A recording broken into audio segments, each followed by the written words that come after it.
to Dub Nation. Steph Curry from downtown again. And to those who bleed orange and black. It is out of here. Good morning. This is Murph and Marcus. Brian Murphy and Marcus the Waterboy Boucher. Streaming live at twitch.tv/The Sports Leader. Sponsored by Bigelow Tea. Grab a mug and tea proudly. Ladies and gentlemen, the 49ers have a last place schedule. Thank you for coming. We'll see you guys tomorrow. Marcus. By the way, that 49ers last place schedule will be released tomorrow.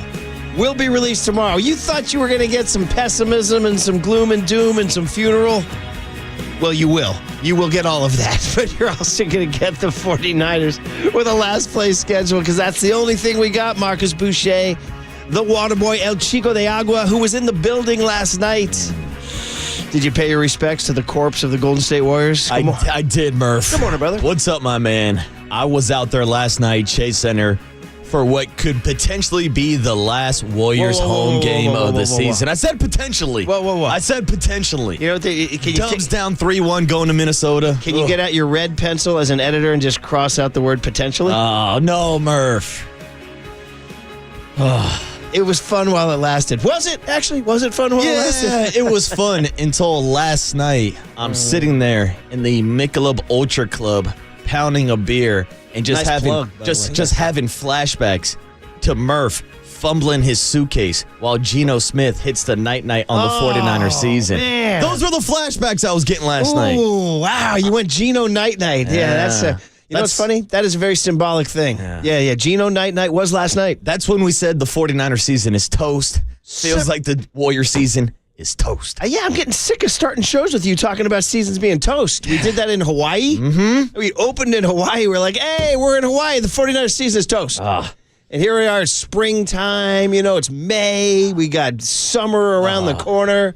And I opened the show by saying, yeah, the Warrior season's toast. And you know what's even worse about it? We don't even have that boar head sausage to go along with our toast. Dude, what was that? The wild boar sausage. The wild boar. What was it? We had like a Portuguese quiche or something. Yeah, Portuguese was in there. There was some Portuguese. There was some sausage. There was some spam. There was all cooked up in some beautiful, gosh darn frittata or something like that. Frittata, whatever it was. I don't know. All I know is that where is that? Well, I'll tell you what. We had that bakery yesterday from Junior Giants, Ariscalt. That was How good fantastic. was that?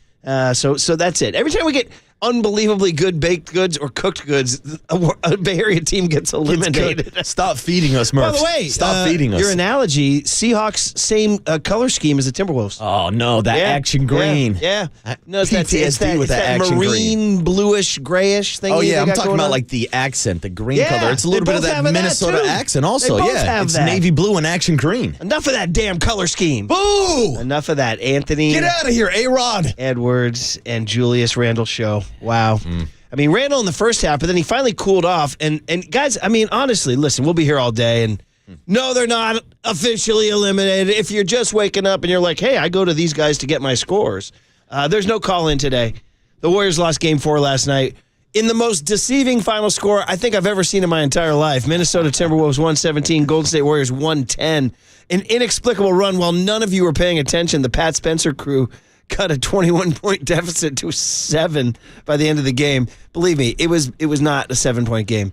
Actually, it was a Warrior game at halftime, and we need to talk about an underrated or maybe not underrated, maybe a rated moment, the last shot of the first half. Because the Warriors put it together in the first half. Kuminga was scoring the basketball. Jimmy was doing kind of just enough. They had pieced it together, and it was a 60-55 lead. And Anthony Edwards had not gone off. Now, Julius Randle had gone off in the first quarter. Crazy, by the way. Crazy first quarter. Unstoppable in the first quarter. When he hit that fall away, I was like, all right, we're done. But then he cooled off in the second quarter. And then right before halftime, what Steph Curry does to so many people, Anthony Edwards did to us with an inexplicable, kind of improbable, damn near half-court buzzer beater.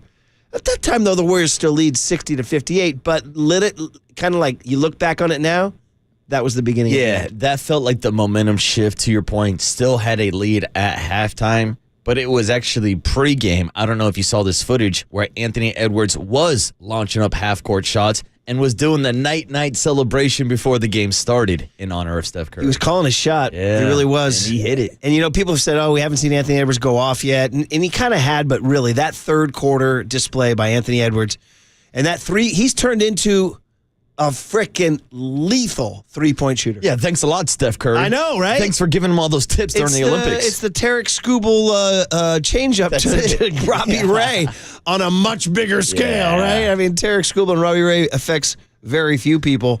Steph Curry inspiring / teaching Anthony Edwards last summer in Paris has now turned out to be the death knell for the Warriors. How crazy is this? And I know it happens with other athletes too, but we had Brandon Payne on a couple weeks ago, and he told us about how Anthony Edwards as a teenager went to one of Steph Curry's basketball camps. Can you imagine you're out here coaching one of these basketball camps and you're thinking, hey, that 13-year-old one day is going to take me down in the NBA playoffs? I mean, it's forever. We used to always talk about if you're a Mad Men fan, Don Draper raising Peggy Olson, and then she turns out to stab him in the back. I mean, it's what you do, and then you try to hold him off as long as you can. I mean, Tom Brady, that's why didn't I believe Tom Brady never gave away his secrets? Remember that? Well, remember he there would was say, beef? He didn't want Jimmy Garoppolo working out with him or his trainer or his rehab facility or something like that. There was beef between him and Jimmy G because he didn't want Jimmy to take his job. Do you know who else famously? And I just saw a reference to this weekend online. Somebody had an excerpt from a book, but do you know who else did not help his up and Joe Montana? Wow. Joe froze out Steve Young. Damn. He wouldn't give him anything. No, that was an extremely competitive situation, obviously. But Still talking Joe and Steve all these years later. That's like me, too. I never give any advice to young Tony. trying to hold this kid off. Very good. So, guys, listen, let's start with all the things that went wrong last night. And I got to start with Playoff Jimmy. Playoff Jimmy, non-existent. No Playoff Jimmy. Playoff Jimmy / what happens when Playoff Jimmy disappears or is invisible or doesn't exist? Why that happened is a mystery. He didn't talk after the game. So you look at him and you think, is that a guy who's hurt? That's my number one thing. Because we know he's a great basketball player. We know he's a winner. We watched it for the last 3 months. But last night might have been his most passive, ineffective, unaggressive game maybe we've seen since he got here. And it happened to come when they're down 2-1 in the series at home. So he laid a big, fat egg. He only took 9 shots. He only scored 14 points. He did nothing really of import. He let it all. He let the Timberwolves kind of run right past him. What's your theory? Do you have a theory? I think he's just running out of gas, to be honest with you. Running out of gas and playing injured. I mean, we talked about this heading into the series, that Jimmy Butler was still dealing with that pelvic contusion injury from last series against the Houston Rockets. And then even on Saturday, as great as he was for 3 quarters, we talked about him slowing down in the 4th quarter, only making 1 of 7 shots. So again, I think everybody was looking for playoff Jimmy to step up in one of these games and have 30-plus points and steal a game just to kind of tread water in the series until Steph returns. But it really feels like the Warriors missed out on the opportunity on Saturday when they had that 5-point lead. And that was, some people said that. This is the one you had to get. And me being the idiot, I'm like, no, they can still get another one. Sometimes I'm irrationally optimistic. Dude, did you know I was like the only guy in the entire, I just say San Francisco, but really the world, who believed the Giants could win Game 7 after the 0-2 Game 6 World Series? I remember telling people, I'm like, no way, we got this. I was like, we got this, man. I remember my big take was, I was like, if anybody can come back from last night, it's the Dusty Baker, Benito Santiago Giants. If anybody. I'm like, Dusty Baker and Benito Santiago were cut out for this. I'm like, let's go. And people were like, bro, what are you talking about? No. People were walking around like zombies. Well, another one of my freezing cold takes is, no, the Warriors can get the next one. And remember I told you I did that ESPN radio after Game 2, and they told me, man, how does it feel to have your team be done? I'm like, what are you talking about? What do you mean done? All we got to do is win 1 or 2 at home, and we're fine. Well, they didn't win 1 or 2 at home. No, they did not. They couldn't. 0-2 at home. They couldn't score at home, and they couldn't stop anybody at home. It was like one of the few things we said about Steph Curry going down with this injury. If you're looking for a silver lining, he can rest up, get that thumb healthy, get that hamstring healthy. But it should overall improve the Warriors' defense. That has not been the case the last couple of games. I thought their defense would be good enough to maybe still win. No, turns out we were all wrong. We all thought Draymond, my whole take yesterday, if you listen to the show, was Draymond fouling out Saturday night was why they lost. He will not foul out tonight. He will be able to play D and contain Julius Randle. He cannot contain Julius Randle. No. Bro, this is like, listen, we all knew Anthony Edwards was a star, and he will continue to be a star, and I don't know how far they can go. I mean, I had kind of poo-pooed the Timberwolves, too. I was like, the Rockets were tougher. And maybe in the end, the Rockets were tougher, and that this all just comes down to not having Steph Curry. like the Bulls without Jordan or the Lakers without Kobe. Maybe it comes down to that. But the fact of the matter is they have delivered the goods when they have to, and now they're looking at a situation that they're going to go to the Final Four. And who's to say they're not going to go to the championship, and who's to say they're not going to play, wait for it, a New York Knicks team that might be in the NBA Finals. And by the way, if anybody missed it, tragedy on sports tragedy on Jason Tatum. Looks like he might have had a serious injury to his lower body. We'll see. I mean, they actually dropped the Achilles word on ESPN this morning. Yeah. I mean, nobody knows yet, but they're saying they had all the looks. I mean, he was down for a while on the court. Never wish for injuries. Not rooting for a Steph Curry injury, not rooting for an Anthony Edwards injury. Don't want to see Jason Tatum go down as much as I do hate the entire city of Boston. You had to get that in. I had to get that in. I had to make sure I put in the disclaimer. Just give me a little taste of Chase last night. The reports were that the crowd was ready to go early and kind of hyped in the first half. Yeah, there was a lot of energy in the first half when Kuminga was going off, when Draymond Green was getting buckets early, when Jimmy Butler was facilitating a little bit, and they had a 2-point lead at halftime. But post Anthony Edwards halftime buzzer beater, third quarter, when the Warriors were outscored 39-17 in the third quarter. 17-0 run. Yeah, exactly. And that literally took the air out of Chase Center. It was deflated after that, and it was never the same. It was 68-68, and then it was 85-68. And you were powerless to stop it. Every time the Warriors crossed half court, they couldn't do anything. The lack of scoring became so glaring. And the lack of anybody to score became so glaring, and then the Timberwolves coming down, anything they wanted, they could get. And by the way, I'll just end it on this before we go to break and come back. And again, the 49ers have a last place schedule. That is today's. But listen, this isn't why they are there, but Danny Emmerman retweeted a Josh Dubow stat, Josh Dubow from the AP. Brandon Pajemski is shooting 9 for 40 from the field in 4 games. That's 22.5%.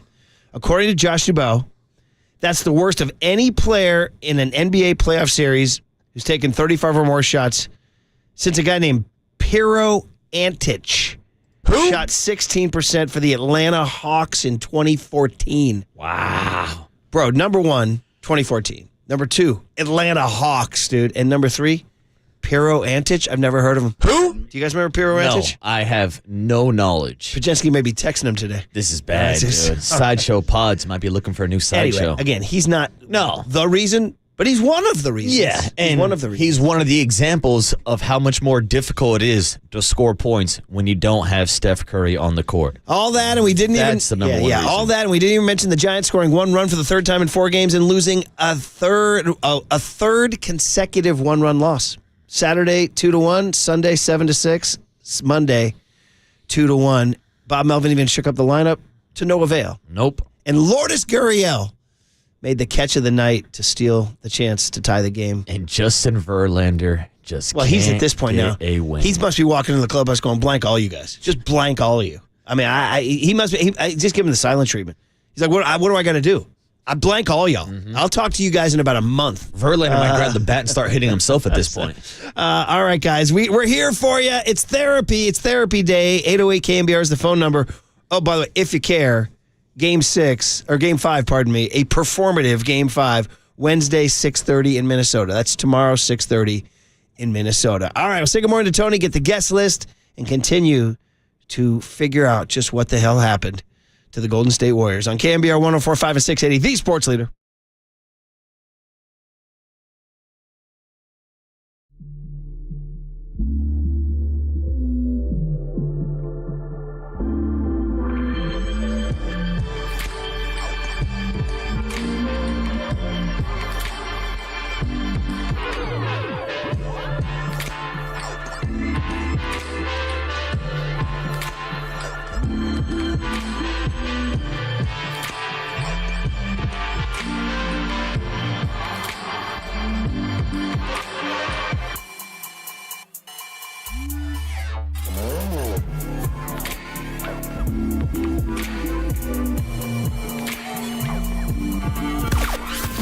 From the O'Donnell Financial Group Sports Desk. Learn more at ODFIGroup.com. O'Donnell Financial Group, because planning is a process, not a product.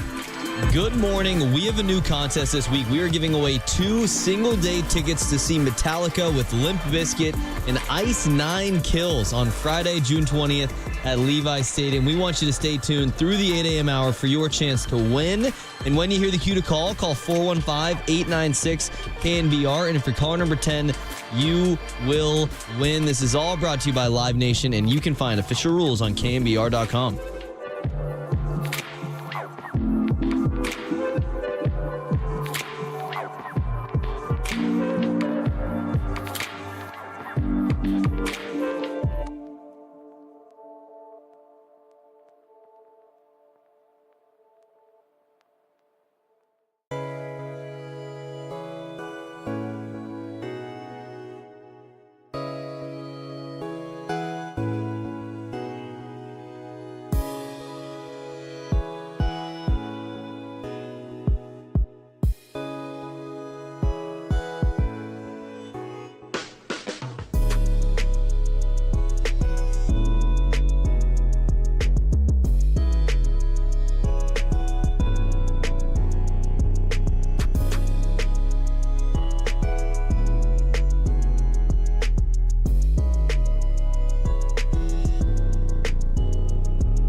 And now it's time for the Protect Your Assets Business and Technology Report with me, David Hollander.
Now back to Murph and Marcus on the Sports Leader and streaming live on KNBR.com and the KNBR app. Sponsored by Bigelow Tea. Grab a mug and tea proudly. 2 seconds left. Edwards, long three. And Anthony Edwards beats the buzzer with a triple. He had 2 defenders on him from about 30 feet away and still put it in the bottom of the net. Shot clock down to 3. Conley missed the teardrop. Kept alive, though, by Gobert and Conley. Edwards got the 3. Edwards stepped through, foul, and puts it in with the left hand. Anthony Edwards, who led the NBA in threes this year, is equally deadly, maybe even more so on the drive. Edwards for 3. Of course! Anthony Edwards can't miss. He's got 14 in the quarter, and he just pushed the lead to 12. Ooh, the sounds of a disappointing night at Chase Center. By the way, not disappointed to hear the Jimmy Butler playlist continuing. So Jimmy Butler keeps posting these songs on Instagram, and young Tony's taking his cues. I mean, what are you going to say about Marvin Gaye, one of the all-time songs, right? What's going on, the anti-war protest, the soul, the R&B, all that stuff. But the problem is, we got to ask Jimmy Butler right now. What's going on, bro? What's going on, Jimmy? Minus 30 last night. Minus 30 on the plus minus. That's bad. You can't go minus 30 without number 30 on the court. Yeah, minus 30 is easily the worst of any Warrior last night. Yeah, well, here's the thing. The Warriors team have been minus 30 for the last couple of games now since Steph went down with that injury. Pretty much, buddy. There you go. They've been missing 30. That's pretty poetic there, buddy. A little minus 30 in the box score, a little minus 30 in our lives. Yeah, there it is. By the way, you know what's hilarious? If you look at the plus minus from last night, and I'm looking at Butler minus 30, and then I go like this, dude. Guy Santos plus 14, Quentin Post plus 14, Pat Spencer plus 14. Dude. You're like, well, play those guys. I got to look up the stats. Pat Spencer might be like the top of the leaderboards for playoff plus minus minutes now. Like the way that they had to come back last series against the Houston Rockets, like the garbage time minute, like stacking stats here for Pat Spencer. Guy Santos, Post, and Spencer are walking by Jimmy and Draymond's locker going, I went 3 for 4. It's not that hard, guys. I told you about that guy in that softball team with Howard Bryant after they lost some rec league game. Pissed off, zipping up his bag, real angry, storms out, banging his aluminum bat against the chain link fence, smuttering, I went 3 for 4 as he walked out. Yeah, congrats, bud. That's Post, Spencer, and Santos last night. I had a plus 14. We cut the lead to single digits. Well, if we're going to keep it on the playlist, Marcus, and since you were the guy who, punctuated our Warrior victory call-in song, can I sing one today? Can I add one to the Jimmy Butler playlist? For my old heads out there, for my Platsies, for all as we used to do it when we were kids watching Monday Night Football and Dandy Don Meredith, whenever it was pretty much winding down in the fourth quarter and a team got the first down to ice it, he sang, turn out the lights, the party's over. They say that all good things must end. I could go, but I won't keep going. Keep going. That's how we were as kids. That's when we knew. And I was brushing my teeth last night singing it to my kids. They were baffled. They were like, just stop, Dad, stop. Turn out the lights. That's what it is for the Warriors right now. Yep. It's over. Party's over, Murph. I've never really, do you believe they can go win tomorrow night? I mean, it's going to be tough. I was thinking about maybe the fact that the Minnesota T-Wolves could go out and play with their food a little bit, like we saw the Warriors last series against the Houston Rockets, up 3-1, knowing that you have 2 more opportunities to win. But this is a young Minnesota team that had the benefit of resting Anthony Edwards throughout the majority of the fourth quarter last night. I don't even know why he came back into the game, but I digress. I don't think they're going to play with their food because they don't even want to have the possibility of seeing a Steph Curry in Game 6. Now, from everything we're reading, it sounds like Steph Curry is most likely not going to play in Game 5. He is going to be reevaluated on Wednesday morning. So if Steph Curry's out there, I'm never going to bet against Steph. But without Steph on the court, we've seen this Warriors offense and defense the last 3 games. So it's hard for me to imagine a world where the Warriors win and bring it back to the Bay. Yeah. All right, let's go, man. It's all tough to hear. Yes, go. Yeah, and it's tough, too. Like you mentioned the win package. And me singing that I want to dance with Steph Curry. Something I was thinking about the other day. I was getting pretty deep in my thoughts. It's like, you never really think about the last time you go over to your buddy's house to go ride the bike or go play wiffle ball or anything like that.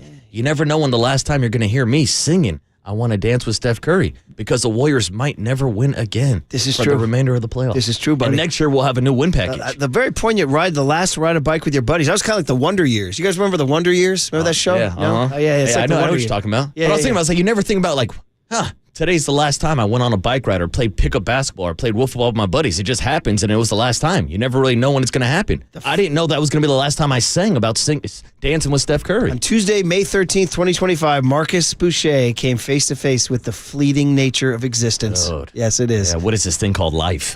And what is it without Steph Curry? Oh, is that, as Peggy Lee sang, is that all there is? Once again, now that's for the old heads. All right, say good morning to young Tony here on a Tuesday, May 13th, the day Marcus Boucher realized the fleeting existence of life. This trail of tears we call life. Good morning, young Tone. How are you, buddy? Yeah, enjoy your life while you still have it, Tony. What's up, my man? It's good advice. Or, good morning. as the great Ferris Bueller once said, life comes at you pretty fast. What's the second part? If you don't stop around to whatever the hell he says. Look around once in a while. Yeah, you might miss it. Yeah, you might miss it. There you go. Good There you movie. go, Seen that movie. Yeah. He got a at little. you. Does he have? As I say, he looks a little like. He's got a little Bueller. Ferris in him, yeah. But he does, because Ferris was more of a. He physically resembles Ferris, but not. I don't think he's got a Ferris behavior gene. Well, I wouldn't call him sick to school like that. Yeah, that's true. But also, you haven't seen young Tony after a day of day drinking down at the ballpark. He'll get into some shenanigans. Oh man, yeah, You're okay, not wrong, all yeah. right. Well, good. Then have Jennifer Gray keep score at the ball game too.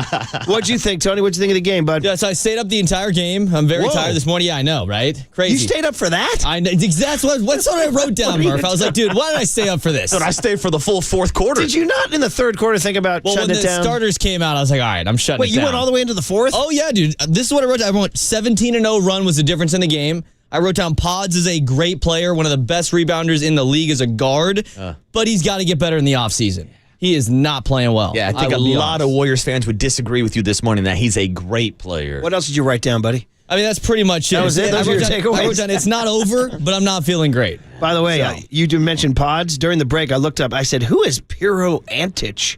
This guy, nobody has shot this poorly in a four-game series, in a four-game stretch since a guy named Piro Antich of the 2014 Hawks. So I Googled him, dude. God bless Wikipedia. There's a whole page on the guy. Dude, he's currently the president of the Basketball Federation of North Macedonia. Bro, he's in Macedonia. I defy any of us to find Macedonia on the map. No chance. It's somewhere in Eastern Europe. Somewhere. Throw a dart. I'd find the smallest dot. But anyway, if that's what you know what, Curly? Get him on the show. Yeah, book him, Curly. Ask him, well, how does it feel to have a guy shoot as bad as you did for the 2014 Hawks? All right, dude, what a story. I was like, well, who's this peer? I don't remember this guy. I don't remember him because he only played like 2 years with the Hawks. He spent the rest of his career in teams like Lokomotiv Kuban, Spartak St. Petersburg, Lukoil Academic, Rabakoniki, AEK Athens. The guy's like a European legend. Wow. But he's also an Atlanta Hawk legend. He's getting major run today on the Murph and Marcus show. See, this is bad because I know our P1 heads will understand this riff. We always had Jimmy and Joey, by the way. Are we going to get Pods and Pero next to Macedonia? Pods and Pero in Pods and Macedonia. Pero in Macedonia. I love it. Hey, that brings up the fact that Anthony Edwards was picked one pick ahead of James Wiseman. Oh, yeah. He used to be in Jimmy and Feels Joey bad. and James by the way. Oh, feels bad, baby. Also, a good time to mention that Corbin Carroll hit 2 home runs yesterday, was drafted 1 pick ahead of Hunter Bishop.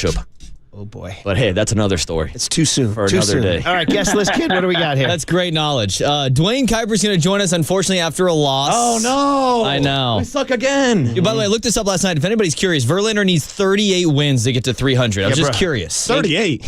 I'm trying to get 1. He ain't getting him with this crew. The curse of 35 I continues. told you, he's going to walk in and blank all you guys. Don't Yeah. even talk to me. Don't look at me. Yes, Yeah, not ideal. The big hit at 7:50. We're going to have cooler content at 8:30, and then the great Bob Fitzgerald will get his take on the game. He's going to join the show at 9:30 this morning. And the Warriors have cut it to 7. And then 408 comes in with just a hammer drop on emotion. 408 says, just like you never realized it's the last time you carried your kid in your arms. Ah, that's a good one. Man, somebody cue the Wonder Years right now, dude. What would I do if I sang you a song? You guys remember? Did you watch the Wonder Years? He's I've got a heard little about Fred it. Savage in him, too. Dude. It's a look, That's isn't a good it? call. It's a Yeah, look. Tony's got that look. It would have been great on sitcom TV. All right, 808 KNBR is the phone number. What do you guys want to say about playoff Jimmy, about the Warriors, about the end of the run? And oh, by the way, I got news for you. If you think they're old and tired now, just wait till next year on KNBR 104.5 and 680, the Sports Leader.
to Murph and Marcus on the sports leader and streaming live on KNBR.com and the KNBR app. Sponsored by Bigelow Tea. Grab a mug and tea proudly. 2-1 offering. Swinging a drive into deep left field. Going back is Ramos on the warning track at the wall. He looks up and hits the top of the wall.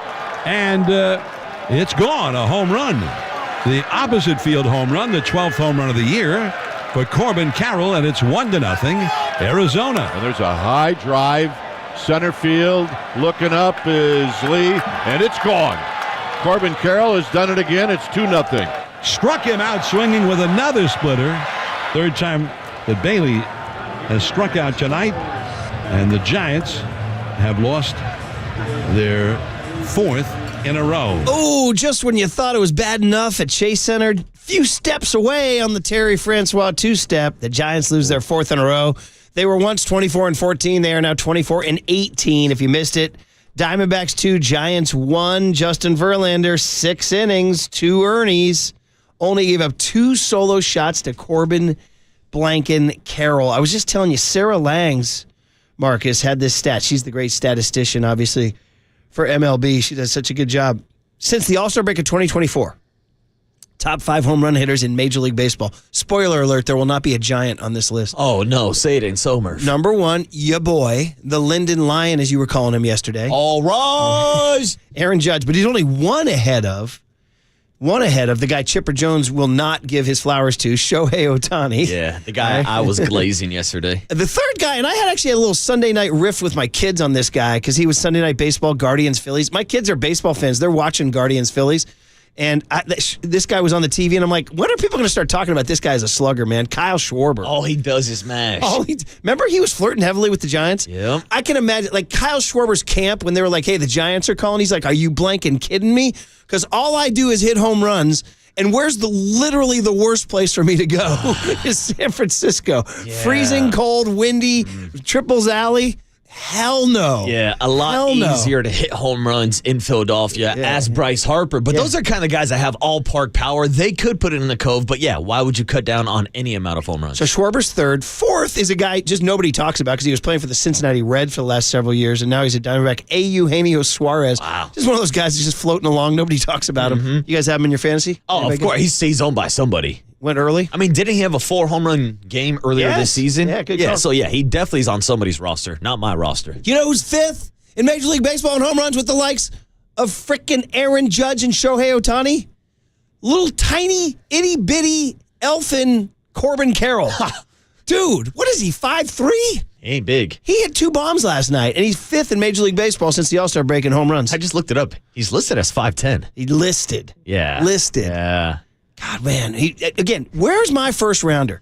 We were talking about this yesterday. The A's, the A's can't pitch it, but man, do they have a nucleus of talent and the position players right now. Jacob Wilson is a star at shortstop, first-round draft pick. They just called up their guy Nick Kurtz in the first round from last summer. Just last summer. The guy picking summer 2024. That's it. Was playing in the College World Series last summer. They got all these first-rounders making impacts. You got Corbin Carroll, a first-rounder, making an impact. Don't forget Tyler Soderstrom, who's got Tyler 9 bombs on the year. Soderstrom, another first-rounder. Where's my first rounder? As they said in Revenge of the Nerds, young Tony, where's my pie? Or he said, that's my pie. I can tell you, Bryce Eldridge is currently out in Richmond right now, playing in Double-A baseball. Out. Where's my Reggie Crawford? He's recovering from off-season surgery. Where's my Will Bednar? Oh, man. Will's, I don't even know where's where my Hunter Bishop? Hunter Bishop's with the Sacramento Where's my Rivercats James watching Corbin Tibbs? Carroll hit bombs. Where's Tibbs is in Eugene, I think, right now. Yeah, well, he's in the same draft as Nick Kurtz. Yes, he was. So, but I mean, granted, Kurtz was taken 4th, and he was taken, 13th, 14th, whatever it was. So, I mean, maybe Kurtz is expected to be in the bigs already. I don't know. But anyway, the point is that obviously the Giants can't hit. Yeah, where's their Joey Bart? Where you see? He's having a pretty good year with the Pirates. There it is right there, buddy. I love his bat behind home plate. I love him to get some work at first base, but hey, seems like that wasn't an option. If anybody missed it last night, well, Elliot Ramos was a first-rounder. Yeah. And he hit an absolute rocket. You guys were all probably watching the Warriors, but my kids are such Giants fans that any lull in the Warriors game, they wanted to flip over to the Giants. Nice. And were you watching in the 8th inning, the Giants were trying against this guy named Jalen Beeks is his name. How about that? Beeks. Jalen Beeks and Mike Yastrzemski draws a walk. Matt Chapman batting second because of a lineup shift struck out. That's what the Giants do. And next up is Elliot Ramos, who had 3 hits, but it was a little deceiving. They were all infield singles. But hey, put the ball in play, put it where somebody can't field it, and you leg it out. Hey, it's a hit in the box score. He has an 11-pitch at bat, absolutely battles this guy, Beeks, and then finally, what appeared to me, do you have it, Tony? Wins the battle until Lourdes Gurriel Jr. makes what should have been ESPN SportsCenter's top 10 play of the night because it changed the entire game. Hits a frickin' missile. It's either going to be gone or off the wall. And Lourdes Gurriel makes a Spider-Man catch. 3-2 the count. Again, the stretch. No. He's at the belt. Now he sets. He throws. Swing, and there's a smash into left field. And back at the wall, leaping and making the catch is Gurriel. A leaping catch at the last moment right in front of the wall, and he ended up falling over on his backside after the catch right at the base of the wall. Yaz was all the way over to second base. And Gurriel, not many would have caught that, if only because Gurriel is 6 feet 4 inches tall. And he needed all of that height to go up and take that one away from Ramos. So when you're going bad, that's what happens. I mean, he straight up pulled an Odell Beckham one-handed catch, reaching back, landed on his rear end. That's a hell of a play. Got to tip your cap. But to your point, if he doesn't make that play, that ball bounces off the wall, and Yaz and Elliot Ramos are still running this morning, scoring runs. Giants look quite likely. Yaz scores, and Ramos probably gets to at least second. Corbin Carroll would have been over there. Now you got a man on second with one out, and you got Jung-Hoo Lee coming up. He quite likely could win the darn game. Instead, they lose their 4th in a row. Now, do you take any solace in the fact that if the season ended today, the Giants are the 3rd wild card? No, I don't at all. But anyway, listen, they tried to change the lineup. Chapman moved to 2, Ramos to 3. Lee moved to cleanup. He told reporters he thinks it's the first time he was there since 2021 in Korea. Flores to 5, and then the big move was Willie Adames to 6. He did strike out twice, Willie did. But he did also hit a double and also hit a ball to the wall in the 9th inning, but it died in the cold night air.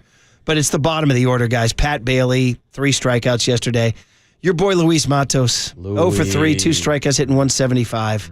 I don't have to tell you guys. I don't have to tell you guys. Yeah. So that's it. That's a little just brief touch on the Giants. Wanted to make sure y'all knew what happened there. We're not calling that one in. No. I mean, listen, I wanted 2 out of 3 from Arizona. That was my plan. You got to win the next 2. And it's got to come tonight with your boy, pardon me, I got the pitching matchup for you here, buddy.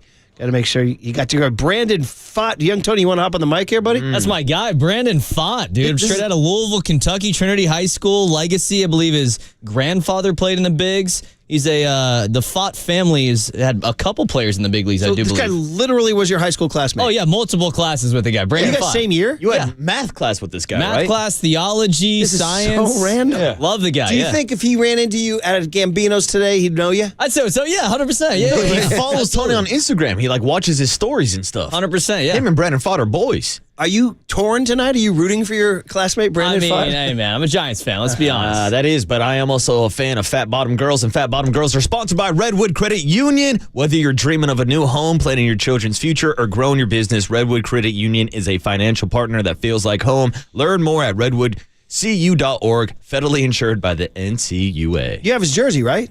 I do. I wore it to Portola last year. Yeah. So sick. Somebody asked to take a picture with me, but I think they were just a D-backs fan. They weren't like a Fott fan. Also, though, I do got a problem with young Tony wearing a World Series edition of the Diamondbacks jersey when Brandon Fott wasn't even on the damn roster. They don't even use those jerseys anymore. Plus, Tony. you're hurting my guy here. Yeah, exactly. I don't need to see that purple. Remember that time I went to the 9th inning? A guy wanted to throw a chair at me. Got up and left, dude. By the way, Robbie Ray for the Giants. As I said last time, ball coming out of his hand nicely. It is coming out nicely. So Robbie Ray maybe can save the day. And he's the guy who gets wins every time he goes out on the bump. Like the complete opposite of Justin Verlander. And I think I'm sticking with this curse of Brandon Crawford ever since he put number 35 on his back. Justin Verlander can't get a win. Yeah. Maybe, I'm just saying, maybe instead of taking number 35, he should have taken number 18 because this guy is consistently getting Matt Cain. Yeah, great call on both counts. The Matt Cain 18, but the curse of 35. I hadn't thought about it until right now. You can't win a game. You got me thinking, Brandon buddy. Crawford might be the last man to win a game on the bump wearing number 35. It's kind of like with your whole Wonder Years theory.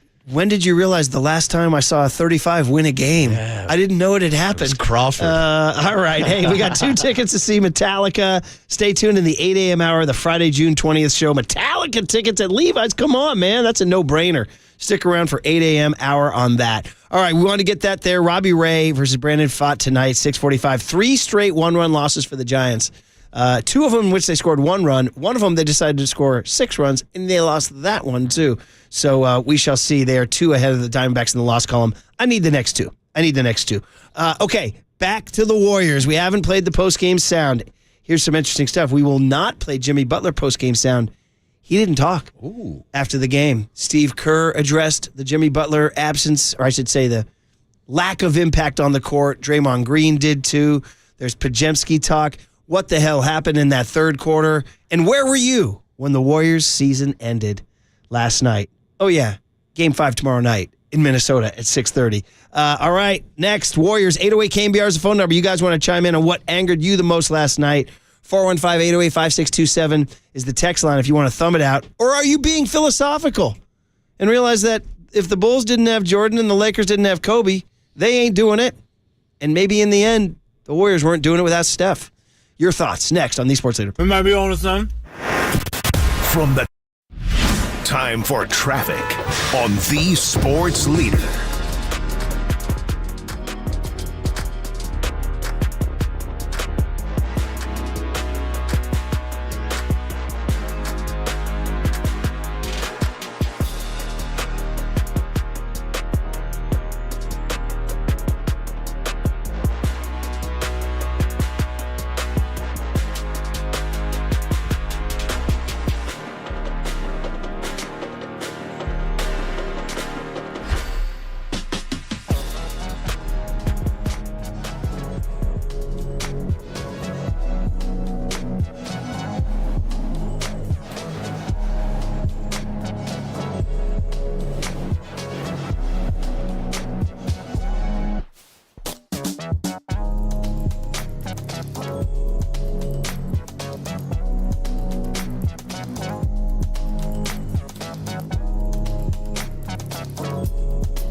for KNBR's Opening Bell Report. Sponsored by Protect Your Assets with David Hollander. Concerned inflation will ruin your dream retirement? Learn more. Listen to David's show every Saturday morning or call 1-866-PROTECT.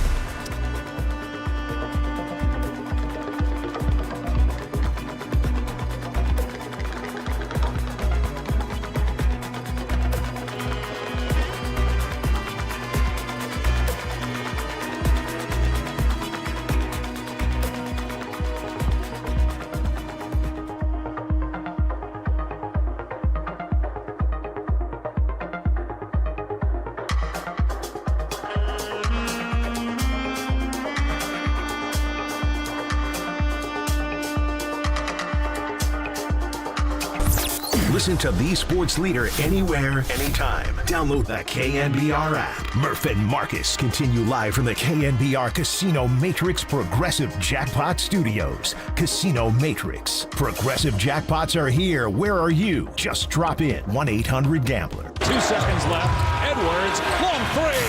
And Anthony Edwards beats the buzzer with a triple. He had 2 defenders on him from about 30 feet away and still put it in the bottom of the net. That took 4 seconds. He got 0.6 of a second left, 7-point game. The Minnesota Timberwolves lead the Golden State Warriors 3-1, a chance to close it out on Wednesday night. That's Dave Pash on ESPN calling out the game, and the big three-pointer by Anthony Edwards right before the half that turned out to be a little foreshadowing for that third quarter. We're continuing the Jimmy Butler playlist, which is outstanding, by the way. Sly and the Family Stone will maybe be the only thing that makes you feel better in a time like this. I'll say this. Without Steph Curry on the court, the Warriors just look like everyday people. Very good. Stay hot, kids. Stay hot. Lots of texts coming in on the Golden State Lumber and Showroom text line. 831 says, as a fan of competition, it's harder to accept losing this series with Steph not playing than it would have been with him playing. It's one thing to lose at full strength. It is what it is, but losing like this is hard to take. It's interesting. You could easily take the other angle, that it makes it easier to digest knowing that you didn't get beat at your best, that like the fates were just working against you. Which way do you generally go? Do you generally go, well, it's easier to take because we didn't have Steph and that, that's acceptable? Or, man, this is harder to take because I wish you had Steph out there. Yeah, I mean, it's tough to me because you start thinking about what this run could have been, especially with the West. I know there were some really good teams this year, but after all the firings of head coaches, it just felt like there was like kind of an opening for this team. And they were one of the best teams in basketball since the Jimmy Butler trade. And you start thinking about how many more opportunities is Steph Curry going to get? How many more bike rides are you going to take with your buddies? How many more times are you going to carry your baby around the house? Sentimental Marcus today. So, I mean, like we're at the point where we do need to reflect on Steph Curry's career a little bit. He's 37 years old. Yeah. So any opportunity you have to make another run at the title, to get number 5, you want to seize that opportunity. So for me, it's just tough to kind of digest this as a missed opportunity because of an injury when Steph Curry has never even had a muscle strain his entire career, and all of a sudden he pulls his hamstring. Yeah, well said. 925 says on the text line, you can't say Steph's a top 10 player all time, then act surprised when the Warriors can't win a second-round playoff series with him on the bench. No, 925, at least from my perspective, I wasn't expecting them to win the series with him missing the entire series. I was expecting the Warriors to take one of 2 games at home, thinking that they could grind one out to keep it alive long enough for him to return.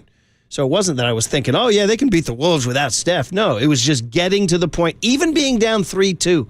I would have, to me, I get that, losing Game 5 in Minnesota is quite likely without Steph, but I would have thought if you could just scrape one out by hook or by crook, by just somehow, some way diving for one loose ball or one ball bouncing in or one three-pointer rimming out for them, that you could steal one and get to Game 6 and have Steph's return. That was my attitude, too. Yeah, and I had the same thought process. I think if you would have told me that Steph was going to be out for the remainder of the series, we could have just shut down the series right then. Yeah. Like, there's no way in hell the Warriors are winning any series without Steph Curry. It's as simple as that. But to your point, we were asking the question, can they win one of the next 3 after Game 1? After they played 3 quarters of Game 1 without Steph Curry, and they were able to win that game, all we wanted to see was the Warriors' defense contain Anthony Edwards and Julius Randle and try to keep them under 100 points. Look at the last 3 box scores. Minnesota's had over 100 in each of the last 3 games, and they've won each of the last 3 games. We thought the Warriors might be better defensively without Steph Curry on the court. Well, they were not the last 3 games. No, we missed Steph on defense. There was one play, and even Draymond, I said the key to the game was Draymond not fouling out so he could contain Randall. Well, he didn't foul out, and he didn't contain Randall. They didn't contain Randall or Edwards. There was one play in the third quarter where everything was slipping away, where Edwards actually did not shoot a 3. He actually went inside to the elbow, and Draymond had a chance to close out on him and chose instead to fall back on Gobert, left Edwards all by himself, and he stroked it. They were just really discombobulated and disconnected and lost defensively. All sorts of texts pouring in here. 650 says the definition of an appliance. Golden State got outscored by 30 points in Butler's 34 minutes. I don't understand. What does that mean, definition of an appliance? I missed that. He also says Butler was not expecting Steph to miss the entire series, and it shows. Ooh, do you think Jimmy's like kind of looking around like, damn, I liked it a lot better when Steph was out there? Yeah, I think everybody, Jimmy, Pods, Draymond, Buddy, everybody understands the gravitational pull of Steph Curry. He's the most gravitational player of all time. Like, he gets so much attention on the court, even when he doesn't have the ball. He makes it so much easier for everybody else to get open shots. And we're seeing this team without Steph Curry look pretty similar to the non-Steph Curry minutes that we were talking about earlier this season before the Jimmy Butler trade. We just thought playoff Jimmy would step up and still one of these games. Had an opportunity on Saturday when he did score over 30 points, but then struggled in the fourth quarter, only 1 of 7 shooting on Saturday. And it just seems like the tank might be on empty for Jimmy Butler. And yeah, something obviously dramatically wrong with last night's performance. The non-playoff, what's the opposite of playoff Jimmy? Foyalp. Jimmy? I don't know. I'm spelling playoff backwards. 831 says in the third quarter they scored 17 and gave up 39 on what seemed like 15 straight uncontested shots. According to my calculations, that's not Gucci, bro. That is not Gucci, bro. I can guaranteed, I can confirm, my sources are saying. That's not Gucci, bro. No, it's not Gucci, Not at all. So this leads to, we had some sound lined up, but we should just jump ahead to the Curry sound then. Let's go Kerr and then Draymond. Kerr V, where the question is from who? Kawakami? Kawakami asks a question about Podziemski, and Kerr folds it into the big picture here. Steve, another tough shooting night for Brandon. I know he does other things, but at what point does he just have to make shots for you guys to be successful in the series? Well, again, it's the series changed with Steph's injury, so everybody's shots are going to be more difficult. There's just, Steph's the guy who breaks the defense down for us and creates that offensive flow, and I think the end result is that shots are more difficult for every single guy. So I thought BP played really hard tonight, did some really good things. We pushed the tempo. We scored 60 points in the first half. So we did some good things. We just couldn't sustain it overall. Yeah, so again, the domino effect. Now, okay, so here's the deal. We're talking like the series is over, right? It's all over, and you're listening to KNBR AM and KNBR FM, San Francisco, the sports leader, Cumulus Media Station. When you do that, it's over. The Warriors got eliminated. No, they didn't. There's actually a Game 5 tomorrow. Believe it or not, the word performative comes to mind, in which you're just doing something for the sake of doing it when there's really no meaning behind it, right? So it's a Game 5, 6:30 tomorrow night in Minnesota. I mean, like theoretically, quote unquote, that's why they play the games. It's the great Ira Miller. I dropped that one on me back in the 49er press room back in the 90s when something crazy happened in the NFL, and Ira said, that's why they play the games, Murph. And I was like, oh, okay. Yeah. But, they got to play the game. So theoretically, could Steph Curry, it's a week, he's going to be reevaluated Wednesday morning in Minnesota, could he theoretically come back? I mean, dude, so they addressed it last night. Somebody asked Draymond, yes, could Steph be not Batman, Superman Wednesday night? No, we're not going to Superman this thing. If he's in a place where he could play, I'm sure he will, and him and Rick and everybody will figure that out, but we don't need Superman. Got to play the long game. So if he can, we know he will, but there's no pressure. We got to figure out how to win whether he play or not. Okay. So to me, just top my head without seeing any MRIs or any tubes or any Rick's having no coffees, no big face coffee with Rick Celebrini, I don't play him. No, I don't think you take the risk. No. Like, we literally just saw what happened to Jason Tatum last night on the court. Like, that's the last image Warriors fans want to see. Again, at this day and age of Steph Curry's career, when we know that these hamstring injuries can be re-aggravated, they linger around. I think you got to play safe with Steph Curry because he can't be Superman every night, especially at this age. And it's actually interesting because Mark Spears then took these comments from Draymond Green and talked to Steph Curry after the game. And he asked him about Draymond's Superman comments. And Steph said, even if I wanted to be Superman, I couldn't. And then Mark Spears also added that Curry doesn't expect himself to be available for Game 5 and won't know anything more about his hamstring until his next medical evaluation, which, of course, is Wednesday morning. Yeah, so, I mean, we don't want this thing tearing off the bone. No. We don't want any of this stuff. And as Draymond said, play the long game, too. I mean, is there any scenario in which they win Game 5? So 808 KNBR is the phone number. Bang the number. Is it over? And if it's over, how you feeling about it? 808 KNBR, there's tons of texts coming in, yes? Yeah, I was going to say, I know we've been pretty negative this morning about whether or not the Warriors do have a chance to win Game 5. I was talking to some Dubs fans last night saying they're confident the Warriors can go on the road and still win. They did it Game 1. Somebody actually said there that to you? There was actually people in the building. And myself, Derek Papa, and Greg Silver, our nice little KNBR Dubs crew, we're always hanging out at games together. We're like, confident in what? Confident in who? Who the hell's going to make a shot? Yeah. Because they're not shooting the ball well.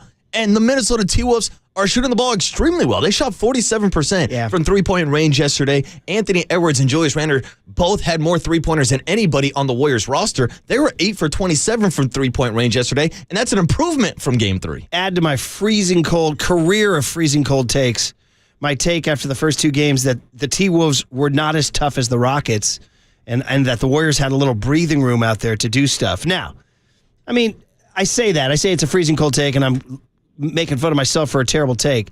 That said, is it all different if Steph's out there? Do you know what I mean? Is it all different? Maybe the take is accurate. By the way, I was thinking about this too. Maybe the Warriors are older and more tired than the young, long, strong Timberwolves, et cetera. Then I started thinking, maybe it was a bad thing that Buddy scored 33 in Game 7. Maybe he's just been dismissed in the first round. We wouldn't be going through all this right now. No. Because you think back, the only reason they're here is because Buddy scored 33 in Game 7. Yeah. And that hasn't had, by the way, was that the peak of the cycle? And now we're starting to cycle back into the part of the cycle where everybody gets tired of him? Because last night he went 13 points on 4 of 11 last night. It wasn't a disaster. 2 for 6, three-point range. Yeah. I mean, Podge was the one, 3 of 14, 0 for 4 from 3. Yeah, but that's kind of the way I'm digesting this morning. You just said we're not here without Game 7, Buddy. I don't think we're here without Jimmy Butler. I don't think we're in the second round of the playoffs. Pre-Jimmy Butler, the Warriors were a sub-500 team. They were trying to battle for the 10 seed in the play-in bracket. So I know everybody's mad at Jimmy Butler right now. I saw social media tearing him up last night saying Jimmy quit on the team, Jimmy did this, Jimmy did that, blah, blah, blah. The Warriors are not here without Jimmy Butler this year. Without question. By the way, you said you watched a game with Derek Papa? Yeah, I did. Derek Papa, who won a bet with Thin Tim. Tim Webb. This is correct. If you're a hardcore, if you're one of the, I almost had a riff, but I'm not gonna riff. If you are a Dirty Work fan, as we all are, Murph, we all are. I believe they call them the Filth. Okay, all right, very good. That's clever. All right. So there was a bet in the afternoon that Thin Tim lost, and the bet was he had to stay here at the station for 24 hours, and we can confirm he's on an air mattress in Creative Tony's old studio right now. See, I got an issue though. Because the punishment was for Tim Webb to spend 24 hours here at KNBR. They even set up a Tim Webb camera that went on throughout the entire night. But I walked in this morning, and it was myself, Young Tony, and John Joe Curley on the camera, not Tim Webb. Yeah. If you're going to be here doing a challenge, doing a punishment, you got to be sleeping right in front of the camera. You know what this means? I want him snuggling up on that shuffleboard. This means he's got to redo it now. 24 more hours. Yes. It's invalid. This is like a Little League game. I'm throwing up the P. Protest. I opened the door in his little dark cave and hit him with the wakey eggs and bakey. He's like, ugh. Then I said, hey, behind that desk, are you having a personal moment back there, buddy? There's a couple. But remember, somebody's always rolling. That's it. Somebody's always rolling. That's why I snuck in and gave like a little hot cup of water. I put his hand in it. Yeah. Got to go check to see the Maybe results. that tape will be on Tim's OnlyFans. Hey, now. That's the other stream. Anyway. $5.99. Thin Tim. Here we go. Tons of Golden State Lumber and Showroom text line reaction. Let's see what you guys are saying. 916-49er Rich. Charles Barkley sitting at a bar somewhere. Joyful. The Warriors I thought it was cooked. I thought it was Charles Barkley reincarnated last night in Julius Randle. Yeah, exactly. He was unstoppable. 510 says, morning, fellas. Randle needs to chill the blank out. but no Curry. I think the Warriors are cooked in 5. 408 says, this is not a bummer. They were never going to win the ship anyways. I wrote them off months ago. Well, months ago? Was that 805 before says, the Jimmy Butler trade? 805 says, Golden State's dynasty is over. Solid run, but Father Time is undefeated. Time for the next group. Well, that's a heavy text that you could do multiple shows on that. First of all, is the dynasty over? They have Steph, Dre, and Jimmy back next year. But he says time for the next group. And the question is, who's going to be around them next year? Now, it may be a time to start thinking about Jonathan Kuminga, who now is the best player on the team. Right now. He's currently the best player, and he's leading the team. He's still not better than Jimmy Butler. Well, last night. Yeah, last night he was the best player on the court. You can say that, but yeah. Let me put it this way. Like, I'm not going to overreact based on a too-good Kuminga. Let me restate that. He's right now their best offensive player. Yes. I would still even disagree with that. I think Jimmy's an overall better offensive player. He had a better, actually, game 3. Kuminga, they both had over 30 points. He's literally leading the team in scoring the last 3 games. So, I mean, that's my definition. Yeah, but he also didn't get minutes in the last series. I'm talking about the last more of like 3 games. Steve Kerr, yeah, exactly. Last 3 games, he's leading the team in scoring. So the point is what happens to him this summer? Now, he's a restricted free agent. Everybody was done. He was done. He was sign and trade. Now you got to bring him back. I mean, this is, to me, is complicating the waters of like, what can they afford? What can they sign? What does Kuminga want? Is he looking to get out of town to get revenge on Steve Kerr for the deep freeze of the last 3 months? Does he want to be with Steph, Dre, and Jimmy going forward? So, I mean, again, that's a heavy text that we could do many, many threads on. Also, though, it's a text that we saw in 2022, 2021, 2020, 2019, 2018, and I get Father Time is undefeated, but people have said this about the Dubs dynasty a few times before, so I'll pump the brakes on that a little bit before we get too far ahead of ourselves and we start talking about the future of Jonathan Kuminga and the sign and trades and all the possibilities. It might not be a bad thing that Kuminga has now has raised up his value over these last 3 games. 4-8 says, Warriors being down 1-3 to the Wolves feels way different when they were down 1-3 to the Thunder in 2016. Oh, brother, of course. Dude, in 2016, Bernie Sanders was at the game. That's how different it was, bro. He was running for president. So, yeah, of course it feels different. Steph was 9 years younger. Klay Thompson was at the peak of his powers. And that was a whole different deal. That's why they won all those championships, when Klay and Steph were at the peak of their powers. Multiple people have said this today. It could be worse. You could be a fan of the Boston Celtics. Now, the Celtics are a team that had legitimate 100% aspirations on an NBA championship. The Warriors were sort of flirting with it on house money. They were at the table with a stack of chips going, we got these chips, we might as well play them. Whereas the Celtics walked in with the fur coat and the Rolls Royce saying, we're the Kings, we're winning the championship. Now they're down 3-1, and Jason Tatum appears to be out for a long, long time. So you've seen Dave Portnoy from Barstool he's been engaging in this stuff and taunting Knicks fans, et cetera, after the game 3. Well, I don't know. That ain't happening now. Yeah, no, it's not looking good for the Celtics. Knicks look like they're kind of advanced to the Eastern Conference Finals to take on the Indiana Pacers. Who had that in their bracket? Pacers and Knicks in the Eastern Conference Are we looking Finals. at like a Knicks T-Wolves NBA championship? I'd be Finals? down for that, actually. Be kind of fun, actually. Yeah. 925 says it's a wrap. Steph got injured, ... It's sports. Ooh. See, more philosophy. That's it. More philosophy. We're getting deep on a Tuesday morning. 925 says there's not one other team in the NBA more reliant on one player than the Golden State Warriors. Well, are the Denver Nuggets that reliant on Nikola Jokic? Are the Spurs reliant on Victor Wembanyama? Yeah. I mean, Bucks, superstars are superstars. We'll see what the Bucks look like next year without superstars, Giannis. dude. 707 says, doesn't Steph have to play? Even if he re-aggravates it, he has all off-season to recover. Depends how serious another potential injury would be. This guy's reacting. 95 is reacting to the Kerr comment about Pods playing hard. I coach. When a parent or player asks me how they did, my answer is, he played really hard tonight. That means he sucked, but I don't want to say it.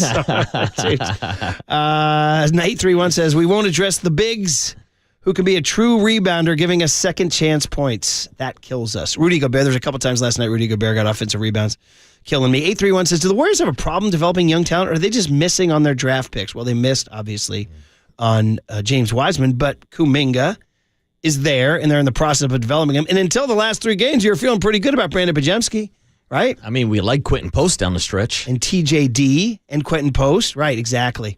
650 says, the opposite of playoff Jimmy is Cabo Jimmy, and he's in Cabo mode engaged. Listen, last night was odd.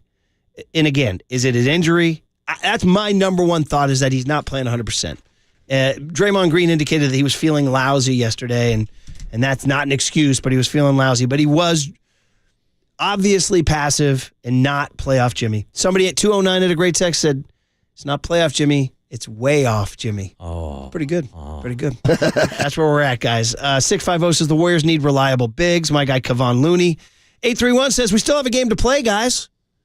So there's the question. 808 KNBR, is it over? 808 KNBR, and if so, how are you feeling about the Warriors dynasty? So 808 KNBR. There's a chance. There is a chance. And they're saying there's a chance Thin Tim is still in the studio. Yeah. People asking if he'll hop on the mic. Absolutely, we'll get him if he gets on. If he ever wakes up, is he actually still sleeping? He might sleep through the entire show. What a bum. He might sleep through his own show. All right. 808 KNBR is the phone number. 415-808-5627 is the Golden State Lumber and Showroom text line. We got Dwayne Kuiper at 7:30. Late crowd, Bob Fitzgerald at 9:30 to tune in. But man, oh man, the Warriors got kicked in the teeth in a third quarter to forget last night on KNBR 104.5 and 680, the Sports Leader.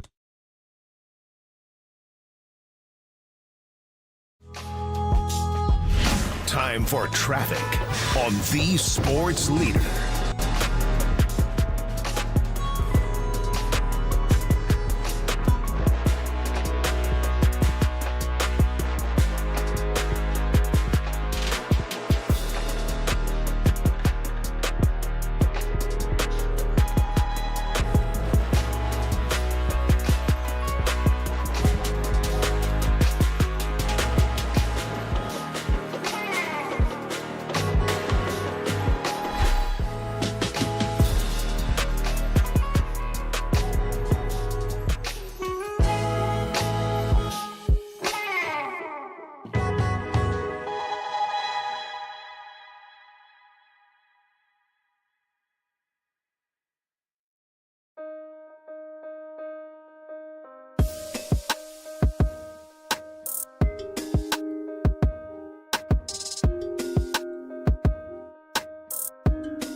And now it's time for the Protect Your Assets Business and Technology Report with me, David Hollander.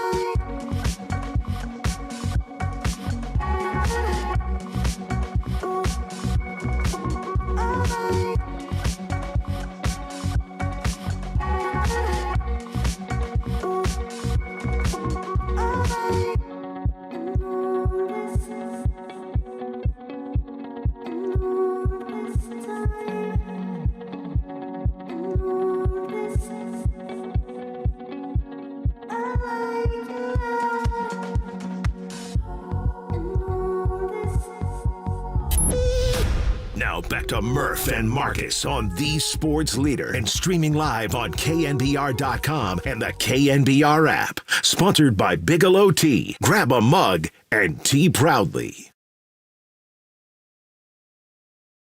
No, we're not going to Superman this thing. If he's in the place where he could play, I'm sure he will, and him and Rick and everybody will figure that out, but we don't need Superman. Got to play the long game. So if he can, we know he will, but there's no pressure. We got to figure out how to win whether he play or not. All right, no Jimmy Butler playlist here. I could barely hear the cut you played over Soulja Boy here. Is there a reason we're playing this? Yeah, Draymond Green said that Steph Curry can't channel his inner Superman, so I immediately thought, crank that. Watch me Superman this, Murph. Oh, okay. Okay. Help me out, Young Tones. This your high school years? Dude, this is a banger. Yeah. Do you know this song, Murph? Yeah, well, I remember the craze, and I was sort of just viewed it from afar. Dude, this would go Didn't everybody crazy. do a dance? Oh, yeah. yeah. Marcus just did it for the stream. Bro. Yeah. Like, this used to come on during, like, the high school quad, and people, like, it was like a flash mob. Okay. Soldier boy up in the, I'm gonna crank that, watch me roll, I'm gonna crank that Superman, that's Superman now. Okay. You guys checking that out? He looks good. Marcus could move. Dude, he still knows it. We were How about discussing. you doing it back there, buddy? Yeah, I honestly did not remember all the moves, and Marcus has just jogged my memory. That's incredible. Now, did you do it? 100%. I would do it back in the day. Yeah, it's a big deal. This and then the Harlem Shake. Dude, this will come on, like, at a club or a bar, and I'll still bust out the moves. Does the room assemble so you guys can all it's That's like it, line dude. dancing? I'm Kinda? telling you, dude, in high school, this was a flash mob when this song came on. You know, believe it or not, the first person I saw do it was Jerry Rice. Did it at some Jerry Rice did it. Go look it up somewhere. He did it at some gym in front of some crowd. And that was kind of like my intro to it. I'm like, what's Jerry Rice doing? They're like, he's doing Soulja Boy. He's I'm like, cranking all right. that, Murph. All right, yeah, exactly. I've never done it. Surprise. That's good stuff. Fun. Well, anyway, anything that can take our mind off the Warriors, just check out. And by the way, the beauty of YouTube is you can rewind and watch Marcus do that dance again. That's it. I'm here all week. Yeah, good stuff, man. So you're saying the Superman reference? Yeah, exactly. I heard Superman. I'm like, yeah, give me a little crank tag. Give me some Soulja Boy because I do not think Superman will be playing in Game 5. Sounds like Steph Curry will be absent. Are we talking like late 00s, early 10s? Oh, this has got to be like 08, 09, like prime high school, like maybe like sophomore year. 07? 07. Bang. Nailed it. Classic. Nailed it. All right. Well, Jose in Oakland is one of our faithful callers. 808. He's not afraid to bang the number at 808 KNBR. Yeah, crank that, Jose. Jose, good morning. How you doing, brother? What's up, Jose? Hey, good morning, guys.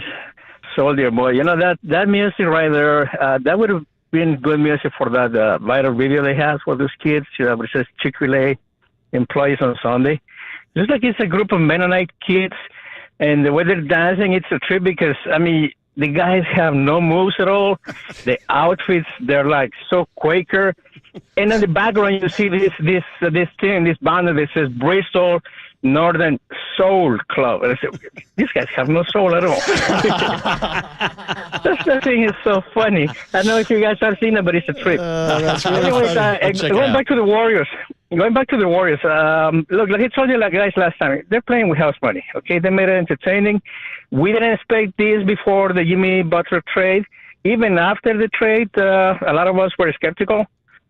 I mean, I'm not going to say I'm satisfied, but I'm going to go the Lloyd from Dumb and Dumber route, so you tell me there's still a chance. There's still a chance.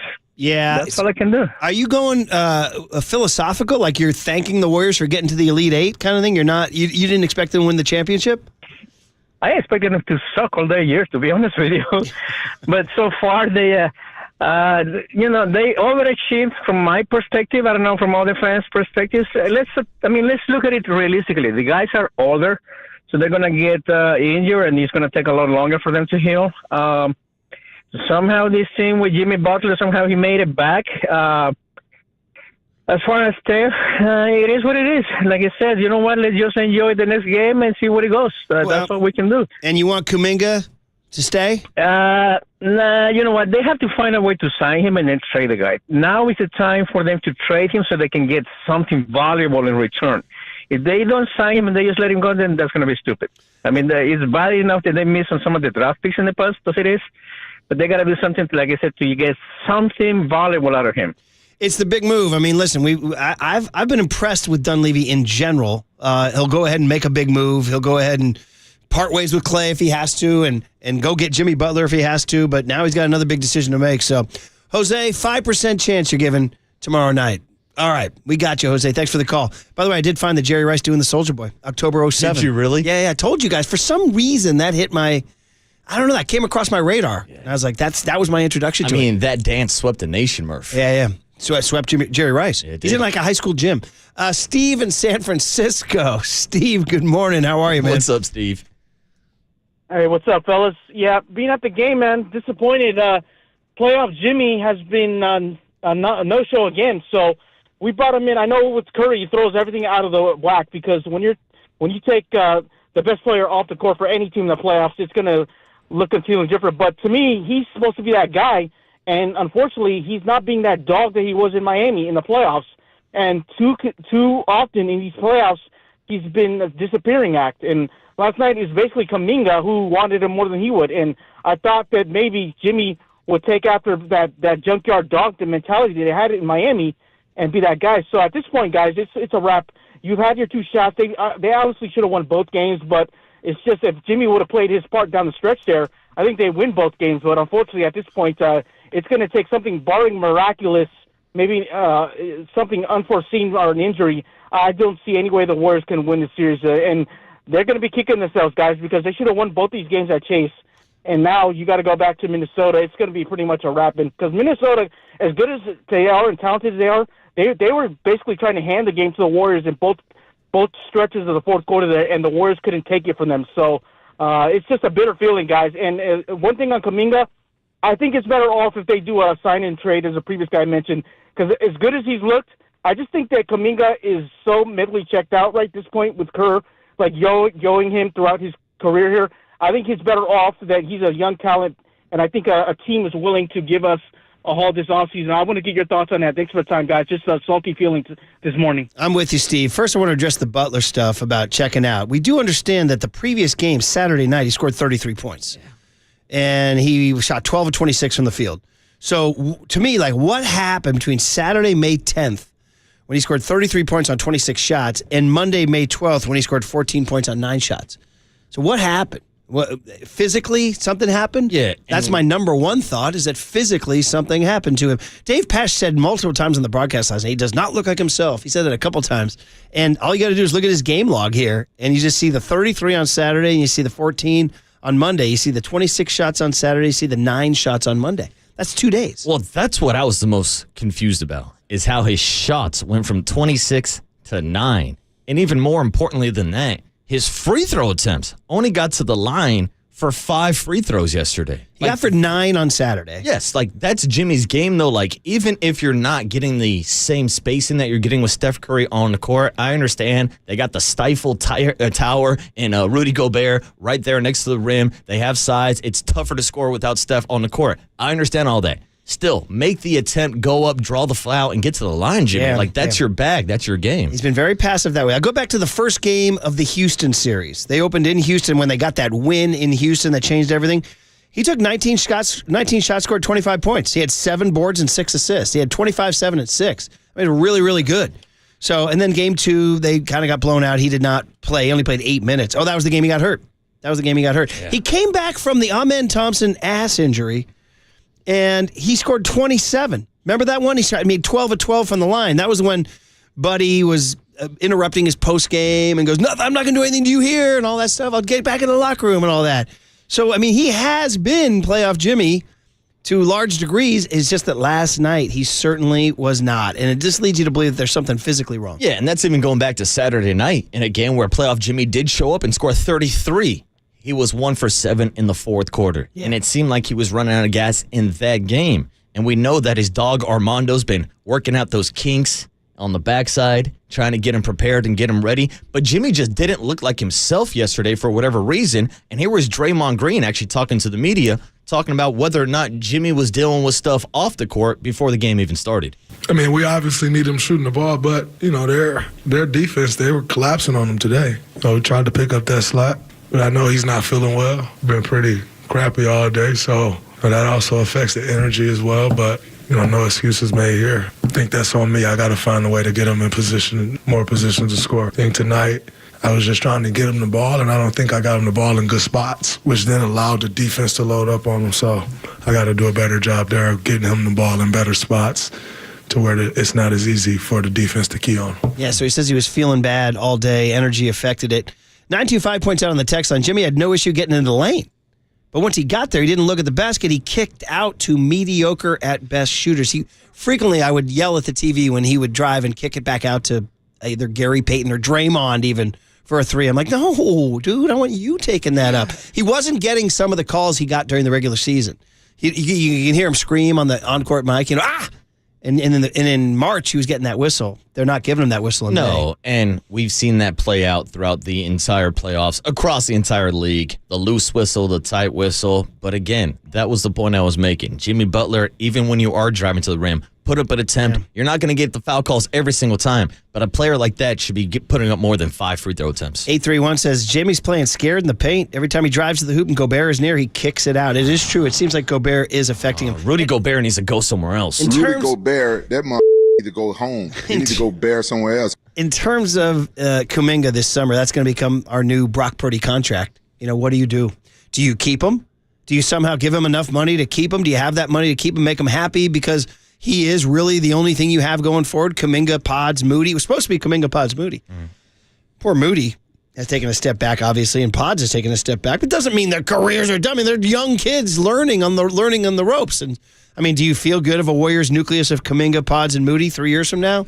I mean, that's the question you got to ask yourself. Yeah, but is Steph Curry going to play 3 more years? I guess that's really the big question, because that was the question for me going into the season. Yes, it's nice to have young players like a Moody, Pajemski, and Kuminga, but are these guys ever going to develop in time to help Steph Curry win one last ring before I'm thinking he retires? Like post yeah, Curry exactly. down the road. But that goes back to the 2 timeline thing that they've been flirting with for a decade now. In the 2030. We got 1 minute left, but Mexican-American Dream, who's a KNBR icon of late, is checking in. You got a quick hit, squeeze it in, Mexican-American Dream. Good morning. What's up, brother? Good morning, fellas. I just want to say I blame last night's loss on Pat H with the bum wheel in the YouTube chat. This is a man who's calling me up for not going to games, but I live far away and I've got the family. Pat H, in the meantime, as I said before, Pat H has a side piece. He has a plastic plant and he has dust bunnies. We are not the same, baby. And for somebody who claims that his presence at games contributes to the win, last night he showed up and he was lacking, baby. Pat H, don't come at me again, baby, because you have a bum wheel and I have full 360 range motion. I'll smack you off that little tortilla before you know what hit you, and I'll stuff that chili pepper in your mouth and I'll bury you 6 feet under where you belong. Yeah, last night you was fool's gold along with Pajemski, who couldn't hit one if you started of a boat, daddy. That's where you are right now. You better be careful, Pat H. You stay in your lane. It's blue and it's black with the wheelchair, baby. Don't mess with me again. Next time I'll put you under when they'll find khaki before they find you, baby, and that's pretty deep. Mexican-American Dream out. What are they waiting? Did he just bring YouTube beef to the airwaves? That is, dude. He took it straight from the YouTube chat, taking shots at Pat H, the man that they named the crap section after on Dirty Work. Okay, there it is. We got beef. We got all beefs welcome. All beefs welcome. Pat H, Tacky, we're coming for you. All right, Dwayne Kuiper. We're going to take a break from Warrior woes and talk about Giant woes. This person texted in 831, said, you guys said Jimmy Butler checked out. Have you guys seen a Pat Bailey at bat lately? Oh, not Patty. The mean sports talk radio in the morning. Dwayne Kuiper next on the Sports Leader.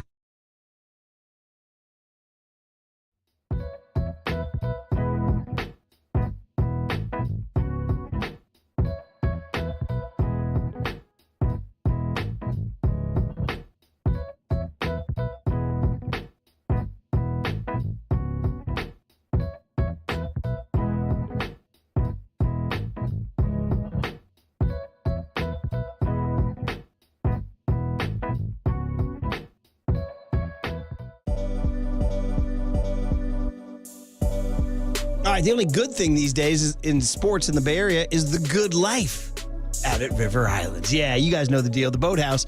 I'll meet you there, and we'll start our tour, get a little lunch at the beautiful Boathouse, and then check out River Islands, where Bay Area homebuyers have been discovering the good life for the past 10 years.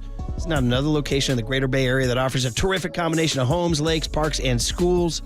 Not only is the natural setting magnificent, close to the San Joaquin River, but there are whole neighborhoods built around lakes with docks to let you go rowing or kayaking right from your backyard. Baseball fields, soccer fields, fields for sitting back and taking in the view. River Islands High School, brand new and beautiful. 3 K through 8th grade schools among the highest scoring in the country. Del Webb, a specialist in 55-plus living, offering 3 model complexes in its own master plan community built within River Islands. So more than ever, River Islands has it all, and it's all priced from the $600,000s to over $1 million. Go to riverislands.com and see for yourself how the good life can be your life.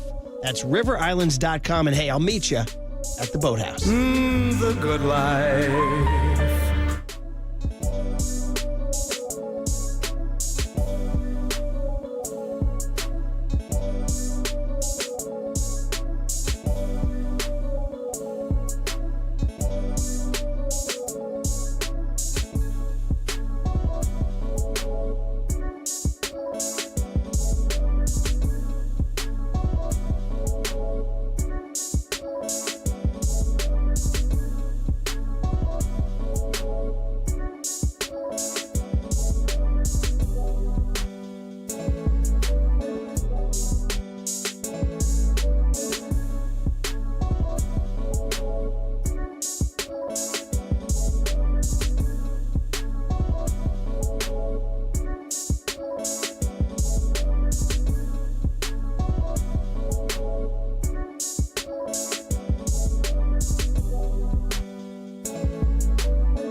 There's no question we've got the best in the booth. That's why we all mimic his call.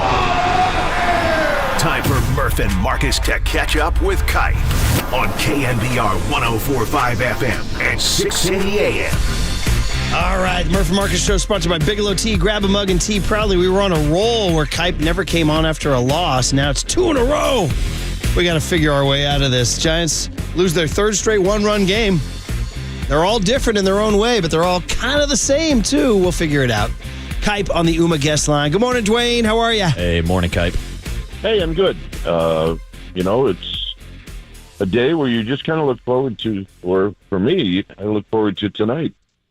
The thing about this sport, baseball, is it's so much more different than any of the other sports where in football, if you lose 4 in a row, it's not good. In basketball, it starts to be a little bit concerning if you lose 4 in a row. But in baseball, you almost have to figure that every team at some point during the season is going to lose 4 in a row.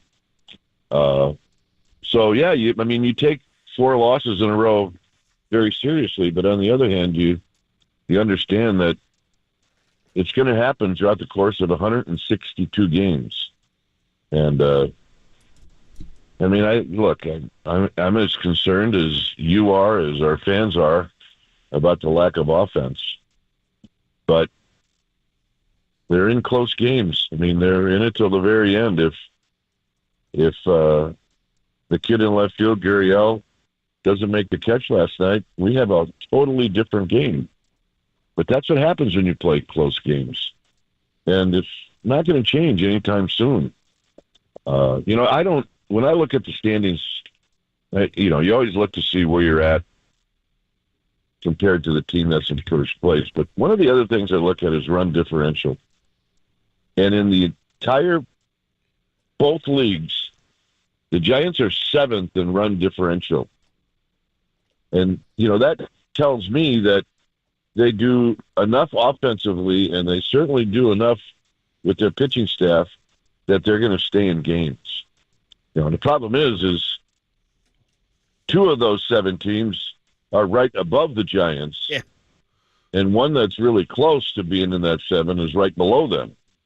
But you can't control who's in your division. So, I mean, that's a long-winded answer to a question that you didn't even ask.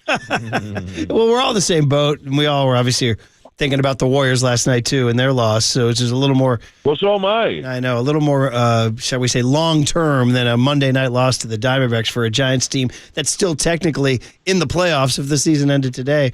So let's talk about Bob Melvin's pregame move. He explained it. It's the old, sometimes it's good. He said change of scenery is good sometimes. So Chapman to the 2-hole.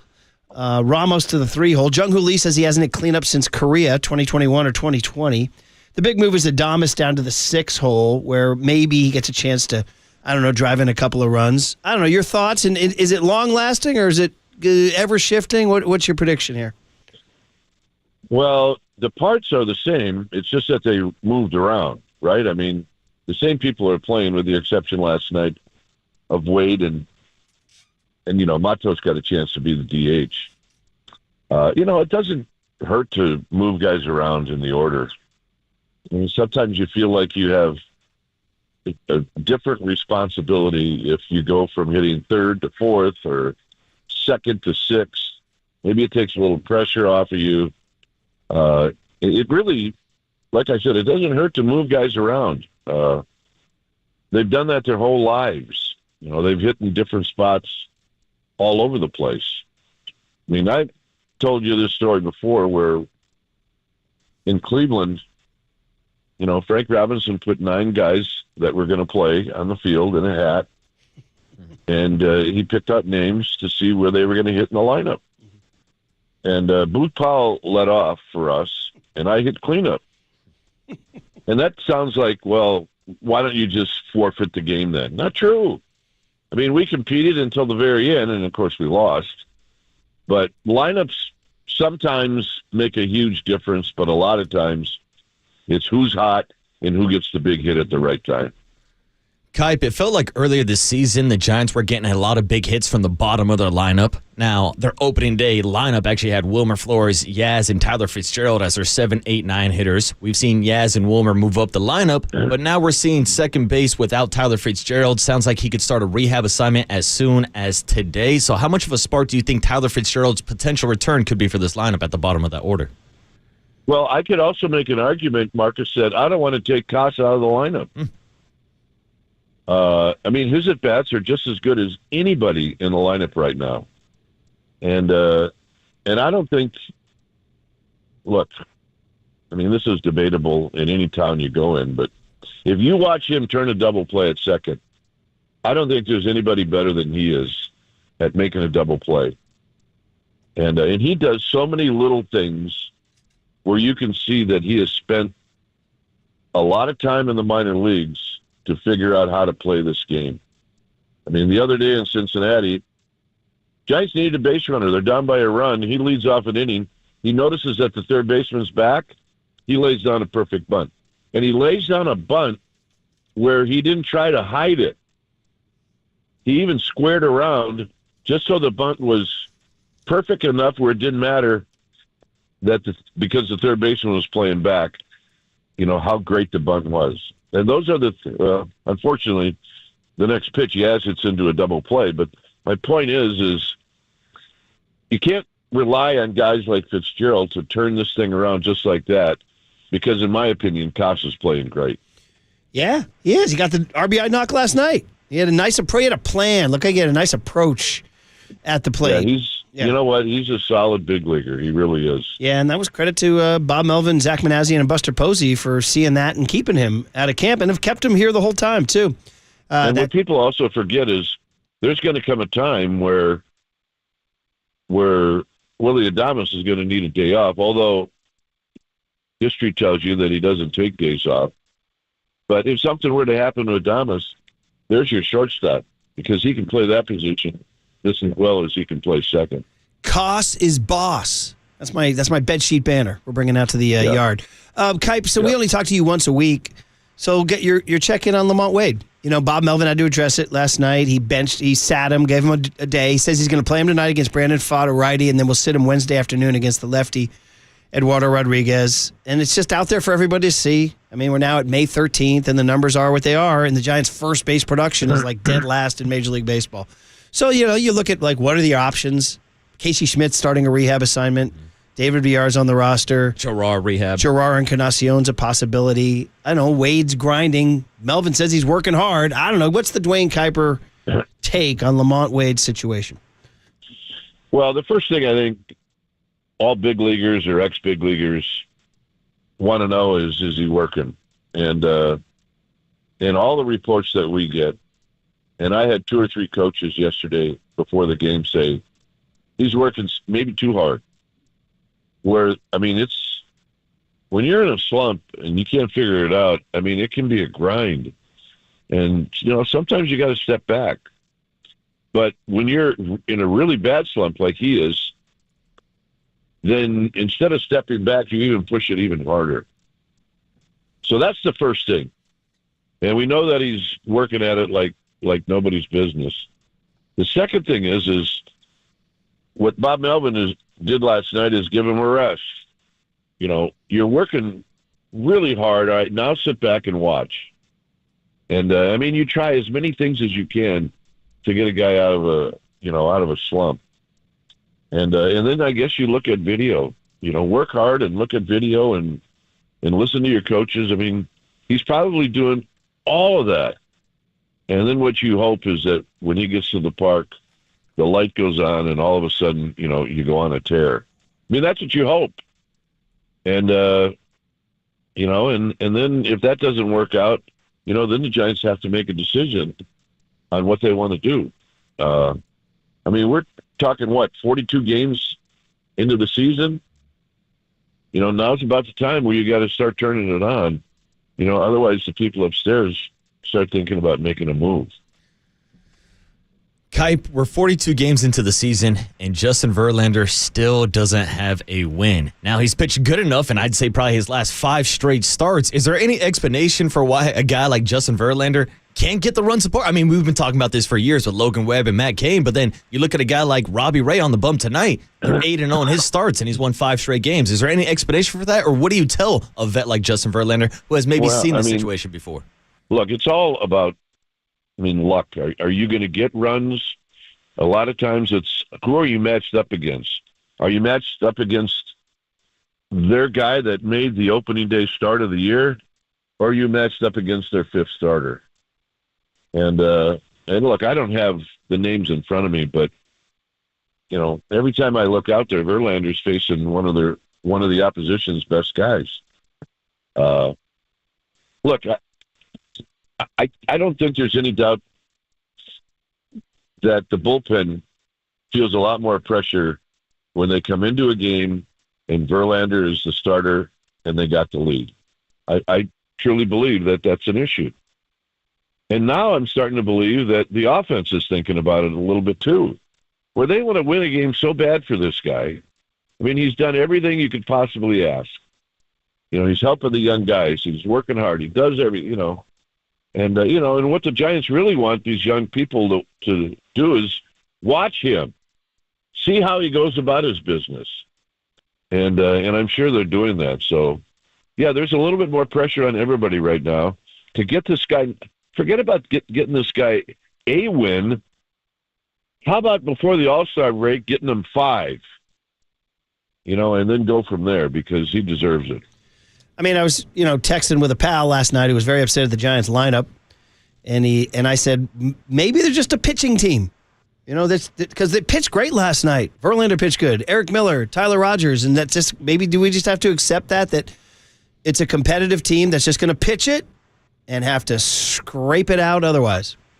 Well, scrape it out, especially, if you're in a funk like they are offensively. Look, they scored 6 runs on Sunday and lost, so you hit that stretch where you're not winning games and you realize that, all right, well, here's 3 games where we didn't score and pitched great and lost, and here's a game where we did score and things went sideways from the pitching end and we lost, and then you realize that you're in a losing streak. Look, how much can the Giants change the lineup other than what they did last night? Yes, you got Encarnacion coming back. That's going to be a huge help because now you can play him at first, you can play him in the outfield, you can use him as a DH, and he's a threat. And right now they need a threat. They do. I need a threat like today. Give me just somebody come to the park and say, I'm a damn threat. And just start. And then maybe he can make a 3. That's okay. I know. Gosh. Well, I mean, we're very philosophical. I mean, they don't have Steph Curry. It's like, how would the Bulls be without Jordan? How would the Lakers be without Kobe? This is. I was just hoping, Kuip, that they could just steal one of these games at home and get Steph back while the series is still alive. That was the hope. I didn't think they could win the series without Steph, but I thought they could tread water until he got back. But I think they could. I think they'd win the series if they had Steph. The one thing that we're not going to hear, what's that? If the Warriors lose this series, is we are not going to hear the opposition say at the end of the final game, well, I don't think we would have won the series if they had Steph Curry. No, they're not going to say that. No, they're not going to say that. They might realize that it would have been a little harder for them, but they're not going to say it. Yeah. I want them to say it. I do. I want them to say, oh, it would have been a lot different if Steph was out there. They're not. No.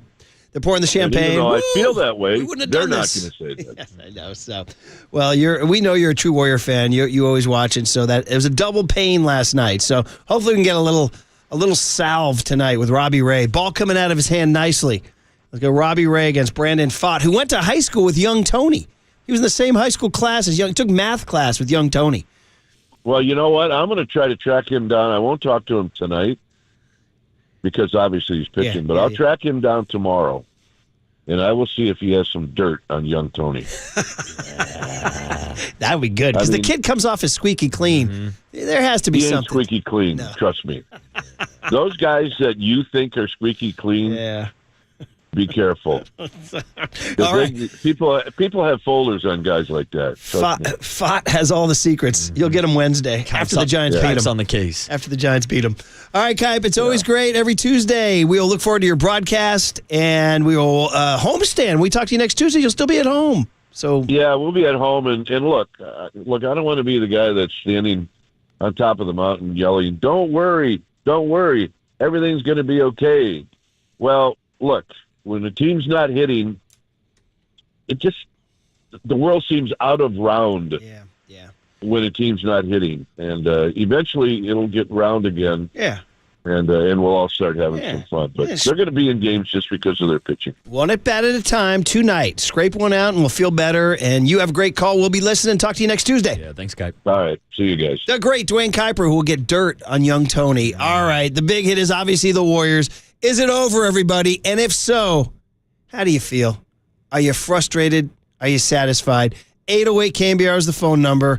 808 KNBR. Bang the number like the Mexican-American dream bangs the number. Bang! 808 KNBR is the phone. Bring your Pat H. beef to the airwaves. 808 KNBR I'm is the phone coming for number. you, Tacky. I'm coming for you. Bring your tacky beef, all right? I'm coming for you, Pajemski. Yeah. The Golden State Lumber and Showroom text line is 415-808-5627. We gather as Warriors fans. And, oh, by the way, the 49ers have a last place schedule. Being released tomorrow, by the way, on KNBR 104.5 and 680, the Sports Leader.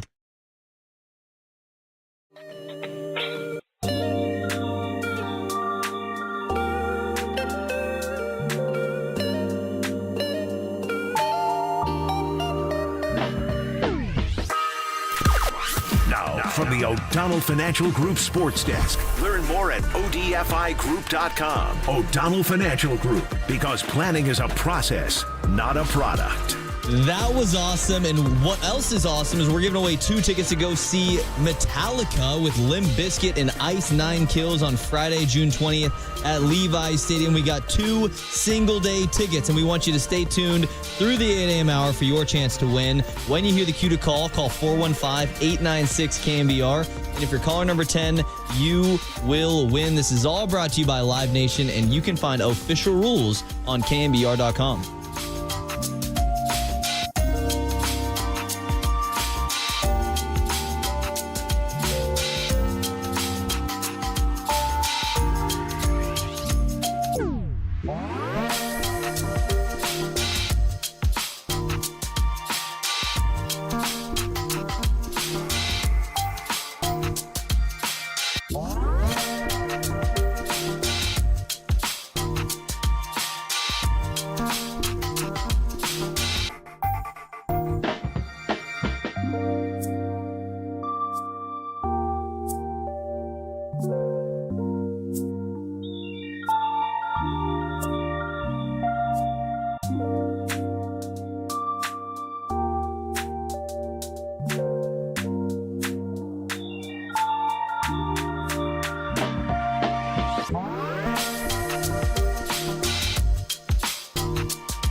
big hit.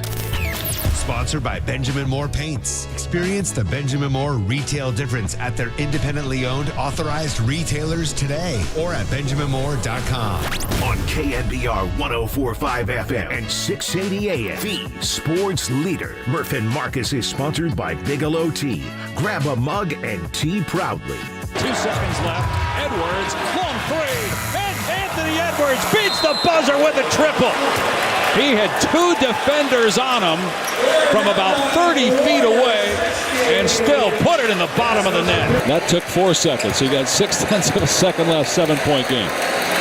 The Minnesota Timberwolves lead the Golden State Warriors 3-1, a chance to close it out on Wednesday night back in the Twin Cities. The Wolves have the most road wins in the postseason the last 2 years. And for the first time since 2016, the finals against Cleveland, the Warriors have lost 3 straight playoff games. There it is, Dave Pasch on ESPN telling you what you didn't want to hear. The Warriors couldn't get one of the 2 at home. That's all they had to do, we thought, just to keep it alive for Steph's return. Now they go to Minnesota for what seems like a funeral march. Game 5, Wednesday, 6:30. Steph will be reevaluated Wednesday morning. It's not likely. It's all one big stinker, and that's our big hit.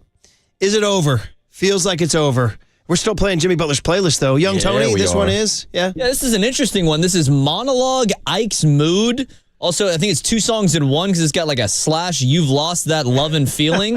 Artist is called, I believe it's Isak Hayes. How appropriate. You've lost that love and feeling. We've lost that Warriors feeling, haven't we? It was all so good during the Jimmy Butler honeymoon. It was also good when Buddy Hield scored 33 in Game 7 at Houston. It was also good when they won Game 1 at Minnesota.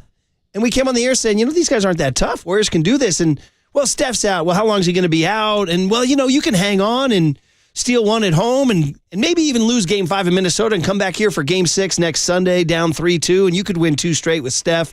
Well, that all went down the toilet. As last night, if you missed it, the Warriors take a halftime lead, 60-58, and you did play right there what looks like archaeologists will look back years from now as the demise of the Warriors, the Anthony Edwards damn near half-court 3 that he hit right at the halftime buzzer, which Steph does to so many teams. The medicine, taste of our own medicine here.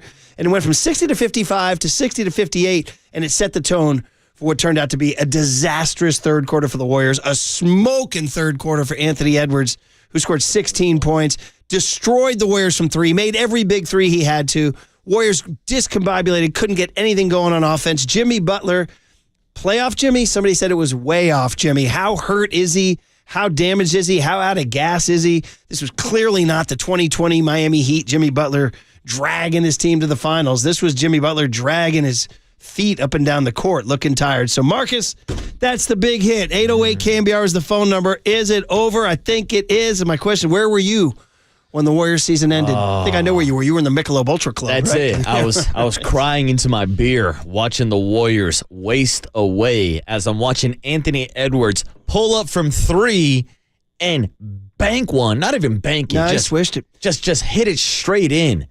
But he did it with the help of Steph Curry. I believe we have the post-game audio of Anthony Edwards talking about how his 3-point shot improved this summer playing out in Paris with Steph Curry. He's stroking those things for real. Well, he led the NBA in 3-pointers made this year. This is a dangerous thing. So he's turned into a different type of shooter. Yeah. But my question is, if Anthony Edwards can get that much better as a shooter over a summer with Steph Curry, why the hell can't anybody on this Warriors roster make a bucket after playing a full season with Steph Curry? Share some of those tips and tricks with your teammates, Steph. They clearly were not ready for prime time. Brandon, again, it's not Pajemski's fault per se, but he continues to stink it up so bad that we were talking about Anto Peric. Who? Is that his name? Did I get that name right? No, it's Pero something, right? Pero Antich. Say his name right. Pero Antich. Pero stuck in the attic. Josh Dubow of the Associated Press found the last time an NBA playoff player shot this poorly over a 4-game stretch was Pero Antich of the Atlanta Hawks in 2014.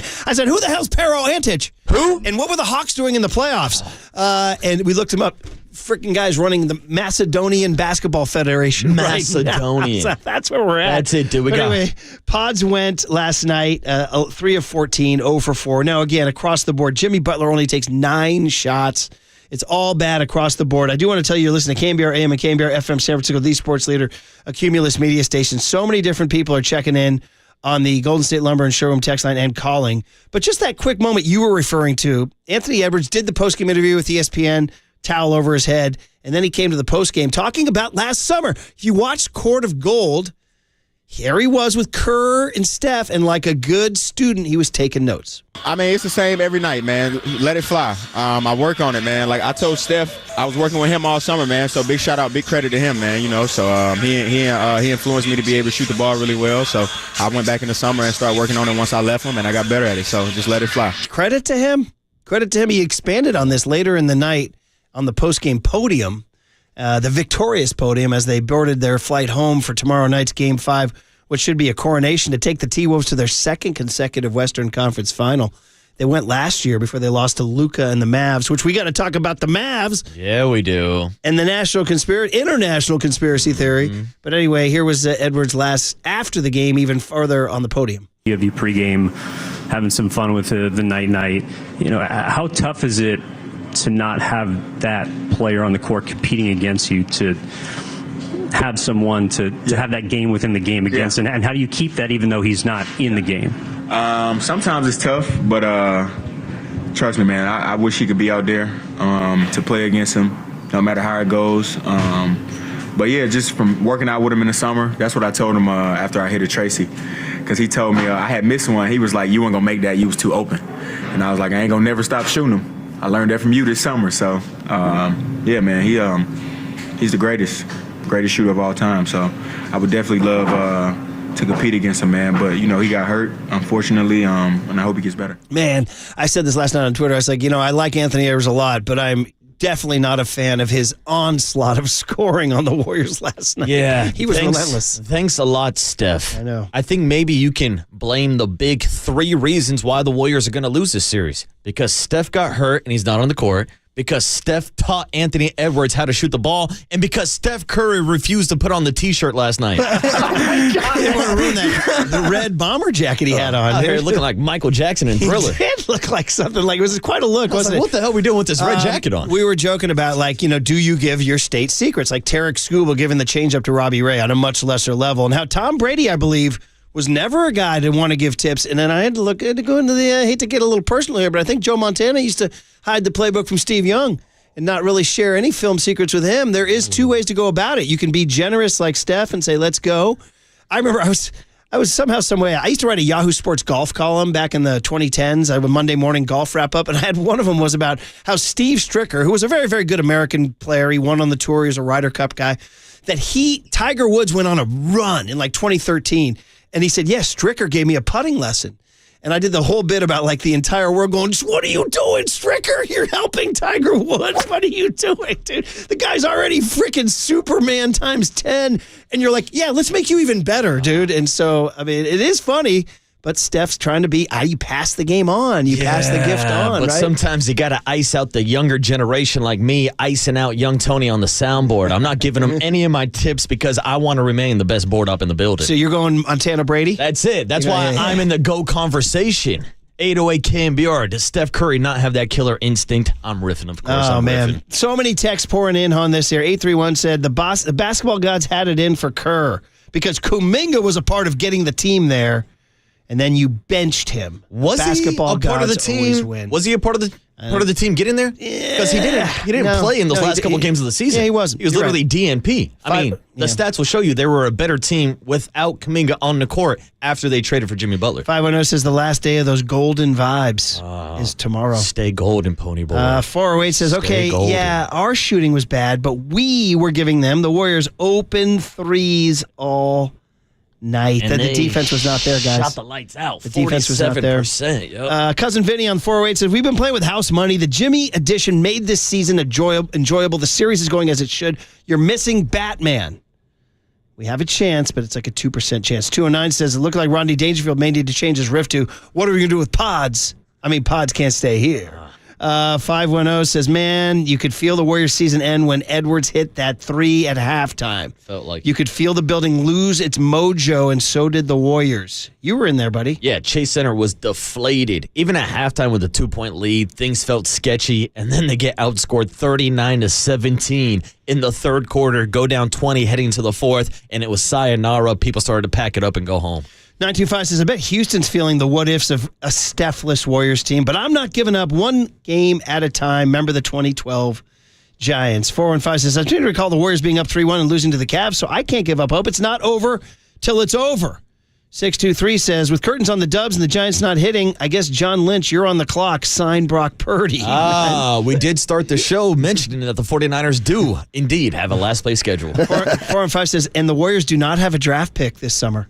They will, however, receive the 41st overall pick in the second round from the Miami Heat. Ooh. 925 says, Murph, it sounds like you're giving up on those fighting Golden State Warriors. Oh, no, Murph. Well, I stood by him in 1988. I should probably stand by him now, That's it. right? You and 3 others still think that they can go out and win Game 5. 916 says, Jimmy Butler. Oh, you got it? Yeah, here it is. Just in case you believe, down 3-1 with no Steph. Here it is. Brian, hi. Brian Murphy. I'm from Mill Valley, California. I'm a 20-year-old junior major in English. And I'd just like to say we still love those fighting Golden State Warriors. You and the 3 others. No, never mind. Does that sound like your partner? Yeah, it does. Yeah. A younger version. Young innocent there. Yeah. Even younger than you, Tony. Young Murph. That was Berman, right? Yeah. Just got a new deal with ESPN. What? Yeah. Just extended, yeah. Wow. I believe he's going to be through 50 years with ESPN. You're telling me that Chris Berman is back. There it is. Nice. By the way, what ESPN signing old, washed-up talent to contract extensions? Who do they think they are? KNBR? 4 more years of Berman. 916 says Jimmy Butler was a no-show. Do you agree?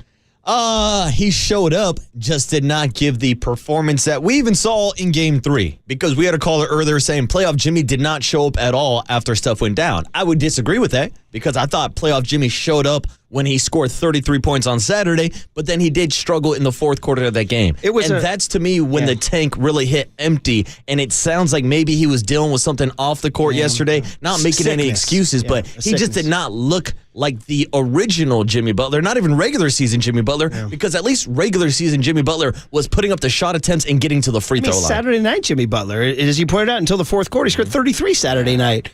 Like you say off the court, you mean an illness, not a personal thing. Yeah, sorry. 415 says, when you lose one of the top 5 players in basketball, you're probably not going to be the same team. You asked how I feel.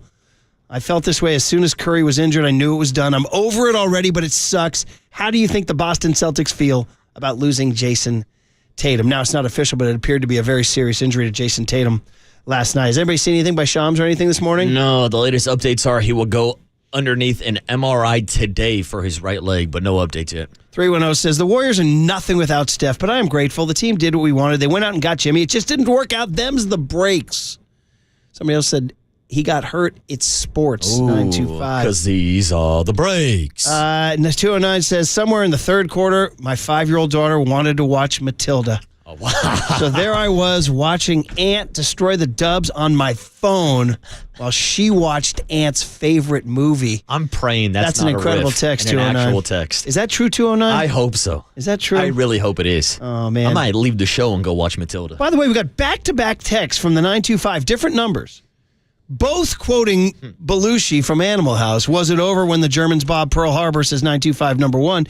And the very next text says, 925, was it over when the Germans... Or to quote Bluto, was it over when the Germans bombed Pearl? How about back-to-back 925ers going Blutarski on us? That's pretty impressive.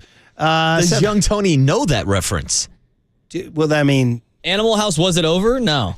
Okay. He's never seen Animal House. Well, I mean that's, added to the list. The lowest hanging fruit of them all. We just found out what young Tony learned today. I'm thrilled for your upcoming good fortune. Absolutely thrilled.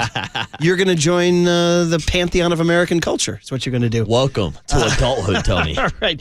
Okay, we're going to continue this big hit on the other side. Take a quick break, do a little business, come back on the other side. The big hit part 2. How you guys are feeling about the future of the Warriors. How you're feeling about Kuminga's role in all this, okay? How you feeling about Pods? How you feeling about Kerr? Is it over? 808 KNBR is the phone number, and if so, what's the next step to get the Warriors back to compete with the likes of a young Minnesota Timberwolves team, a young Oklahoma City Thunder team, and the Dallas Mavericks with Cooper flag. Which we have to address on the other side, too. Next on the Sports Leader.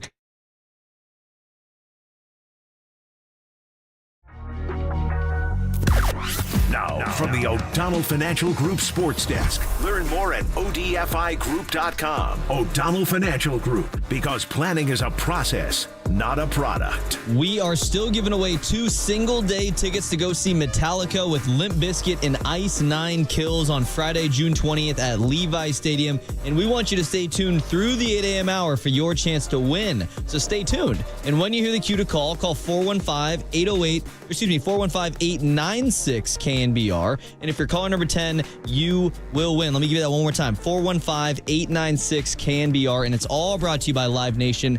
You can find official rules on KNBR.com.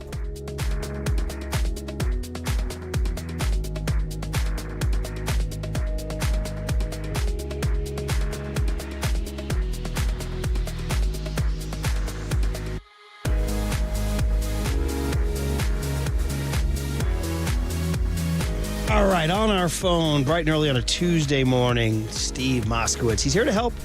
So if you're out there and you can't pay your taxes, Steve, what do you say to the people out there? I can't pay my taxes. What do you do? Don't panic. There's a lot of good solutions, and it happens all the time. You know, a lot of times people feel they're all alone, they can't pay their taxes. It's a very common situation. So we'll talk to you, we'll listen to you, and then we'll figure out what's best for you. For example, can we get you qualified for a deal where you just pay part of it, the government writes it off, you never pay? Or a monthly payment plan that you can really afford. Not what some IRS agent says you can afford, but what you can really afford. Or we get the penalties forgiven.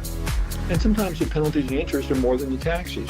Or we shift the blame where it belongs, to the former spouse or former business partner. Or maybe the statute of limitations has run. Or maybe you don't owe the taxes to begin with. A lot of times the bill is wrong.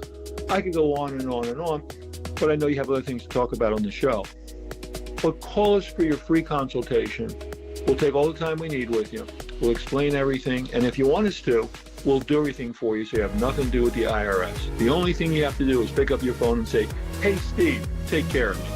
That's it. Call Steve Moskowitz. He's my tax attorney. He should be your tax attorney. Give him a call at 888-TAX-DEAL, 888-TAX-DEAL, or go online to moskowitzllp.com.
And now it's time for the Protect Your Assets Business and Technology Report with me, David Hollander.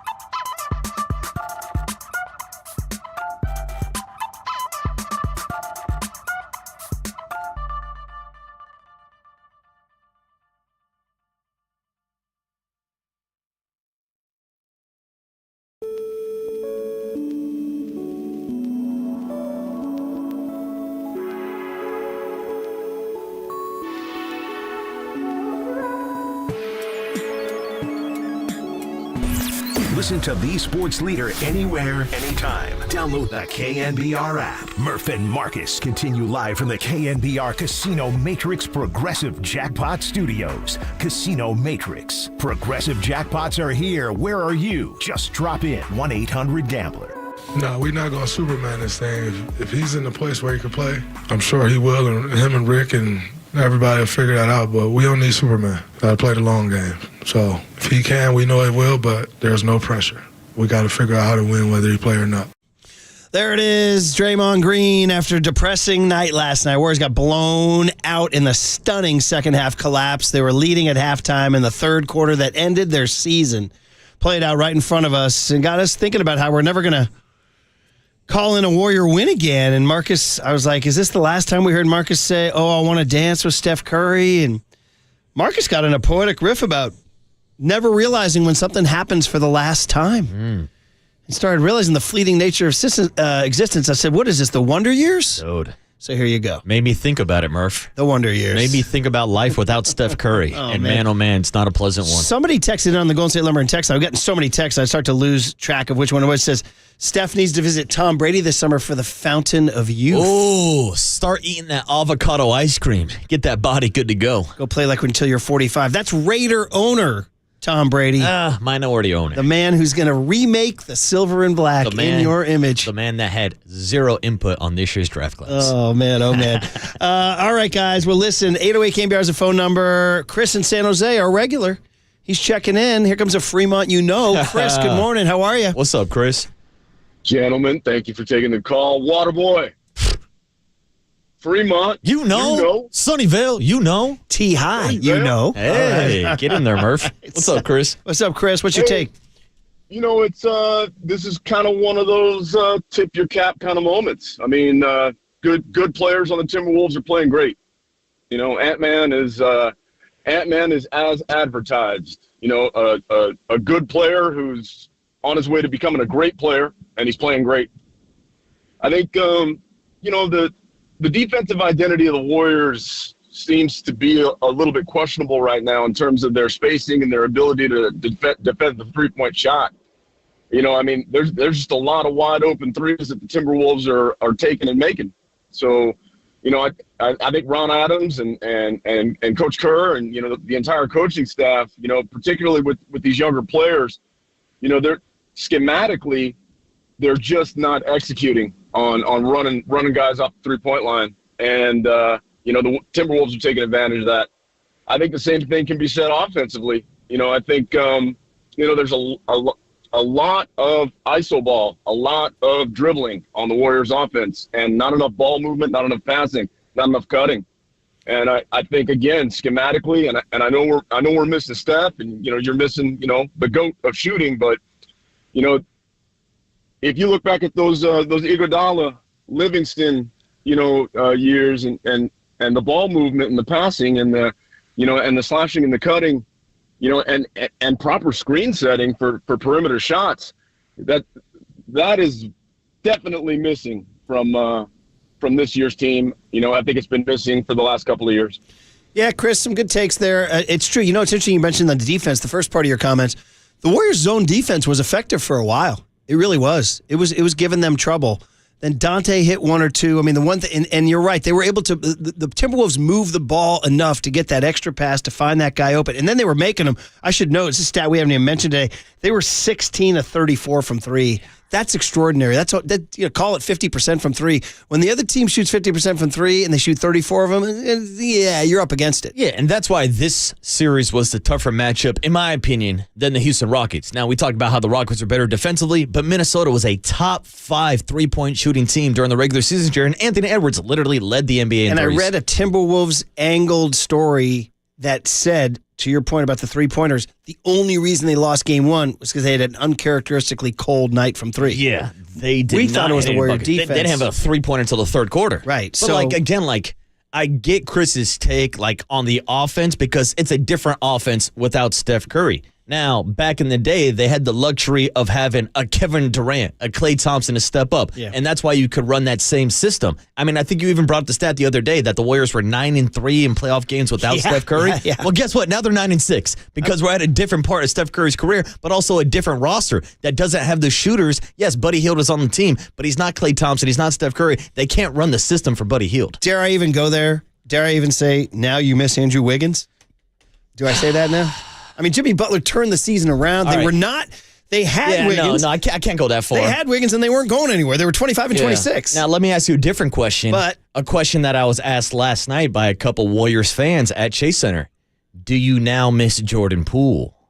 Cleo, the best night watchman in the Bay, hit me with that this morning. By the way, Cleo is the best. Everybody should have the joy of starting their day with Cleo. Cleo's got great energy, vibes, and takes. And he hit me with, he said, Murph, I think they missed Jordan Poole. I said, we're going way back now. Yeah. We're in the way back machine. Now we're bringing up old ass. Now you missed the three-point shooting ability, but it was never going to work out. I remember doing a show with you on the board behind the glass, and you were coming on the mic to rip Jordan Poole for taking the shot that he shouldn't have taken against the Lakers. There's a lot of times where Jordan Poole would be dribbling balls that go off his legs. Well, he also took a shot against the Lakers in the playoffs in with like 30 seconds to go, and you're like, Steph Curry's on the court. You're not taking that shot. I don't like it. I don't like it one bit. So I don't think Jordan Poole a lot too. I'm not sure Jordan Poole would have saved the season or even saved the series. Cleo was basically blaming last night on Draymond punching Jordan Poole, and I was like, well, I said, Cleo, that's, he was a turnover waiting to happen. He was, however, what they're missing, which is that other Steph scorer, and Pods isn't there yet, obviously. He's just not there. And Wiggins, on occasion, would do that, but not nearly consistently enough. No. And then Jimmy, but also, you thought could be that guy. With Andrew Wiggins on the roster,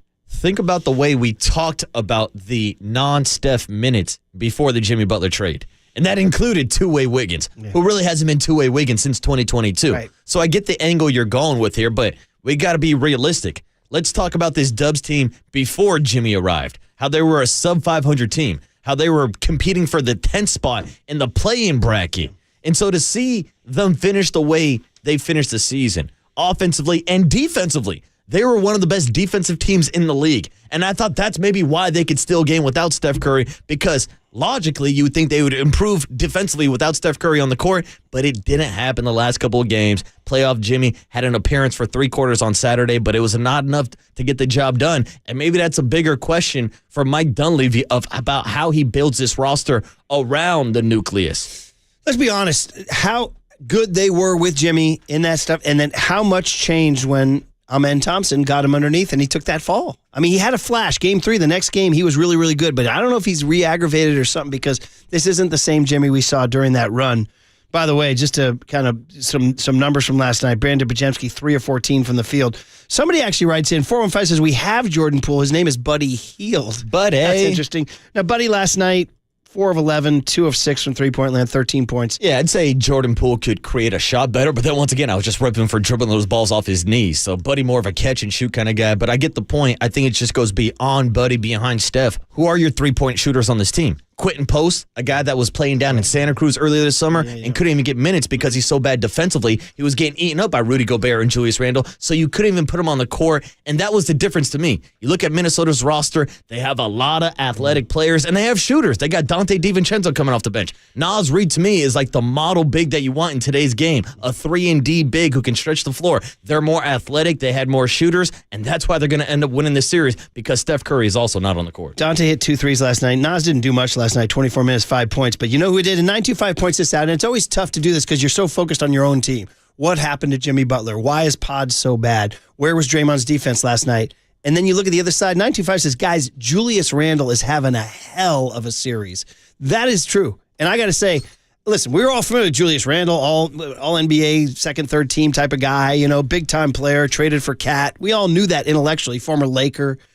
But I didn't anticipate him playing his best during this series. He really is coming to his own. When they asked Anthony Edwards about him on the ESPN interview last night, he lit up. He was sort of he was kind of going through the motions on the interview, but when she asked him about Edwards, Randall, he lit up. He goes, "Oh!" And then he said, see if you can find it. He said, "He cold." Here I am, 57-year-old white guy quoting Anthony Edwards saying, "He cold." He's the coldest. He goes, "We have a phrase in Atlanta, he cold." Ooh. And that's what he said about Julius Randle. So that's, I guess, the highest praise possible from Anthony Edwards. No doubt. And look, I've watched Julius Randle play a lot of ball when he was with the New York Knicks, and he was an all-star, but he's taken it to a whole nother level now with Minnesota, which is crazy to think about it in hindsight because I was not expecting Minnesota to be this good this year after giving up in trading away Karl Anthony Towns. But this truly does seem like one of those few rare win-win situations for both teams because the Knicks are one game away from going to the Eastern Conference Finals with Kat, and now Minnesota's one game away from going to the Western Conference Finals with Julius Randle. What do you give me for Jalen Brunson and Julius Randle? Two guys have an absolute breakout second rounds right there. And Jalen Brunson, the Knicks for sure doing their thing. So many texts pouring in. 510 says, more often than not, guys, Andrew Wiggins disappeared in the playoffs. 707 says, can you trade JK for the Greek Freak? You know Joe Lacob is going to have Mike Dunleavy looking into Giannis. You know it. Oh, absolutely. He's going to get it done. Make that call. Bring me the Greek. Does he need a balaclava or whatever the hell it is? Balaclava's a ski mask. This offseason should be nuts. We're hearing about the rumors of Giannis potentially being traded. There's rumors about Jokic, depending on how this series ends against OKC. There's rumors about Kevin Durant maybe going to the Houston Rockets. Like, there are going to be a lot of big-name free agents or at least big-name superstars on the trade block this summer. So, yeah, you got to make the call. You got to ask about everybody. By the way, 209 says, you guys talk about what the Warriors are missing. 209 says, they're missing Monte Ellis.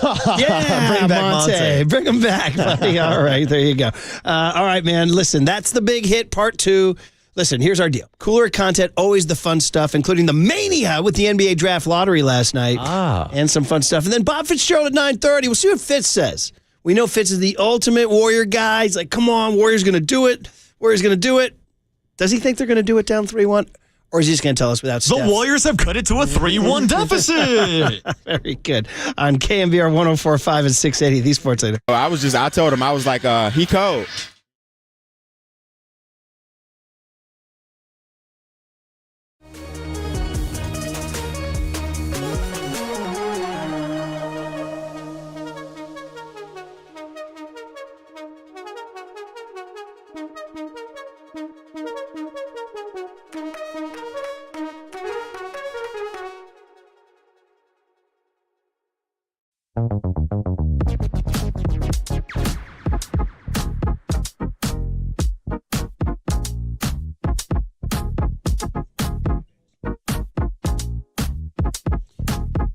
All right, always happy to talk about the good people at El Cerrito Honda. Love my 2025 Honda CR-V. It's awesome. It's a hybrid. Color's beautiful. I was telling you, I was driving on the 7th grade basketball team. One of the kids goes, Coach, they're making these really nicely these days. I said, that's right, Reese. They are. El Cerrito Honda. Listen, it's Memorial Day later this month, right? People go, hey, Memorial Day savings. No, El Cerrito Honda all month. All month. They're having the savings. Your destination, El Cerrito Honda. Unbeatable selection. Service you can always trust. Good people. What do you want? You want the fuel-efficient hybrids? You want the all-new Prologue EV? You want the rugged 2026 Passport Trail Sport? All there for you at El Cerrito Honda. All Memorial Day weekend and beyond throughout the month of May. Visit us today. I say us. I consider myself part of the family. Right off of 80 on San Pablo Avenue. Right off of 80 on San Pablo Avenue. You want the exact address? 1755 San Pablo Avenue. Put it in your GPS. 24/7 online at elcerritohonda.com. So you can just start shopping online, elcerritohonda.com. Don't forget to tell them that your boy Murph sent you. Say, hey, Murph told me. And I said, yeah, I'm very confident. El Cerrito Honda. More than just a car dealership. We're family.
Everyone, chill. This is the cooler. He's bitten a cooler of content. Cornucopatious of joyful news. We might be on to something. Yeah, baby! Murph and Marcus is sponsored by Bigelow Tea. Grab a mug and tea proudly. We got Bigelow Tea. We're enjoying Bigelow Tea and coffee and tea and all that good stuff with our Bob's Donuts given to us by Megan and Dale, who put on the St. Anthony's Penny Pitch last Friday that I helped out with. They were very generous, and everybody's enjoying the treats. So thank you very, very much. All right. I mean, yes, Murph, real quick, it's the least they could do since they made you face your penny phobia last Friday. That's very true. Dude, how about me they had like pennies everywhere. It was like Indiana Jones when he fell in the pit of snakes. I hate snakes. You fell in a pit of pennies. Cooler content sponsored by Marin Health, the good people at Marin Health. With top physicians, surgeons, and clinicians right here in the North Bay, Marin Health puts you closer to your best health, world-class care, closer than you think. Hey, Hunter Pence joining the midday guys. Hunter Pence joining Papa and Silver at 12:50. Yes. So, yeah, we need this right now because obviously last night was a very depressing second half. The third quarter was tragic. So we need some sort of relief. And the relief is the other part of the basketball world last night. No, not the Jason Tatum injury. That's a big deal, obviously. But the draft lottery, which I saw Tim Roy actually tweeted out last night. Did you see him? Tim Roy went big picture. And he was like, I know Warriors fans are upset, but do you realize that today used to be the biggest day in Warrior land for decades? The draft lottery. He's like, he gave us the Dr. Seuss, be thankful for what you have, you know? Some good perspective. Yeah, exactly. So, I mean, that used to be it. Here it is. I found the tweet from Tim Roy. For the younger fans of Dub Nation who are rightfully concerned about the undermanned Warriors in this series, don't forget this is draft lottery day. which used to be Golden State's most important day of the year. It was for years and years. Be thankful you have playoff teams to root for. Shout out to the Thunder era. And no, youngins, I'm not talking about the Oklahoma City Thunder. So, you guys know the deal. It was all supposed to be either the Utah Jazz, San Antonio Spurs, or Charlotte Hornets. Those are the three teams that had the best chance. And I was thinking, Cooper Flagg, I'll riff. I was thinking it's probably fixed for the Jazz. The paint job. Right? You know what I mean? I understand. You know what I mean? So, I know what you're saying. And I was like, I could see that happening, It'd be good for the demo. Exactly. Then I was thinking, wait, Spurs? Are they going to form like a gigantic monster, double-headed Wemby Cooper Flagg thing? But I was like, Hornets, no way, never. Well, all of a sudden they start pulling teams, and one team's hanging around that seems odd. It's the Dallas Mavericks. And I'm thinking, my first thought was, did the Mavericks trade into that? Did they have somebody's pick from a previous trade? And the answer was no. This was their pick from the Klay Thompson season that lost in the play-in game. That had they won their play-in game, they'd be in the playoffs. They wouldn't be in the lottery. So they came down to their last game that they lost to the Memphis Grizzlies. The play-in game after the Warriors beat Memphis. You're correct. And so they're there. They have 1.8%. 1.8%. So they're not, certainly they won't be there. Well, they're hanging around. That's it. Hanging it around and hanging it around. Shout out to the 1.8%ers. Shout out to the 1%ers who know what I'm talking about. Then they get to the final four teams, and the Mavericks are still there. And people start going, wait, what's going on here? Here it is. Here's how it plays out. Oh, yeah, we have the audio first. Audio. The first one, cut E, Tony. Cut E. There we go. Cut E. Fourth pick in the NBA draft goes to the Charlotte Hornets. Picking third will be the Philadelphia 76ers. The second pick will be made by the San Antonio Spurs, and that means that the number one pick in the 2025 NBA draft goes to the Dallas Mavericks. Blanking believable. 1.8%. And wait, the team that traded Luka Doncic. Ooh. Wait a minute. And it took about 1001, 1002, 1003 before the entire world decided this was rigged. Rigged. So here you go. I have a little video for you here on the YouTube, the Twitch, and the Twitter crowd of Nico Harrison and the group. They set up a camera in the back of their room as they're watching. And look at these dudes. Now, are these dudes acting because they knew it all along? Or is this the reaction of a joyous team that's just hit on a 1.8% chance? Here it is. Pick will be made by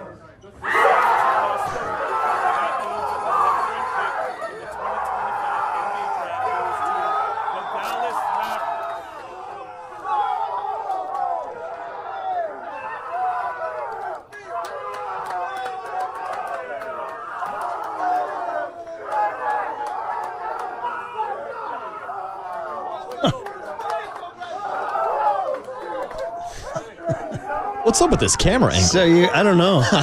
So you're telling me, a lot of bumping uglies in that video. Yeah, it was a lot of asses on our face. Yeah. So those guys were all acting. I think they're in on it. Oh my god! I think they're part of the plan, Murph. Oh my god! Adam's plan, Silver's plan, Silver's plan. 100%. I can rig it, Not but I a radio will. riff. You believe it was rigged? Do you know what? It's so damn suspicious. It's so damn suspicious. Let's pause. No. I'll give you my argument. Let me make my case. Yes, Let me go. grab the tinfoil and wrap it around my forehead. Because the Dallas Mavericks blew up the entire NBA with this Luka trade. And to me, it's not a coincidence that the NBA was having a ratings problem this season. Ratings were in the tank. So how do you solve that issue? You send arguably the biggest international star in the league to the biggest market in the NBA, the LA Lakers. Second biggest market. Yeah, I know, but I still consider the Lakers right. bigger than the Boston Celtics, bigger than the New York Knicks, like brand-wise. Yeah, exactly. Like, it's the Lakers. And so it was sketchy to me when this trade happened, especially when we heard the details that the Dallas Mavericks didn't reach out to a single team other than the LA Lakers. Like, if you're going to shop Luka, that's fine, but get a king's ransom. You should be reaching out to more than just one team. And NBA owners and GMs reached out and talked about that frustration that they were not involved, that they didn't have an offer. And I'm like, well, why would they want him to go to the Lakers? Well, It's the LA Lakers. That's going to help save NBA ratings. They're like, all right, well, how would they reward the Dallas Mavericks? Well, they would have the frozen envelope or the frozen ping pong balls to get them the first overall pick. And then I did a little research, and this is not the first time it's happened, Murph, because in 2018, guess who the New Orleans Pelicans traded to the LA Lakers? Anthony Davis, and then surprise, surprise, they were gifted with the number 1 overall pick to draft Zion Williamson. So we've seen this play out before. It seems like there's a simple solution with Adam Silver in the NBA. If you want a first overall pick, if you want to win a lottery, all you got to do is send your superstar over to the LA Lakers, and we will reward you. Okay, there's Marcus's theory, Marcus's plan. That's Young it. Tony, where are you on this, buddy? Oh, dude, this is 100% rigged. This is total BS. This is absolutely ridiculous. To your point, dude, how about the frozen envelope? I got that knowledge now because I did a little research for what did Young Tony ask today. So this is 100% rigged. Yes. I do not like to see it. They had a 1.8% chance. Are we serious? They didn't have a 0% chance. Yeah, I don't know if I'm buying it. Now, we might sound like the crazy radio conspiracy theory guys. Like, I get it. I understand. But I'm not the only one, Murph. Because here's the face of the franchise himself, LeBron James, from just a few weeks ago on the Pat McAfee show, talking about him being drafted by the Cleveland Cavaliers, Patrick Ewing going to the New York Knicks, and hometown kid Derrick Rose going to the Chicago Bulls. You know, during the lottery drop, Cleveland got the number 1 pick. I just don't think that was. Whoa, what a coincidence! Don't you think Wemby with the Spurs? Oh my God! Let's keep LeBron home. You know what? Patrick Ewing to the Knicks. You know, Derrick Rose to the Bulls. Like, I understand the assignment, guys.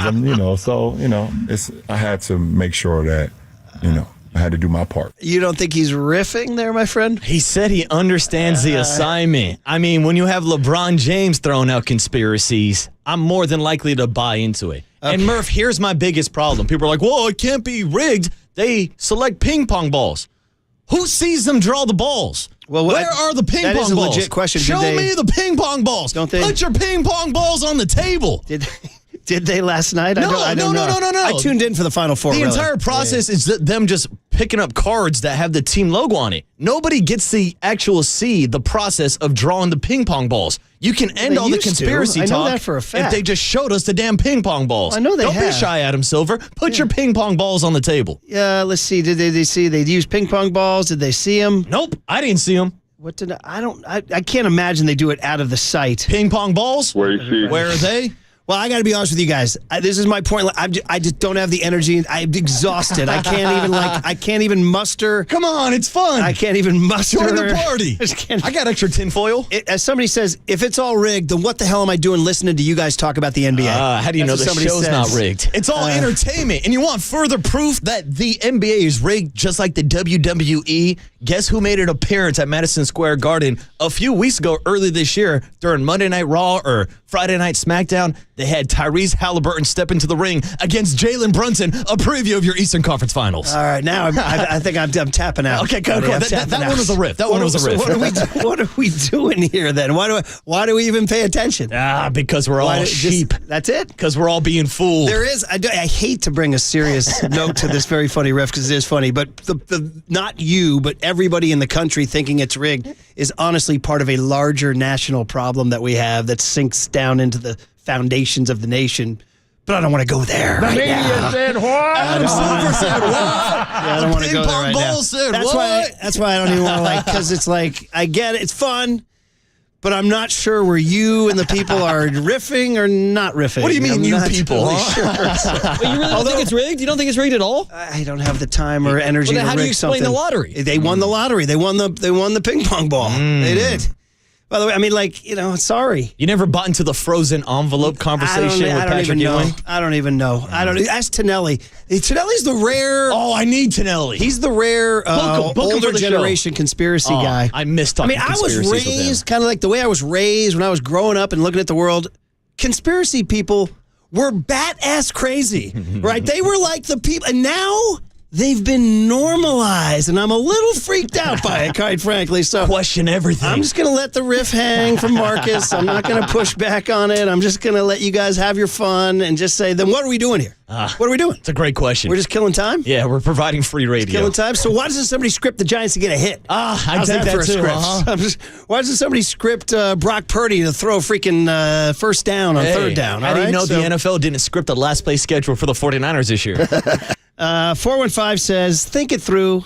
How many people have to be involved to rig a draft? Adam Silver. The problem is a lack of critical thinking in our nation. I don't know. 415. Me and LaRig James think otherwise. I think 510 might have perfected it and said, maybe we should just storm the draft lottery. That's it, dude. That's it. Me and Kurt Schilling and LeBron James. That's with a bloody sock on our forehead. Perfect way to end this riff there, too. We can continue this if you want on the other side, 808 KNBR. If you guys want to keep talking conspiracy theory, 808 KNBR is the phone number. Or if you want to start talking about the non-conspiracy theory, the Warriors are dead. Just show me the ping pong balls. For the record, Curly thinks it's rigged as well. So this is 3 against 1, Murph. Yeah, sorry, guys. Says a lot about our generation. I just don't have the energy to get involved in this whole thing. I need to hear your kids' take on this. I think he thinks that there's a strong chance it's rigged. Yeah, join the so, club. too. Join the conspiracy club. Don't have the energy. They used to show the ping pong balls, so I don't know what you're talking about. I grew up watching the ping pong balls all the time. So now they're hiding those I need factual information on whether or not there was actual evidence of the ping pong balls, because that's a very critical point in this whole thing. Well, I can tell you that during the actual TV portion of the lottery, I was watching, and there was no ping pong balls in sight. But I know, but they clearly had to have done it at some point with people in the room. And I mean, I find it very difficult to believe that nobody witnessed the ping pong balls, because why wouldn't they show I spent it then? the first 50 years of my life watching the envelopes and the ping pong balls. You guys, what are you guys talking about? We've seen it all the time. Yeah, Were you watching the entire show? No, did you watch it from start to finish? Not at all. I actually didn't watch it at all. some point they showed No, it. they did not. They did not show it. Well, they might have done it on a different day with the people in the room present when they did it. That's a very critical fact. See, here's the part here where you guys are kind of throwing things out without truly knowing if it happened or not. We should probably do our research before we say that, which gets back to the original point I had about the sinking of this nation into the muck and the mire. I did the research. You can look it up. The ping pong balls were not shown on the broadcast. You cannot find any video evidence of them drawing the ping pong balls for this lottery draft. You can't find it. I've done the research. Okay. Okay, you did do the research, yeah. And that's the thing, Murph. For the first 50 years of your life, you thought Lee Harvey Oswald was a single shooter. Kevin Costner in Bull Durham thinks he was, for sure. The problem I have about getting involved in this is it does cut a little too close to the bone on how I feel about the United States of America. The media I wish I could riff more, but exactly. Thank you very much. Let's riff. That guy, by the way, was at Easter Sunday. He might have been in the room for that ping pong drawing.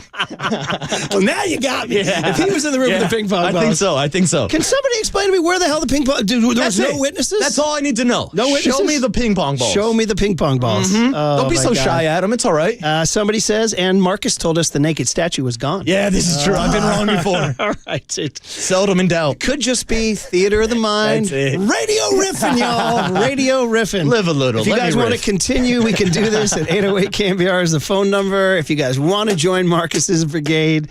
And Tonelli. We should have Tonelli call in. We should. Tonelli's actually worse than Marcus. Oh, dude. Like he thinks like Gambino's is rigging the menu today. What do you think I got all these conspiracies from? He thinks Robbie Ray's in the bag tonight for something. He's my conspiracy godfather. I mean, he honestly thinks like Oppo's rigging the parking garage. He might be right about that one. He's thinking that Tim Webb is squatting in the building so we don't leave San Francisco. He says, I haven't seen Thin Tim. Prove it to me. Squatters' rights. Exactly. So, 808 KNBR is the phone number on the Sports Leader. Who sees them draw the balls? Don't be shy, Adam Silver. Put your ping pong balls on the table. Time for traffic on the Sports Leader.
Listen to the sports leader anywhere, anytime. Download the KNBR app. Murph and Marcus continue live from the KNBR Casino Matrix Progressive Jackpot Studios. Casino Matrix. Progressive jackpots are here. Where are you? Just drop in 1-800-GAMBLER. All right, where's Metallica on conspiracy theories? Do Lars and James and those guys believe that somebody, I don't know, rigged their set list, perhaps? I don't know, but you can win tickets to see these guys right now.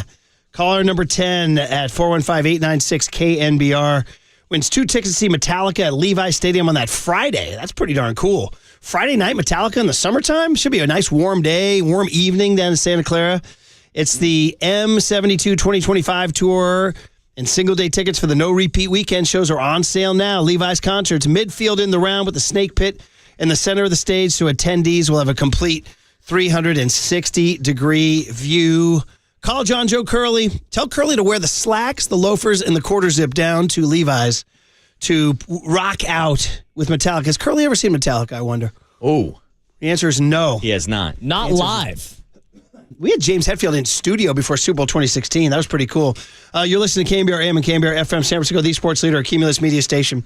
So where are we with the lottery? I hate to pop the bubble because it was fun riffing, but they did televise the ping pongs. Okay, yes, it wasn't part of the actual draft broadcast, or was Let's have it right here. It's on video. Somebody sent in the link, and it's here. If you go to somebody sent us Adam Silver's ping pong balls. If you watch the, careful, you can watch it. Now, somebody could say just because they televise it doesn't mean they didn't fix it. See, that's it. Right? Some of those balls look blue to me, Murph. So That'd be a dead giveaway. Cooper flagged to the Mavericks. Yeah. Although the joke is that Nico Harrison's going to take Ace Bailey from Rutgers, right? Yeah. Or trade the pick. Yeah, exactly. Right? Trade him for a bag of chips. But it is funny, like especially when you have people like LeBron James checking in, and the coincidences of Patrick Ewing going to his hometown team, the New York Knicks, Derrick Rose going to Chicago, LeBron James goes to the Cleveland Cavaliers. We've seen this in other sports too. It just seems a little sketchy. Well, there's the Ewing one for sure. I don't know if history will show this one to be as like crazily dominant as the Ewing one was, because the Ewing one was dramatically like true. I think they did a 30 for 30 on it, didn't they? Or they've done a whole. I mean, they've done like documentaries on it. They really have. So this one we'll see. I mean, does Cooper Flagg turn out? Funny, Ewing. By the way, Ewing and the Knicks never won a championship, right? I got to bring up all this. Am I right about that? Well, the last time it won was 74. So yeah, that was before. Yeah. It's been 50 years. Yeah, so yeah. So after all that.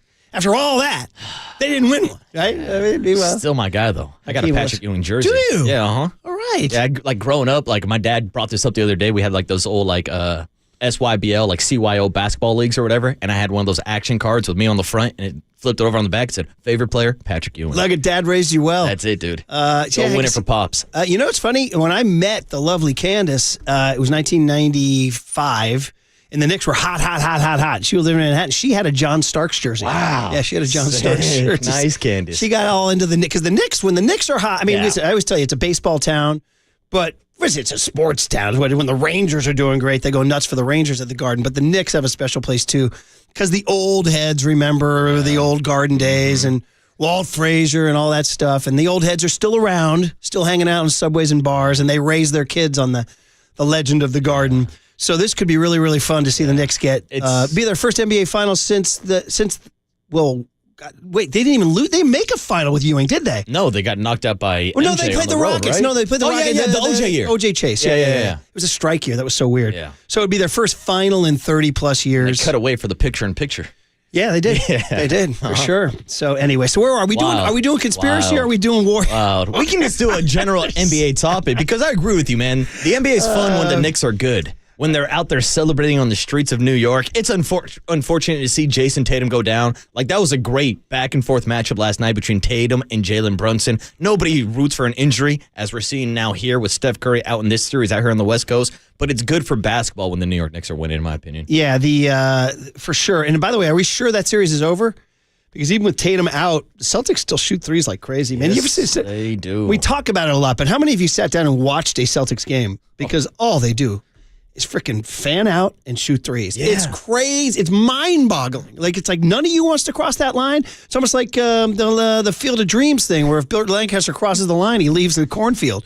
He crosses the line to save the little girl with the hot dog in her throat. It's like the Knicks Celtics like, we can't go inside that line. No, not at all. And I think that's a big reason why they blew 2 different 20-point leads in Game 1 and Game 2 because they continued to shoot the 3 ball. It's why last night I was sitting there watching Pat Spencer take the court, and one of the Warriors fans next to me said, "You think that can come back 20?" I said, well, the Knicks did it twice already this series, but that's a little different when you have Jalen Brunson on the court versus not having a Steph Curry. Yeah, for sure. So, all right, well, speaking of Steph Curry, maybe we should get back to the Warriors. It's been a while since we actually did a Warriors segment here, guys. So, well, good morning, everybody. It's 9 o'clock, and the Warriors are down 3-1, and it was tough. We've been talking about it all morning long.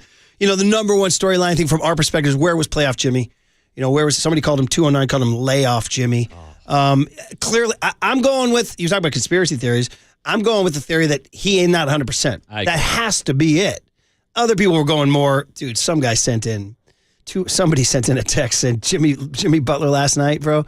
It was a shot of Devondre Campbell walking off with a towel over his head and a big smile. Stop it. Don't put Jimmy in that boat. Oh, I said, it's a hell of a text. I'd forgotten about the Devondre Campbell walk-off. You remember that, too? Yeah, of course. It was crazy. How could we forget? That's quitting on your team. Yeah. Because I saw a lot of people slander Jimmy last night. Oh, he's quitting on the Warriors. He's quitting on the Warriors. It's like, no, he's not quitting on the Warriors. He just put up 33 points on Saturday. Didn't have the greatest fourth quarter, but I think the additional load that he's taken on without Steph Curry, the pelvic contusion injury that Armando's been working on for the past couple of weeks, I think it's adding up, and I think we're seeing a 35-year-old Jimmy Butler simply run out of gas at this point of the series. Man, I mean, he's 35, and the problem is, too, is if you're talking about a guy, this is the Warriors' I've joked about this, but you guys know this is the plan next year, too, right? Mm-hmm. Steph, Draymond, and Jimmy, right? Let's do it again. How are you going to fill this gas tank? I mean, talk about load management next year, man. They're going to have to really space it out, but obviously Dunleavy's going to have to make the huge move with Kuminga. But back to last night's game, whether it's the injury that's still bothering him, although he scored 33 on Saturday. That's the crazy thing. Like, how do we marry the Saturday night performance? Do we have the Kerr sound on Jimmy? He only took 9 shots last night. So shocking after he took 26 shots on Saturday. And only 5 free throw attempts. Like, what happened Jimmy's to game is to get to the line. All right, let's hear Kerr on Jimmy. Yes. Well, he wasn't as aggressive tonight, but I didn't see a lot of openings either. Ideally, we could put more shooting around him to open up the floor a little bit. But, with Steph out, we're not going to be able to do as much of that. But with that said, we'll look at the tape and see where we can find some openings for him. And I know he'll be aggressive for Game 5. Yeah, I mean, listen, Kerr's going to protect him at all costs and everything. Draymond talked about him being not feeling well, like he had an illness of some kind. Here it is. I mean, we obviously need him shooting the ball, but, their defense, they were collapsing on him today. We tried to pick up that slack, but I know he's not feeling well. Been pretty crappy all day, so that also affects the energy as well, but no excuses made here. I think that's on me. I got to find a way to get him in more positions to score. I think tonight I was just trying to get him the ball, and I don't think I got him the ball in good spots, which then allowed the defense to load up on him. So I got to do a better job there of getting him the ball in better spots to where it's not as easy for the defense to key on. I mean, guys, it was 60-55 Warriors. And were you feeling it in the building that the Warriors were doing enough? They scored 60 points. What's crazy is we talked about in the third quarter, they couldn't even get a shot off. But they had 60 in the first half. Yeah, and Kuminga had a really good first half and then just didn't have that same success in the second half. And the problem is when Jimmy Butler's driving to the lane but then kicking it out, without Steph Curry on the court, nobody has the confidence to take a shot because they're not getting those wide open opportunities. So when you got Pods out there who's hesitant and has lost all the confidence in the world, when Buddy Hield is hit or miss in the cycle of Buddy Hield, like if Jimmy's not taking these shots, who the hell is going to step up and take the shots? Yeah, well, Podziemski you think about, or Buddy Hield you think about. Those two guys last night, let me give you their official totals here. Podziemski 0 for 4 from 3, Buddy 2 for 6 from 3. So 2 for 10 from those guys. The Warriors didn't have a single player last night make more than 2 3-pointers. Edwards made 6. Mm-hmm. Randall made 4. Yeah. So there's 2 guys right there making 10. Mm-hmm. In fact, Minnesota themselves went 16-34 from 3. Like I always say, just to still everybody, how'd the Warriors do last night? I don't know how'd they shoot from 3. 8-27 as a team. Think about what you just said. Julius Randle and Anthony Edwards had more threes combined than the entire Warriors roster last night. So was that it? Was that the whole game right there? It's a make or miss league. Like, I wish we can simplify it down to that. Also, like, Warriors defense has got to be better without Steph Curry on the court. Steve Kerr's been trying all these different combinations of their best two-way players, offense and defense. But that's the issue. We can sit here and complain about guys like Pods and Moses Moody not stepping up and not scoring buckets, but they also need them out on the court defensively. But how good does it do you defensively when you let up 117 points? Yeah, that's it. It was all around a stinker. 415 asks, how does Kuminga get 0 rebounds in 28 minutes? That's a true story. I mean, the Kuminga question is going to be a huge story going forward, too, as to how he does, as to what the Warriors decide to do with him, for sure. Draymond Green talking about that Anthony Edwards shot right before halftime. Cut L, Tony. Man, Edwards was savage. He's got this thing, Marcus. He kind of puts the three out like a gun in his holster and he kind of shoves it in his pocket. What does he think he is, John Morant? Oh, dude. Yeah, maybe he gets fined for that. Grenades. Here's Draymond on Anthony Edwards' big shot before the half and him killing the Warriors. It was huge. One thing we talked about at halftime is like, yeah, he hit a tough shot, but what could we have done differently? Could we have not let him walk up to the spot? But it's like every time we're on a run, we're letting Ant break the run up. Somebody can break the run up, but it can't be their best player. Our defense should be so keyed in at that point during a run that it can't be their best player just getting to a spot and raising up. And I'm not just talking about that play. There were several points. We're on a run, and even last game, he get to the free throw line and just raise up, and it's like, so I think we got to do a better job there. And that's not one guy. That's a complete team effort when you're guarding a guy like that. So I think we got to be better there. Once we get the run, just got to put up more force defensively. Yeah, and that included Draymond. He's talking about the time he went to the free throw line and raised up. Draymond fell back on that and kind of covered Rudy Gobert doing his thing. And so instead of approaching Edwards. So defensively, it was a collapse last night. Do you wonder, is it Ant's time? Is he going to make a run? Are they going to the finals? You know what? It kind of feels like that because we talk about the odyssey, the journey for these young superstars and how a lot of the time it's a year too early. Still got to go out and win a big series. It's kind of what we talked about with the Houston Rockets. Maybe they're a year away, a superstar player away.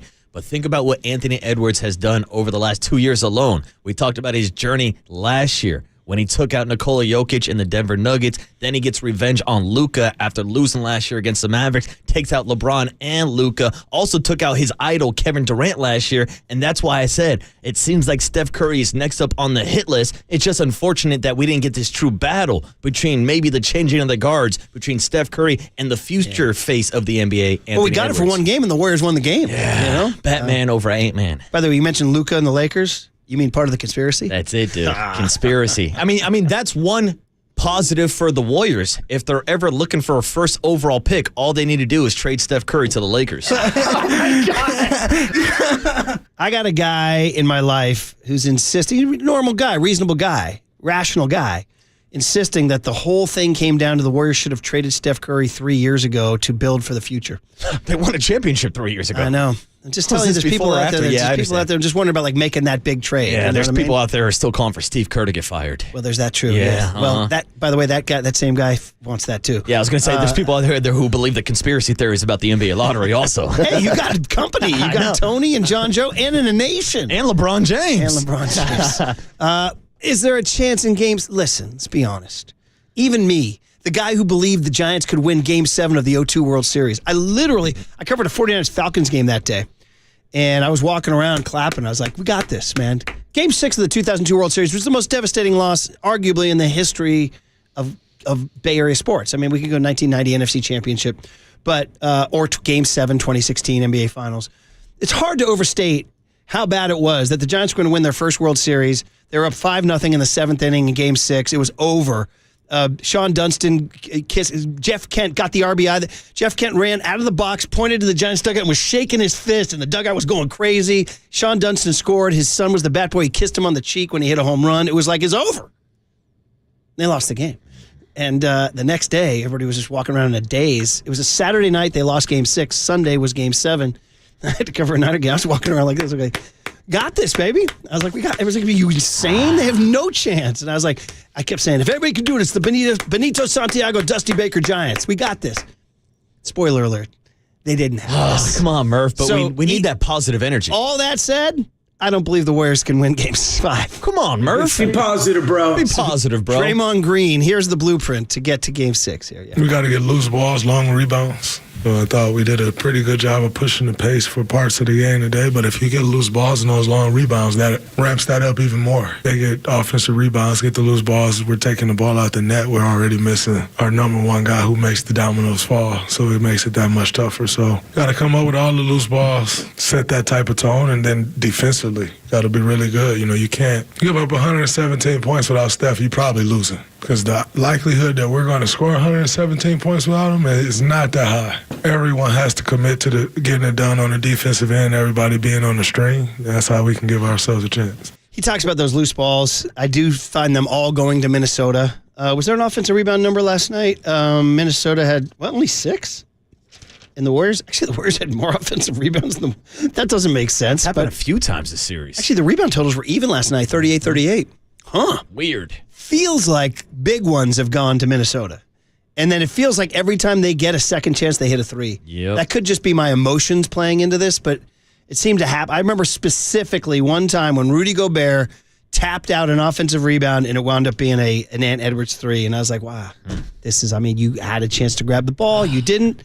They scored 3. When it rains, it pours. Yeah, so anyway, guys, well, there it is. There's some Warriors. Listen, Bob Fitzgerald at 9:30. We'll ask him if it's rigged. And by the way, you get a lot of support on the text line. I think I'm on an island here. For the conspiracy theories? Again, I just don't have the energy. Come on, Murph. Get a cup of coffee and join the party. I do have coffee here. And we do have probably too many donuts. Is we're getting fatter and fatter and fatter. Dude, I had one of those cronuts yesterday. Delicious. Eris Scalt Bakery, which just opened down at Mission Rock where the Giants are opening. That bakery's crazy. I think that was my first ever cronut. It was a mix of a croissant and a donut. What'd you think? It was unbelievable. Okay. It was some kind of good. It was unbelievable. Meanwhile, Megan and Dale from who ran the St. Anthony's Penny Pitch brought us a box of Bob's. It's crazy around here. They're fattening us up. We're getting fatter and fatter. But with Bob Fitzgerald at 9:30, see what he says about the Warriors and Steph and the draft lottery. We haven't done one last Giants segment. So let's return. We haven't done them in 2 hours. Giants, what's going on? They shook up the lineup. It didn't work. Justin Verlander didn't get a win. See, there's actually 2 other pitchers, Kikuchi and the Angels and Tanner Houck of Boston. 9 starts, no wins.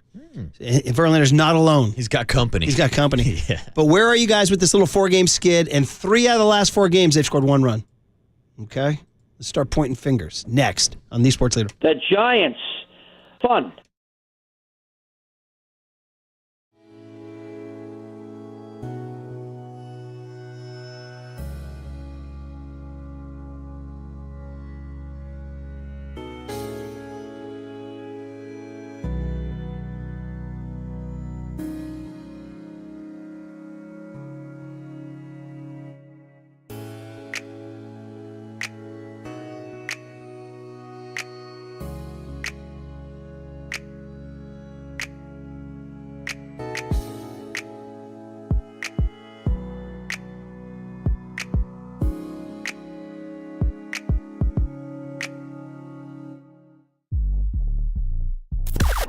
Now, from the O'Donnell Financial Group Sports Desk. Learn more at odfigroup.com. O'Donnell Financial Group, because planning is a process, not a product. With all this Warriors talk, we do have some Giants baseball on the radio today. The D-backs are in town. My guy Brandon Pfaadt is on the mound versus Robbie Ray. Pfaadt's pitching pretty well, too. He's 6-2 with a 3.28 ERA.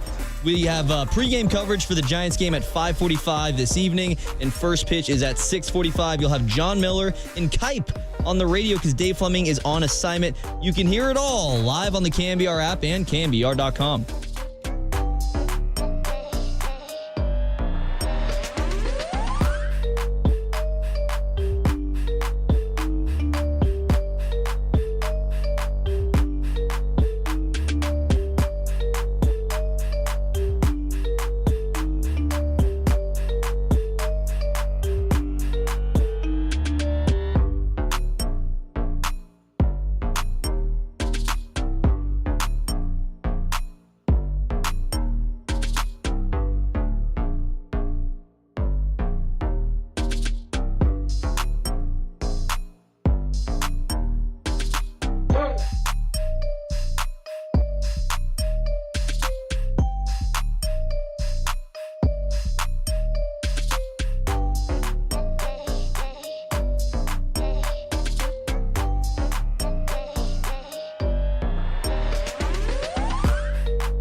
And now it's time for the Protect Your Assets Business and Technology Report with me, David Hollander.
Now back to Murph and Marcus on the Sports Leader and streaming live on KNBR.com and the KNBR app. Sponsored by Bigelow Tea. Grab a mug and tea proudly. 2-1 offering.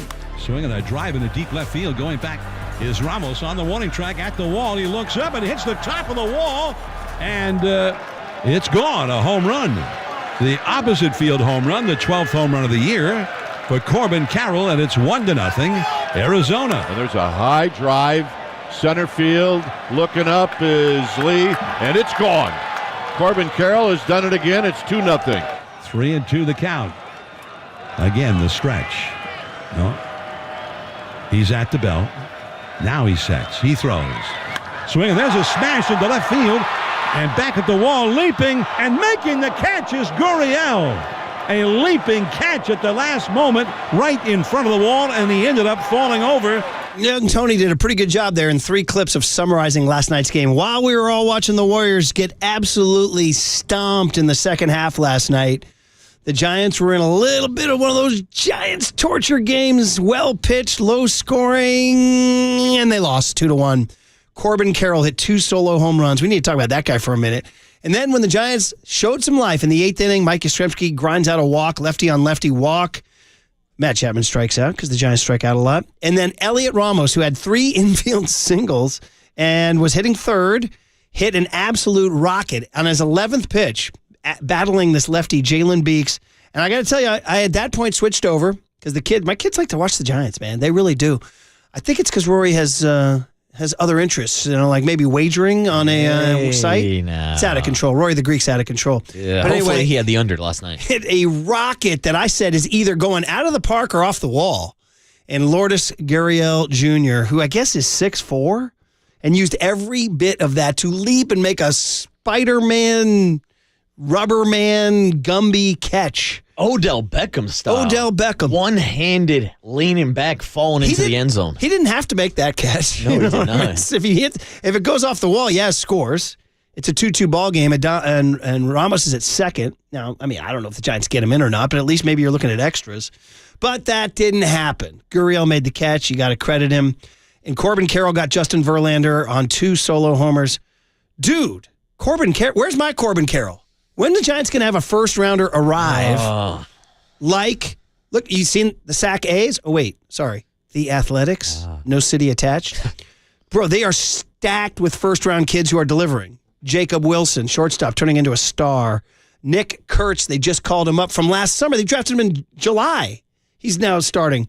Tyler Soderstrom, a few years ago, 2020, but still, he's delivering. Patrick Bailey draft class. Oof. Lawrence Butler wasn't a first-rounder, was he? Oh, that I don't know off the top of my head. Shout out to the Law Dog. Either way, they have a nucleus of 22, 23, and 24-year-old hitters. Now, in fairness, they can't pitch. No. And by the way, we will see these guys this weekend. The Athletics are coming into town to face the Giants. The battle of Highway 80. We didn't get a really chance to talk about it yesterday because we were so focused on the Warriors, and we have been all day today. And Bob Fitzgerald will join us in the next segment. But I wanted 2 out of 3 from Arizona. You can still get it. Yeah, you got Robbie Ray tonight. But last night, Verlander goes his 9th straight start without a win, goes 6 innings, 2 runs. He must be like blank everybody right now. Don't even look at me when I come in here. By the way, Lawrence Butler was a 6th-round pick. Ooh, good 2018. Value. Good draft. And the Giants can't hit. And that's what we got to talk about right here, buddy. And no, they don't have a Corbin Carroll. Hell, they don't have, I don't know. They don't have a lot really right now. Like when you're talking about like their offensive prospects, Elliot Ramos is the guy you kind of circle around. He was a first rounder. Became an all-star last year, but it took a while for him to develop. We're all big Bryce Eldridge fans. He's a first rounder, but he's playing down in Double-A right now, so and he's striking out. He still needs a little bit more season, especially defensively. Now, I'd say I give the Giants the edge when it comes to young pitching prospect versus the A's organization, Big time. and maybe that's the approach that they've taken differently playing in this ballpark. But yeah, you need boppers. And you said, "Where's my Corbin Carroll?" You had a chance to get a Corbin Carroll, but you drafted Hunter Bishop instead. Think of all these first rounders. Reggie Crawford, right? Yeah, and they turned him into a pitcher. James Tibbs. Now, he's just got drafted in July, but I'm like, well, Nick Kurtz just got drafted in July. So, I mean, anyway, the point is the Giants' bats are lacking. So then I was talking to Brad last night about his Texans, and he was very upset. He goes, they do not look hitterish. I said, well, what if I said to you they're a pitching team? All right. Can you guys buy that for $1? Yes, I can. They're a pitching team. Can they be a competitive team? I'll give you $2. As a pitching team? They have been. They're 24-18. But at some point, they got to scrape out a run here and there. Well, that's what we saw to start the season. They were scrappy. They were gritty. They were battling back in ball games. We knew going into the season this team was going to lead the league in home runs. Hell, how many years have we been talking about who's going to be the first guy to hit 30 home runs for this team? We know that that's not the brand of baseball that Buster Posey wants to bring back to the Bay Area. And we've seen this brand of baseball that's led to a 24-18 start. I know it's easy to overreact about losing 4 games, but look at the last 3 games, 1-run ball games. And the difference is not getting those timely hits late in these game situations. And that's what we saw earlier, like throughout the entire lineup. One of the best parts about the start of the season was the depth that they had throughout the lineup. When you had Wilmer Flores hitting 7th, Mikey Yaz hitting 8th, and Tyler Fitzgerald hitting 9th. They were giving you production from the bottom of your lineup. You look at the bottom of the lineup last night, it's Patrick Bailey, Luis Matos, and Christian Koss. Like, those aren't guys that aren't really producing. I know Christian Koss had an RBI last night, but... Well, I want to pause. I know you were at the Warrior game, so... No, Christian Koss actually had the best at-bat of the night last night. Wilmer Flores doubled, and let's see here. Yeah, it was Wilmer Flores. No, I'm sorry. Who doubled? Willie Adames. No, I got it for you here, buddy. Patrick Bailey singled. Credit to him. And then Matos struck out. There was 2 outs, runner on second. Darn it, I didn't find it. Point is that Koss had the only RBI single of the day. Yeah. And look, I don't want to make this about Christian Koss because he was a great story this year. He singled in Adames. Had a great spring training, and defensively, you can make the argument, like Kite made this morning, that he's better at second base than Tyler Fitzgerald. But when you have a lineup like this where half your team is hitting below 220, it's hard for me to find a spot for Christian Koss in this lineup where I think a guy like Tyler Fitzgerald can provide more of a spark, can provide more power, and can provide more speed just to make things more interesting so that you can scrape across a couple of runs. I agree, but here's the deal. They changed the lineup last night. So they leave Mike Yastrzemski in the leadoff spot. He's hitting 269. Nice. OPS over 800, you know? You got no problems with Yaz, right? 0 for 3. Yaz has been serviceable this year. Walk and a strikeout. Now you move Chapman to the 2-hole. Here's my one problem with that. He strikes out too much for the 2-hole hitter, in my opinion. In fact, last night, 0 for 4, 2 strikeouts. In your opinion, what is a 2-hole hitter these days? Jung-Hoo Lee. I always thought Jung-Hoo Lee would be a 2-hitter. Now he's a cleanup. I know. I would, I get it. These guys think about these things more than I do. Ramos in the 3-hole. I like that. He's 3 for 4. He's hitting 290. He's hot. His May has been hot. He's been swinging it well. Jung-Hoo Lee in the 4-hole. 285 OPS. He's cooled off a little bit. He has cooled off a little bit because he was up over 3. And then you got Flores in the 5-hole. He's 1 for 4. He's down to 243. Okay, his on base is 297. Then you put Adames in the 6-hole. I don't hate Adames in the 6-hole at all. He's kind of a guy who can hit a sac fly for you. Has a little bit of pop there, come up with some runners on. He does strike out twice. He struck out twice. Now you get to Pat Bailey. 183, 3 strikeouts last night. You get to Luis Matos, 0 for 3 with 2 strikeouts last night, 175. So 2 guys on the interstate. I'm looking at the Diamondbacks. They got Carroll at 282. They got Pavin Smith at 301. They got Josh Naylor at 292. They got Alec Thomas at 286. They got Perdomo at shortstop at 293. So that's just significantly better. Yeah, and I got bad news for you, Murph. The Diamondbacks are going to get better because help is on the way. I believe there's an opportunity for Jordan Lawler to make his MLB debut tonight. Saw that he was getting called up. Top 5 prospect in baseball, shortstop for the Diamondbacks. This lineup could get even better. Another top prospect, first rounder offensively that's going to join the D-backs today. And really, the Giants do not have. The Giants have plenty of reserves pitching-wise, but they do not have reserves hitting-wise. I jock-blogged about this last week. I'm like, there's really nobody. I mean, Luciano has hit 7 bombs down in Sacramento, but he's striking out a lot. Showing some pop, and where the hell are you going to play him? Yeah, DH, something like that. Is Gerard Encarnacion the white horse? I think you're waiting for Gerard to And what has he done in the return. big leagues to ever... I mean, he's been okay. He's had a little flash, but you believe the guy's going to step in and be like your 5-hitter? Maybe. I don't know. I mean, there were some people around the team who thought he could have been a guy to hit 30 bombs this year, and I know they were counting on him to be a big part of that platoon at first base, the DH rotation, and just really trying to hold off until Bryce Eldridge is ready. But you're right. It's Gerard, it's Casey Schmidt, it's Tyler Fitzgerald as the guys who are next up returning from these injuries. All right, Casey Schmidt's a good name, too. Yeah, all right, just wanted to do a segment on the Giants right there, who are 24-18. All things considered, you love it. You just hate 4 in a row. All right, Bob Fitzgerald, the voice of the Warriors, taking stock of a 3-1 deficit and a rigged NBA draft lottery. Next on the Sports Leader.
Now back to Murph and Marcus on the Sports Leader and streaming live on KNBR.com and the KNBR app. Sponsored by Bigelow Tea. Grab a mug and tea proudly. I mean, we obviously need them shooting the ball, but, you know, their defense, they were collapsing on them today. So we tried to pick up that slack, but I know he's not feeling well. Been pretty crappy all day, so that also affects the energy as well. But, no excuses made here. I think that's on me. I got to find a way to get them in more positions to score. I think tonight I was just trying to get them the ball, and I don't think I got them the ball in good spots, which then allowed the defense to load up on them. So I got to do a better job there of getting him the ball in better spots to where it's not as easy for the defense to key on. There's Draymond Green talking after a 117-110 loss that was not as close as that sounded. They were down 21 when they pulled the starters. Bench came in and actually made it look good. Hey, this segment is sponsored by Marin Health with top physicians, surgeons, and clinicians right here in the North Bay. Marin Health puts you closer to your best health, world-class care, closer than you think. Always a treat to talk Warriors with the voice of the Warriors, our friend Bob Fitzgerald on the UMA guest line.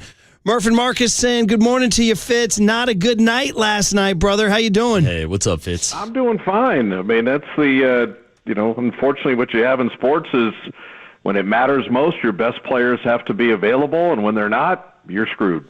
So my thinking was, obviously, it's like the Bulls without Jordan, the Lakers without Kobe, the Warriors without Steph, whatever. So my thinking was, can you get 1 or 2 here at home, save that series, and get Steph back for Game 6, even if you lose Game 5 in Minnesota? Were you thinking the same thing, that coming home to Chase Saturday, Monday, they could get 1 or 2? I thought they would have one come-to-Jesus effort and have a chance, and that was Saturday. But what's really happening in all the games, Game 2, they lost the first quarter by 14. In Game 3, they lost the fourth quarter by 9, and then last night they lost the third quarter by 22. It's 1 quarter per game that you just don't have enough. And you can play well in the other 3 quarters, and they have by and large, but it's real simple to connect the dots. The Warriors won 4 of 5 games against Minnesota with Steph Curry, and they have lost all 3 games without Steph Curry. So, we know Bay Area-wise, hey, how'd that, Eagles 49ers NFC title game work out once Purdy got hurt? You just structurally, in the NBA with only 5 guys on the floor, when your main guy isn't there, you may have, an out-of-body experience for somebody. You might have a Buddy Hield Game 7 type shooting. But by and large, these teams are pretty evenly matched right now in the NBA playoffs. So if I take, Jokic off of Denver, or SGA off of OKC, take Edwards off of Minnesota, they're not going to win. And so you don't have Steph Curry, and it doesn't get much more complicated than that. We can, spin around the mulberry bush as much as you want, but that's just the reality, and it's unfortunate. And it's nobody's fault or anything like that, but it just is what it is. Fitz, my thought process was that the Warriors would be able to steal a game based on their defense, because you can make the argument that the Warriors' best defensive lineup does not involve Steph Curry. But we haven't seen that over the past 3 games. What have you seen from them defensively without Steph Curry on the court? Yeah, that sounds great to say, but the games are decided by points scored. So, it's the defense on Saturday was good enough, but they can't score enough points. And so that's the issue, is that Minnesota, if you look at the end of the regular season, was one of the best teams in the league, and then they smoked the Lakers. They're the 4th best three-point shooting team, and they've had one awful, three-point shooting game. That was Game 1. But Steph scored 13 points in a little over a quarter. The Warriors built a double-digit lead and were able to kind of hang on and win Game 1. But since that, the other thing that, Tim Legler talks about it too, and I think fans, real solid fans, understand this. If I miss 10 shots in a row, I'm not running back on defense and still gritting my teeth. I'm getting demoralized. So, offense and defense are connected just in terms of spirit, energy, and effort. You can get a couple stops after 3 or 4 misses, but when you're clanking 8 of 27 on threes, you get sad, and that's just kind of human nature. Yeah, 8 of 27 was the number for the Warriors last night. Meanwhile, Minnesota 16 of 34, just a dramatic difference. That probably was the entire game last night. Bob Fitzgerald, the voice here on the UMA guest line. Fitz, just without Jimmy saying anything last night, is the evidence just right in front of your eyes that he's not 100%? How do you sort of explain that tepid effort last night? He just was not the Jimmy Butler we've known, even the Jimmy Butler from Saturday, who scored 12. Yeah, I think that, first of all, people forget that Butler sustained a pretty significant injury in the previous series, and he's 35 years old. But I think Draymond kind of, intimated it. And, guys aren't going to come out and say that, but they got a little flu thing or something going through the team, and it was just Butler's turn. to have it, And so Jimmy, I think, was compromised kind of health-wise a little bit. Still was pretty solid because he's kind of an amazing player, but energy-wise, wasn't as bouncy as we've seen. And even having said that, when he scored 7 points in the first half and the Warriors scored 60, they had the lead at halftime. But similar to all these games, like I said, it's 1 quarter per game. You're going to kind of run out of gas, and that run out of gas quarter in this case was the third. So that's one of those deals where they just don't have enough without Steph Curry, and you can slice that any way you want, but unfortunately, that's just kind of the reality. One of the players that stuck up offensively without Steph Curry was Jonathan Kuminga. 18 points in Game 2, 30 points in Game 3, and then 23 points last night. Fitz, what's your breakdown on the entire Jonathan Kuminga situation, the lack of minutes, not being in the rotation, and does his play this series affect his future with the Warriors at all? Well, I think Kuminga, like a lot of young guys, really focuses on scoring, and he's very interesting in terms of the way he scores. I thought last night was terrific in that a lot of times he will settle for what they call shot profile, where he's taking mid-ranges and too many threes, and his 11 of 12 from the foul line and his insistence on driving and attacking were so great and so exactly what the Warriors need and so suited to Kuminga's skill set. Now, having said that, he also played 30 minutes and didn't have a rebound. Yeah. And that's hard to do when you're that bouncy and that athletic. So the thing with Jonathan is he shows you so many flashes of great things, but you want so much more from him.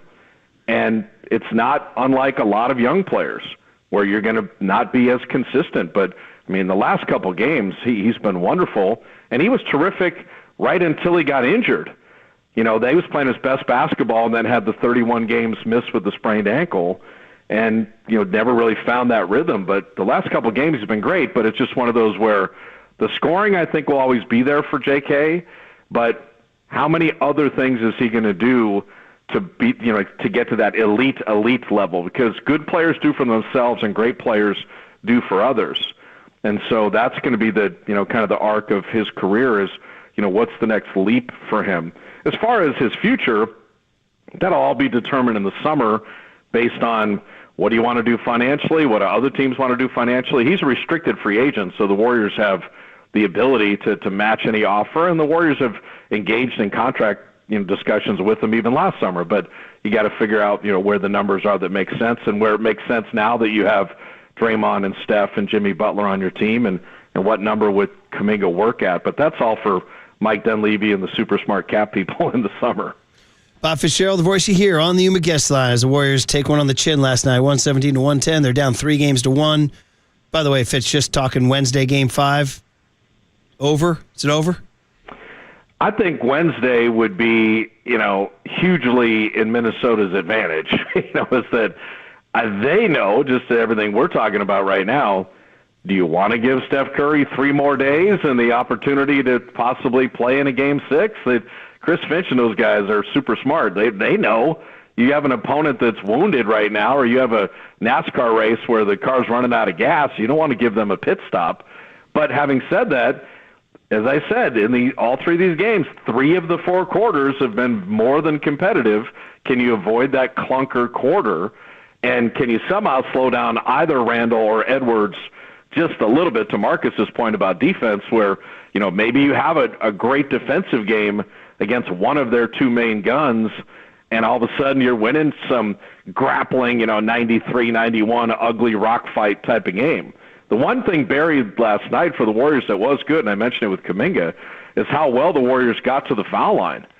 And that's a good thing. And they played kind of Gobert out of the game, and they've had some edges, but you would need a Pajemski, 22-point night, or you would need Moses or Buddy Hield or somebody to find that shooting stroke at some extraordinary level to have enough points to beat these guys. Fitz, do you think the status of the series has any impact on a potential Steph Curry return? Like, would things be different if it was 2-2, or is it more desperate because they're down 3-1, or do you think the path is to play it safe with Steph regardless? Well, I think the thing is with a hamstring injury, it's normally about 3 weeks anyway, so if this weren't the playoffs, we wouldn't even be discussing anything. He had a hamstring. That's, it happens. If you think back to the Warriors against the Rockets, Chris Paul having those hamstring issues in Game 6 and 7 gave the Warriors an advantage, And people always talk about, the 3-1 against Cleveland. Draymond was suspended for Game 5. Nobody ever mentions that Andrew Bogut didn't play in Game 6 or Game 7. That was sort of important. I mean, 2 years ago after Milwaukee won the title, they went out in the first round. Yeah, they didn't have Giannis. It's like, tell me how Boston's going to look without Jason Tatum, in their next game. Like, this is going on. Even Indiana getting over Cleveland early, they played a game where Darius Garland, Mobley, and DeAndre Hunter didn't play in the playoffs. Like, when you get to this time, you have to have your guys to win. And it's great when they were going to rally up and win out. Well, they won one game without him. That was Game 1 after he got hurt in the first quarter. But this team is built. They're a 7 seed for a reason, and they're a 7 seed with the greatest shooter of all time. Now you take the greatest shooter of all time, and the kind of Rubik's Cube to figure it out gets more difficult. I think the one thing, we said it during the Houston series, just so fans had an idea. Where do you guys, off the top of your head, out of 30 teams, where were the Warriors in field goal percentage this year? Ooh. Give me a guess. Not 3-point, just overall field goal percentage? Overall, field goal percentage. Shooting a basketball. Where were they out of 30 17. teams? Great question. I'm going to give you 30 seconds of analysis here. So Steph's a shooter, Pods is a shooter, Healds is a shooter, Draymond's not much. I'm going to say not awesome. I'm going to say 15th. 15th. What do you got, Marcus? I'm just going to throw out 17th. Why not? How about 25th? I thought I was being 25th generous. in field goal percentage this season. A lot of clanks. Yeah. It's a lot of clanks. 25th. Yeah, what the heck? So if you're 25th as a team and then you take Steph Curry off your team, how's that working out? That's what I was going to kind of wrap it up with, was saying, Pods and Heald. Buddy Heald and Brandon Podziemski would be the guys theoretically. And you got that 33 in Game 7. Right. You got it. I mean, Murph, that's the whole thing, is that if you look at in sports, is there a compete level for the Warriors? Absolutely. Do they play super hard in these games? Absolutely. Do they have championship DNA and a lot of pride and they're well coached? Absolutely. So could you have a game where Minnesota is off stride and you have some unlikely suspects? Murph, you're a huge Giants guy. Remember when Mike Benjamin had 10 straight hits against the Cubs? And you're hey, Mike Benjamin's the greatest fastball hitter ever. Nice. It's like you need one of those. You need a Haley's Comet type of thing. And then you would get 3 days off, and then it'd be 3-2, and it'd come back to the Bay, and the pressure would be on Minnesota, and Steph's warming up, and it's like, here we go. But you got to get to that. I love it, man. Let's get Mike Benjamin in a uni. Let's get him in a uni, because how's he looking blue and gold, man? Come on. That's it. Let's do it. I saw his stuff at Cooperstown. I think there's a little display of... Well, you know what the funniest is, just total aside, but I still remember the Mike Benjamin, the Jeremy Lin type of thing. Guys have these moments. And someone asked Dusty Baker, hey, is Mike Benjamin one of the best fastball hitters you've ever seen? And he was like, I played with Hank Aaron. Dusty was so great. He didn't say, you're a moron. He kind of looked at him like, well, I played with Hank Aaron. Yeah, that's why some guys shouldn't, I don't know. Sometimes you see the guy with the press pass, you're like, really? Honestly? Well, you guys do a great job of avoiding this, but what we have always in sports is recency bias. It's like you see this guy's the greatest, whatever. It's like, well, there was this Michael Jordan guy. There was this Babe Ruth guy. Well, that's why I was thinking about Jimmy Butler not feeling well. I was thinking, well, Michael Jordan had the flu game, right? He did. Yeah, he did. I think that the thing with Butler is he still played pretty well. It's just that he played so well on Saturday with the 33 points. People are like, well, Butler's just going to get 33 again, except Minnesota realized we got to sweep the leg on their other scorer there. So, Jaden McDaniels and others kind of boxing Butler pretty good. Jaden McDaniels is a great defender, by the way. So when you put him in that and then you have Jimmy kind of feeling under the weather, you get kind of a combination of that. But I still think, hey, they were up at halftime and Butler had 7. So if he had another 7 in the second half and you rolled out another 60-point half, you get the win, right? But they just don't have enough offensively right now. That doesn't say that they can't have enough offensively tomorrow night, but that's just kind of been where they're at right now, and it's just part of sports. It's the same way I felt when the Niners lost to the Eagles. Oh man, it's just like, okay, Purdy's elbow's blown out. I thought that Niner team had a chance to to do it all, and it just sucked. And so that's sometimes in sports when you get unfortunate injuries at the wrong time, it just sucks. Just real quick on the way out, we're so Warrior-centric, but you watch the league, and I know you watch all the players, and you and Kalena, you guys watch all the officials, and you have takes on all those. Just Anthony Edwards and Julius Randle, have those been two guys that you and Kalena have said, here are these guys? And I don't know what to tell about Randle. I've been sleeping on this guy. He's been brilliant. So what's interesting is that, Minnesota made the Western Conference Finals last year, and won a Game 7 in Denver, to beat the defending champs. Now, they changed it because they got DiVincenzo and Randall, and they traded Karl Anthony Towns. So they're a little bit different. Edwards is a star. I mean, he's just a star. This guy made more threes than anyone in the league at a super high volume. He's athletic as hell. He's a young kid feeling himself. He's a great player and just getting better and better. And he's been around all the main dudes on Team USA for the World Cup and then obviously on the Olympic team. So he's learning from Durant and Steph and LeBron and Steve Kerr. So, I mean, Edwards, he's just a shooting star. Randall, this is as good a playoff performance as he's had. The knock on him with the Knicks and stuff was, he's there for certain games and you don't see him for others. Julius Randle's been spectacular. He's been really good because if he's hitting threes and passing the ball and bully ball down low and hitting the mid-range and getting to the foul line, wow, he really has been special. I'm happy for him because he's always been kind of a quality player. Like you said, Murph, the people, Randall. No, he's been really, really good. And, when he and Edwards are going, then that allows Naz Reid and McDaniels and other guys to satellite around them. So they're a good 18 deep. I've known Chris Finch since the London Olympics when he coached the English team. He actually went to Franklin and Marshall, just like our friend Matt Steinman. All right. He wasn't there with him, was he? He's younger than old man Steinman. But I've known Chris for a long time, and he's a really good coach. And so I really respect this Minnesota team. They were very, very good.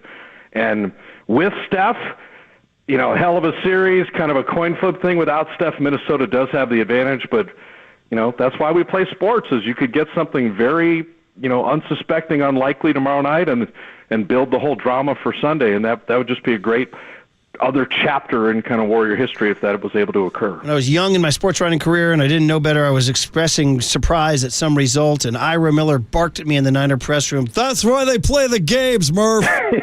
So there you go. Hey, that's why we love them. I mean, in terms of binge watching all the streaming shows and stuff, you have an idea of maybe where the story will go. In sports, we never know. Well, do we? Was it rigged last night, Fitz? Was it rigged? No. All right, it's a nation that does not believe you. They think things are rigged? Yes. In sports? Yes. Well, I mean, it's been 32 NBA seasons. I haven't seen any rigged ones yet. If someone knows the outcome, let me know. All right. I'll be doing play before play then. All right, It's got the scripts. All right. Thanks, Fitz. Hey, always fun checking in, buddy. Be good. All right, guys. Good hearing your voice. Take care. Yeah, Bob Fitzgerald. We'll finish strong on the other side on the Sports Leader.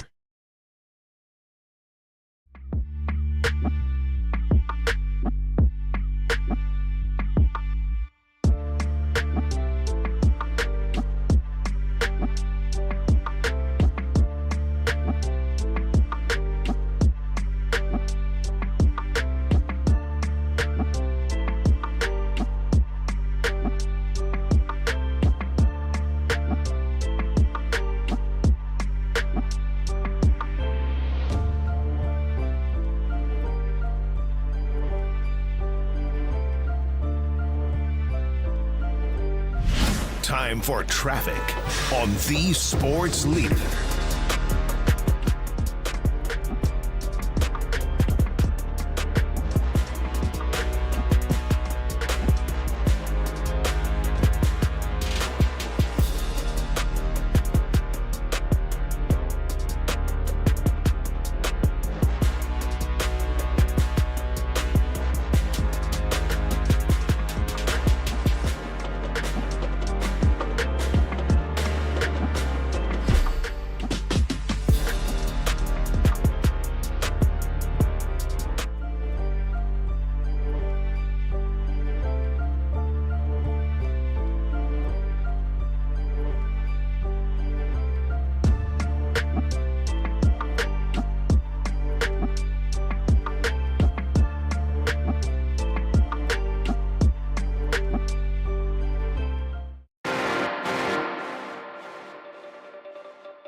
Listen to the sports leader anywhere, anytime. Download the KNBR app. Murph and Marcus continue live from the KNBR Casino Matrix Progressive Jackpot Studios. Casino Matrix. Progressive jackpots are here. Where are you? Just drop in. 1-800-GAMBLER. There it is. Is this another one of Jimmy's? Nah, it's just a great song. I was going to use it for an Edwards rejoin, but we're a little late. By the way, it's time for Young Tony. You got to abort your good song here, buddy. Want to know, what did young Tony learn today? Well, so the joke is he's very, very young and innocent. Hey, I know that now! Okay! All right, this is sponsored by Bigelow Tea. Grab a mug and tea proudly. We learned something very interesting, and you learned it when you arrived at the office. I did. I literally pulled into the garage, and I saw Tim's car, and I was like, wait, today's the day. Wait, Tim being? Thin Tim. Oh, the famous Thin Tim.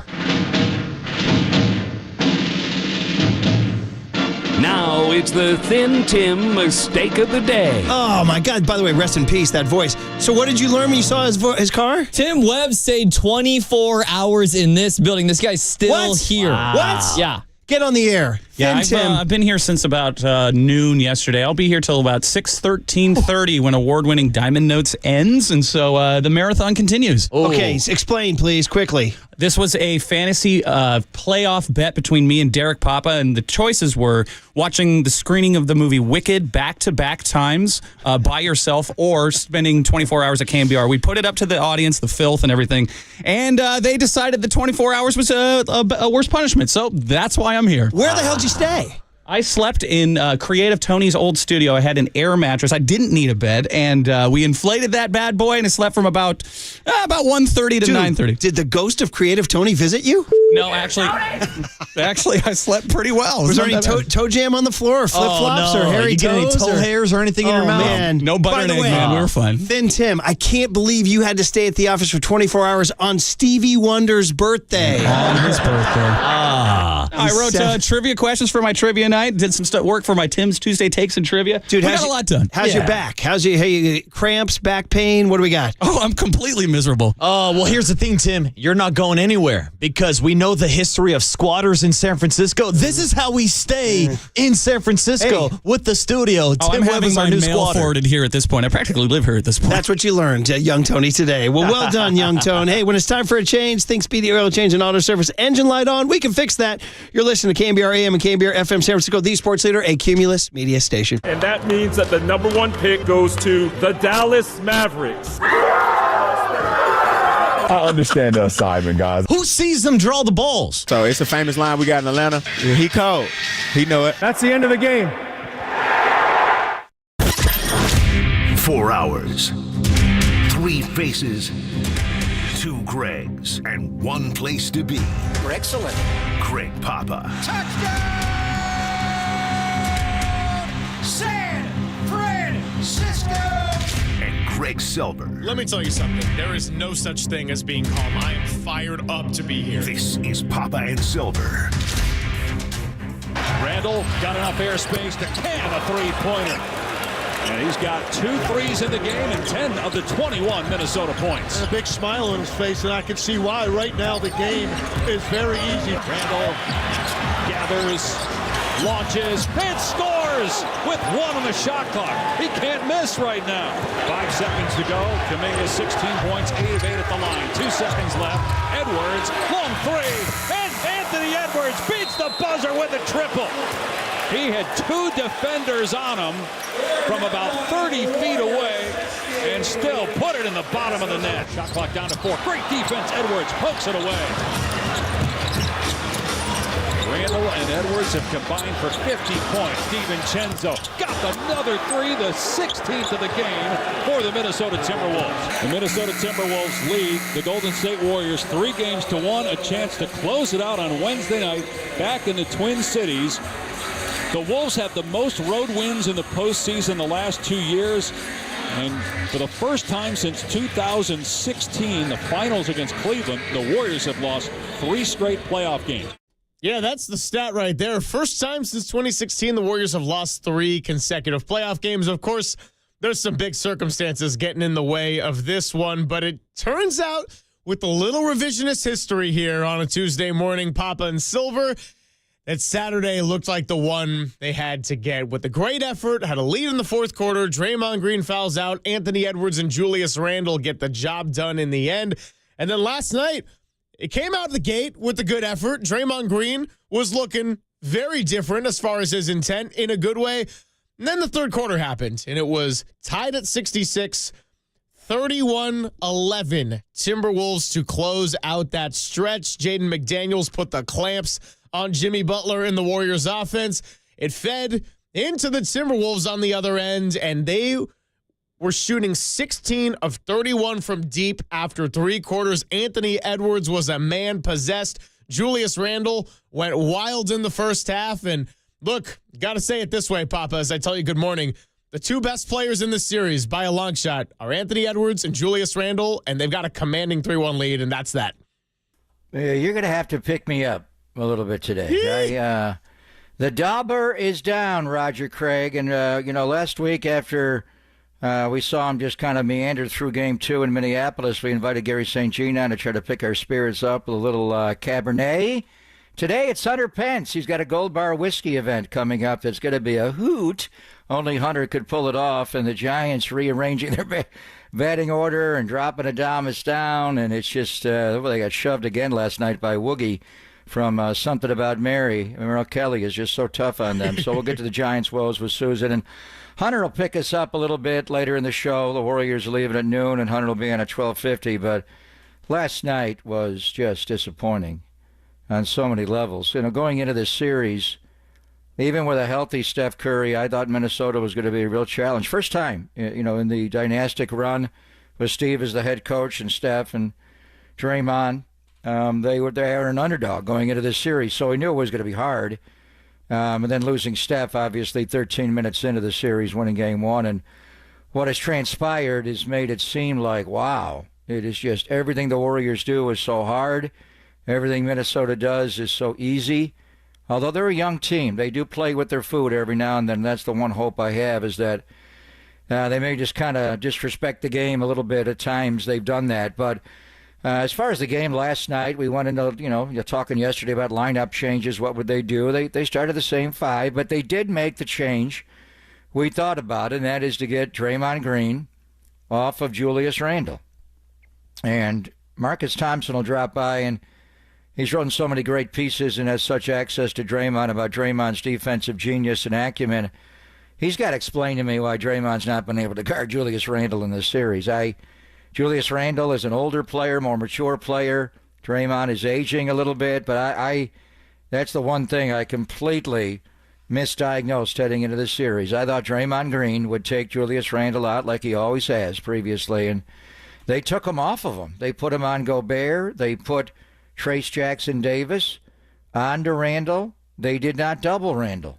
Randle's assist totals were way down from 12 to 3, but his point total was way up from 24 to 31. That guy is just so skilled. And he just took the game over in the first half, obviously, with his 19 points. I could see where the Warriors have an idea what they want to do with him, and that is he's going to bang into your body, bang, bang. He tries to get deep, and then he takes the fade off of it. If he doesn't get deep enough, he's going to miss the fade. But in this game, with Trace Jackson Davis or whomever was on him on a switch, he just took it strong to his left hand and scored over and over and over again. He was a problem. The Warriors' zone in the second quarter gave us hope. It did bother Minnesota for long stretches, and the Warriors were able to reclaim the lead. But Minnesota started to figure out the zone, even though they didn't make shots off the zone always. They got the shots they wanted. But the Warriors had a 5-point lead with seconds to go in the half, and then that man, Anthony Edwards, just rises up from damn near midcourt, and Gary Payton was on him, and Draymond came over to double him, and he just stuck a shot. I mean, when he's making threes like that, he's especially going hard step-back daddy to his left ankle, which is the bad ankle. He's hard to deal with. And then, the third quarter happened, and that's when you're just like, whoa. How do you play with these guys? It was just an assault. Mm-hmm. A lot like the end of the game, the fourth quarter on Saturday night, but that was just late game execution. This was 12 entire minutes of Minnesota dominating the game. Remember the old line Kalina taught us years ago, third quarter, Steph happens? Well, it's not going to happen when he's not playing. And Anthony Edwards went off, 6 of 8, 3 of 5, 16 points. And the Warriors defensively are just nowhere right now. Just the amount of easy shots Minnesota was able to get over and over and over and over again. And their coach called them out at halftime. He called them losers. I mean, seriously? I love Chris Finch. He's got a little of the Don Nelson whoop-de-doo on the hairstyle, and he's got a little Nelly in him where he just challenges them, and they Derek seem to was like calling it. him Jeff Daniels from Dumb and Dumber last night. Little bit. And but anyway, it's just it's disconcerting to be that badly outplayed. And they kept their Wolves into the end. The Warriors again are waving the white flag at the end, going to the bench mob, the hyenas, the green team, and he's still leaving his guys out there. He wouldn't get off their necks. So we'll see. They are young. They are a young team, and they do kind of screw around with the game. Anthony Edwards is not Michael Jordan at all. Jim Peterson, I love you. He's a good player. He does not have Michael Jordan's fundamentals. Michael Jordan was taught by the Dean Smith at North Carolina. When it came to the NBA, he had Jimmy Butler's footwork and the skill of Anthony Edwards as far as being able to jump, and Michael could shoot it, but he is an electric player. They may come back to you a little bit. They've had a tendency to play down at times, but then they spurt and they take it. But if they play a reasonable game, I'm just trying to come up with a scenario where the Warriors can win this game. Now they were close on Saturday. They were had the lead at halftime last night, but it's not a 24, 36, 40-minute game. It's a 48-minute game. And for long stretches last night, they clearly were the dominant team. And then we'll get into, will Steph ever happen? And honestly, and I've considered every angle of this, talked to many, many people. Just let him go out there and blow it out. How long would the rehab be if he completely tore his hamstring? Not as long as you would think, shockingly. It wouldn't be that long. He'd still make training camp. You can't shoot it because you just, ever watch North Dallas 40? If it's a hamstring injury, you got to be able to feel the pain. You can't shoot it up and numb it and not be able to feel it, so that would be malpractice. So, but all that being said, he is flying with the team to Minnesota as far as I know. I don't think he's playing tomorrow night, and I don't think it's likely that he will even play on Sunday. I agree. If there is a Game 6. Yeah. So we're in that kind of situation where he's a ways away. We'll see what the reevaluation is. Sometimes you're optimistic. Sometimes they reevaluate after a week and they say, he's coming back one more week. That's during the regular season. Sometimes they say, he's coming back today. He's fine. Not just him, but any player that's hurt. But this one, it's just a grade 1 hamstring strain. It is what it is. So, him riding in on that white horse and saving the day, I don't think it's going to happen tomorrow night. And even if they get to Sunday and they win tomorrow night some way to force a Game 6, I think that is also highly unlikely he plays in that game. So you're going to have to figure out with this group how to do it. I'm out of answers. I got a lot of questions. I don't know, but it's sports. The best team does not always win every game. We know that in all the sports. Sometimes somebody rises up and things happen. Injuries could occur on their side and they can't finish it off. They're a young team. But when you watch them play, especially in the third quarter last night, I knew it was going to be a hard series. With Steph, it's become increasingly most difficult. And it's just it is what it is right now. It is you got a team that is vastly superior than the Warriors in many, many categories, and you can out-scheme them and try to coach them. And but the bottom line is they have more guys that you're saying they have the two best players in this series. There is no doubt. And they take turns taking you apart. They have a lot of other players that contribute as well. But those two guys right now are killing you. And it's beyond me that I'm just shocked that I knew Edwards would be a problem. I thought Draymond Green would do what he always has done throughout his career, and that is defend Julius Randle and largely neutralize him. Julius Randle, if you had to pick an MVP of this series right now, and it's only 4 games in, I think you'd pick Julius Randle. I probably would, and Anthony Edwards would be getting a good share of the votes as well. The bottom line is it's those two well above everybody else. And yeah, 415-808-5627, the number to vent to us today. Come to Greg Papa and Greg Mama. We're going to get you here from 10 to 2. Talk a little Giants as well. Tease the guest list coming up in just a bit. Good morning to the YouTube chat. See a lot of our usuals.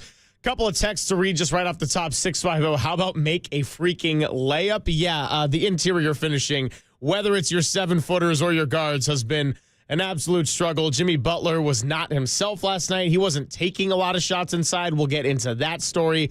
408 says, it is what it is if the Warriors lose the series, but in no way, shape, or form do you bring Steph Curry back for game 5, 6, or even 7 to try to save the series.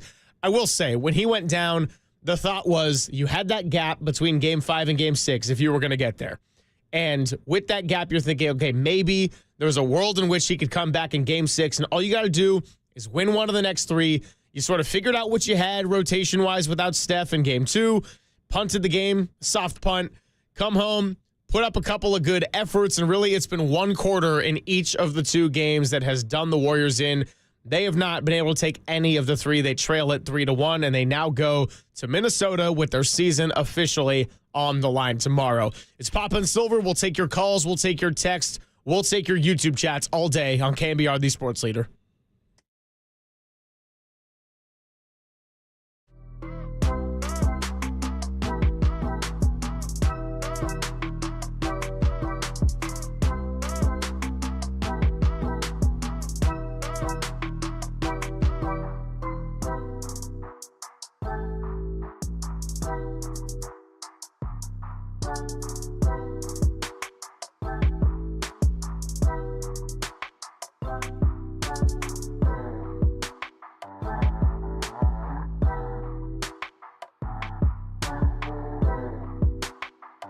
Hey, I got a question for you. Are your monthly bills keeping you up at night?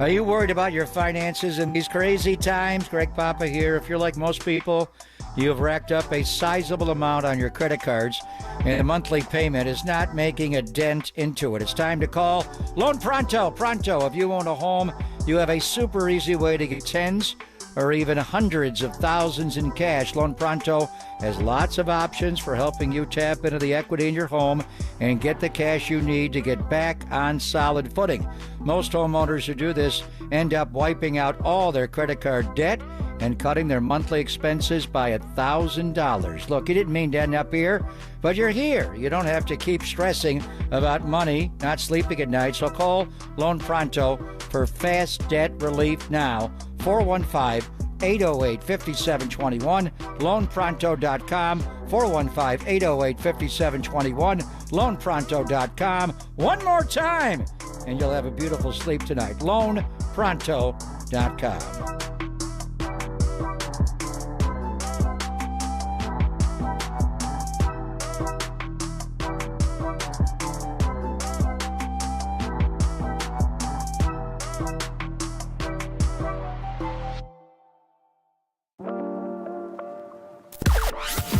From the O'Donnell Financial Group Sports Desk. Learn more at odfigroup.com. O'Donnell Financial Group, because planning is a process, not a product. The Warriors fell to the Timberwolves last night, 117-110. Is the series over, or can they push it to a game 6? Let us know on our socials at KNBR.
is Papa and Silver on KNBR, the sports leader.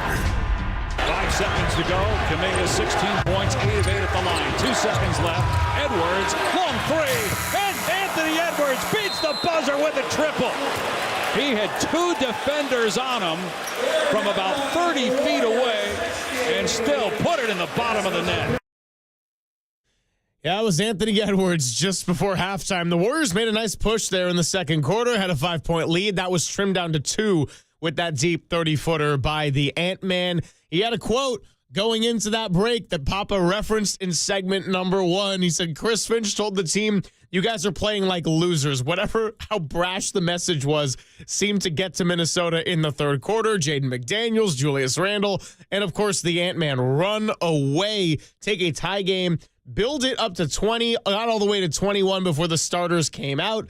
The white flag was waved on game 4, and the Warriors simply did not have much in the tank. 808 KNBR is the number to chime in. We will gladly take your calls. This is the place to vent. And speaking of teams that can't win in the Bay Area, Susan Slusser is going to be our first guest today. Giants lose their 4th in a row. She's going to be joining us in about a half hour at 10:50. We'll get back into basketball with Marcus Thompson at 11:50, and then 12 o'clock hour is going to be more Giants-centric with Hunter Pence capping that off. We'll talk about his Gold Bar Whiskey event. Everyone could use a little bit of winning this morning, and it can't be provided by the Warriors last night. It cannot be provided by the Giants, but we still do have our contest to give away. So you can win a pair of tickets to see The Who. The Song is Over, the North American Farewell Tour. That's going to be September 21st. Do you remember the 21st night of September when you saw The Who in 2025? Well, you can if you win these tickets. Tune in between now and 1 o'clock. Beat caller number 10 into the studio at 415-896-KNBR. Different phone number than the generic. That is the contest line, of course. And today's cue to call, we got Danny Dunn chilling in the house. What do we got for our cue to call today? Who let the dogs out? Who let the dogs out? Who let the dogs out? For who? We're going for who let the dogs out? Not Eminence Front or anything. It's a put on. Nothing like that. That was, I heard that was the Roger Daltrey, Pete Townsend duo. That was one of their early hits before they turned into more of a classic rock kind of genre. I missed that one. Okay. Maybe tomorrow we'll go Eminence Front or Let My Love Open the Door or Love Reign Over Me. Or, I don't know. We can go on and on with the songs. They've had a few hits. You know, you asked me about going to a Who concert, and I was wondering, have I ever seen the Who? How have I missed them? When I was a kid, there was an infamous situation, where was it? In Cincinnati, I think, where there was a Who concert, and when they opened the gates up in the late 70s, everybody just bum rushed going in. I don't know if they had like festival seating or something, but a bunch of kids died. Like 11 or 12 people died just going in. I think they shut the concert down. I don't even think, well, they you had fatalities before the concert began. So it wasn't like it was the Who's fault, but because of that, that was the Who concert, and going to a Who concert was kind of a phobia because, not that that'll happen to you on September the 21st. We have great seating. You're all going to be fine. But I do remember that after you mentioned that. I'm like, how have I never seen the Who? There was kind of a stigma to go to see the Who, like you could have died in a mosh pit or something. I'm not sure, but there was mass deaths at a Who concert years and years ago. Yeah, obviously that part, not so funny. I more just laugh at these stigmas of different rock and roll concerts and the stereotypes and the trashed hotel rooms. Regardless, you don't have to worry about it. The seats will be taken care of, and all you got to do next time you hear Who Let the Dogs Out, just call in. If you're the 10th one at 415-896-KNBR, you will win. Furnished by Live Nation. All right, let's get back to the Golden State Lumber and Showroom text line. 925. Good morning, Greggs. Was it me, or did Jimmy look spacey last night? Was he on one? Well, I guess that's a good starting point because Jimmy Butler, Draymond Green said it after the game. I guess he wasn't feeling that well. Not something he was using as an excuse per se, but the Game 3 version of Jimmy Butler where he took 26 shots, put up 33 points, was getting to the line, willing the team to some points. It was entirely different, and he looked gassed in the fourth quarter on Saturday. He looked gassed for most of the game, and that includes conserving his energy there at the end of the second quarter. No, he got he wasn't benched, but they didn't play him for the one segment of the game where the Warriors went to that zone and played really effectively. Jimmy Butler was not on the floor. So I think you all know my opinion of Jimmy Butler. He's a fascinating player on so many levels, but he is a defendable player.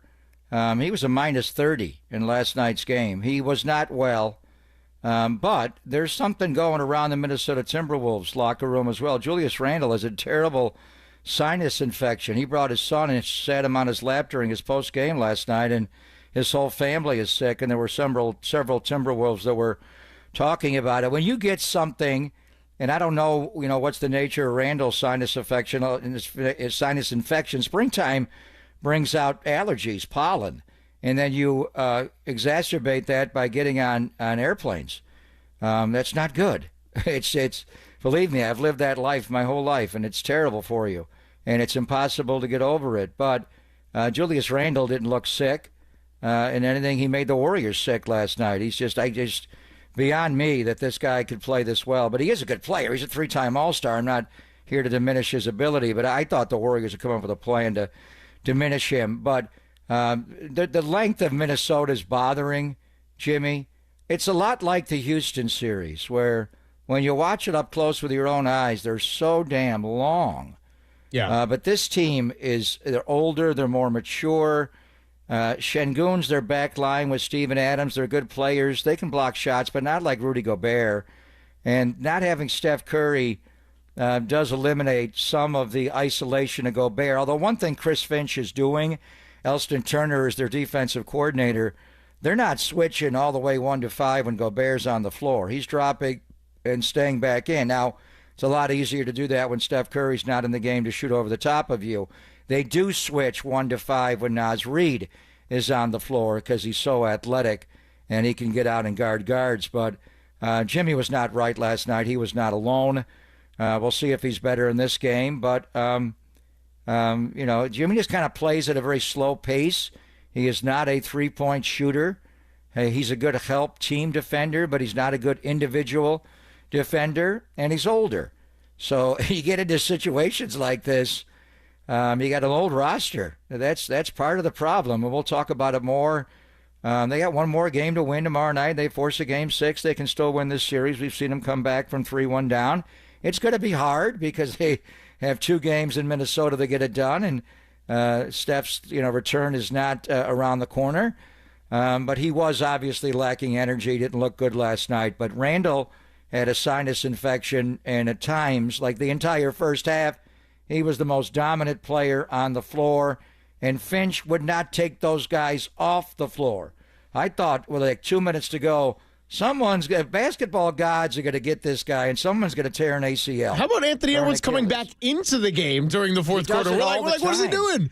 He did it the game 2 when the Warriors were coming back in the game with the bench mob, and he still left. He brought his starters back in, and we've seen Houston do it. This guy is just cutthroat, and he's good for them, because they have a young team. They got veteran guys, obviously, Gobert and Conley, and they got some guys that have been around. Joe Ingles. Jingles is there. I think he's an honorary member of the coaching staff with his bald head, doesn't play anymore. But they got veteran guys here and there. But basically, Randall's an older player. It's Edwards, and he's the one that drives that team, and he's younger, and this guy's just tough. So, but they did have something going through their locker room as well, but they didn't play like they were sick at all. No, they did not at all. And Julius Randle, with the sinus infection, you certainly couldn't tell with the first half. I know I said on the show yesterday, I couldn't remember a postseason game even as close to as good as the one that he had on Saturday. And he picked up right where he left off. I think we played it in the open package. But that shot he made over Jimmy Butler with the shot clock winding down, that was damn near perfect defense, and he just couldn't miss in the first half. So he ended, kind of chilling out a little bit in the second half, at least by the box score. But the bully ball to Julius Randle, as great as Draymond Green was yesterday as far as setting a tone, running up the floor, it was the classic grip it and rip it that we've been getting into on the show and how Draymond can kind of adjust. I thought he came out with a great fire, a great mindset, but they had no answers for Julius Randle. And the best defender on the Warriors, the best defender in the entire league, has not had a way of slowing him down. And when you don't have Steph Curry, you can't be allowing 117 points or 70 points over the span of the 2 middle quarters. That entirely did them in, and at the same time the Timberwolves couldn't stop missing, the Warriors couldn't find any answer or even get to the line for that matter. I mean, when they're side by side, I thought Draymond was the same size as Julius Randle. Maybe I'm remembering when Julius came into the NBA with the Lakers and was mentored by Kobe Bryant. But now, Julius Randle is 6'9", 250 pounds. And he is just manhandling. He's kind of the perfect build to deal with Draymond, where, the bigger guys he can leverage and armbar and push them out. He's a little bit like Zach Randolph, like Zebo. How big was that guy? That guy was so slow. And Draymond usually guarded the big Spain, Marc Gasol, back then. I'm just trying to remember a player like this that has given Draymond this kind of... I mean, they took him off of him. And I understand. We talked about it. Let's have him roam and, just roam off of Gobert, rip and run. He was doing that. Draymond scored the first basket of the game on a rip and run. Pajemski was able to break the paint and make a little paint pivot shot. He loves those, changing the pivot foot and in the lane. He was able to get off to a good start. You saw what their mentality was, but I thought it was telling that they took Draymond off of Julius Randle. And there was a theory to get him on Gobert, but after what he did on Saturday, I thought, he had needed more attention in the game. And Saturday, he had the 12 assists on top of the 24 points. So when you look at it, I think Warriors tried to stay home on him more. It just didn't work. But my main takeaway is that I have underestimated Julius Randle. I knew he was a good player, all his different stops in Lakers and New Orleans and obviously with the Knicks. But I thought when they traded Karl Anthony Towns, I'm like, what are you doing? I had the same reaction. Yeah. And I love Dante DiVincenzo, and they got a 1. They're different. And what happened? We'll get into what happened to Jason Tatum last night. My gosh. That impacts the remainder of the playoffs and all of next year for Boston, and the Knicks are on their way. So the Knicks making that trade, it's a win-win. It's one of those few trades where both teams are doing well. Karl Anthony Towns fits in New York, and he's playing great. But I thought, Julius Randle's a really good player. He can be an all-star every now and then. But I didn't think he was a dominant, consistent go-to guy. I'm just shocked. We'll ask Marcus about it. I just didn't think Draymond would have such a hard time guarding him that they actually decided to take him off of Julius Randle. 408 chiming in on the Golden State Lumber Showroom text line. Pop, when did Julius Randle turn into Karl Malone? Dude is a beast. Yeah, he's been he's been Charles Barkley. Yeah, Charles was undersized.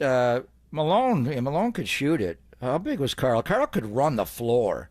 Yeah. Where the thing that Karl Malone could do was just fill the wing and run the floor, and Karl was so nasty. He'd pick up his front leg and just drive it into your chest every time he came down. He hated playing David. I remember one time he posted up against David Robinson and threw a ball right into David's solar plexus. I thought David died. He just fell right over face first on the court. So Randle is a beast. He's not quite the mailman, but in the half court, and the mailman couldn't shoot it well, but he would surprise you every now and then. I mean, the fact that he's a lefty makes it different. I can't even come up with a comp. Maybe Bob Lanier back in the day, but the Dauber was big. This guy, and I see what the Warriors are trying to do to him. You just body him up and don't let him get too deep. If he gets bottom of the circle and takes the fade, he's going to make it. He's like Şengün. If you can make him take that shot at the free throw line, it's a hard fade. Go ahead and take that shot. You're not getting the rebound.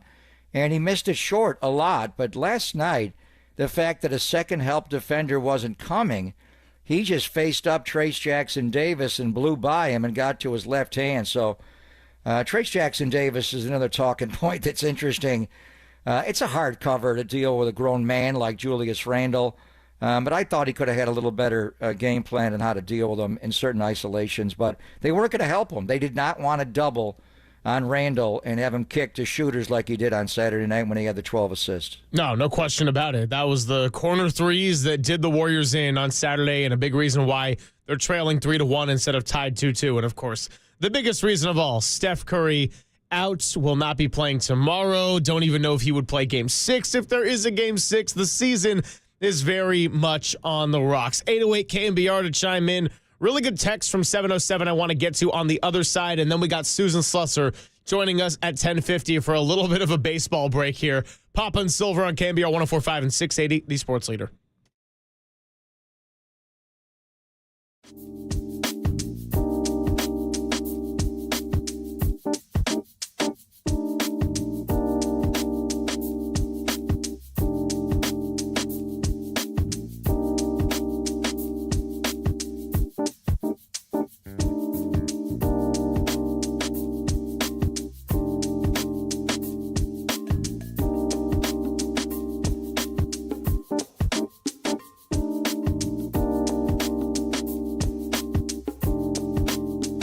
All right, let's look for some reasons to be happy today and ways to get some knowledge. Well, did you know that many of the attorney ads you've seen or heard aren't based here in the Bay Area? Some aren't even based in the state.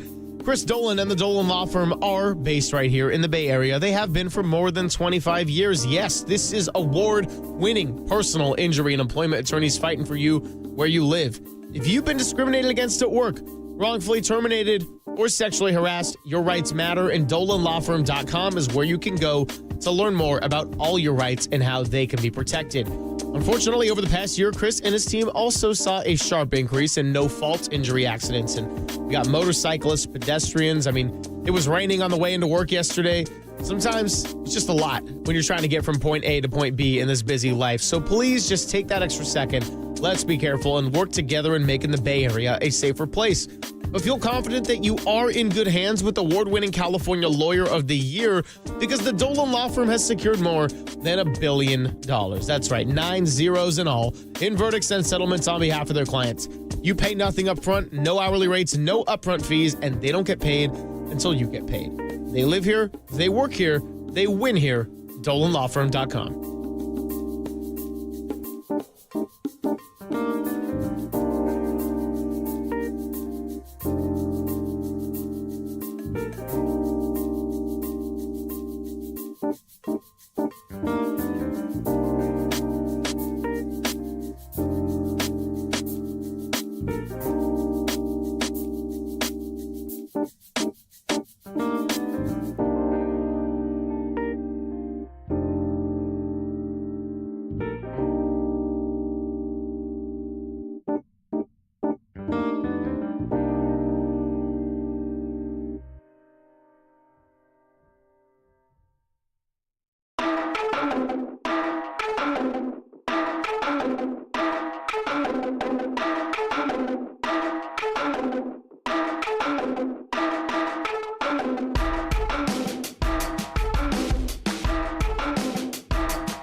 station wherever you are around the globe. Stream Gold-Blooded Radio 24/7, 365 on KNBR.com. This is the sports leader.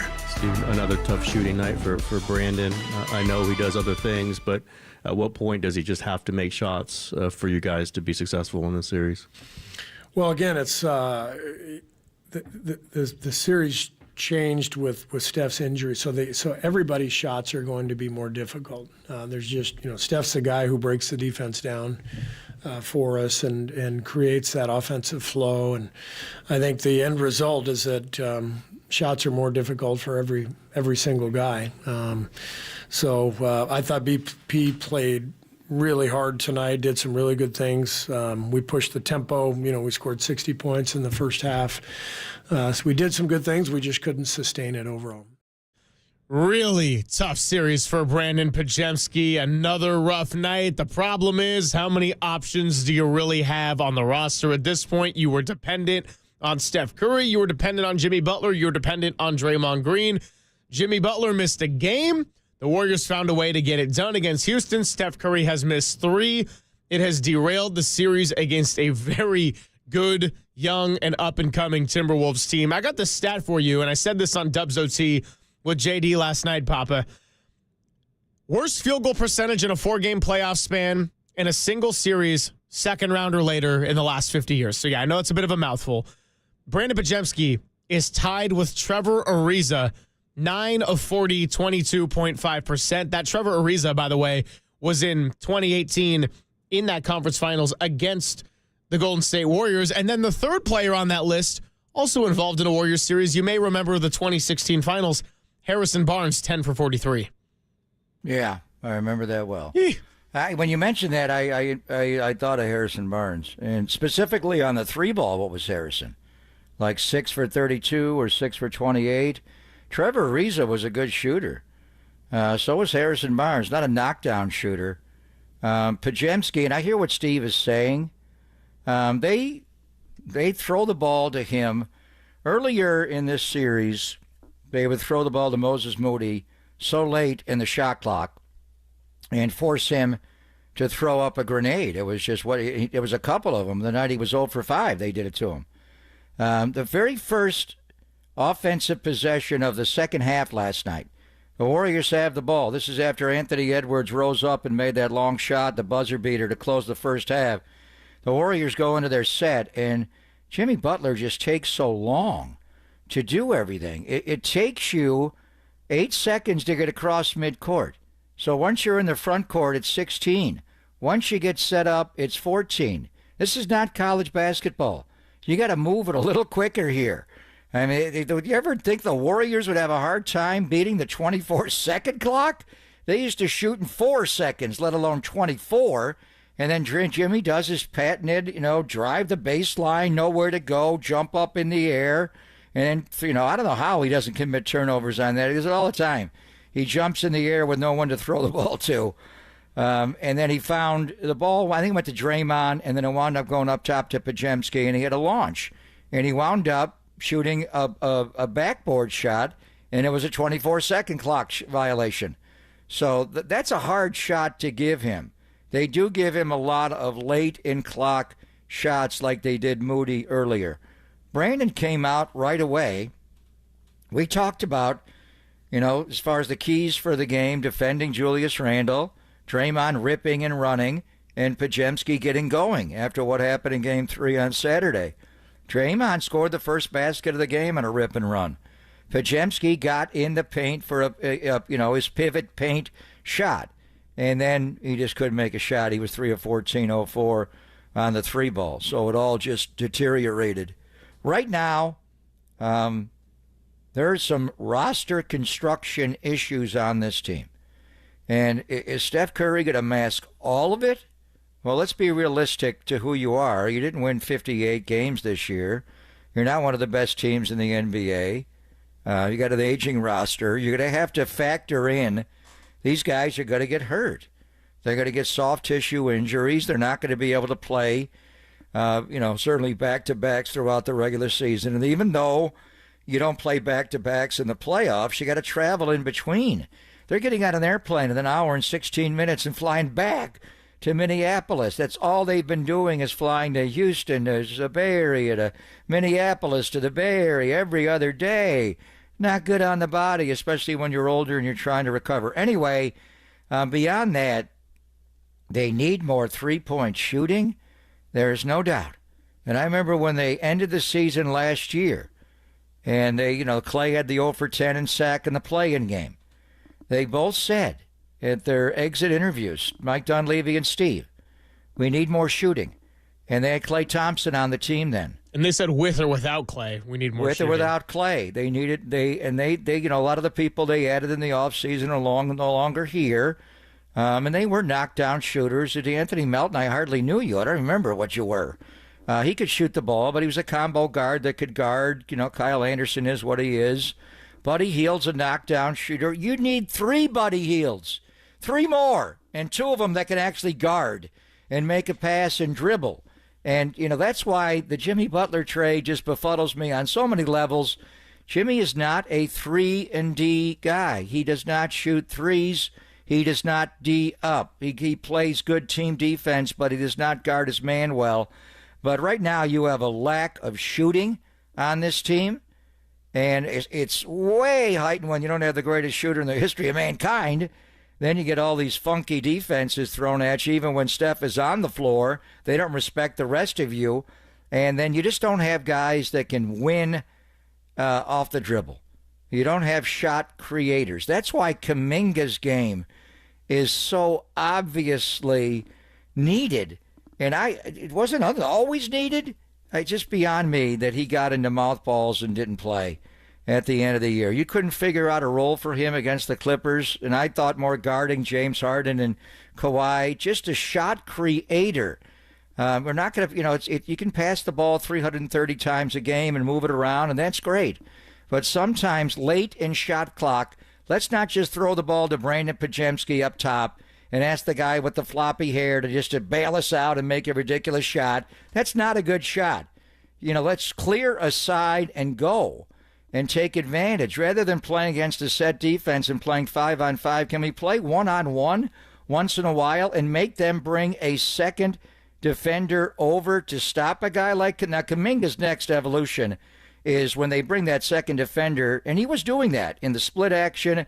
I saw him evolve that way. But when you put your head down and start to go, and they bring extra defenders, Jalen Green's got to learn this, and he's getting better at it. Young players, they're upbringing. They didn't play college basketball, G League Ignite. It's different. They don't have the fundamentals.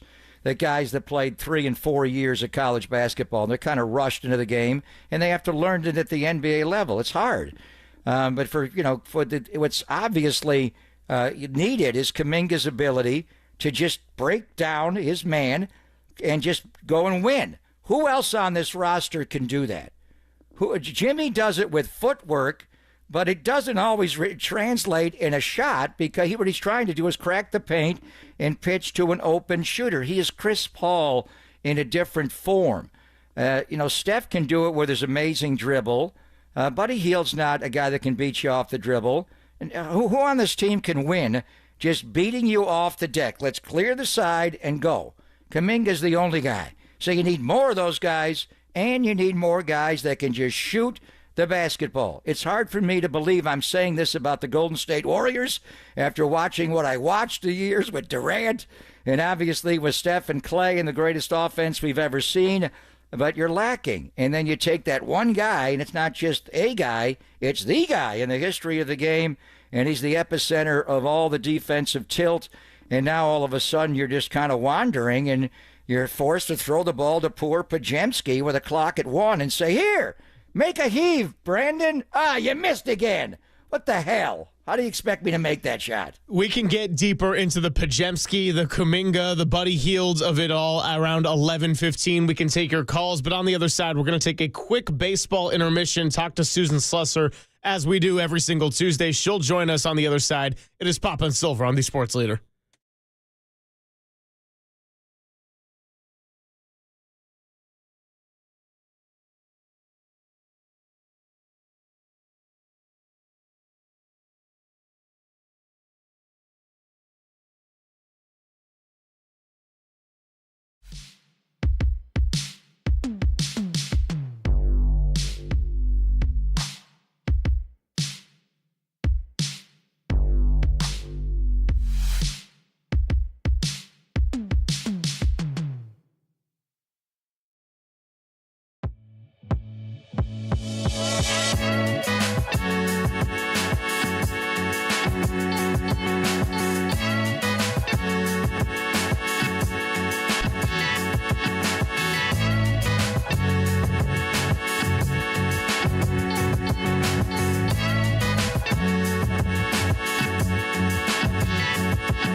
Check the mic and make sure it sound right, boys.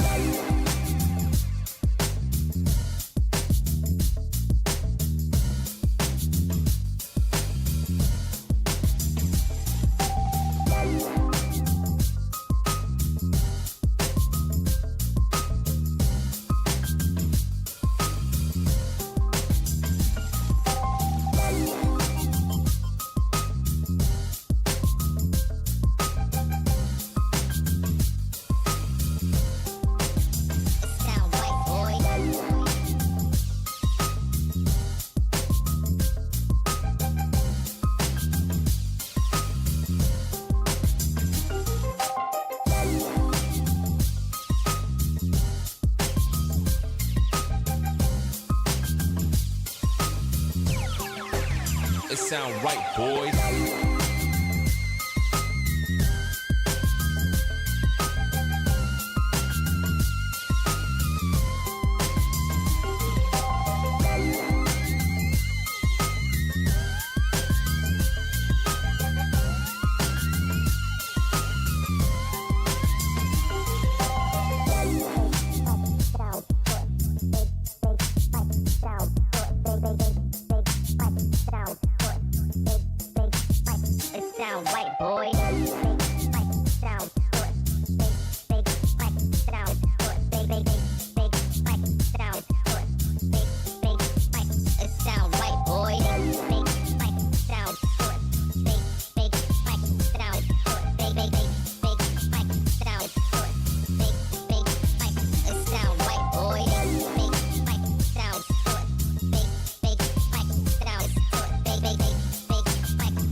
Sound right, boys.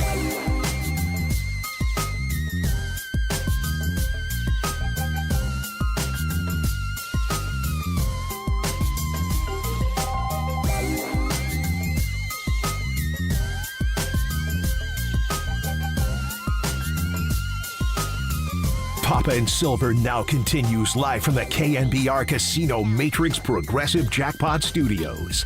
Casino Matrix. Progressive jackpots are here. Where are you? Just drop in. Please play responsibly. 1-800-GAMBLER. Koss with a shot into right field, a base hit. Here comes Adames. Here's the throw home. Cut off. The throw to second is in the dirt, but now Perdomo's got it, and he will throw, and it's Marte who tags out Koss to end the inning, but the Giants pick up a run on the base hit by Christian Koss. Dwayne Kuiper on the call, of course. Kuiper was also on with Murph and Marcus this morning, so you can go back and check out that interview on KNBR.com or the KNBR app when you get your podcasts.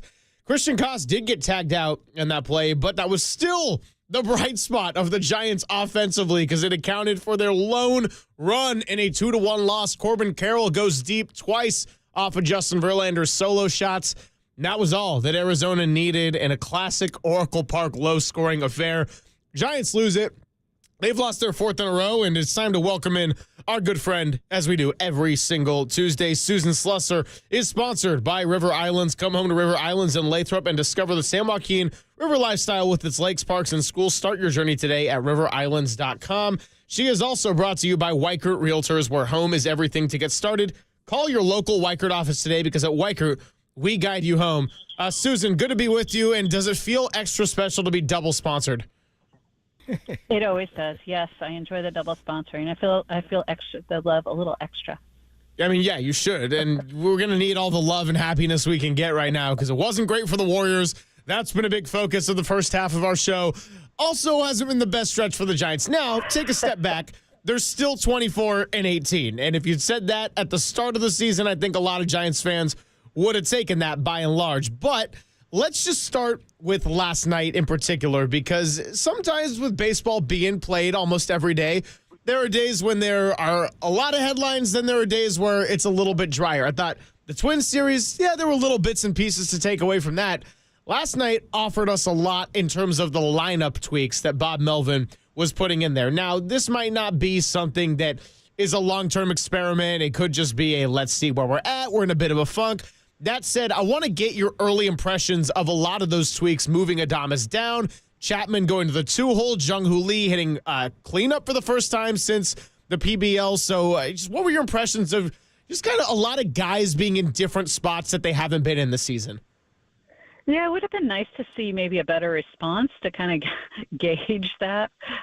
So maybe it is just going to be a one-off. But certainly, look, they've got holes in the lineup, and Adamas is not the most significant by far. But for what they paid for him, it's hard not to notice.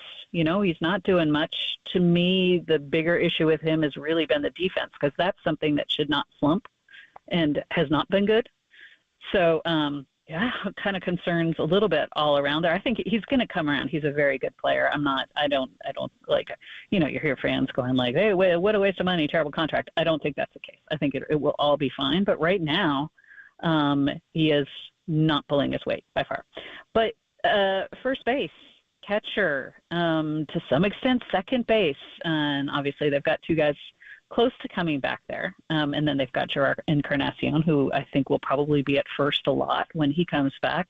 But to date, they've had at least 3 spots in the lineup, and then you throw in Adamas, that they're just not getting the kind of production that a good team needs to have. That's almost half the lineup. And you look around, the batting average I know is not something that we're supposed to look at, but they don't have a lot of guys with, what they're looking for. Certainly, yeah, maybe Yaz, Jung-Hoo aside, Wilmer Flores, those guys have been pretty consistent. Even Chapman, he's showing some power, but he's not getting on base the way he should. He's not playing defense the way we know he can, which is at a very, very elite level. So it's all kind of caught up with them these last 4 games, and they need to turn it around. I like the lineup shuffle, at least to do something different. But again, it would have been nice to see some immediate results from that. Maybe they stick with it a little bit, and maybe we see something better. Yeah, I mean, that's something a manager does, and Bob Melvin has done this. We've seen it before, when he dropped Lamont Wade Jr. down in the order, moved Yaz up, and so you move players around. They didn't hit well. Chris Paddock on Friday night, and Joe Ryan wasn't even well on Saturday. They did it. Pablo Lopez. You were in the Twin Cities for the weekend. So you move guys around. The one interesting thing is they didn't move Lamont Wade around. They took him out of the lineup, and they took him out of the lineup against a right-hander, in Merrill Kelly. He is going to be in the lineup today against Brandon Pfaadt, the righty, but they're going to give him Wednesday off against Rodriguez, Eduardo Rodriguez. So 2 out of 3, he's going to be out of the lineup. Then they're off on Thursday before the A's come in. Lamont Wade Jr. is an interesting situation. His struggles have been more prolonged. He's had very few spurts where he's looked like himself. You mentioned Encarnacion is back, and he curiously is playing first base at AAA. So he didn't play at all at first base last year there or with the Giants. He was an outfielder and a DH. Now, he was in the original lineup today. They're playing a high noon game in SAC. He's been scratched. So keep an eye on that. But just what do you make? And he's going to be eligible, and hopefully he did not have a setback. May 23rd, he's eligible to come off the 60-day IL. He undeniably will be on the roster. You got Wilmer, so you got dual righties. But just give me your thoughts on the situation Lamont Wade Jr. is looking at in the next week or so. First of all, the Giants recently corrected that. It's the May 26th that he's eligible to come off. Oh, okay. They'd had that wrong for a while. I think they jumped the gun on putting him on the 60-day because he could be back much sooner. He's obviously been ready, although you're right, getting scratched is a little bit worrisome. Bob Melvin said flat out last week he will be playing first base when he comes up, or he'll be mostly at first base, something like that. I don't think that there's any doubt what that means, and I think we're already kind of seeing it. Lamont Wade is just, it's so frustrating. It's frustrating for him. It's frustrating for the team. None of this is from lack of work. If anything, it might be overwork. He has been trying to get out of this, but at some point, we're more than a quarter of the way into the season, and he just hasn't looked right. And during the spring, he was a guy who looked like, maybe he was primed for a big season. He looked more like the Lamont Wade we're used to seeing. But one of the things that he's always been so elite at is the strike zone. And it seems like sometimes he even, he's having worse at bats than we're used to seeing. It's really a puzzle. And I don't know what you do there, but you can't keep having, especially at first base. They are bottom of the majors in almost every offensive category at first base. I love Lamont. He is an absolutely wonderful person to deal with. And again, he's working so much. He works with Bonds. He works with the hitting coaches. He's always looking at video. Maybe a couple of days of just the stress of not being in the lineup. Maybe that helps. I like that. I hope he turns it around. Everyone does. But it's been pretty clear that Encarnacion is going to be the guy. Young front office, but typically teams kind of err toward look, if we think a guy's close to ready, we're not going to put him on the 60-day. I kind of wish that they'd gone that route with Encarnacion because it's just such an important spot in the lineup at this point. Yeah, no question about it. We're talking to Susan Slusser here on the UMA guest line. Got this note from Josh Dubow. Giants first basemen have a combined .512 OPS this season. In the last 50 seasons, the lowest full season OPS for a team's first baseman is .584. That was the 2014 Astros. So I jokingly said, is that good? And his reply to me was, it's better than the .493 OPS for Giants catchers, which is going to bring me to Patrick Bailey. And this one is a little bit of a trickier situation to navigate, I imagine, because he's so good defensively. He's a Gold Glover that you're not just going to bench him or be taking him out of the lineup more frequently. You're seeing Sam Huff get a lot of those day games after a night games to end a series. But what are you seeing in Patrick Bailey in his lack of hitting, the swing, the plate approach? Because really the last two seasons, all we talked about was, the post-All-Star break fade. Was it fatigue? Was it mental? And now this is the first half of the season and really the first quarter, and he has truly struggled from the plate in ways that I would not have forecasted. Yeah, his numbers since last July 17th are abysmal. I mean, frankly, it's sort of. I haven't done the crunch the numbers recently, but the last time I did, which was maybe a week and a half ago, was sort of around 150. He's not doing anything offensively. Recently he's been hitting the ball harder. He's been lining out some. He does seem to still have that ability to come through in the clutch now and then. I was a little surprised when he pinch hit the other day in Minnesota because you're like, like Huff versus Bailey, maybe Huff, given, neither's really doing much, but, or even, Christian Koss there, or VR there or something. But he does seem to have a nose for the RBI still. I don't know. It's certainly not that he's worn down. You're right. But this is a position where they don't have a lot of other options, and he is an elite defender. You kind of have to stick with him. Max Stassi's on the IL at Sacramento. Nobody else has any experience there, and none of them are doing anything. You're not going to find a two-way player on the trade market at that position. They got to stick with Bailey. Kind of, I don't want to bring up how much time have we spent talking about Joey Bart. Game-winning hit the other day, Suze. I thought of you right away. I was going to go, oh, Joey Bart. But yeah, he's just such a plus as a defender, and you can carry one guy who's not hitting. The problem is really goes back to first base still, and a little bit second base. But Fitzgerald. It's coming back, and it's coming back. Both of them probably offer a little bit more offensively than Koss is a guy off the bench I love. Speed, good defense, all of that. Wisely hasn't done a lot. It's more than just catching. But I think that between not having options and having the Gold Glove catcher, I'm not too worried about that spot, even if there's basically no offense coming out of it. But the first base numbers, those are staggering. Again, we're only a quarter of the season way into the season. If they're still there at the end of the season, this is not a playoff team. They need to step it up there. Yeah, Patrick Bailey has not hit a home run since last September the 24th. We're talking 120 official at-bats. Just with my eye, I don't get on the computer and look at it as closely as you do. His bat speed looks like it's... And I did read somewhere where he has the slowest bat speed in baseball. It just looks like he's swinging underwater, Suze Bailey. It looks like he has no He's just not coming through the zone with any velocity. Have you run his bat speed numbers when you looked at why he's slumping? You did that big piece on him and switch hitting and everything. His bat speed just looks not good. It looks down. Yeah, and he's a switch hitter. But as you mentioned, I did that piece. Maybe you're better if you're just focusing on one side. He was one of the first guy to get a torpedo bat. That doesn't seem like that's making much difference. On this team, obviously, lots of players on other teams have had them for much longer. And I think maybe that was an effort to counter the fact that he does, your perfect description, it does look like he's swinging underwater. This isn't what we've seen from him before, He's been, he's never probably profiled as a great major league offensive catcher. He's not Pudge Rodriguez, but he should be doing more. And I don't care if he's not providing power, If he gets on base, gets some walks, gets some timely hits, that's fine for me. He's a great defensive catcher. But I don't know. I will say something about Sam Huff, who has, he tends to strike out a ton. He's got a little more pop than Bailey.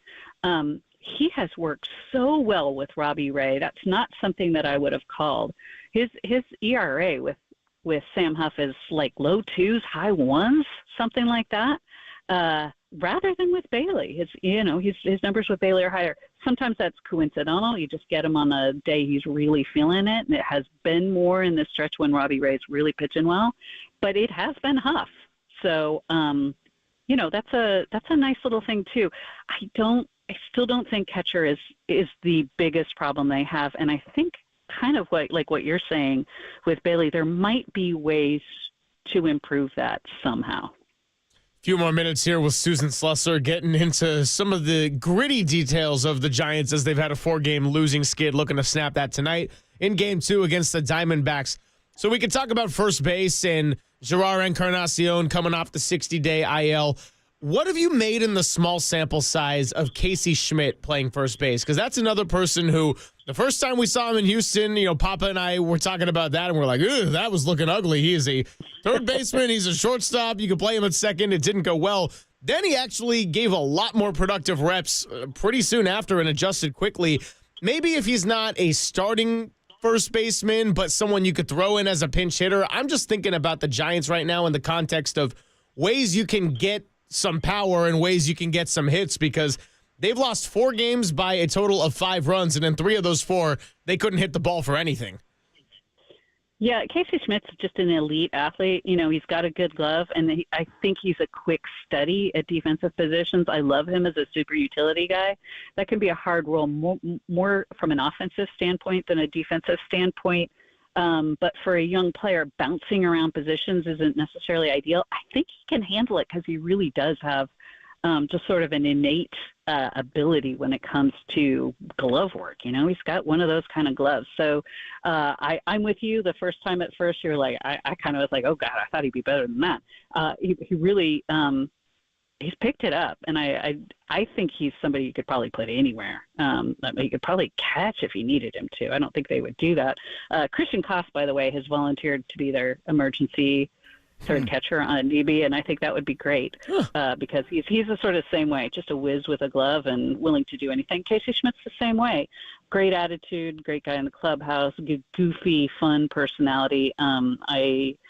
I have no doubts that he could do it on a limited basis, but Casey Schmidt's not somebody you want at first base on a long-term basis. He's actually beginning his minor league rehab assignment today, and he is playing first base. Tyler Fitzgerald is as well, leading off at second, and Casey at first. That's probably the reason that Encarnacion is not playing first today, trying to find out if something happened, but he's not even DHing. He's not in the lineup. They're scrambling in Sacramento. They're playing a noon game. Luckily, it's not as hot as over the weekend when the Yankees were down to play the A's. It's like 79 degrees there. So last time we had Jan Sues, you mentioned something really interesting. And it was about when they brought up Kyle Harrison and doubled down with the 2 young starters in the bullpen with Hayden Birdsong. And, we talked about Sonny Gray, Jesus Luzardo with Bob, but they weren't there at the same time. And, who has 2 young phenom starters, a lefty and a righty, and stick them in the bullpen? Does that ever happen? And, But then you got to thinking and just talking to people, what Buster's theory is, we want our best 13 pitchers to pitch for the San Francisco Giants, not the Sacramento River Cats. We have 5 starters, and we'll fill out our bullpen with the 8 possible best arms. So Birdsong, but you've been clear, and I think you're right, with his 4-pitch mix, he should be a starter. But last week you dropped that maybe Kyle Harrison's ultimate destination, who knows? He may go back into the rotation, but as you look at it long term, he doesn't have quite the assortment that Birdsong has. He just may be a short reliever, and he's throwing hard. The arm side command looks better. Obviously Jordan Hicks and Landon Roop, the 4th and 5th starters, haven't been as strong as the top 3 guys. So just what are your thoughts about, where we're looking at for the next month or so with Birdsong and Kyle Harrison? Well, I do think if there's a need in the rotation, yeah, you're right. I think it's probably Birdsong. But I don't mind Kyle Harrison in the bullpen. He probably wouldn't love that idea. Might take some getting used to, but everybody'd rather be in the big leagues than in the minor leagues, certainly. You know what? If there's a need, he can always go back in the rotation if he's stretched out enough. But they needed a second lefty. He's been effective. Maybe, a few more walks maybe than you'd like, but he's tough to face in that role. So for now, sure. He could, look, they've got this really good young core of starters coming. I still think of him as a part of that group. I think either way, he's a big league pitcher. And if for now it's in the bullpen, great. If it's forever in the bullpen, I think he'd do very well there. If he goes back to starting, great. It's kind of a, win-win-win scenario for me. Susan, we appreciate you coming by, as always, on a Tuesday. Good luck with the Diamondback series, and I'll continue to read you in the Chronicles throughout then. And until then, hopefully we're talking about a team that got a couple of NL West wins and beat the Athletics of Sacramento a couple of times over the weekend. That sounds like a plan. Thanks, guys. Thank you, double sponsor. That's right. She is our double sponsor. Susan Slusser, 2 S's on a Tuesday, 2 sponsors. Danny, are you proud of me? I got both papers ready to go. On the other side, let's get back into the Warriors. Marcus Thompson's going to be joining us at 11:50. And then the 12 o'clock hour, a good chance to chime in more on your orange and black with the San Francisco Giants and how they can find ways to get out of this skid and put the bat to the ball. It's Pop and Silver on KNBR 104.5 and 680, the sports leader.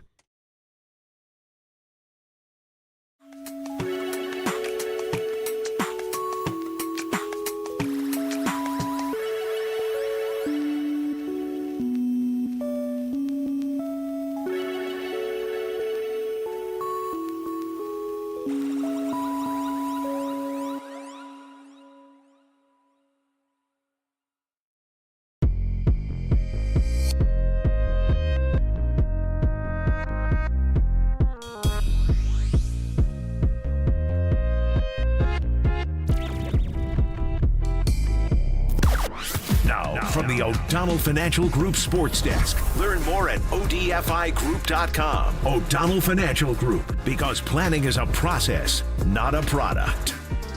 The Giants lost to the D-backs last night 2-1, making it 4 in a row for the G-men. Can they get back on track with Robbie Ray on the hill tonight? Let us know on our socials at KNBR.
Dub Nation, filter out the noise and kick it with KNBR on the gram for everything blue and gold. Follow the sports leader on Instagram at KNBR. No, we're not going to Superman this thing. If he's in a place where he can play, I'm sure he will, and him and Rick and everybody will figure that out, but we don't need Superman. Got to play the long game. So if he can, we know he will, but there's no pressure.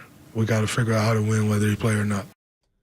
Draymond Green, after the game, when asked about Steph Curry possibly coming back for a Game 5, even if he's not fully ready, because the Warriors are on the brink of elimination. 808 KNBR, the number to chime in. Pop and Silver hanging out with you from 10 to 2. Marcus Thompson going to be joining us in about a half an hour. Want to get to this text on 707, Golden State Lumber and Showroom text line. Huge bummer last night, guys. On the other hand, though, we have Butler next year. I think it's going to be super fun to watch. I don't think trading JK is smart. I think they need to learn with him playing in the starting lineup. Next year is going to be dope. Okay, lots to unpack there. And this is not officially an off-season show, but it certainly feels like the Warriors are very much on the brink, and Steph Curry is not going to be playing tomorrow night. They're going to be on the road to try to keep their season alive. As for the Jimmy Butler element of it, you could be mad at Jimmy Butler if you are in the Bay Area. Whatever it was, him not feeling well, him not being aggressive, him not shooting enough in the paint, he was not playoff Jimmy last night. There is no denying that whatsoever. He's not the same player that he was that willed Miami to 2 finals. That doesn't mean that he didn't save the season. It doesn't mean that he isn't going to be effective if they can all play together next year. That is absolutely the case. That said, and this is what we were getting into before we talked to Susan, Papa, there are certainly roster construction elements that need to be heavily considered in this offseason. Brandon Podziemski was a big focus of the last segment. And as far as somebody like Podziemski, he played an important part of winning basketball for 2 months. That said, even with Steph in the playoffs, outside of Game 4 in the Rockets series, he has had a really, really tough time. And last night, it wasn't just the shooting. He looked like he was trying to do too much. He was out of sorts. Steph not being there just put more on his plate. And you do have to ask yourself the question, okay, what's an appropriate role for Podziemski if we want to do some retooling in the offseason and maybe try to make a run at this thing next year? Because being a starting 2 guard next to Steph probably isn't it. Maybe being a backup point guard to him, more so. That doesn't mean that he stinks. He's going to be off the team. He has no value. That said, when you just consider some of the players that have faded, like a Moses Moody, like a Podziemski, like a Quentin Post, you got to have insurance plans for guys who have really struggled in this postseason and struggled prior to Steph going down. Brandon Podziemski's a fine player. He played well for a long stretch. He had a lot of adversity this year. He played really well last year as a rookie. He made first-team All-Rookie, and then he got hurt. He got bowed in his preseason, and his season really didn't start till middle of the year, and he came on and he played exceedingly well. Guys miss shots. He's not played as well. And it looks like we got a little audio disconnection on you, Papa. So we still see you on the screen, but lost your audio for a moment. So do a little bit of a connection there. And Podziemski is a rotational player. He's a top 8 player, and whether or not he's a starter or a 3rd guard. I would like to see him improve his ball handling a little bit in the offseason and work on that. I know he worked a lot on the shooting. And last year playing for Team USA and the select team and dealing with the Olympians, along with some of the younger Warriors, Trey Jackson Davis helped him a lot. He's a fine player. He's a tough physical player. He helps you in a lot of ways. He's just had a hard time making shots. I'm watching a replay of last night's game. It's on a loop, and I see him come off a curl and knock down a jump shot. I was surprised, actually, to see his shooting numbers last night were as poor. I'm not blaming this on Brandon Podziemski. Moses Moody got put into a role at the end of the year that looked to be good for him, and then because of some matchup situations, the way they guarded them against Houston with Şengün, he wasn't as strong as a on-ball defender, but they just paid him last year, so he is going to be a part of it. The issue is you just allocated so much money to Jimmy Butler, and it's something Pat Riley would not do. That's why he got suspended 3 different times there. Riley was not going to pay him, and he made that clear, and Jimmy didn't like that, the way he's not liked at a lot of spots. The Warriors extended him for a 2-year deal at $120 million. So this year, Jimmy Butler makes $48,798,000. Next year, it jumps up to $54 million. And the year after that, it jumps up to $56 million. Steph Curry's under contract concurrently for $55.7 this year, $59.5 next year, and $62.5. Add it up. And then Draymond Green's making $25 million roughly, and $27 and $26, $27. You're a little top heavy in your top three players. You don't have a lot of room. So, and the salary cap and the new CBA rules we've had the last couple of years, the hard cap has made it difficult. So I don't even know. We'll get into the offseason discussion and what they can do with Kuminga. He's making, $7.6 million this year. He's a restricted free agent. He's going to get a huge offer. If you're watching him, any other city in the NBA, as a GM or a president of basketball operations or a coaching staff, you're like, wow, that guy is so young and he has so much game. He has so much room to grow. What is he going to be like when he gets to his mid-20s? He's pretty good right now where he can challenge. There are times the Timberwolves cannot defend him. How about the play when he was caught in the corner against Naz Reid? He was in the corner. So you've got Naz Reid, this long defender, all over him. You got a sideline and a baseline. My first thought was, timeout. He's not getting out of that trap. Well, where's he going to go to get out of it? Or somebody come over and give him a pressure release. I didn't know where he could go. He just spun middle off of Naz Reid and took it all the way to the goal and got fouled going to the basket, where Naz Reid laughed at him and he laughed back. It was like, how did you escape? That was a mess. How many guys do the Warriors have that can get out of that situation? How many in the NBA can get out of that without a turnover or a sloppy play? That was amazing athletic ability, basketball skill to be able to spin and get out of that. I don't know if they can afford him, but that's they're not done yet. They have not been eliminated yet. There'll be time. We're going to have months and months to analyze this roster. I told you what I think. You need guys who can win off the dribble. You need more guys like Kuminga. The whole league has so many of them. Teams have 3 and 4 of them, and sometimes it's too much. And now you're playing more of a 5-out than it used to be, just a one-on-one league. But you need a guy that can just win, that can break down the X's and O's and just go and beat his man. We're not going to call a play. It's just you beat him off the dribble. Kuminga can do that, and it causes pressure on the defense. It causes stress. They have to bring a second defender over. That's what Anthony Edwards does to you. It's hard to cover. And I've been surprised the Warriors haven't flat out doubled him much in this series. And then you need more knockdown shooting. So Jimmy Butler does not have the ability just to flat beat you off the dribble. He does it with footwork and balance and always do a 2-foot plant. He's effective in his own way, but only to a point. And then he's not a 3-point shooter. So, and I would think, I was surprised, I think we all were, it's hard to make a midseason acquisition and have it work as well as it did. We were comparing it to Pau Gasol going to the Lakers and Clyde the Glide going to Houston. And we had some pushback a little bit from the Houston people, like, slow your roll. You guys haven't even won a round yet. They did ultimately over Houston. But those transactions middle of the year resulted in the championship. So it is possible, but typically it takes time. So your thought would be, they were good this year. How much better are they going to be next year when they have a training camp and they all get together? But the reality is they're going to be another year older. Jimmy's going to have his 36th birthday in September. Draymond turns 36 in March. Steph will turn 38. It is what it is. To me, this all got unraveled because the Rockets were a royal pain in the ass. And Amen Thompson undercut Jimmy, and that butt injury, they would have swept them. Or 1-5. I don't think they were going to sweep them. If I'm being honest, the Rockets didn't lay down. I'm just saying, I think it was going to go 6, but that's just my opinion. They were up 3-1, correct? Yes. So had they, in the game that Jimmy went down, would they not have won that game? Could have. They got off to a bad start in that one as well. To me, it was going to be, I think they would have swept him. I thought it was going to be a short series. in any event, when you were stretched out to play a 6th and a 7th game, you got through it, but at what cost? And then in the very first game of the next round, a 37-year-old player who has been playing around the clock since last July, when Team USA went to Vegas for training camp.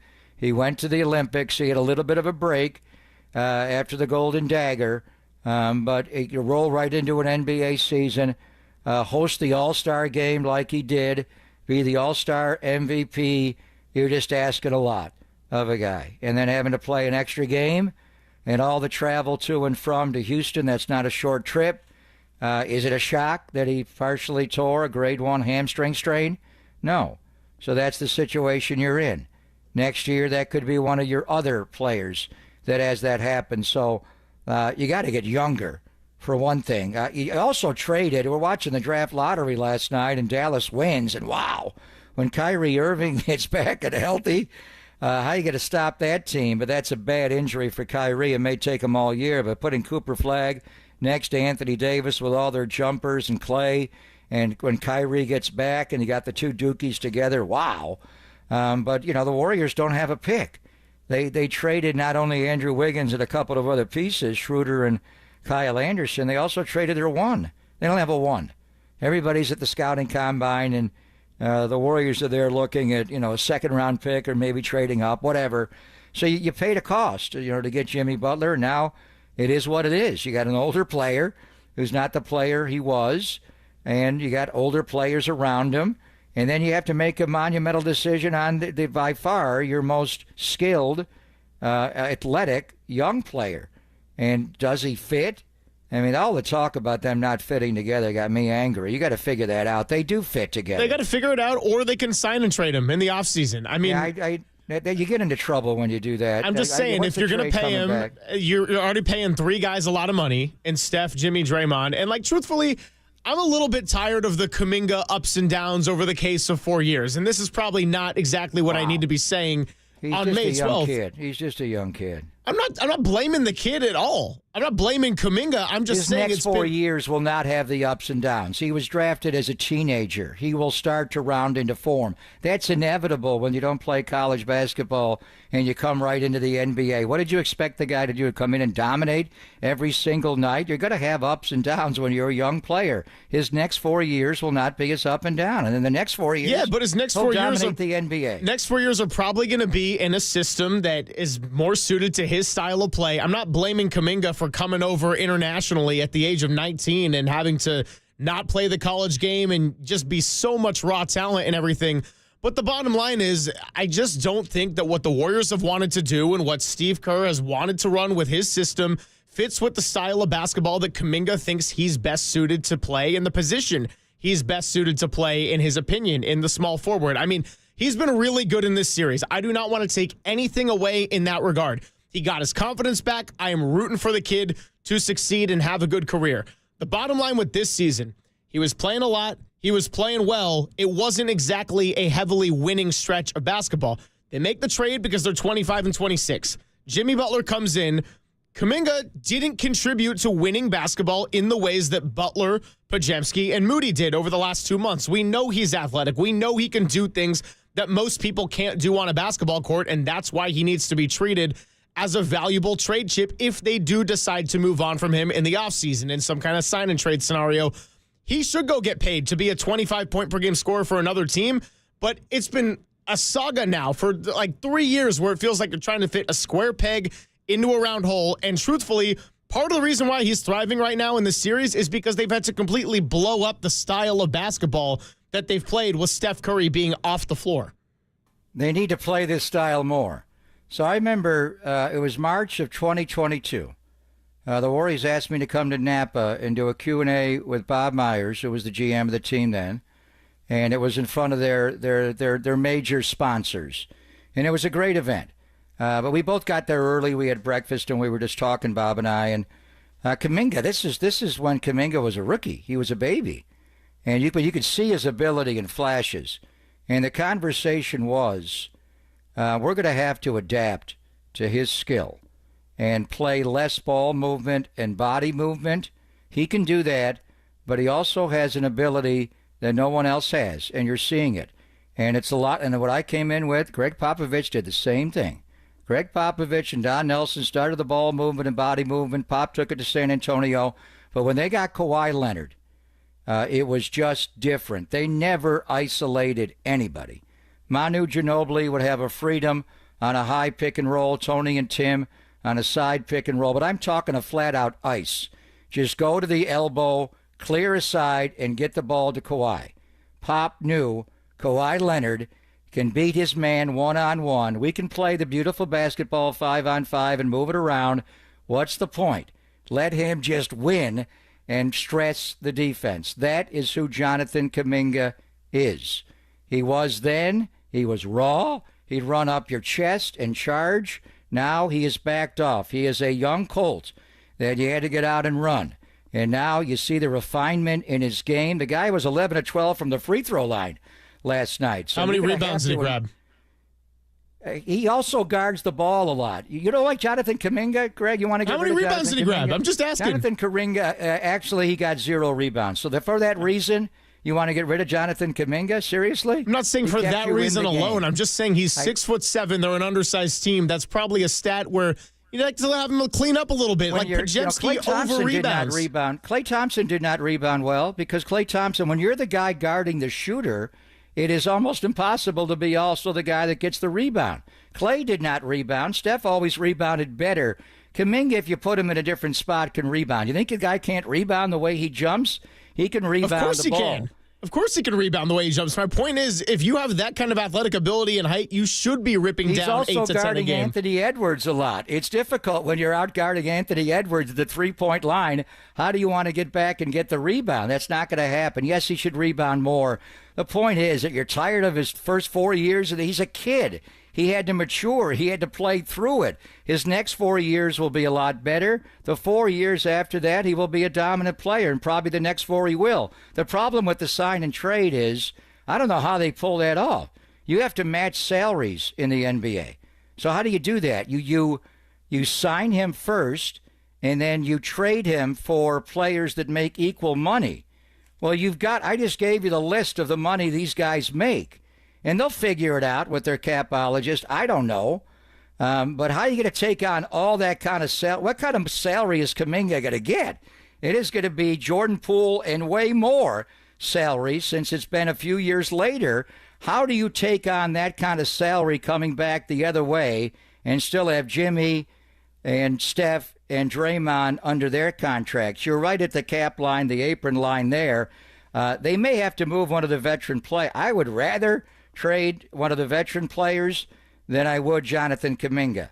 But whatever. I mean, do what you do. You had to go through the growing pains. You raised this guy. You draft and developed him. He's just a baby. And now he's become a really effective, unstoppable force with the ball. And he has proven before he has played well in your system. So, again, we're getting into an off-season conversation. We're not in the off-season yet. Jonathan Kuminga is a keeper. I just don't know, in light of giving Jimmy the extension and Steph's deal and Draymond's deal, they could possibly figure it out. They're smart guys, but the cap got a lot more difficult. I don't know how they're going to do that. All right, we are off the clock, so let's go ahead and take a timeout before we get to Marcus Thompson coming up in about 15 minutes. 808 KNBR, the number. Ramon in San Jose, I see you. You've been waiting patiently, so we'll take your call on the other side. Just hang tight on that phone line. And anyone else who wants to just talk to Danny, hell, even if you don't want to get on the air, I'd just call in and talk to Danny myself. It's Papa and Silver on the Sports Leader.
Greg and Greg, Papa and Silver. This is KNBR, the sports leader.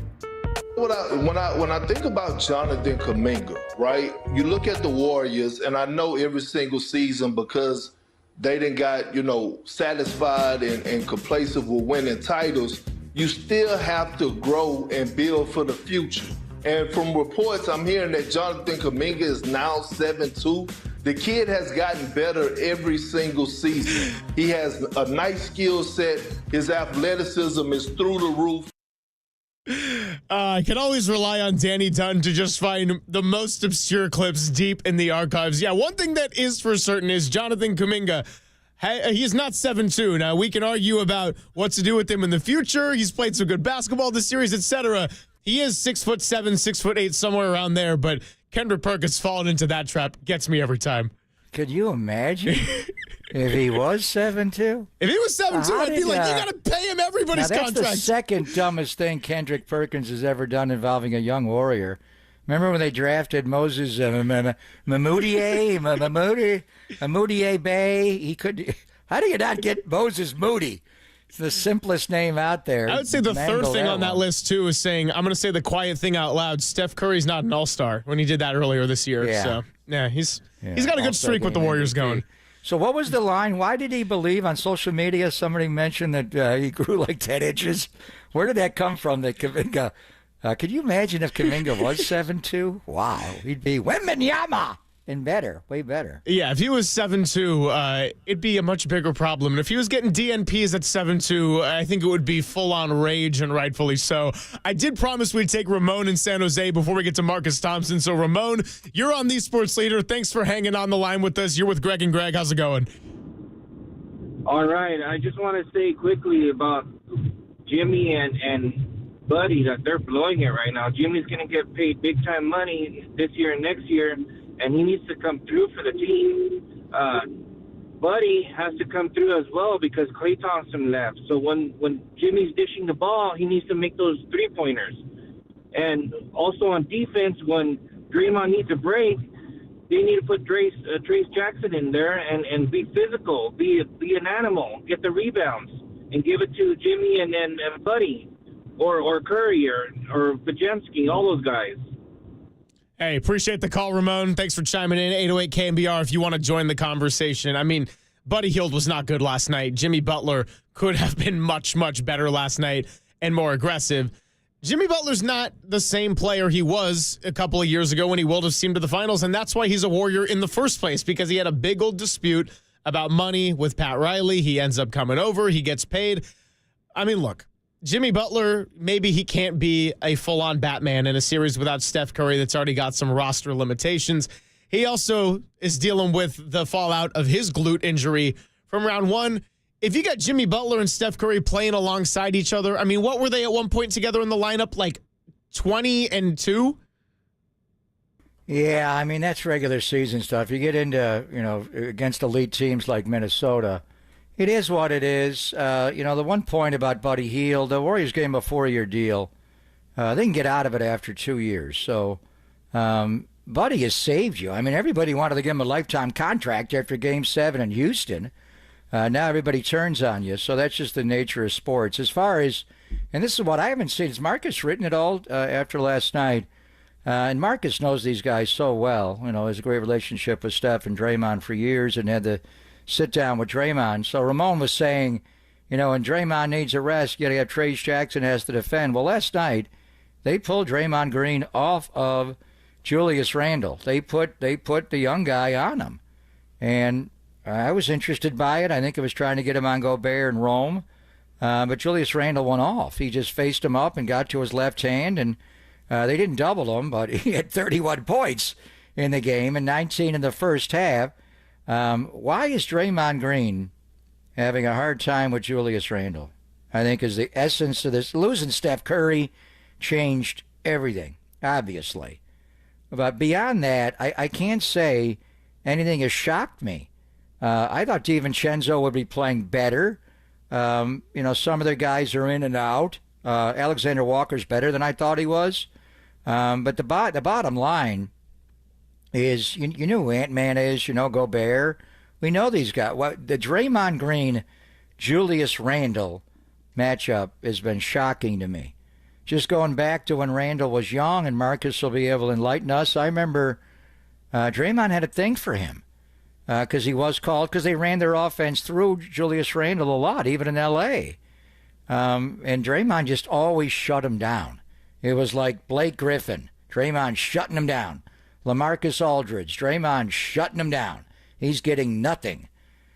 Julius Randle, Draymond Green is shutting him down. Draymond Green has not shut him down.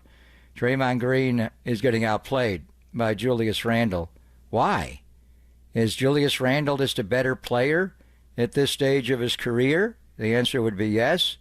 And Draymond Green's 35, and he's not. He just had a very physical series with Şengün. He was able to neutralize him in large part. Where are you at? I mean, if you had to start with defense minus Steph Curry, they gave up 117 points last night. 39 in the third quarter when Ant-Man went off, but 58 in the first half when Randle went for 19. That's the department of Draymond, is the defense. And you can make the point, without Steph on the floor, they're better defensively. I don't know. Would you rather have Steph Curry on the floor to guard than Buddy Hield? Probably, yeah. But anyway, Steph in the Rockets series was pretty good defensively. Steph has gotten better defensively for years. He's actually a good defender. Anyway, why are they not guarding? I could see where it's hard to score without Steph, and that was going to be obvious. But they did get 110 points last night and 60 in the first half. Why are they not guarding better? And in particular, why is Draymond played Randle so poorly, they decided to take him off of Randle last night? Let's get into it on the other side with Marcus Thompson, so we don't keep him waiting too long. He'll join us as he does every other Tuesday. Papa, Silver, Marcus Thompson next on the Sports Leader. Moses Moody.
Papa and Silver now continues live from the KNBR Casino Matrix Progressive Jackpot Studios. Casino Matrix. Progressive jackpots are here. Where are you? Just drop in. Please play responsibly. 1-800-GAMBLER. Papa and Silver hanging out with you almost at the midway point on a Tuesday. Time to bring in our friend from The Athletic, Marcus Thompson, who is sponsored by Surfside. Before first pitch, grab a pack of Surfside iced tea and vodka or Surfside lemonade and vodka. Surfside, a proud partner of Giants baseball. Marcus, appreciate your time as always. How you holding up, man? Pretty good. I'm, about to get on this flight to Minneapolis and go see how Game 5 goes. See if we get another spirited effort, or am I writing an obituary? The Warriors are leaving right now in 4 minutes themselves, and all indications are Steph Curry is on that flight. They are going to reevaluate him tomorrow. I am getting reports that it's not going to be good. He's not going to be able to play tomorrow. I'm also hearing it's less than likely, even if they do win tomorrow and force a Game 6 on Sunday, that he would be able to play. But I'm getting it through sources. You talk to Steph directly and know the inner workings there. What are you hearing about a possible, if ever, return for Stephen in this series, Marcus? I mean, I don't think anything is different. All of this is an unknown because he has to first test it. And that's just what he won't be able to do until, Rick Celebrini says, hey, it's time. We've dealt with it a week. So tonight or playing Game 5 would be super unlikely just because he hasn't practiced. He hasn't played. There's no ramp up. And throwing him out there in this situation is probably not optimal for how to come back from a hamstring. So I do think it's going to be really difficult for Steph to sit there and watch. And I think he might try to push.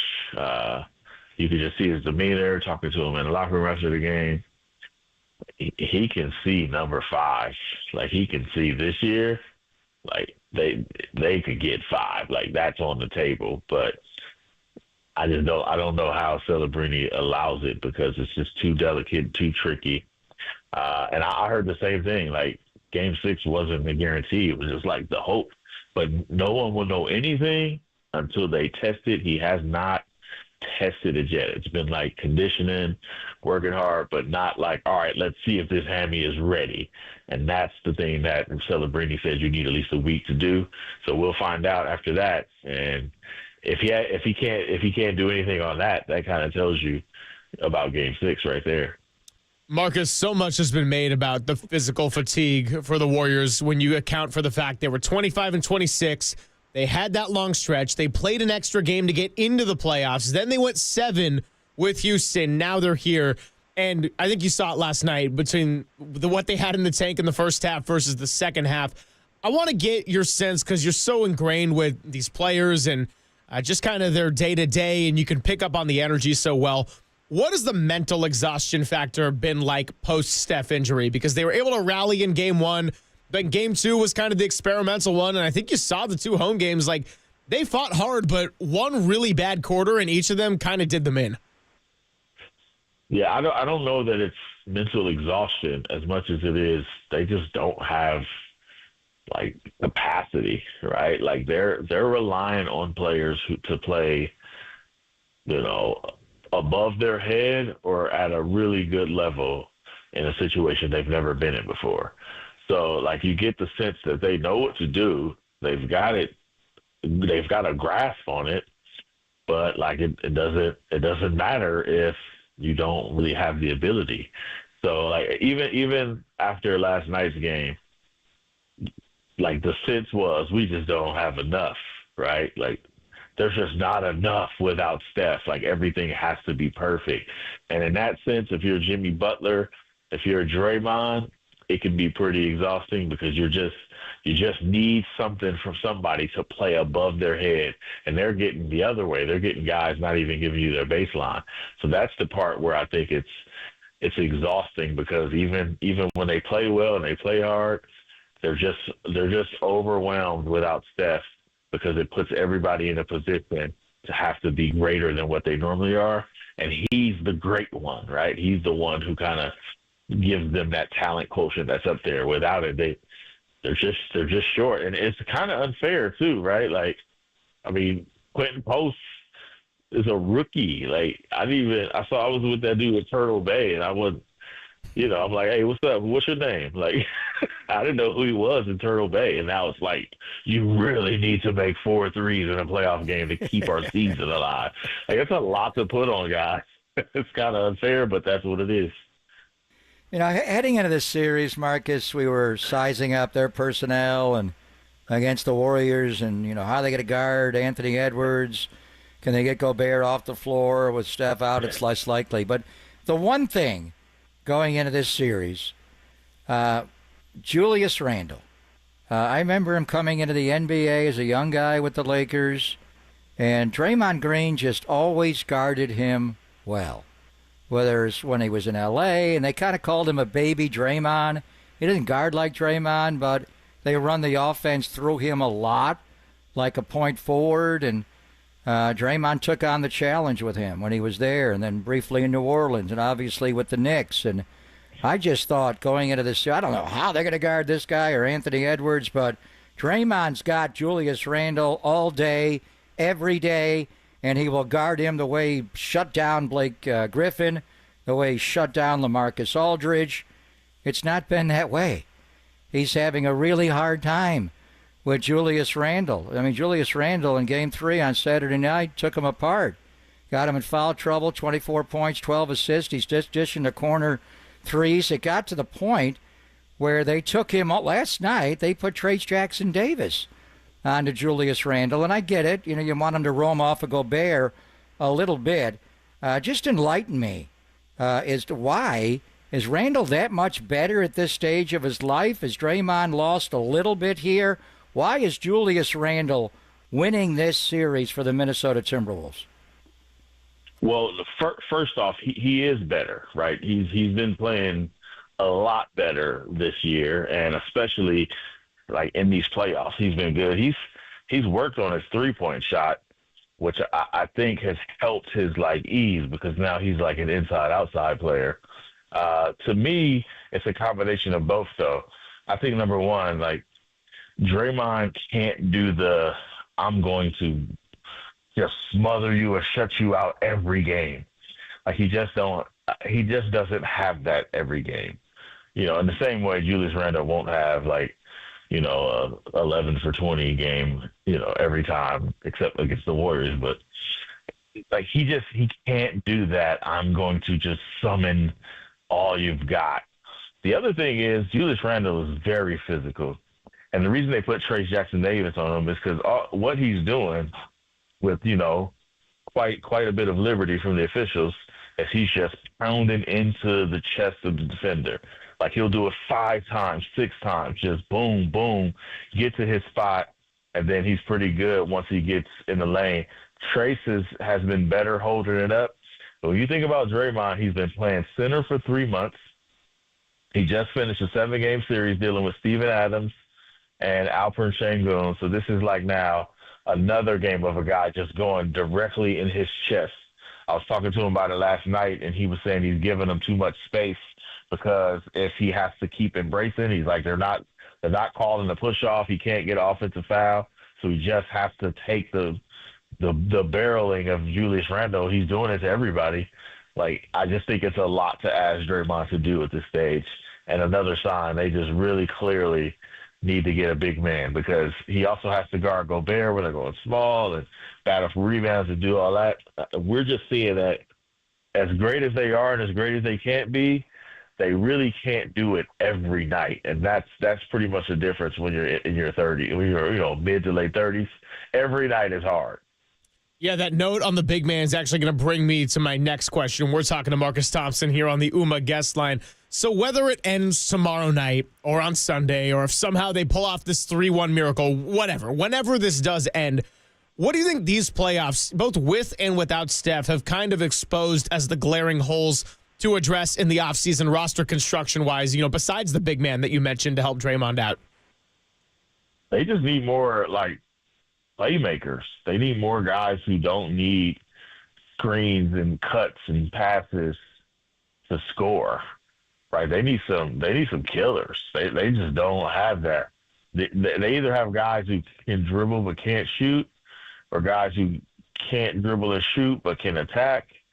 Right? The amount of guys they have who are just like not capable of making open shots at a reliable clip. Like, they just don't have assassins. If you look at Minnesota, like, they've got 7 guys who are thirsty to shoot, right? Like, they got 7 guys who probably feel like unsatiated by the number of shots they get.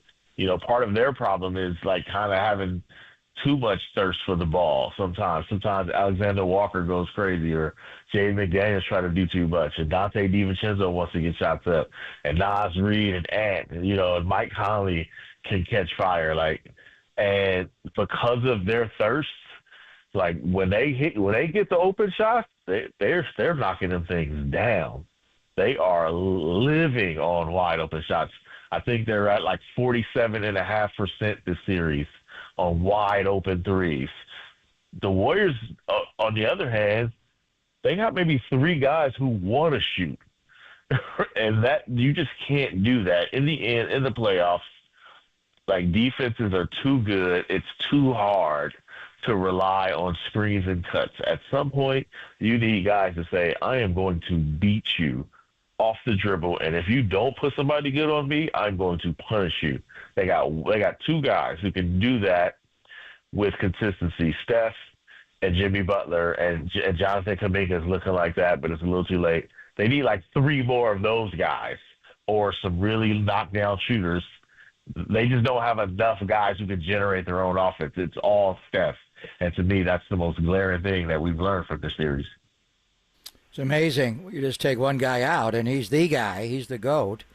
You just don't have enough shooting, and you don't have enough shot creators, is what you're saying. So we kind of understand what happened to Moses Moody. He lost his rhythm in the Houston series when they put Şengün on him, and then he just lost his spot. He wasn't starting, wasn't in the rotation. It's been hard for him. He really can't guard anybody here. But Brandon Podziemski, and I love his energy, the way he's being back and rebounding some games, but the shot's not there. They do throw him a lot of live grenades late in shot clocks and ask him to bail him out, and he avoids, to avoid a shot clock, and it's just so hard. But the numbers are really bad, and we're being kind. He's a much better shooter and player than this, and he's still helping him in other ways. But what do you think is going on with Pods in this series, Marcus? I think he's in a role that's too big for him right now. And, Steph has been saying, like, the entire time, like, this is our first time going through this together. And I always knew what he meant. Like, even though they're champions and all that, a lot of these guys have never been in this situation before. Brandon Podziemski has never been in this situation before. They didn't make the playoffs last year. So now he's being put in position where they desperately need him to make wide open shots. And he's shooting medicine balls. And, and on top of that, like, one thing that we've noticed all season that they got away with is his shot diet has a very low percentage. He rarely plants his feet. It's a lot of floaters and step backs. He doesn't have a shot that he goes to that's his, like, all right, it's a tough defense. Let me go to this spot and get my money. Like, it's all tricky and, decelerations and, 5 pump. Like, that stuff don't work in the playoffs. Like, it doesn't work. When Jaden McDaniels is on you, you better know where you want to go. You better be pretty good about the shots you've worked on. So, to me, his shot diet is just not confident. All of that tricky stuff doesn't work in the playoffs. And he's going to have to develop, like, his game to the point where he can be very sure and certain when he's taking his shot. And I just don't think he is. He doesn't know where shots are coming from. He doesn't have spots on the floor he loves. And he hasn't been trained to be a scorer in this environment. And it's a lot. It's a lot to put on him. He's basically Klay Thompson in this series, but he doesn't have the scoring pedigree that Klay Thompson has. So I think he's been put a little bit out of depth on this one. Marcus, before we let you go, I was looking to see what you had written off the game and saw that you actually had a piece drop about Natalie Nakase, the head coach for the Golden State Valkyries, who are going to be debuting down at Chase Center on Friday. So what can you just tell us, a little quick summary about what you learned from the head coach, and you're going to be out there on Friday? Oh, yeah, I'll be in the building. Natalie's a grinder, and she's kind of antithetical to the Warriors' whole situation. You know, Warriors are big time. They're global, right? They love the shine. They love stars. Like, that's how they roll. But the head of the Valkyries is not like that. Like, she's a grinder. She's not really in it for attention. She's learning how to kind of be a front-facing figure, but she's all about, like, the grind. And it kind of fits because, you know, they don't have superstars on this team. If they win, it's gonna have to be, like, because of their toughness and their defense and all of that, you know, those elements. So that's what she brings. So it's going to be interesting to see, like, how this works. But they're starting this franchise. They're trying to build this brand, but their coach is a straight up lock me in a room with the film for 14 hours and I'm going to figure this out, right? So she's kind of growing with him too. It was really interesting to learn about her in that way, that she's not really a front-facing coach, but she's about to figure this out because she doesn't really have a choice. But they definitely believe in her, and some parts about her make her perfect for this task, which is trying to figure out how to get through the season when you might not have the talent to match up with the rest of the league. And their season starts on Friday, as we well know, at Chase Center. So the question now is, will the Warriors and the Valkyries seasons overlap? Will the Warriors be able to win tomorrow to force a Game 6 on Sunday, or will it end and you write your obit? So as you're getting on the plane to go back to the Central Time Zone, again, the upper Midwest, what do you think? Do they have a game in them to be able to force this to Sunday? And maybe he comes back, maybe he doesn't. But do they stave off elimination tomorrow night, Marcus? So I don't think so. Right? I just don't see it. I don't feel it. You know, my gut isn't telling me that this is a feasible outcome, which is why they'll probably do it, because I was dead wrong last time. When they went to Game 7, I was like, this team's done. It's over. Look at, you know, they're tired, they're old, they're beat up, and they're going to the road on a Game 7, and they pull out this gutsy performance. Now, the caveat is they had Steph in that game, and you just, like, it's just really difficult to count out Steph. But can Jimmy Butler summon his best in Draymond and Kuminga and one other guy come along for the ride? I don't feel like it's possible, which is why I think they're gonna do this, right? Like they're gonna make me wrong about this. And Minnesota has been the team that just plays with their food this year too, Marcus. I mean, like, absolutely, they can absolutely throw up a dud, no question. No, I think 35-17 end of the first quarter. Just have no idea who's going to be winning. Yeah, and you know, I do think there's a bit of, like, the tightness with which the Warriors are shooting. Perhaps it's relaxed now. They have nothing to lose. It's an elimination game.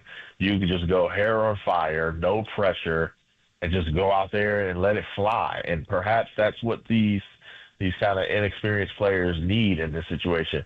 Podziemski probably needs to not feel like the weight of the world is on every shot he takes, like Steph's future isn't on it. And, you know, maybe that helps. You're right, though. I watch a lot of Timberwolves basketball, and they get a little thirsty. They get a little shot happy. They start going crazy. And we saw it in Game 1. They went 0 for 15. They can lay an egg out there. So I don't see it. I just watching what we've watched for the last 3 games, that will be wild. But that only means I'm going to be wrong about this again, and they're going to somehow force a Game 6. Now, listen to you talk earlier. It reminded me of the last time you were on, which was before Game 6 at home against Houston. And you said this is the season. They cannot stretch this out and go back and win a Game 7. It was right after they barely showed up. They waved the white flag for the opening tip at Game 5. Now, they did lose Game 6. It did not go well at all. And they did go to Houston and won Game 7. But the collateral damage along the way We all have our opinions that, 37-year-old is a force to play a lot extra minutes in the series in Houston and fly here and there and back and forth and go play Game 7. And then you go to Minnesota and you wind up on a, pretty gentle zone closeout on Mike Conley and you pop a hammy and it's grade 1 and your season may be over. Have you asked or been told definitively that just the wear and tear on the body and what Steph has been through in the Houston series and really, going back to Paris last year, contributes to someone on a rather innocuous closeout suffering a grade 1 hamstring strain? I've been told the opposite. Steph is the best conditioned athlete in the league, and it's just a fluke. I don't know how that could be proven, right? It's hard. Like, how do you not see the correlation of wear and tear and hamstring, right? Like that's almost one of those injuries. Like when Chris Paul got hurt in Game 5 in 2018, I think, and it was a hamstring. Oh yeah. The response was, right. yeah. The response was and the Warriors' retort was, we're built for 7-game series, and these other guys are not. They can't endure the long haul, right? Like that was kind of the commentary coming out of it. Like at some point these guys are gonna get hurt, or they're gonna fade, and we're gonna stay strong. So it's hard to say now when it's this time that has no impact on it, right? It's just a tough call to make. They've been going hard since February 8th. Like they've been playing playoff games since February 8th. To say that not making that a 5-game series and Steph getting a rest for the Minnesota series wouldn't have saved his hamstring, I don't know how I can not make that conclusion. But in fairness, Steph is the best conditioned athlete, right? He does prepare for this. He is ready for a lot of it, but he's also 37. So the feedback that I've gotten is you can't say that this type of stuff just happens.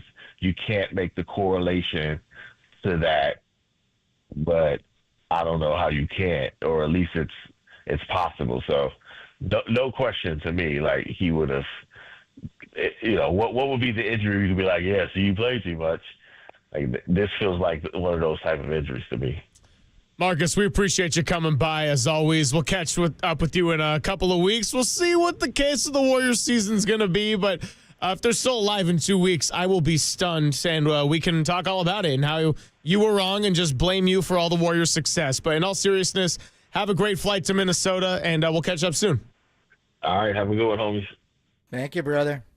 Marcus Thompson Last of The trip to Athletic. Minnesota, or do they get one more? That's a good question. Likely the last one. The math says so, but F the math. F the math. That's why we love sports. That's why we love sports. You don't know. You don't play sports on a interesting. spreadsheet. That's what, they have a way of looking at that, whether a player's vulnerable through the catapult to GPS system and just see what their soft tissue looks like. So he is the best conditioned athlete, but damn, never had a hamstring injury in his entire life. And then on that little closeout against Mike Conley, he pops it on that one. Seems so weird. Yeah, just kind of wild. But, hey, they had a long stretch starting in February when this playoff push really began. On the other side, very short segment. Let's wrap up the Warriors discussion for the time being. Then we'll get into the Giants. Hunter Pence is going to be joining us at 12:50. It's Poppin' Silver on the Sports Leader.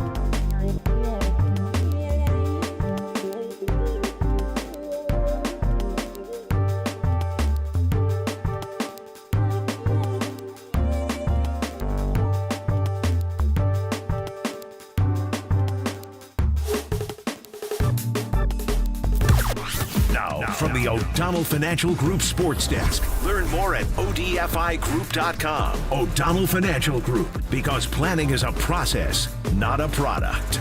Bob Fitzgerald. Yes, sir. He joined Murph and Marcus this morning and discussed the Warriors' chances of climbing out of this 3-1 deficit to the Timberwolves. Check out that podcast and more on the KNBR app, YouTube, and the KNBR socials.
And now it's time for the Protect Your Assets Business and Technology Report with me, David Hollander.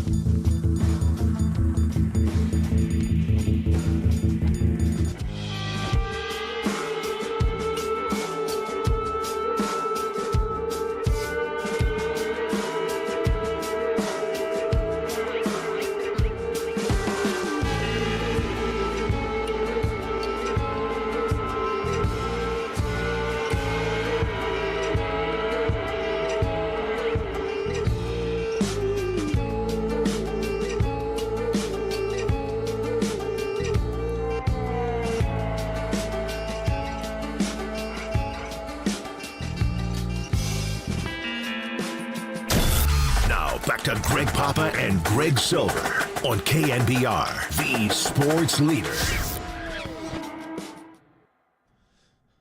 Papa and Silver hanging out with you. We'll be talking Giants ball coming up in just a bit. So if you want to get your thoughts in on the Warriors, 415-808-5627, the chance to do so. Perhaps we'll revisit it later in the show as well. Hunter Pence going to be joining us at 12:50. Want to get out to the phones while we can. Dino in Pacheco wants to talk a little Game 6. Dino, what's happening? You're with the Gregs. Greg, first of all, I've always loved Greg Papa. He's been one of my favorite announcers ever because I've been a Raider fan, and I'm a 67-year-old kid, and I've seen it all. Former good athlete, but I've talked to you guys before. But I want to tell you, Greg Silver, that I like your enthusiasm. I've always liked your enthusiasm, no matter what. Not just about the Warriors or none of this, but ever since you came on the air, you bring a little bit of a cool enthusiasm. It's pretty cool. So good thanks, job, man. Keep Appreciate you. Yeah. What's on your mind about the Ducks today? But anyway, about the Warriors, guys, just let me say something real quick. Obviously they weren't that good during the regular season, and but basketball is different than any other sport. I mean, one man can make a whole difference. I mean, just one man, just one guy, and we all know that because But so anyway,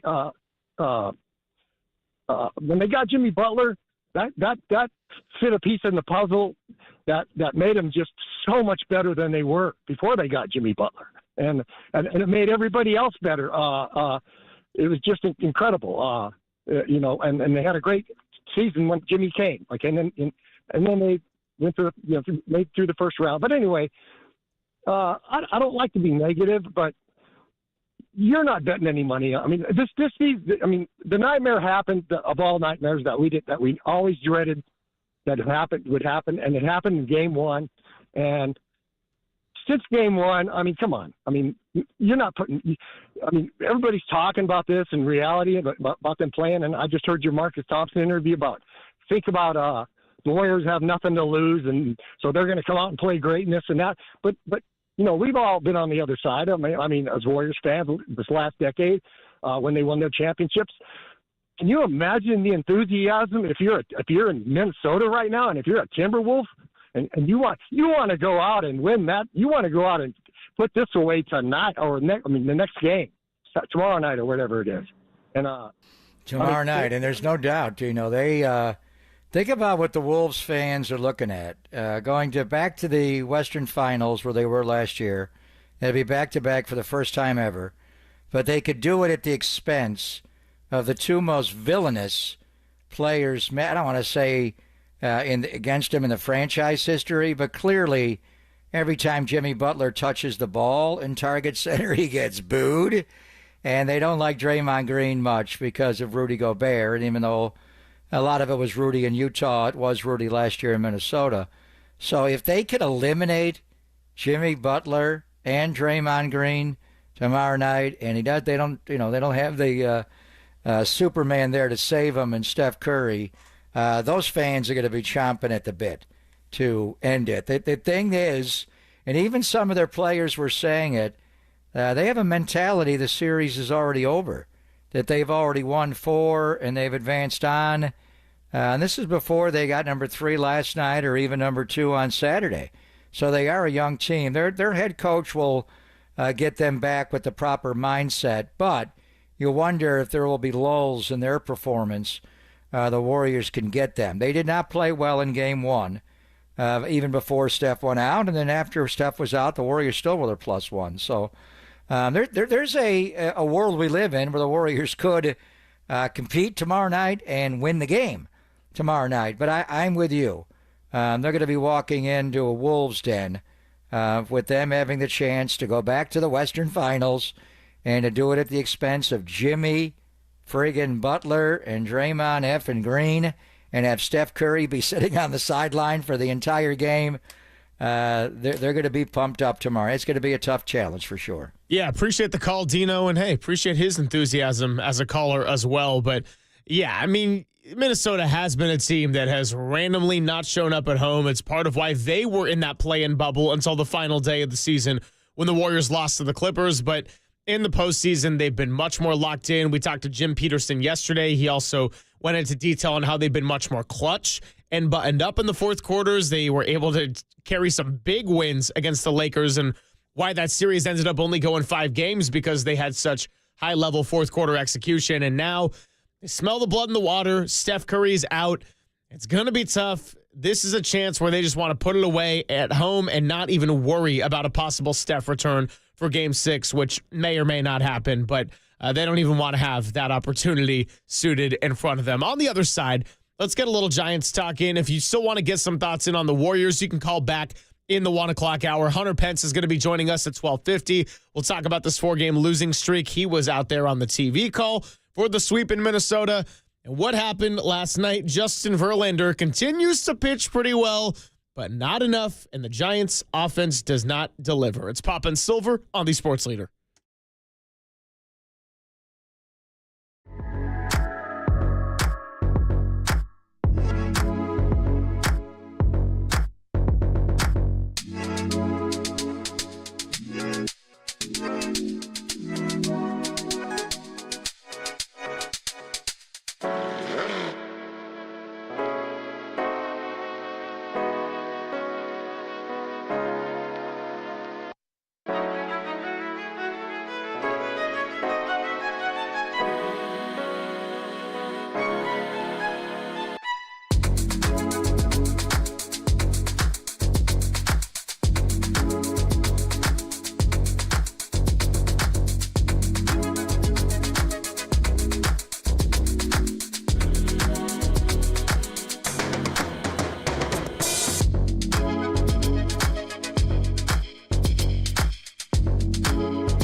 All right, let's look for some reasons to be happy today and ways to get some knowledge. Well, did you know that many of the attorney ads you've seen or heard aren't based here in the Bay Area? Some aren't even based in the state.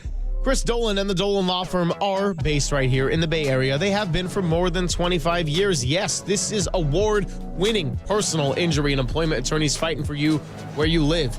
If you've been discriminated against at work, wrongfully terminated, or sexually harassed, your rights matter, and DolanLawFirm.com is where you can go to learn more about all your rights and how they can be protected. Unfortunately, over the past year, Chris and his team also saw a sharp increase in no-fault injury accidents, and you got motorcyclists, pedestrians. I mean, it was raining on the way into work yesterday. Sometimes it's just a lot when you're trying to get from point A to point B in this busy life. So please just take that extra second. Let's be careful and work together in making the Bay Area a safer place. But feel confident that you are in good hands with award-winning California Lawyer of the Year, because the Dolan Law Firm has secured more than $1 billion. That's right, 9 zeros in all, in verdicts and settlements on behalf of their clients. You pay nothing up front, no hourly rates, no upfront fees, and they don't get paid until you get paid. They live here, they work here, they win here. DolanLawFirm.com.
Silver on KNBR, the sports leader.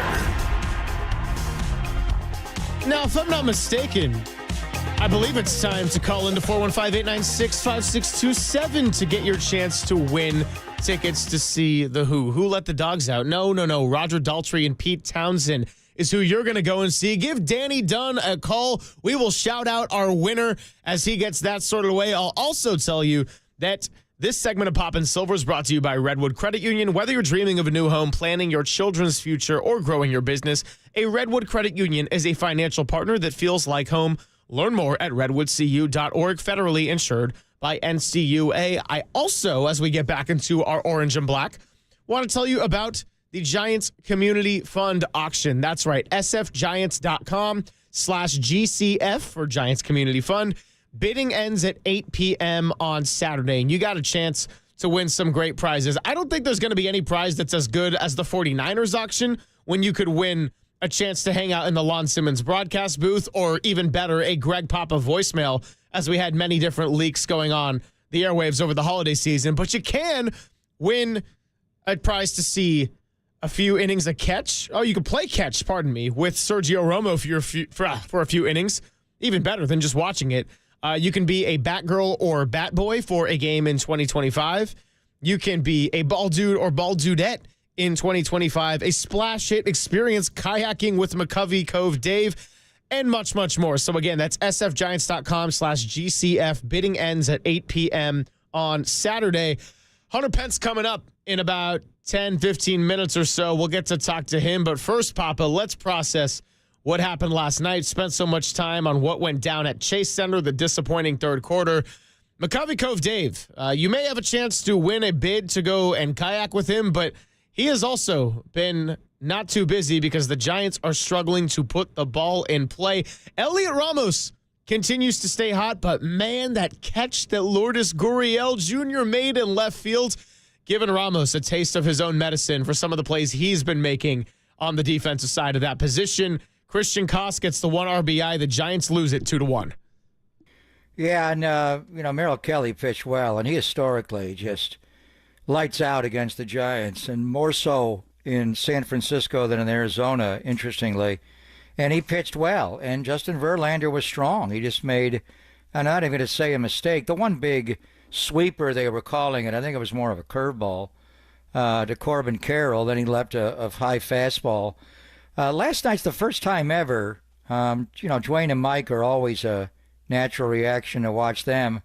But FS1 did the game as well. And my YouTube TV just recorded that as well, both of them. And I watched them both back, but I did watch the Tom Verducci broadcast. Tom how many guys are a sports writer that become a lead analyst for network TV on a sport? He may be the only one. We've seen guys go in studio, starting with the great Will McDonough, all the way on to your dad and others, but not do games. And Verducci knows so much about baseball. Just the way he is a fresh way of looking at the Giants, and he didn't like it. I don't either. The Christian Koss base hit RBI, and then he got into a rundown between first and second. And a lot of times you do that because you force the throw to come your way, and it ensures a run to be scored. But the way the Giants are struggling offensively, the run was going to score anyway. He didn't need to do that. Yeah. And that was just running into an out. So, and he came back from a break and showed, the spacing and one of his pet peeves. And I'm with you. There are times you do that to force a slower runner to come in and the throw to come to you. You better make sure the run scores at the plate before you get tagged out. But in that situation, it was not a good play, and you don't need to make that mistake. But Christian Koss has played really well defensively. Honestly, he's the best shortstop on this team, without a doubt. He's by far the best second baseman. Tyler Fitzgerald and Casey Schmidt are both playing at AAA Sacramento. They opened the game with back-to-back base hits, and Fitzgerald actually beat out an infield single. They're playing a high noon game in West Sac. But the story of the game, and Hunter's going to join us, and normally, Hunter's our Spro bro. He's the only guy that drinks more coffee than me. But this one, we're going to get into Gold Bar whiskey. We are having Elliot Gillespie's listening out there, and he put us in touch with Hunter, we know well. But Gold Bar Whiskey is going to break a Guinness World Record for most people shaking cocktails simultaneously. The previous record is 1,710 people. They're going to do it at Treasure Island. Their distillery there is killer, and Hunter's going to be a part of it. Scotch. We do love we love our Gold Bar Whiskey as well, and not only Scotch as well. But anyway, so Hunter, we want to talk about that, obviously, and we'll have a little fun, and maybe like the 49ers and not getting into the end zone. We had an exorcism with our faithful foghorn. Remember when we brought Elliot in? Didn't work so much. But maybe we can talk Gold Bar Whiskey and breaking this world record with Hunter. But Hunter was in Minnesota he was on the whole trip. He was in Chicago, and he went to Minnesota. And because the games were on Apple TV and Fox, he worked radio on Friday and Saturday, and then over to TV on Sunday. And the Friday and Saturday games were not good at all. Chris Paddock just devoured the Giants, and then Ryan on Saturday, and he was sick from the Bay Area. I mean, the guy was laying in the dugout. He looks like he was hyperventilating. His eyes are rolling back in his head. The Giants could not touch him at all. And then Sunday they scored, but they gave it up. And then last night, just inert offensively, and it resulted in a lot of lineup changes. I mean, monumental. What Bowmel's basically doing, my best hitters are going to hit up in the order, and the rest of you are in the bottom of the order. So, Yaz, you're going to stay leading off. Chapman, even though he's 0 for 4 with a couple of strikeouts last night in the funk, he's hitting only .219, but Chapman's been walking more than ever in his career. That's a fair point, because I thought it was a curious decision when he was hitting in the 2-hole, given how much he's been striking out. But the on-base percentage. Yeah. He wanted his best on-base percentage guys up. Ramos is on a heater. The 3 hits last night, and Gurriel, and I love a first name of Lords. He made a great play, but the other 3 hits were all infield singles, which is fine. Ramos is swinging the bat well, Jung-Hoo Lee, and then Wilmer Flores. And then the story of it is really the dropping of Willy Adames. Yep. Lamont's completely out of the lineup, and we talked to Susan about that and what that means. He'll be in tonight against Brandon Pfaadt and then not in tomorrow against the lefty Rodriguez. So he's going to have 1 game in 4 days. They're off on Thursday and then play against the A's. We'll see. Hunter's around the team, not just as a broadcaster, but he knows Pat the Bat, and he knows Damon Minor, and he watches what they go through and the work they put in. And with Adames, they're trying. He's just popping up way too much. And Willy Adames, it's May the 13th, brother. The weather has warmed up. Chicago was gnarly, but it was hot in Minnesota. We are out of April. And Willy Adames has 4 home runs on the year. Last year he had 32 home runs. The doubles are 8. Last year 33 across the board. The RBIs, that's why they dropped him down in the order. Last year Willy Adames had 112 RBIs. 112. The Giants have not had a guy hit 100 or more RBIs, and you can say they're overrated. They're a hit or it could be an out, but they're an at-bat that results in us scoring a run. That's all that matters is moving the scoreboard. And he had 112. I was going to say, I actually think they're an underrated stat. Well, they're not. I mean, the sabermetrics people and the analytics people don't view RBIs as a stat that's worthy of it. It's ridiculous. Buster Posey values that, and Willy Adames has been good at that. So by moving him from second in the batting order, where the bottom of the order was killing you didn't have any guys on base, will that result? Adames has 19 RBIs. In 42 games. Last year he had 112 RBIs. So Hunter will get into it all. We'll talk about Gold Bar Whiskey event and breaking this world record and having some fun. But he's been around the team all weekend, did the games on radio and TV, and watched. And they did not draw a walk. Not only were they completely shut down as far as scoring runs and base hits, and Adames almost hit a home run first at bat on Friday night against Paddock. They did not draw a single walk Friday or Saturday. How does that happen? You're not hitting, you're not walking. Brother, you're not scoring and you're not winning. So right now, when we needed Saint, when the Warriors were struggling, we need Hunter Pence. We need our Gold Bar whiskey. We got to break that damn record. But we got to figure out a way, as Boach would say, to get these bats going. Because right now, they can't score. They can't get on base. I remember I was working last year in the summer over the course of a weekend with our good buddy Bill Lasky during that stretch when the Giants had, 32 scoreless innings? Something ridiculous.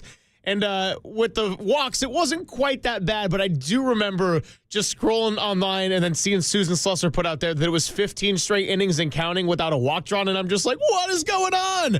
So we'll catch up with Hunter Pence about all of that, what he saw on the road trip, and of course, talk a little Gold Bar whiskey because nothing solves problems like a little bit of Gold Bar whiskey. Me and Gold Bar whiskey have a history, as Papa and Shabuzi like to say. Hunter Pence on the other side, Papa and Silver on the Sports Leader.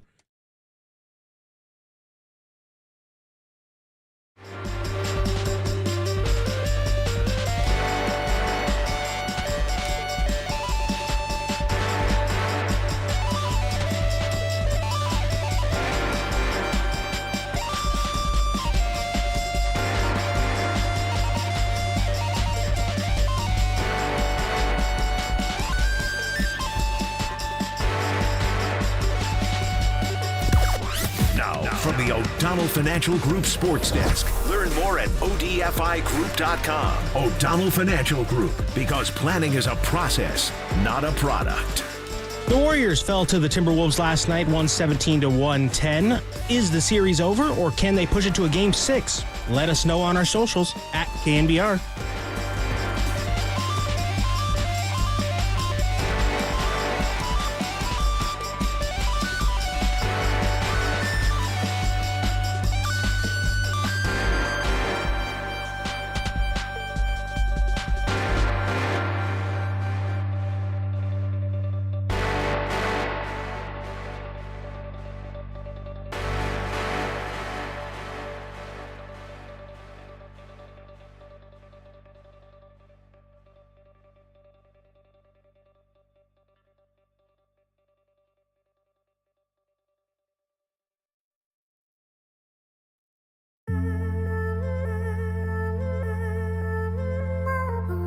Hey, Golden State Lumber and Showroom strives to be the go-to supplier by offering a comprehensive range of products for the North Bay. And now we're proud to announce our partnership with Monteverde Safer Wood, featuring Thermex FR. Professional builders and contractors respect the reputation of Monteverde Safer Wood and its fire-resistant products. Your project will look great, perform better, and last longer with Monteverde Safer Wood. Their ignition-resistant siding, soft-fit decking, structural deck components, and fencing offer versatility as well as insurance advantages with its ability to prevent the spread of flame, smoke, and embers. It's the premier ignition-resistant, fire-retardant treated wood for exterior use, sought by leading architects and developers. So I encourage you to contact Golden State with your questions about Monteverde Safer Wood. We've been building better in the Bay Area since 1954. Golden State, when you succeed, we succeed.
Papa and Silver now continues live from the KNBR Casino Matrix Progressive Jackpot Studios.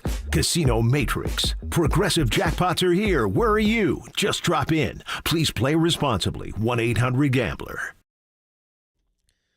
What's going on, everybody? What do we got here, Danny? This little drinking song? Yeah, little drinking song. Dubliners, he says. Okay, hey. Put me in the spirit. Oh, it's called Whiskey in a Jar. There you go. Sorry, I'm not very well versed in my Irish jigs, although I did play one for Silver Linings playlist one time. Papa's got the Gold Bar whiskey up on the stream. I got all different types of Gold Bar whiskey, because you know me and Gold Bar whiskey got history. Shaboozy! It is time to welcome. Elliot Gillespie sent me all the props. So Hunter Pence is going to help him break a Guinness Book of World Records. My Spro Bro has gone Gold Bar whiskey, bro. How great is that? Hunter Pence joins us now on the UMA guest line. We welcome him in. He was out on the road trip for the Giants on TV and radio, and of course, we're going to talk a little whiskey too. What's going on, Hunter? Good to be with you. Hey, Silver, what's going on? My Spro Bro, I'm sipping some coffee right now, getting prepped and ready. Everything's good. But I want a shot of Gold Bar whiskey, and I want a world record broken. Tell the audience what is going on here. This is amazing. This is going to be awesome. It's the Record Breakers and Cocktail Shakers. It's going to be Saturday, May 17th at the Gold Bar Distillery on Treasure Island. If you ever dreamed of getting taught how to make their legendary Gold Bar, their Gold Bar Sour from a Major League Baseball player, now's your chance. And to be in the Guinness Book of World Records. I'm going to be teaching everyone personally, hosting how to make the Gold Bar Whiskey Sour.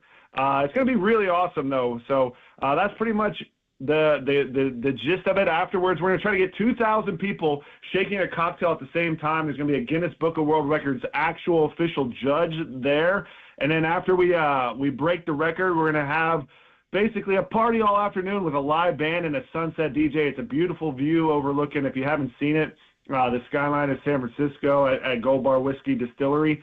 So, it's going to be insane. Get your schedules ready. Get your tickets ready. Saturday, May 17th at Gold Bar Distillery on Treasure Island. And I understand that the previous record is 1,710 people. I feel like we have at least that listening right now. That's going to be easy to smash. Yeah, I mean, come on now. Our goal is 2,000, but we need you to get out there and get your tickets. It's literally, tickets are only $8. It comes with a drink voucher, limited edition Gold Bar cocktail shaker as well, so you can bring that home and make some more cocktails once you learn how to make the sour with me. And you can get your tickets available by going to goldbarwhiskey.com. Come out, hang out. It's going to be an awesome time. I am looking forward to it. I can't wait. I've always wanted to be in the Guinness Book of World Records. Apparently, I was in it for a second and didn't even know it, and someone just broke my record. I don't remember what it was, but now I got a chance to get back in there, and I need your help. Was it for the knock 3 times base hit you got in the World Series? That has to be a record.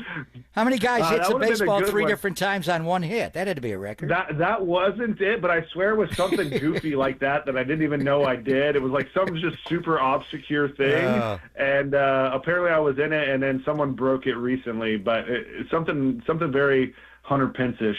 We got to look that up.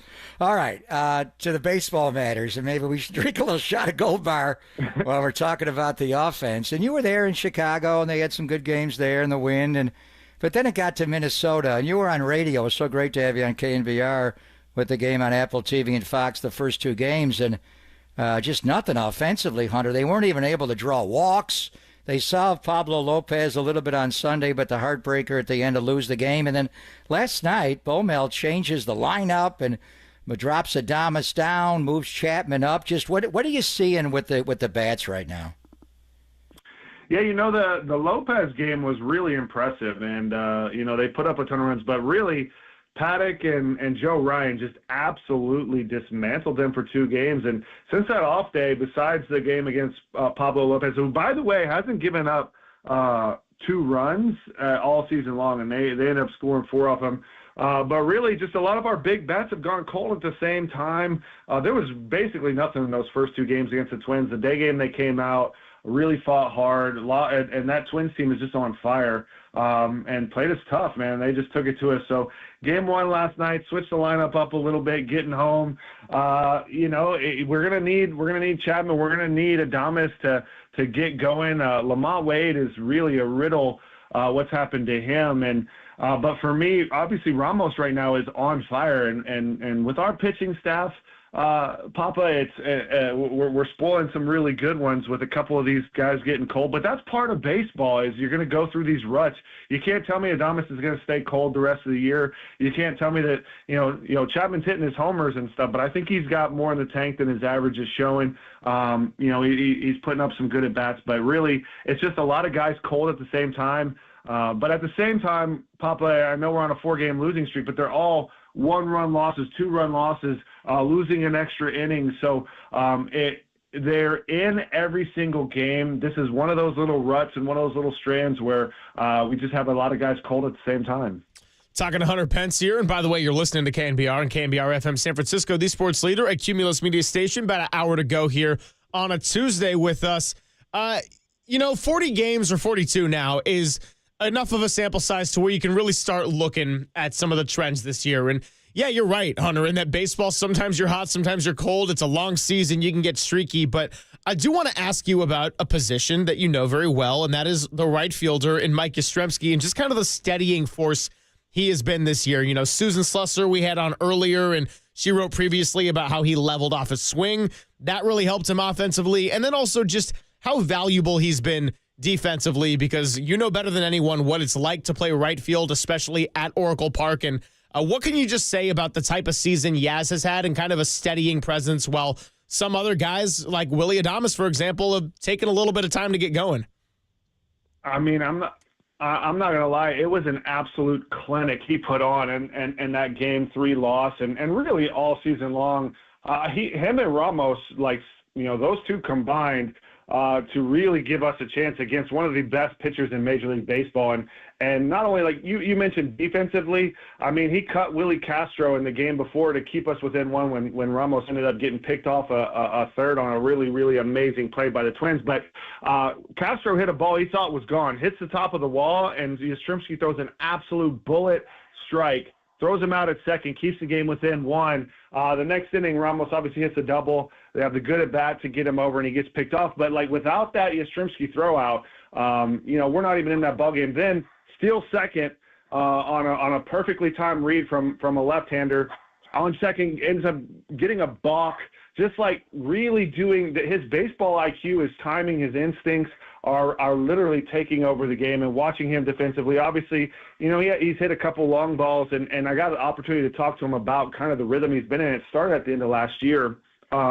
He's just simplified everything, and he's coming into the tail end of his career and just learning how to do more with less. And I think a lot of young players, if you just watch him, how quiet he is at the plate, how short he is to the ball. Obviously the walk-off homer, and it just looked exactly like Barry Bonds. And I asked if he did that intentionally. He said, no, that's just kind of how my swing has come around. And it's just a beautiful, if you're gonna copy a swing, Barry Bonds is the best swing in baseball ever, if you ask me, the best hitter of all time. And, he's just kind of caught that zone, and the recipe is kind of short two, long through, simplify. And he said he's not trying to hit any homers. He's just trying to see the ball and square it up. And I think that really shows, obviously the offense is gonna get hot and get cold, but his instincts, his base running, his defense has given us a chance, and unfortunately it hasn't worked out.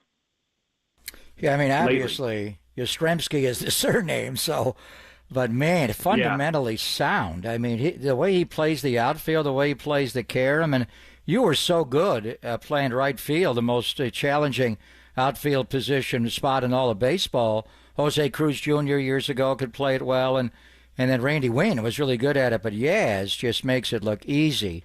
So you want your best hitters to be at the top of the order. It's basically what Bob Melvin is doing, Hunter, is he's moving his most productive hitters, the guys with the highest on base, up.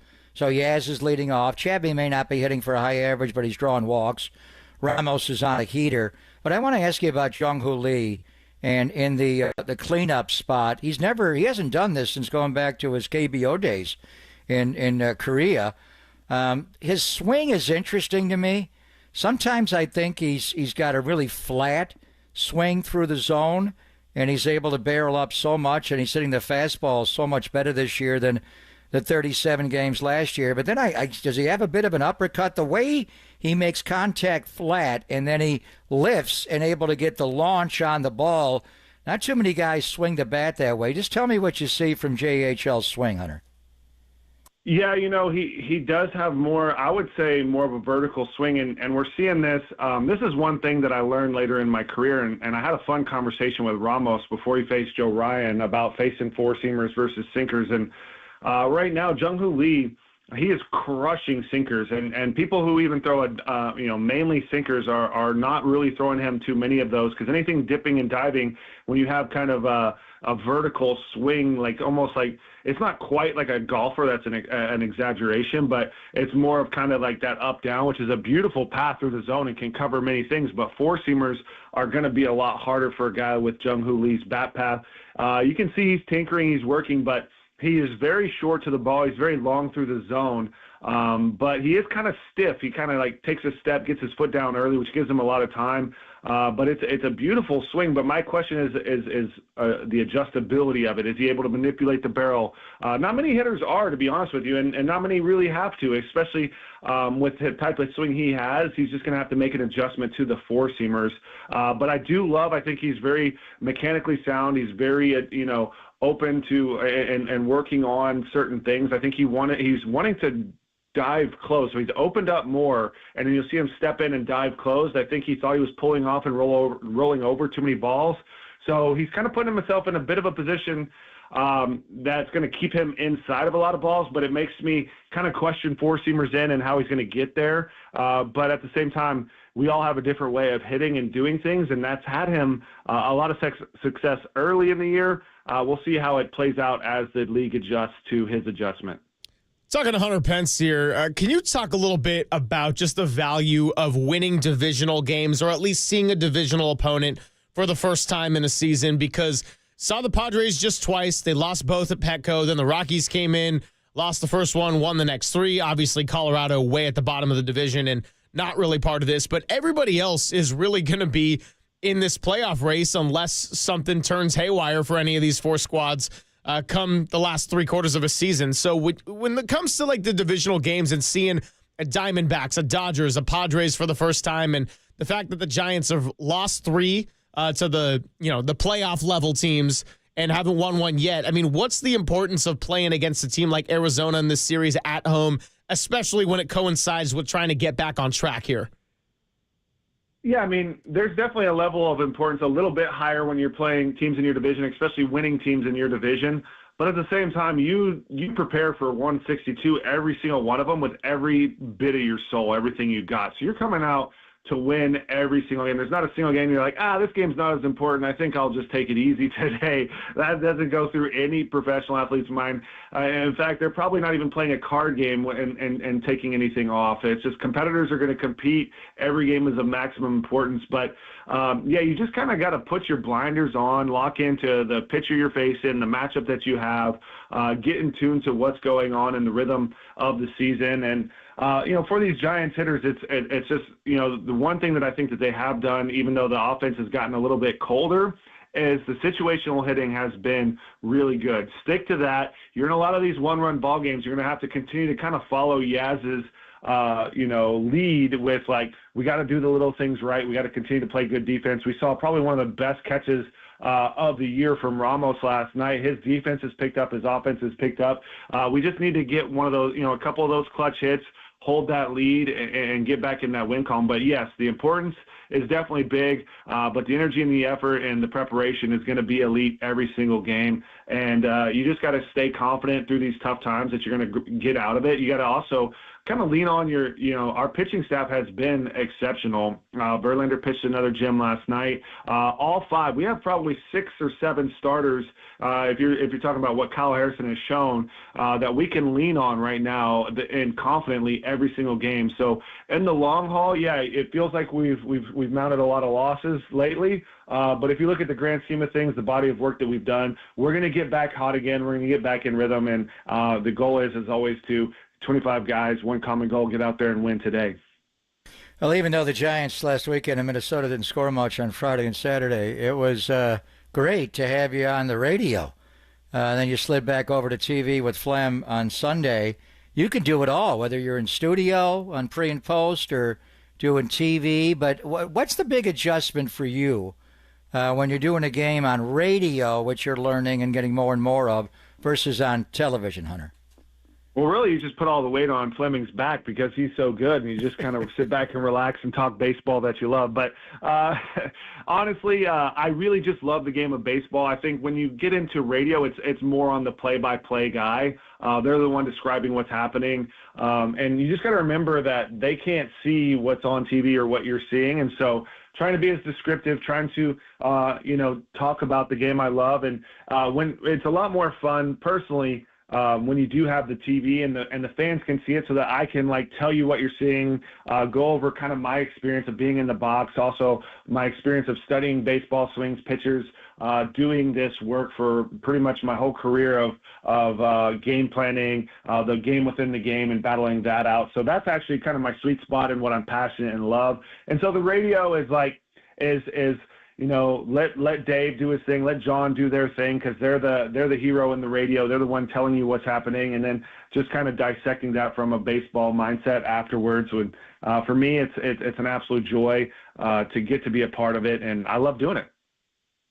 Hunter, always good to have you on with us. Really enjoy getting to hear you on the radio as well, and TV. It's a nice way to spend the weekend, even if it ended up being mostly a lot of offensive struggles and, 3 losses and whatever. But always good to have you, and good energy as well, because, we said this at the top of our show. Papa goes, look, you got to pick me up today, bro. I mean, the Warriors are down 3-1 and their season's on the brink. I'm with you guys. I feel like I'm just taking a bunch of punches right now, but I guess this is part of sports fandom, is what kind of adversity are you willing to handle? And you know what? That's the lumps. You take the good with the bad, and it is tough right now. I'm with you guys. But the Warriors have lost 3 in a row in a playoff series. You lose 4, you're out. And the Giants have lost 4 in a row. So we need Gold Bar whiskey. One more time. What are we doing on Saturday? We're breaking a Gold Bar, with the help of Gold Bar whiskey, a Guinness Book of World Records record. Wow. Yes, indeed. Record breakers and cocktail shakers, May 17th at Gold Bar Distillery on Treasure Island. $8 tickets, and tickets are available by going to goldbarwhiskey.com. Papa, Silver, absolute pleasure. Thank you guys for everything you do and keeping us afloat in this time of need. Let's get out of it. You're the best, man. You're the best. We appreciate you. All right. Take care. Love you, bro. And buy those tickets today at goldbarwhiskey.com. And right after, they're going to have Neon Velvet is going to be performing as well, an 80s and 90s covers band, and they have a DJ. So if you've not been to the Gold Bar Distillery on Treasure Island, and I've been there 68 times, I think, it is the views, obviously, you're on Treasure Island, so the views are a treasure. Giants are playing the A's that night over at the ballpark at 6 o'clock, which will make it a great weekend. But the views are breathtaking. The Gold Bar whiskey will flow beautifully, and it'll be a great event. So go break a Guinness Book of World Records with Hunter Pence on Saturday. We gotta get into the archives and see. Hunter said he was part of a Guinness Book of World Records before. Yeah, and then he got taken out, and then it was too late by the time he knew he was even in the first place because he got replaced. No, he's got to get back in. There would be a baseball record, not a Guinness Book of World Records. What record was he involved in? I got to text him. Yeah, we got to find that out. He doesn't even know. By the way, $8 tickets. I mean, and a drink voucher with that. It probably costs more than $8 to just get a drink at whatever your alternate plan is this weekend. So go out there, make some memories, shake some cocktails, and be part of a world record. I can't say it any better myself. Without a doubt. On the other side, let's get a little Silver Linings playlist in. One event leads to another for the Golden State Warriors in what has been a long season that is still alive, but it may end tomorrow. We'll have to find out and tell you what that song is. Also, you want to join the conversation like our buddy Dino and Pacheco? Text line, phone lines are open, 415-808-5627. It's Pop and Silver on the Sports Leader.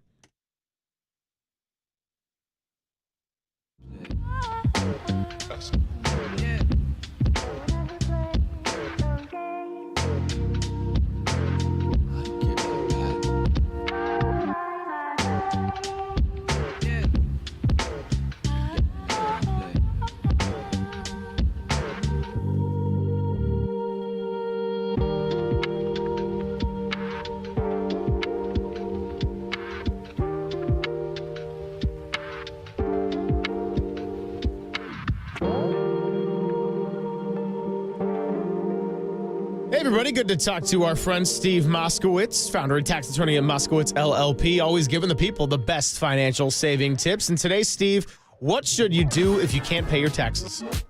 Call us. It's a real common situation. People think, oh, that's it. They're trapped. They're underwater. They're crushed. There's nothing they can do. There's a lot of things we may be able to do. First thing is we want to see if we get you qualified to just pay part and have them write off the rest. Or do you really owe that amount? A lot of times the bills are wrong. If that's the case, we want to get it corrected. Or can we get the penalties forgiven? Sometimes the penalties and the interest are more than the taxes. Or shift the burden, the blame, where it belongs to your former spouse or former business partner.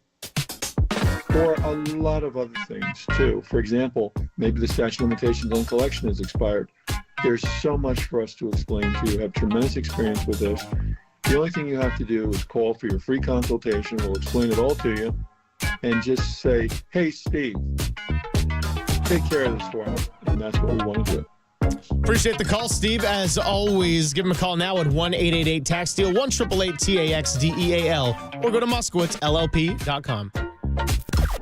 Now, from the O'Donnell Financial Group Sports Desk, learn more at ODFIGroup.com. O'Donnell Financial Group, because planning is a process, not a product.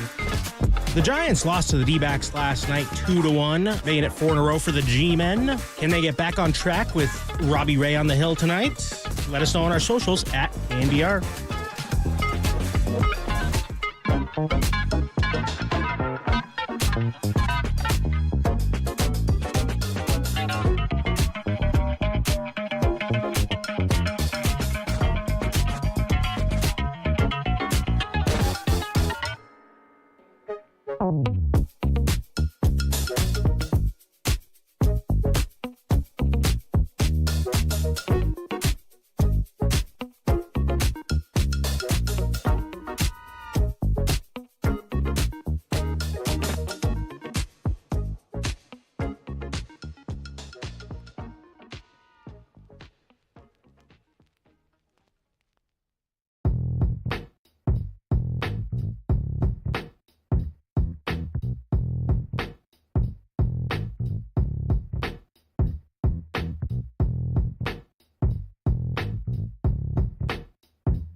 And now it's time for the Protect Your Assets Business and Technology Report with me, David Hollander.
Silver Linings Playlist. The tunes and lyrics that define the stories of the day. Drop the mic, Silver. All right, little Silver Linings playlist for you as we are about 40 minutes away from handing it off to Dirty Work. They will recap everything about Game 4 last night. Timberwolves take a 3-1 series lead, 117-110. Wasn't even that close because the G League version of the Warriors came in and we're all plus 14, making it a little bit interesting at the end. Anyway, I digress. Today's song, we have to go Minnesota, but it wasn't worthy of going Prince because that was an ugly performance. Saturday was a really frustrating fourth quarter, so we're going to go with You're not Soul going Asylum. Bob Dylan, are you? Not going Bob Dylan on you either. Thank you. We are going to take it to 1995 and go Soul Asylum. String of Pearls, kind of an obscure song that my brother introduced to me, and I'm listening to it, and it's just a whole wild story about one thing leading to the next, and then there's these Siamese twins who grow up to become president, and really obscure song. So everyone... not that obscure. Yeah, listen to it on your own time. But this season for the Warriors has been long, and since we started working together, it hasn't even been a full season. It's felt like 3 different chapters with just one event leading to the next. DeAnthony Melton has the ACL sprain, gets the surgery. He's out for the year. They trade. They get Dennis Schroeder. They bring him in. It doesn't work. Then they're 25-26. They send off a bunch of their rotation players, a first-round pick, and Andrew Wiggins to the Miami Heat in a multi-team deal. They bring in the disgruntled Jimmy Butler. They're hot. They get all the way into the top 6. They fall down to 7 at the end. They win a play-in game. Then Jimmy Butler's injured. Then they fight through a series, beat Houston on the road for an upset. Maybe not a betting upset, but a mathematical seeding upset in Game 7 after having a 3-1 lead. And now it has all led us to Steph Curry, the hamstring strains. He's been out for 3.5 games. They're able to finish off the nice lead they built in Game 1. Have not won since then, and they are all on the ropes come tomorrow. Regardless of what happens, this has been one wild sequence of events of a 2024-25 season. Sounds like you just wrote Marcus Thompson's obit for the season. He is flying to Minneapolis right now. It's not over yet.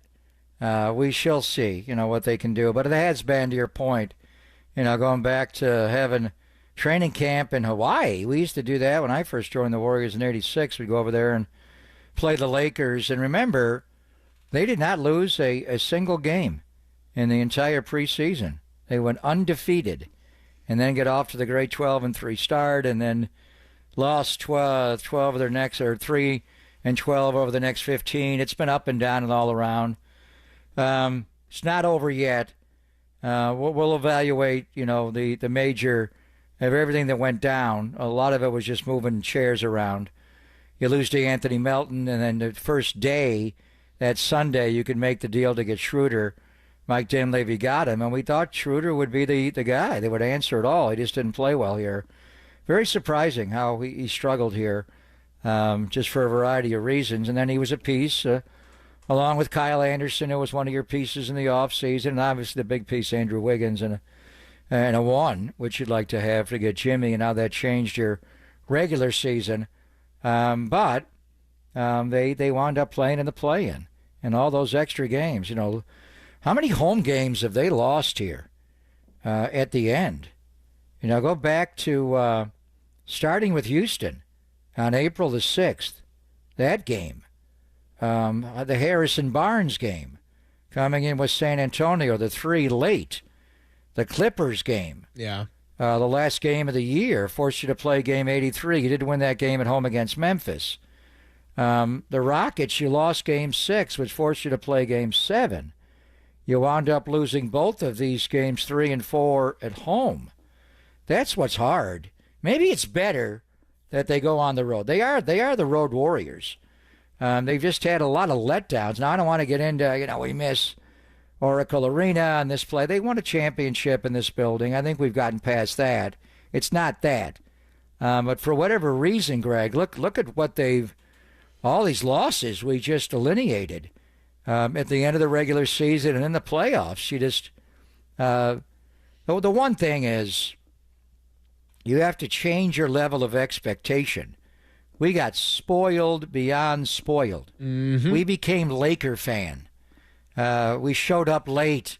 If they're not winning by 30, what's going on here? Steph has to play the fourth quarter? You're insulting me. We saw, for a 5-year run, the best basketball ever. Not just here, but when they got KD, that team is the best ever. I'd put them up against any team you want in the history of the NBA. Russell Celtics or Magic Lakers or Michaels Bulls or Duncan Spurs. You couldn't deal with Steph and KD and all the pieces around them. And the HB team wasn't bad either, 73-9. But we got spoiled. That team doesn't exist anymore. The 22 team had to win with grit. They were able to find a way to get through. They had some games where they got blown out, obviously. And this team is just different. They're older now. They're not like those other teams. We have to be honest about it. And the thing that keeps coming back in my mind is that, Durant wanted to leave. You had to move on from HB. Andre's retired. Sean's retired. I mean, it happens. Guys grow old. They retire. But when you keep constantly trading young, dynamic, offensively gifted players like Jordan Poole, would you not like to have him on this team now? Would he not be able to help you? I know what happened. Sucker punch, the 30-mile zone, got cameras in the building or access to it. It blew it up. Whatever reason, you traded them for an older point guard who's barely hanging on, and now he's gone. And then you trade Andrew Wiggins, 29-year-old, for a Jimmy Butler that's 35 years of age. You can do this once in a while. You can't make a habit of trading guys in their 20s that are on the ascent. They haven't even got near their primes, nowhere near it, and to guys that are clearly on the backside of their careers. That's why the Kuminga thing just sets off a nerve. You've done this enough. Stop doing that. Keep your best young players. He's your best young player. But despite all that, it has been an up-and-down year. And they've tried hard, to get back to where they wanted to be. And maybe if Steph does not get hurt, they win this series. I think it would have been a hard series anyway. We don't know now. They never had the chance to compete with Steph, and it's probably unlikely that they will, even tomorrow night or even if they win on Sunday. But that's not the point. There's still time. But the point is that we have to change our expectation level. Just because Steve is still on the sideline and Draymond's still playing and Kevon's still playing and Steph will play again, these are not the same team that we saw run this league and completely dominate basketball at a level there. So we expect that to happen all the time. And then what happens to us, some of these runs these other teams go on, that was the Warriors. The Warriors went off on a 17-0 run on you in the third. We're the ones that Steph happens. We outscored you 39-17, not the other way around. They were supposed to be called losers at halftime and then blow out a team in the third quarter. When it happens, it's just, whoa. But that's the reality. They're older, and they're not those teams before. But I'm not. We'll do this at some point. Maybe we won't. Maybe we'll be at a parade. Right now it looks dark.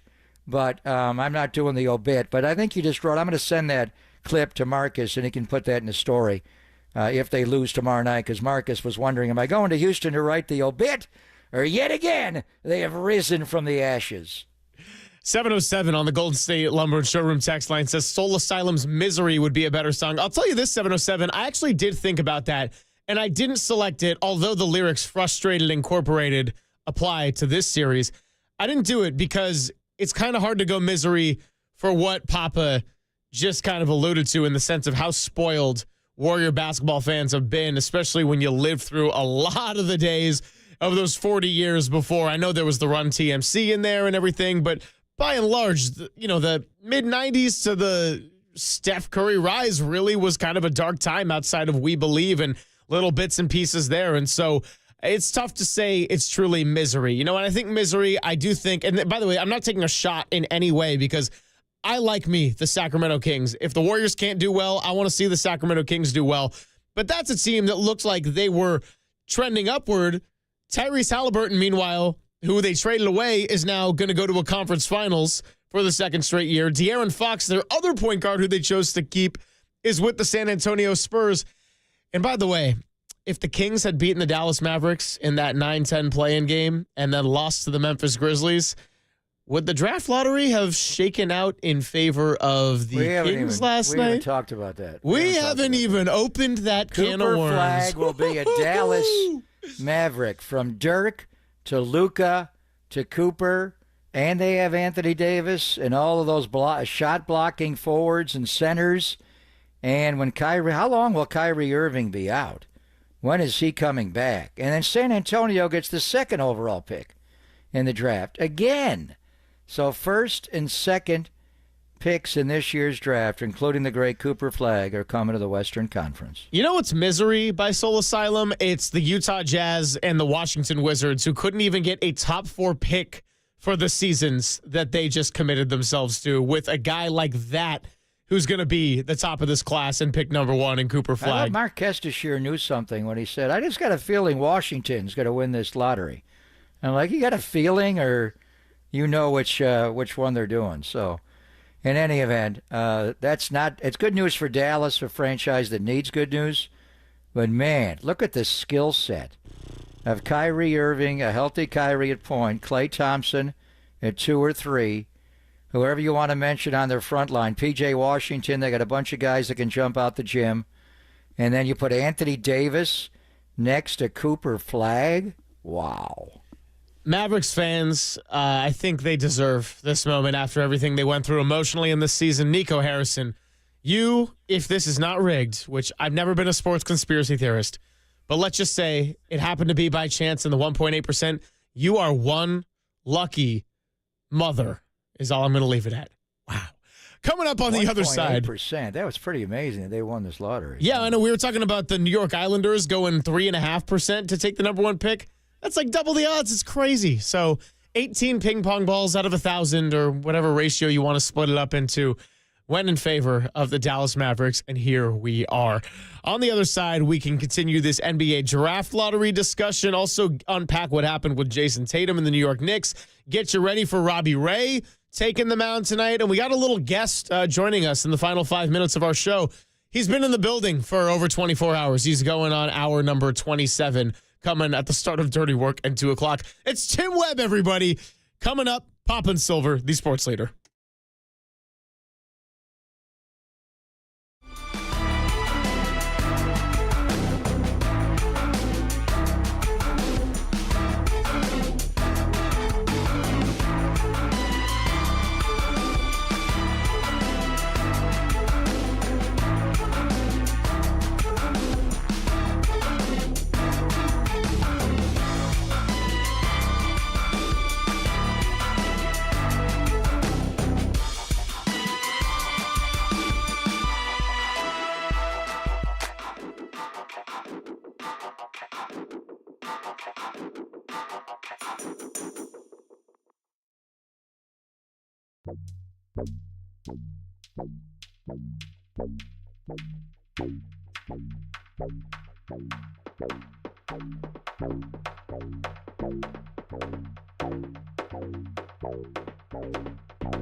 Papa and Silver. This is KNBR, the sports leader.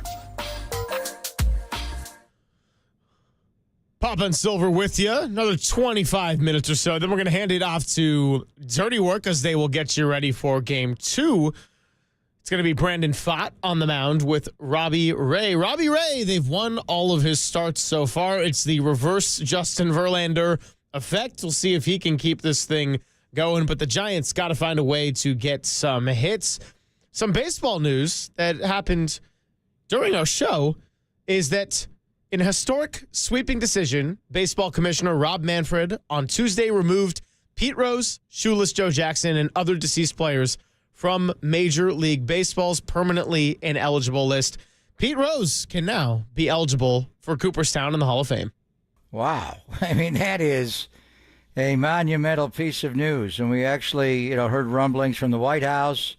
And then early in the year, Rob Manfred was talking about it. Now, Pete Rose died, as we know. So to do this after he's gone is interesting. And then Shoeless Joe Jackson goes back to the White Sox scandal, although he did hit very high in that World Series. So I think Shoeless Joe Jackson will probably, as soon as possible, be voted into Cooperstown. We're talking about 4,256 hits here, and Pete Rose. So to me, there was always a delineation between what he did as a player versus what he did as a manager, and he broke the most blatant code. You walk into any major league clubhouse, and it's right there on the wall. You cannot bet on the game, and he obviously bet on the game. The Dodd report, I still have it in my bookshelf. When he was, the evidence was overwhelming against him, and he lied about it for years and years and years. And what do we really know that's true? He did bet on the Reds to win There were games where he did not bet at all, which is interesting. So how did he manage differently when he bet for the Reds to win versus when he bet for the Reds? He didn't bet any money at all in the game. So there was obviously a line that was crossed.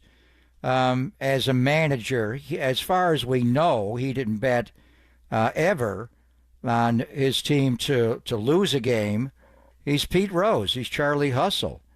And he certainly, as a player, there's no question, he's not only a Hall of Famer, he's a first ballot Hall of Famer. And if Ricky Henderson's leading off, Pete Rose is batting second. So this has been something that we've had to grapple with. It is such a compelling story on so many levels because of the way Rose handled it, the infamous interview with Jim Gray, and all of it. That's all in the past, but, part of me is like, when they put Snake Stabler in the Hall of Fame, or Cliff Branch, they waited too long. They're dead. And with Pete's ego, he wanted to go in the Hall of Fame while he was alive, obviously. So, to his last days, although he knew he was a Hall of Famer, he never was enshrined. Yeah. So this is monumental news for this commissioner to remove the ineligible list ban on Pete Rose. Now we'll see where the writers take it, and how quickly will he be voted in. I don't know. Can you delineate Pete Rose, the player, versus Pete Rose, the manager, that obviously broke that code? That's up to them, and that'll be a conversation we'll have with Susan Slusser in the weeks to come, because she is a voter, and in fact was the head of the Major League Baseball players, the Writers Association for years. She ran that.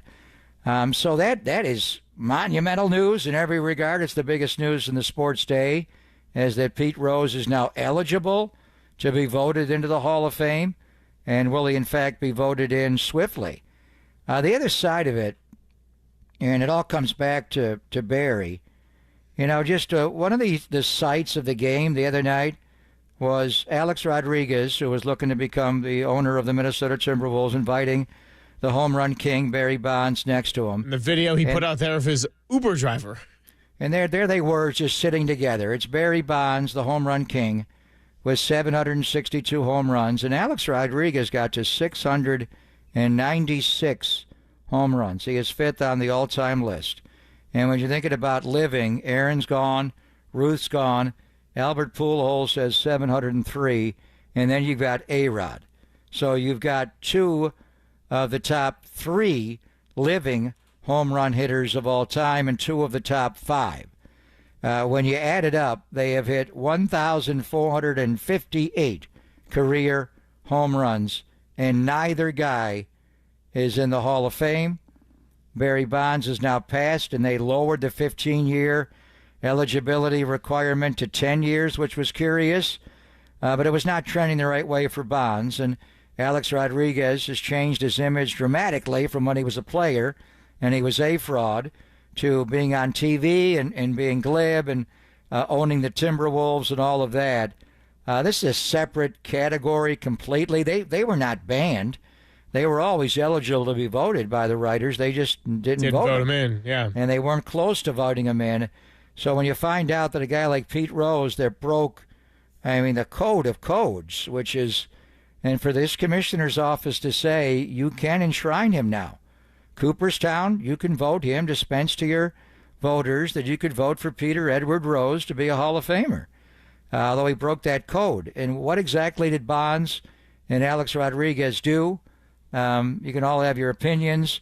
You just wonder in time if Barry and A-Rod will get in, and all the others that have been accused in this. But you wonder if you wait too long. Shoeless Joe Jackson's been gone forever. Yeah. And now Peter Edward Rose just died. And now why? If you're going to make this decision, why is his death? Is that the punishment for the remainder of your life? You will never be enshrined in the Hall of Fame. But the moment you die, we'll put you in.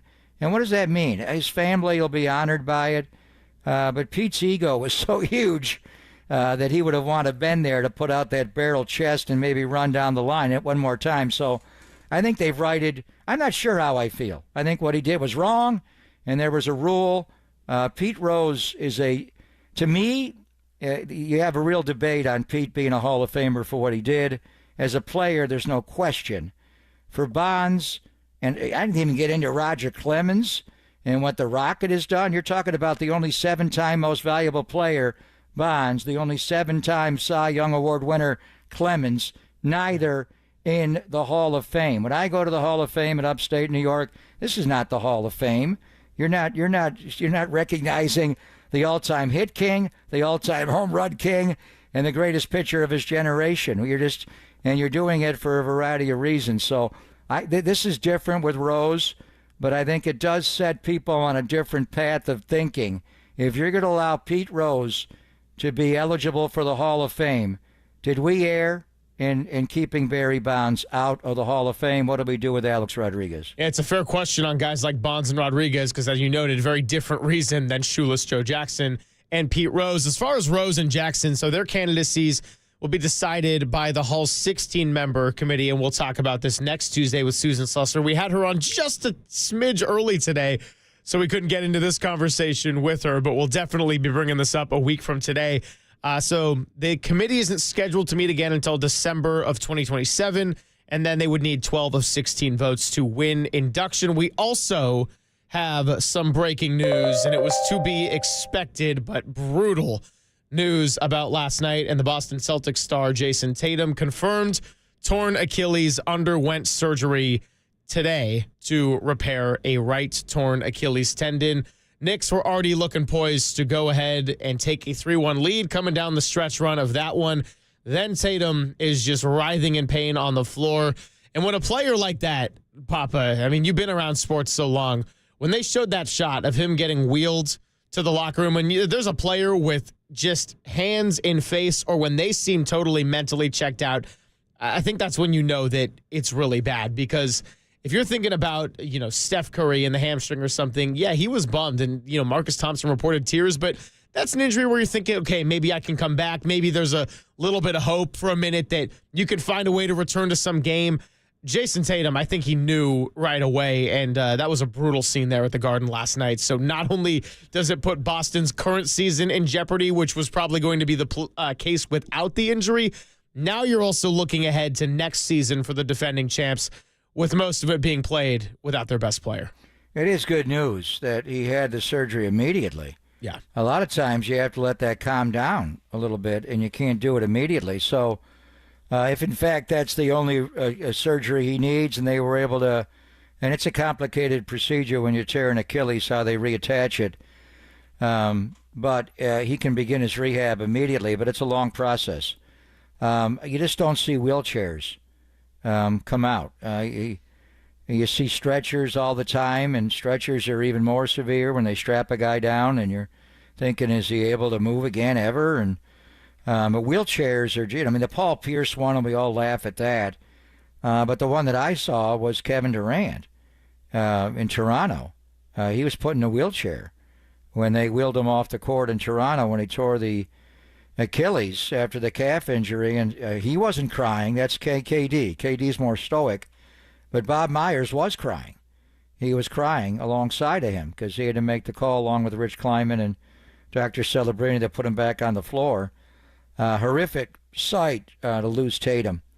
And, the fact that he had the surgery immediately will expedite the recovery, but we're looking at 8-9 months. It's already May. So, is he going to be able to be himself next year? And then there's always the year after that. So, man, the East is wide open right now with Boston hanging. I would not, be shocked if Boston was able to get Game 5 back at home. They got a lot of players on that team still, but to come back and win without Tatum is going to be a tall order.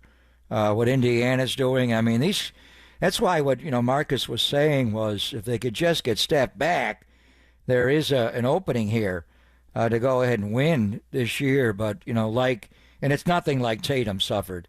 And that's why you got to be careful. You don't want Steph going out there with not a fully healed, reattached hamstring and having the thing completely tear.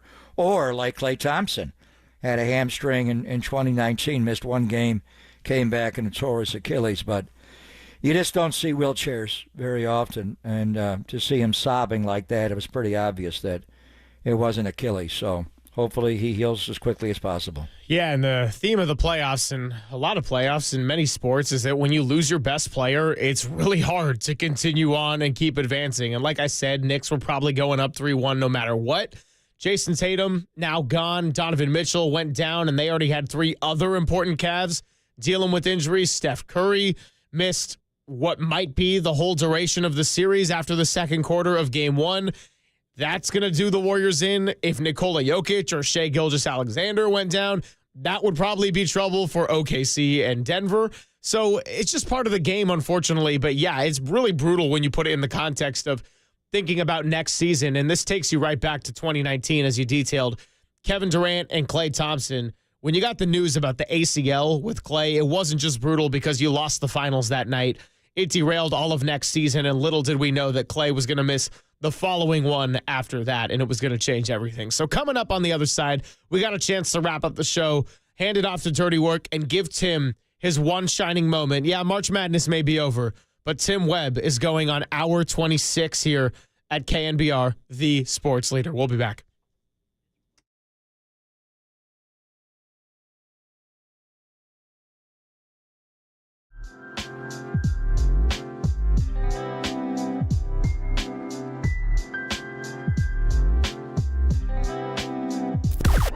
Now, from the O'Donnell Financial Group Sports Desk. Learn more at odfigroup.com. O'Donnell Financial Group, because planning is a process, not a product.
Papa and Silver now continues live from the KNBR Casino Matrix Progressive Jackpot Studios. Casino Matrix. Progressive jackpots are here. Where are you? Just drop in. Please play responsibly. 1-800-GAMBLER.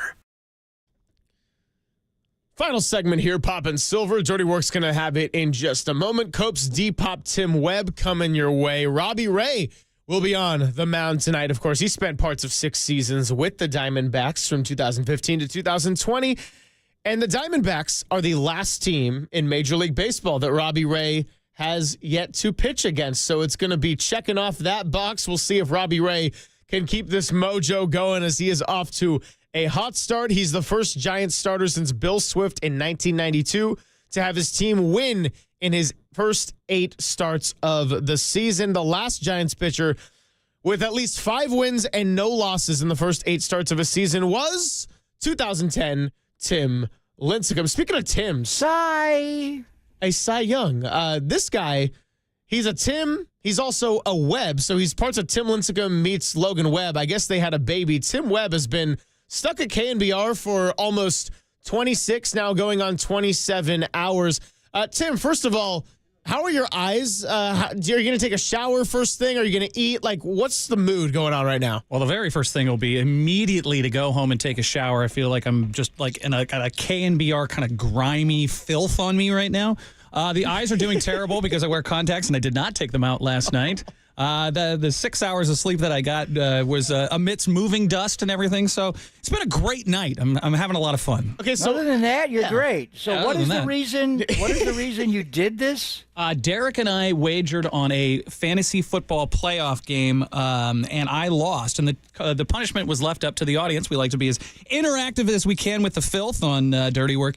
And this was the punishment they chose, and it was 24 hours, but we have 2 shows, so it's really 28 hours, about 30 if we round up. So who was the brainchild of this punishment? Well, first of all, let me back up. When I heard fantasy football punishment, I'm like, Tim's team sucked. He drafted Christian McCaffrey with the first pick, and such is life. No. This was a playoff wager that you and Derek had, so that's some psycho behavior. But who's the brainchild of this punishment? Was it Tacky? Was it Pat H? My guy Rockin'? It was, I believe it was something that had to do with somebody in the audience and everything. And I was not excited to go see Wicked. However, I would have done either punishment.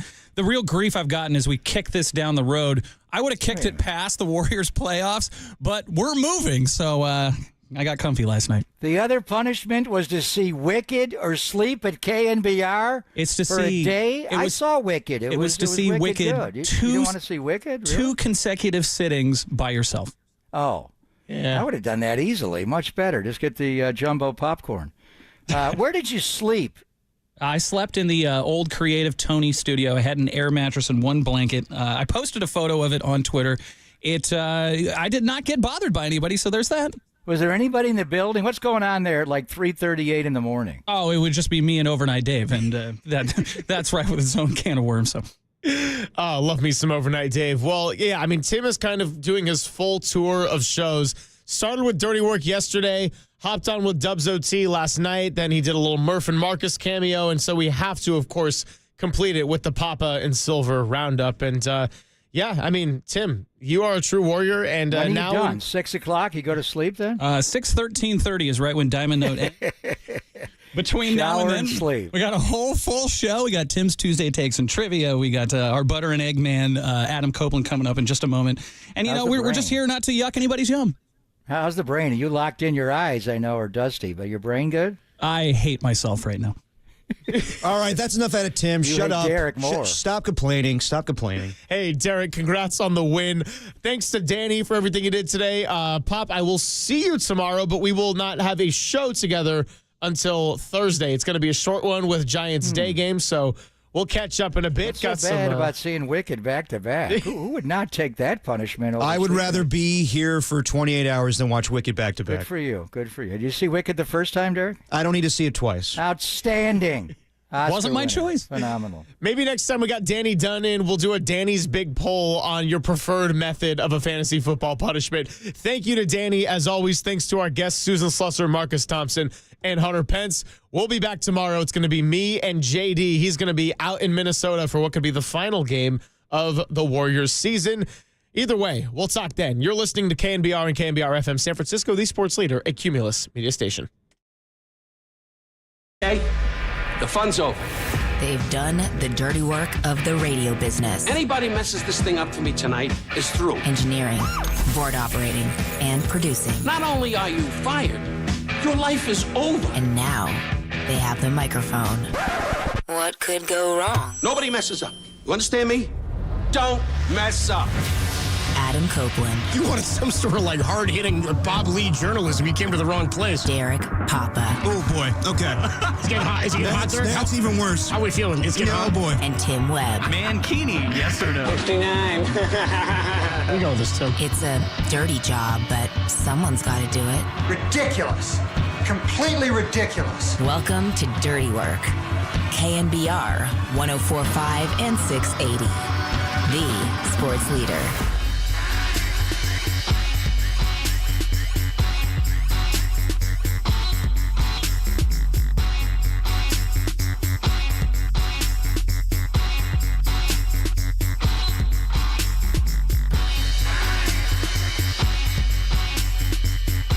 Having a headphone nightmare. Dirty Work on a Tuesday. Uh-oh. You lost one of the ears. Yeah, I lost one of the ears. Tuesday afternoon, Adam Copeland, Depop, Tim Webb, soon as Dan Dunn gets his ass out of the chair. Hi, Adam. What's up, Dan? Hey, Dan. You know what?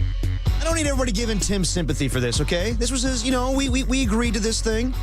And everyone, all the filth decided what they wanted to do for the punishment. It was between Wicked for back-to-back viewings or at KNBR for 28 hours. This is what the punishment is. And we prolonged this a good, 5 months since we decided to do this bet. So that's enough, Tim.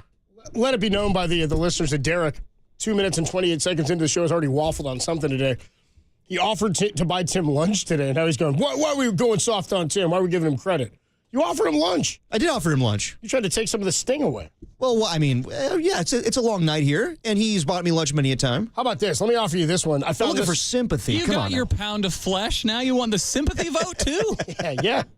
We want our cake and we want to eat it, too. No, we'll go through it all today. I want details. I want to know how the night went. I do not envy you, Tim. Yeah, Tim over 24 hours in and just about 4 hours left. 4 hours and 10 minutes and 30 seconds, then Tim is done. Content has no friends. With his stint over here. And you, sir, definitely sacrificed yourself for the show. Thank you. Yeah, well, we had Tim go on each and every show on KNBR between the time we got off last night. So we went on Dubs OT with JD, went on this morning with Murph and Marcus, and just now with Greg and Greg.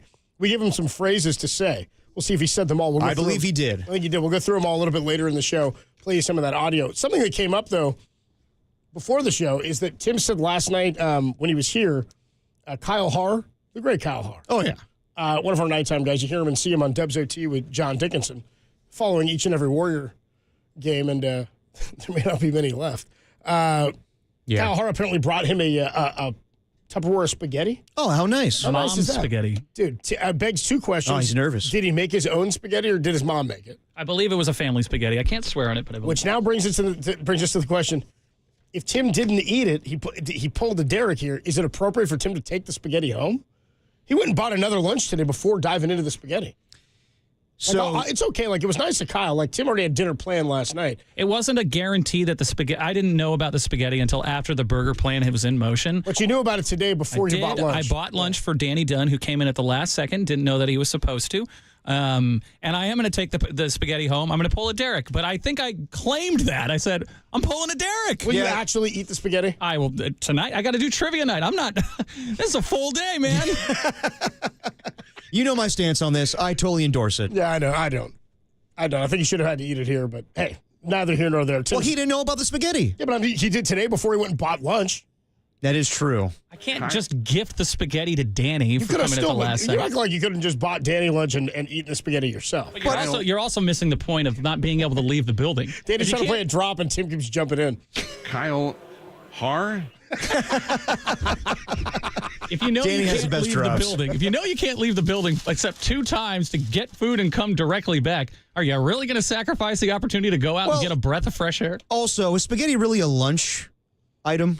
I mean, it could have been a late night snack, but I slept through it. Derek's making a good point. It's not a lunch item. It's not really a lunch meal. If I had spaghetti at home for dinner and I didn't boil my stomach off, I forgot about that. Haven't touched a boiling pot since, by the way. I'm all gun shy now. Yeah, as you should be. Yeah, dude, I don't think I'll ever boil water again. Seriously. You around a knife now. Good Lord. Yeah, I'd rather have me with some knives and a pot of boiling water. I don't want to be around for either for you. I'm just thinking, like, if you make spaghetti at home, it's appropriate to bring it, like, for lunch the next day to work. If you have leftovers, yeah. But, it was brought for him to be, like, a comfort thing while he was here. And that's sweet. But also, the gesture is nice, but it's also on Tim's time of when he wants to eat said spaghetti. Mom's spaghetti. Exactly. Yeah. Anyway, He's nervous. Tim will have been here for 30 hours when it's all said and done. We'll be joined by Howard Beck today, the pride of UC Davis. Tim's UC Davis. With the ringer. Howard Beck will stop by. We'll also talk to Dieter, what's his name? Curtin Beck at 5:15 about the potential demise here of the Warriors, as Tim put here, the pride of the University of Mizzou. Yes, he is. He's a Mizzou guy. And Dieter's not short on takes. Giants pregame 5:45 today. So Howard Beck 3:30, Dieter 5:15. I like that. I like getting some Dieter in. Yeah. And then 5:45 Giants pregame. Tough deal for the Giants. There he is. Tough deal for the Dubs. Tough deal for the Celtics, by the way. That's rough. Jason Tatum, a torn Achilles. Yeah. They're cooked. It's over. Yeah. It's over. A ton of injuries right now. Jason Tatum. Take your ball and go home. It's over. Yeah, we'll see about Donovan Mitchell later tonight, and it's pretty clear that the Warriors cannot win a game without Steph Curry. I know we're saying the obvious, and I know that last night sucked, but the truth is they just need Steph. That's just the bottom line. Well, yeah, the entire offense doesn't work without him. The final score is not indicative of how far apart those two teams were in the second half. But I will say it was very entertaining when the other substitutions came in. The Kevin Knoxes, the Guy Santoses. And then they emptied the bench. Yeah, they emptied the bench. Pat Spencer playing. Moses Moody getting some time in the late stages of the fourth quarter. And the remaining people at Chase Center erupted with how fun the last few minutes of chaotic basketball there were. But, yeah, the game was in hand. So that's what I mean. Is fun, I think, is maybe a bit of a stretch. It was funny. It was entertaining, sure, to see that little run at the end. But, again, nobody really believed they were in the game, I think, at that point. I got to be honest. Chris Finch, a.k.a. Jeff Daniels, you think he kind of looks like him a little bit? A little bit. That, yeah. I was wondering why the starters were in the game still. And, like, Anthony Edwards was on the bench for a good deal in the fourth quarter. And I was like, they're not coming back in this game. Have him rest for the entire fourth quarter. Have him well rested for game 5. What are you doing here? By the way, that was the Anthony Edwards type game I was talking about. That was the killer type game. The third quarter, he came out because, what did he have, like 8 in the first half? He didn't have a ton in the first half. More than that. His second half, he exploded. No, him and Julius Randle have been incredible. I would say Julius Randle has been more impressive because I did not expect a offensive output that Julius Randle has done the last 2 games. Back-to-back triple-doubles? Yeah, Draymond Green Draymond's been amazing this year and was in the contention for Defensive Player of the Year, but he has not had a good series against Julius Randle. Yeah, I mentioned that to you yesterday, that one of the key things in Julius Randle's play, in the Warriors' hopes of stopping Minnesota last night, if they weren't going to be able to go toe-to-toe with them offensively, you can't let Julius Randle be the distributor that he had been the game before. It exploded offensively. Yeah. Remember, we talked about him. We'd have to look up what they are, but he accounted for 50% of their points in the last game. And he had done it the game before as well in the 117, whatever it was, to the Warriors' blood, the 24-point blowout in game 2. So he did it in game 2, and he did it in game 3, and then again yesterday.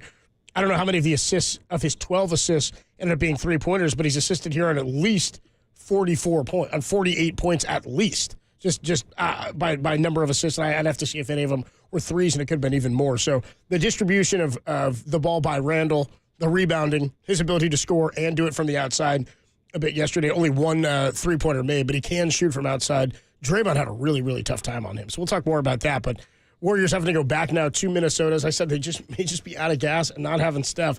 The real bummer here is how many players have gotten seriously hurt throughout this postseason. Oh, yeah. Superstar caliber players. It's not been fun, and no one wants to see. Kyrie's down and going to miss most of next year with an ear, a lot of it. Jason Tatum with an Achilles going to miss all, if not most, of next season. Yeah, probably. And by the way, yesterday I said that Kyrie Irving's a free agent. Not yet. He can opt out, but most likely with the torn ACL, he's probably going to opt in. He will absolutely opt in. Adam Copeland, T-Pop, Tim Webb with you. Dirty Work on a Tuesday afternoon. Again, Howard Beck, 3:30. Dieter Kurtenbach, 5:15. Giants pregame at 5:45 as they look to stop their little losing streak here. Man. No offense, man. I know, even with the changes yesterday. We'll talk about it more with the Giants, but I don't know what's going on with the Bats right now. I think the pitching is really good, and Justin Verlander, missing out on another win last night. But, offensively, not a lot to write home about. Plus, you know what Tuesday is? Oh, It's the best day of the week on the show. Even though we're down in the dumps about the Warriors and Giants, the people spoke to me last week. I will not ever take away a grab bag from you guys again on a Tuesday.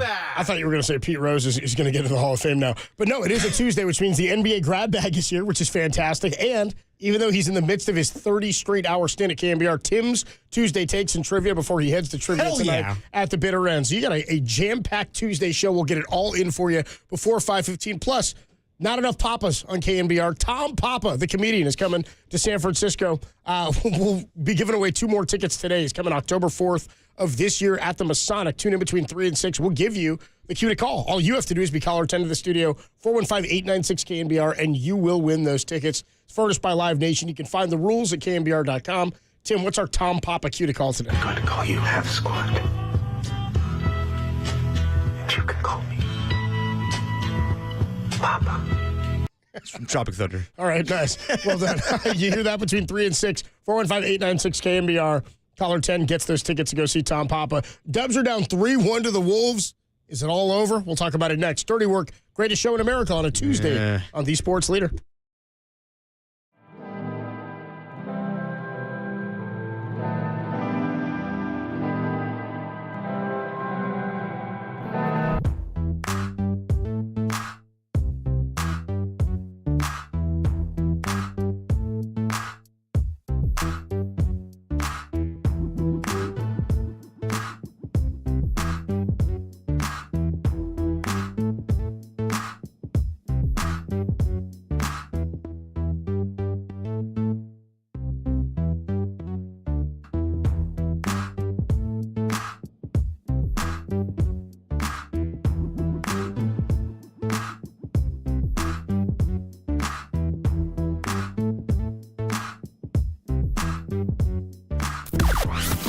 From the O'Donnell Financial Group Sports Desk. Learn more at odfigroup.com. O'Donnell Financial Group, because planning is a process.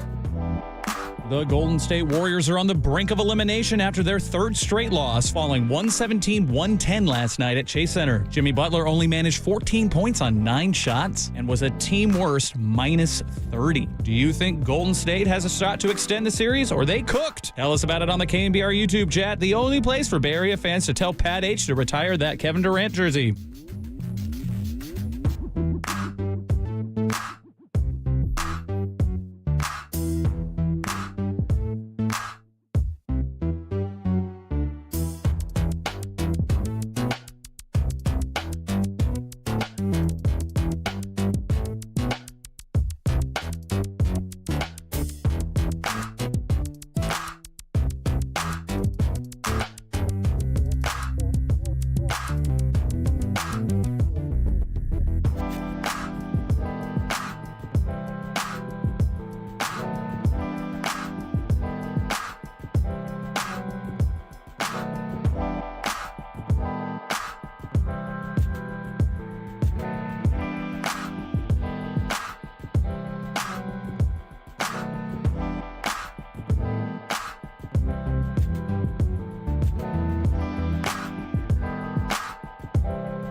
And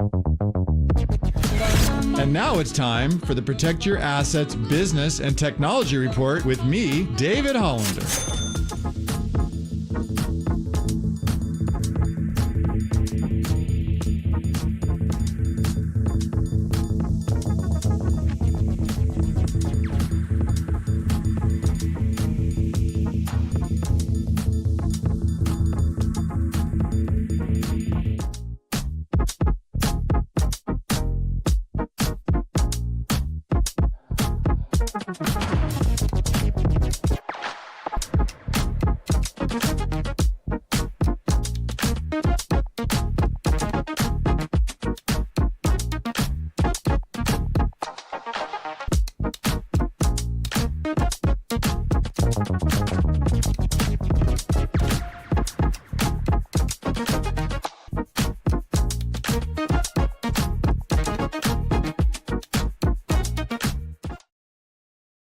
Now, back to Dirty Work.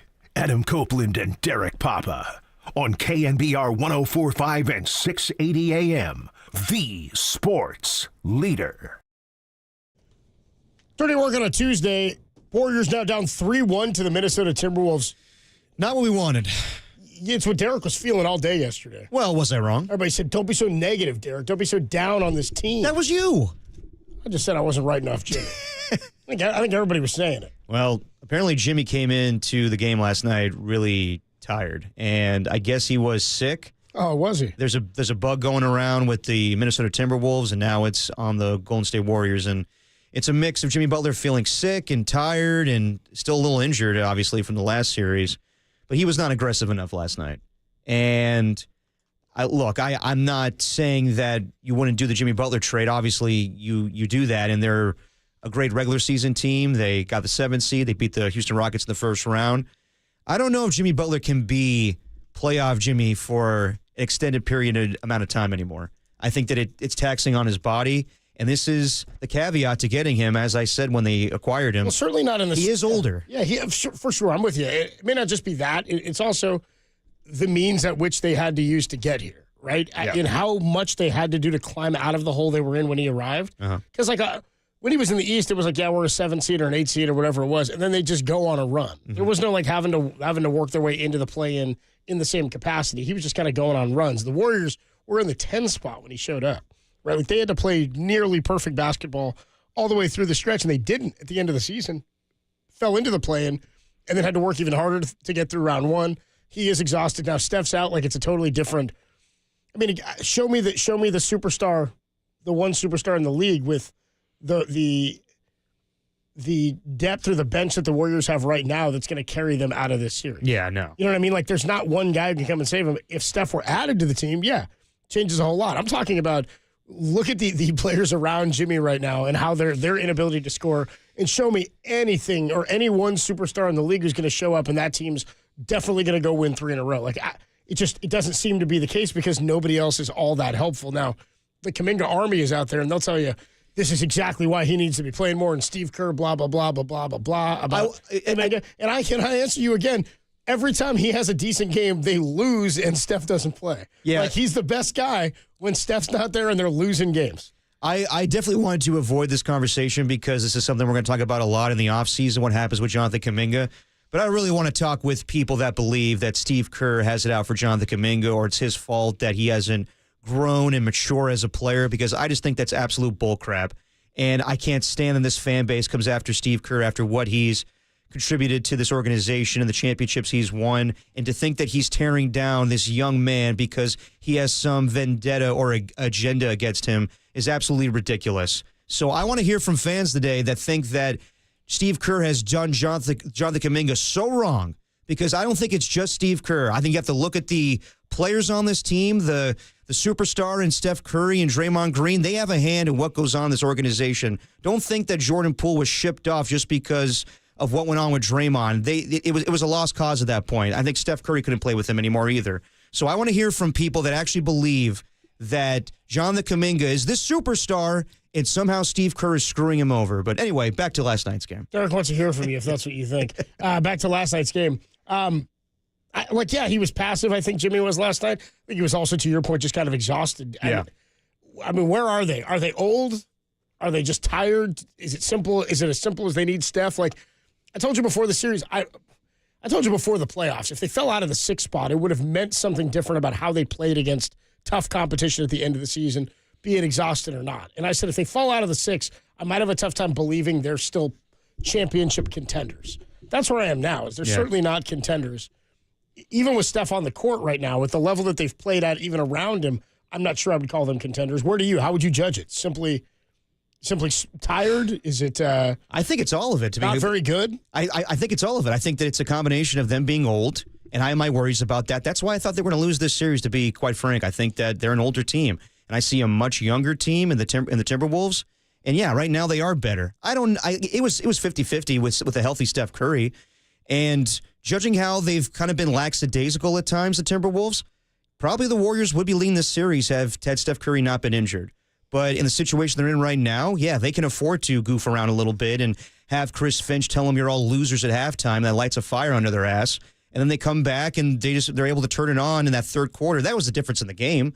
I mean, really, the Warriors played a really good game in the first half. It was the same thing as Game 3. They held their own defensively, not a ton offensively, not a lot of threes. Jimmy was tired. He was passive. He only shot, 9 times last night? But in the third quarter, it was, all right, let's turn it on now. And the Timberwolves made their threes, and the Warriors just have an inability to score right now. And we knew that when Steph was out for a week and they played Atlanta and Miami. And, yeah, to generate that much offense, they're not going to have the spacing that Steph Curry provides for Brandon Pajemski and, Buddy Hield even. It's a combination, to answer your question, Cope, it's a combination of all three things because obviously Steph is such a transcendent player where he makes everybody better around him. But also they are older, and we were talking about it before the trade of Jimmy Butler. I don't know how good this team is. And I think in the offseason, when eventually I do believe they will lose tomorrow and they'll lose in 5, and that sucks because I think it's the most gut-wrenching thing in sports to lose because of injury. But, yeah, we have to look at this team and see how much depth they have and what are the strengths, what are the weaknesses. And, yeah, I think that it is time to trade Jonathan Kuminga. I think that he's a very talented player, but I think he could probably net you a lot more than what he could give you with Steph Curry on the floor. So I think you need to look at everybody. I think you need to look at Brandon Pajemski, Moses Moody. I know Kevon Looney and GP2 have expiring contracts. Yeah, it's not just simple as, well, Steph Curry, Jimmy Butler, and Draymond Green are going to save the day for you every single time. That was my worry going into the postseason, and they were just a better team than the Rockets when they play a hungrier team in the T-Wolves and a team that's been there last year that went to the Western Conference Finals. You're probably going to be beat. So they need to look at everything this offseason. But, yeah, it's a culmination of a lot of things, and the biggest one being Steph Curry's not there. Yeah, I guess my mindset going not offseason yet, and we'll talk about Steph's future if and when he returns in this series. But like any decision you make about the organization right now, I said this all prior to the trade deadline happening, every decision you make has to be with Steph Curry's championship candidacy in mind. It's about what do we do in this next year. And as I've said numerous times, I believed in this year and I believe in next year. The year beyond next season to me is too far out to even start projecting what can happen because we don't know what the roster will look like. We don't know what Jimmy's age will look like. We don't know Draymond's age or Steph's, for that matter, will look like in the final year of those deals, and I don't think that's the season they're banking on. I think this middle season of these three guys being together for these 3 seasons or 2.5 seasons, the middle season is the season I think they go for it. Yeah. So that every decision they make this offseason has to be with Steph's candidacy for a championship once again in mind. So what you got, Jimmy, you're paying for Draymond and Jimmy and Steph. Who else can you bring in and at what cost? Are you willing to move draft picks to go add other pieces via trade? Can you do it with Jonathan Kuminga? Are there vets out there that believe this is a title-chasing opportunity to come play with these 3 veterans and try to get one more? That may be on the table. So I'm with you. They need, to your point all postseason about wanting to see more from different guys, I just think they need more guys. Yeah. I think they're going to need more depth. No, to make that run next year. I mean, and that's funny because at the beginning of the season, we thought they had too much depth. It was a 12-man rotation, and now it's like, are any of these guys really good? And it's at points, during the regular season, Brandon Pajemski shined, and Moses Moody had his moments. And a lot's changed since then. Yeah, Quinn and Post, I think the reality is these guys aren't really postseason players. And the only few guys you could trust are Draymond, Jimmy Butler, Buddy Hield at times, Kevon Looney, because he's been there. He's been Loon Dog and gotten 20 rebounds in a postseason. But, yeah, I think that, honestly, I think that Jimmy Butler is probably not the the guy he once was. And I know we're like kind of coming down his road today because of the lack of shooting last night, but he needed to do that. And I know that he's tired and he probably was sick and he's still hurt, but he needs to be that guy. That's kind of what we expected. But I think that's why Miami didn't want to give him a long-term contract. I think that's why Pat Riley, didn't want to deal with him anymore. And I think that obviously getting him benefited the Warriors a great deal, but maybe he's just not that guy that's going to carry a team like that anymore. So he needs Steph. He needs to be Robin more than he is Batman. And that's all fine and good. Yeah. He doesn't have Batman. The question I have is, yesterday you said, so if they lose 3-1, they go down 3-1, they lose yesterday's game. Yeah. You were like, look, you said it for a whole segment. Like, look, man, I don't want people to be saying Steph should come back. They need Steph to come back and save the team. I looked down at my rundown here in 2:30 segment. You ask, should Steph come back to try to save the series? Listen, man, just because I make a rundown, as a producer, I don't believe in everything we talk about. I don't know, man. You asked the question after yesterday. After yesterday, you said, I don't want people to be saying I don't want Steph should be coming back. I don't want to do this. But then you fanned the flames. You created the storyline.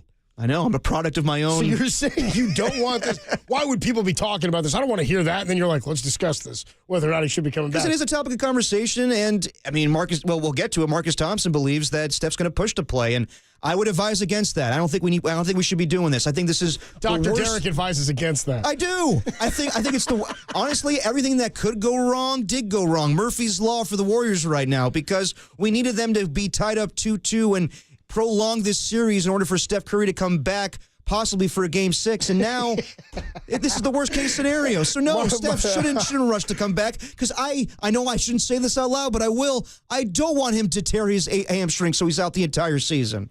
Damn, we've come a long way from Derek saying, can't we just enjoy the end of Steph Curry in the final years and be grateful for what we had in the championship? If you want, I can say that today. Marcus Thompson joined the Gregs earlier today. He believes Steph will try to play tomorrow. Derek just said, quote, I'd advise against that. We'll talk about it next. Dirty Work only here on the Sports Leader.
to Dirty Work.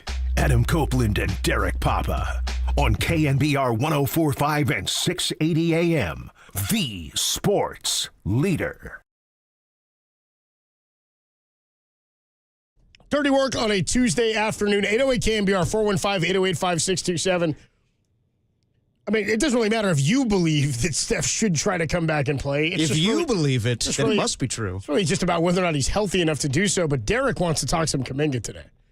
Yeah, I do, because I think that the fan... I almost never want to talk Kuminga. I know. Believe me. My goal to avoid any Kuminga talk at all times. It's not a conversation I really want to have, but like Kendrick Perkins last night be like, man, Jonathan Kuminga needs to get the hell away from Steve Kerr. Please, stop this. This is insane. This is absolutely insane. Your Kendrick Perkins is a little bit like your Pattinson Batman. You think so? It was a little, yeah. I'm Kendrick Perkins. I'm so sad. I'm Robert Pattinson as Batman. Everything sucks. Okay, give me your Perkins. I'm Kendrick Perkins, and I believe that everything that Steve Kerr is doing is bad for Jonathan Kuminga. That's not bad. That's not bad, actually. A little bit better. Okay. I'm a fan of Naked, but... It's just a random one? We need Dieter to do his... I'm a fan of Naked, but... We need Dieter to do his... Charles Barkley? Charles Barkley. It's incredible. He does an incredible Charles Barkley. Anyway. That's not relevant at all, Tim. I was just playing stuff. It's been a long night for Tim. I'm very tired. Yeah. All right. Anyway, Tim still... I keep forgetting Tim's running on been here fumes since yesterday. Yeah. He got some sleep, dude. No, I mean, hey, Creative Tony's old studio, that place is dark. Well, what Tim said when he first woke up was not the worst sleep of my life. I know. So, I mean, the fact that it's pitch black in there and pretty quiet, probably soundproof in that studio. You probably get a few Z's. Yeah, I got a few winks, no problem. The thing was, the expectation was to get no sleep. Wait, you could try, but just that's the expectation. Did you say winks or wax? Whoa, this is a family show, Derek. Sorry, okay. Winks, of course. Okay. I thought he said wax. Yeah. Let's go to Stephen Marin. Stephen Marin. Tim Tubin, after we talked about it? Tim Tubin. Tim the Horn Man Tubin. Let's go to Stephen Marin. What's up, Steve? You're on the Sports Leader. Steve. Thanks for taking my call, guys. What's up? You guys have good insight. When you start losing, fingers start pointing, as you know. Yep. But I am in with Derek. We are not at practice every day. We don't know the team as well as he does. The guy's a 4-time coaching champion. Let's let him do his job. Yep. He's better than anybody else around. That's the first comment. The second comment I want to make is, for Draymond Green, like runner-up Defensive Player of the Year, he's making Julius Randle look like Michael Jordan. Yeah, he is. He's not covering him well at all. And that's if you shut him down, then all they have is Anthony Edwards, and they're not. The Warriors are in this series, but nobody's shutting Julius Randle down. So those are my 2 comments. Thanks for taking my call. Keep up the good work. Appreciate the call, Steve. Appreciate you, Steve. Yeah, I mean, we'll get into Kuminga, but the truth is Draymond has not had a good series whatsoever covering regarding Julius Randle, and yeah, they just look old. I mean, I don't know what to tell you. Like at this point, the team just doesn't look good. They don't look in sync with each other without Steph Curry, and I thought it'd be pretty easy for Draymond Green to guard Julius Randle and have success with Rudy Gobert, and it's just not the case right now. And it's so funny. I said that about this series after the Houston series. Was if size was such a problem in the last series, why is size not a problem in anybody's mind entering this series? I didn't know why nobody thought size was going to be a problem for this. Well, it's not Steven Adams. So what? Rudy Gobert is a better player than Steven Adams in my mind. Yeah, no, definitely. I mean, like Şengün is fantastic, but Julius Randle's doing more than Şengün did and far more efficient. He's passing better, shooting from outside. Because I think when we were taking calls going into the series, I think people underestimated how good offensively the Minnesota Timberwolves were. They're a much better offensive team, and nobody thought much of it. Maybe you still don't. You're just going, well, they just don't have Steph, but still, Julius Randle's playing out of his mind, and he did in the last series as well. I know. If you're simply going by the fact that the Houston Rockets were the 2 seed and the Timberwolves with a 6 seed, that's pretty not piss poor. It's a piss poor comparison because the Rockets we knew were fraudulent, and the Minnesota Timberwolves have experience. They went to the Western Conference Finals last year, beat the Denver Nuggets to get there. So yeah, I give them a ton of credit, and right now they have a superstar in Anthony Edwards, and Julius Randle's playing well. Rudy Gobert's playing well right now. But yeah, I think the series would be different had Steph Curry been healthy, but alas, they're down 3-1. Yeah, it's funny. You were saying, I just think maybe even without Steph, they're just too old. They're just too old. It was making me think of that scene in Happy Gilmore. They're just too old. He's like, look at her. She's old. You can't take her house. She's She's too old. You know what? Maybe look at her in the grandma sitting there like, I am old. Yeah. Maybe had the Warriors closed out the Rockets in 5 or 6, I probably would have had a different mindset. But with them playing every other day, it's just so hard, and I think that contributed to Steph Curry getting injured. And I believe that's why Jimmy Butler's so gassed, and also he got injured in the last series as well. They're all tired. And like I said in the last segment, I don't know how many of these guys you can rely on. So it's a mix of they're old. I don't know how good they are as far as depth. And yeah, Steph Curry's a big effing deal when he's not out there. They're just too old. Yeah. 808 KNBR 415-808-5627. Draymond and Steve Kerr both yesterday after the game addressed the urgency for Steph to return to save, whether or not there's urgency for Steph to return to save the series. Here's what Draymond said on the possibility of Steph coming back in Game 5. No, we're not going to Superman this thing. If he's in a place where he could play, I'm sure he will, and him and Rick and everybody will figure that out, but we don't need Superman. Got to play the long game. So if he can, we know he will, but there's no pressure. We got to figure out how to win whether he play or not. Yeah, there's no should he come back. It's can he come back? Is he healthy enough to come back? There is no should. It's not like, well, maybe we'll fire this. But again, this is something that can get more injured if he were to play. It's definitely. It's not just something that is a pain tolerance thing. No. Will he be cleared? Now, Steve Kerr did say, when asked about the possibility of Steph returning for the series, he said, quote, we'll have an update before the game on Wednesday. Now, Marcus Thompson, best sports writer in the nation, he joined Greg and Greg today, right here on KNBR. Full podcast is up, KNBR.com and the KNBR app. He believes Steph's going to try to play tomorrow. Here's what Marcus Thompson said. I do think it's going to be really difficult for Steph to sit there and watch. And I think he might try to push. You can just see his demeanor, talking to him in the locker room after the game. He can see number 5. Like, he can see this year, like, they could get 5. Like, that's on the table. But I don't know how Celebrini allows it, because it's just too delicate, too tricky. And I heard the same thing. Like, Game 6 wasn't a guarantee. It was just like the hope. But no one will know anything until they test it. He has not tested it yet. It's been like conditioning, working hard, but not like, all right, let's see if this hammy is ready. And that's the thing that Celebrini says you need at least a week to do. So we'll find out after that. And if he can't do anything on that, that kind of tells you about Game 6 right there. I would be shocked if Steph is cleared to play tomorrow, and I don't think any chance in hell that's happening. I think that Celebrini always plays it cautious, and yeah, I don't see how Steph plays tomorrow. It's so funny. We talk all this Batman and Superman and Batman and Robin. They need him to heal like Wolverine. Yeah, so basically. They need him to just get healthy. I know. And so it's a great point for Marcus. Like, even if you win Game 5 without Steph potentially, if he were to not play, said if he's unable to go after they test it, might tell you everything you need to know about Game 6 too. I mean, we've been saying it, though, for a week now when Steph met with the media. Like, he didn't sound confident. He didn't sound confident. He sounded like he wanted to be cautious himself because this is a new injury for him. And he even mentioned this sucks because he's dealt with knee injuries before and he's dealt with ankle injuries, but nothing like a hamstring. And there's so little time remaining in his career. That's why, if they end up losing tomorrow, we'll think, what if? And that's, I can't stand when the Warriors lose because of injuries. I was okay. Well, I'm never okay when they lose. In fact, you just said a minute ago, it's the worst kind of loss you can imagine. Honestly, yeah, because it's losing because of injuries. I don't know. I mean, would you disagree? Like, I think when you lose to a team and I don't know, when the Warriors beat the Cavs in that first finals, we were all like, bummer, sorry. Tough deal. Sorry you weren't healthy with Kyrie. No, I know. Kevin Love the whole time. I don't know if it's the worst. Sucks when you think you're that good, then you lose with your best shot. That stinks too. No, it does, or you lose. It just feels like you get the or rug, you lose on a bad call. Gets the rug pulled out from under you. Yeah, definitely. But the 2019 finals, I think the Raptors were a really good team, but I don't think they're beating Kevin Durant if he was healthy.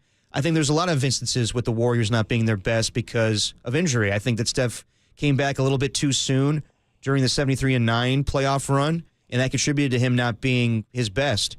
But yeah, I think that if Steph is good for this series, this probably is tied up maybe 2-2 right now, and I do think it goes 7. But without Steph, I'm acting like there's a bunch of scrubs on the team, and there's not. There's good players on this team, but I don't know if they're championship players. I'm with you. I don't think they have enough good guys. Yeah, and I think Jimmy is a really good player, but I think he's a good second guy right now. Would it be fair to say that it dampers your enthusiasm? So, without Steph Curry there, your enthusiasm for this team to overcome the odds is dampered because it's like, well, I'm not seeing my team at 100%, so I don't know. Like, yeah, I mean, this series is tainted. And, at the end of the day, the Minnesota Timberwolves probably will advance, and they deserve all the credit, and they'll go on to play OKC or Denver, and you give it to them. But, yeah, to know that Steph Curry's not out there, yeah, this definitely has an asterisk next to it. I mean, it's tough. This is what we were talking about last weekend. Tim's Tuesday Takes and Trivia coming up, as you well know. The idea that it's like the NBA playoffs over the history of is littered with the best players being out there, and there's no fan base that's going to feel bad for Warriors and everything. But it just kind of feels flat. You know what I mean? It just feels flat. And unless you get, a life-changing performance out of one of these guys that we're not really expecting all that much from, you lose. Yeah. No, I mean, this happened. Lakers fans know, I think it was 1989 where Magic Johnson got hurt right before they went to the finals against the Pistons, and they got swept. It happens in sports, and no one's going to cry over the Warriors. They've won their rings. It's just with how little time is left with Steph Curry, it sucks, but he's still got 2 years. We'll see what happens with Steve Kerr. He's got 1 year left on his contract, but yeah, I don't this was the worst case scenario. You don't want to be down 3-1 and have to go back to Minnesota. And I hear what Marcus is saying. Steph will probably push to play. But I don't. Marcus said right there in that cut, he's like, I don't know if that'll be enough for Celebrini to give him the go. I highly doubt it. I don't think it's in the best interest of Steph Curry to play. Derek would advise against it. In my medical expertise, I would advise against it just because he's older and you don't want him tearing that hamstring and he's got to rehab all off season. And then how often does that happen, Derek? Where you tear your hamstring? After you come back with a grade 1, too soon. Can't say I know for sure with my my medical I didn't think so. Well, I don't know. I mean, Dak Prescott missed a good deal of time this year for tearing his hamstring. Who knows? The long game is what he's talking about. It's not, again, this isn't a pain tolerance thing. You could get more injured. So it's whatever Celebrini sees and says about whether or not he can go. 808 KNBR, you talk more about this, but it's all just speculative, right? They're playing tomorrow. We'll find out tomorrow if he's playing. I want to know how Tim went. What happened with Tim? I agree. Overnight. No, we get into some of that? I do too, but also, okay, I'll put this question out to the listeners. If you want to call in, do you think this team is just old, not very good, or just needs Steph? When we're watching these 3 games without Steph Curry, what's your overall evaluation of the team? Do you think there's a championship team in there with Steph Curry, or is it clear right now that they're older and some of these role players that are coming off the bench, the younger guys, the Quinton Posts, the Brandon Pajemskis, the Moses Moody's, maybe they're not as good as we thought they were. But yes, I also want to know what Tim did last night. Yeah, I want to know what Tim did. I also want to know whether or not Tim got in all the phrases that he needed to get in. We can do some of that coming up as well. Adam Copeland, Depop, Tim Webb. Tim is on to, Tim, you're about 27 hours in, almost 27 hours into his stint here for one full day at KNBR. We had some phrases we wanted him to say when he went on as a guest with the other shows last night on Dubs OT. And this morning, Murph and Marcus, and this afternoon with Greg and Greg. We'll see if he was able to get in all those phrases, and we'll find out how he spent his evening, how the sleep went for Tim. Dirty Work, it's the greatest show in America, plus an NBA grab bag in about a half an hour, only here on The Sports Leader. That's, of course, God. See, Tim's... No, this one's on me. I'm a little slow reaction. That's not your fault. Dirty Work is sponsored by Redwood Credit Union. Whether you're dreaming of a new home, planning your children's future, or growing your business, Redwood Credit Union is a financial partner that feels like home. Learn more at redwoodcu.org. Federally insured by the NCUA. Hey, Dirty Work rolls on a Tuesday. 808 KNBR is the number to call. We'll get into Tim's stay and NBA grab bag in about a half an hour, only here on The Sports Leader. Great job, brother.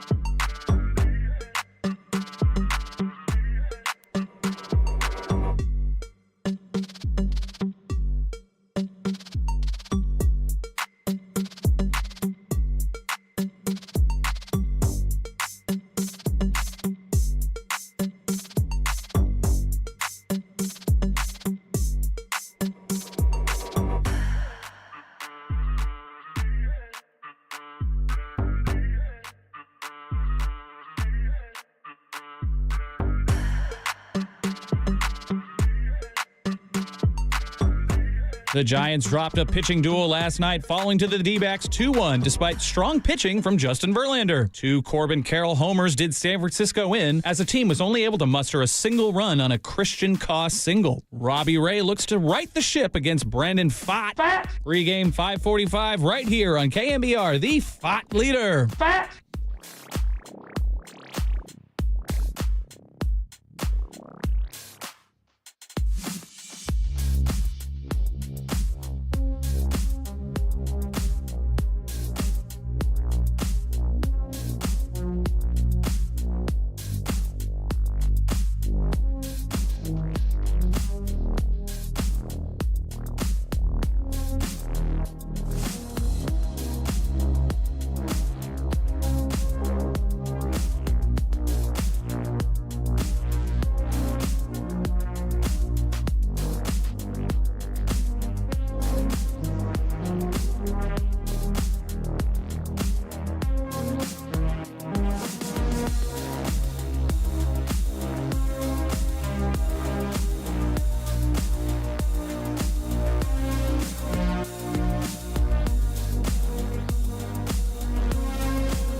Now, back to Dirty Work.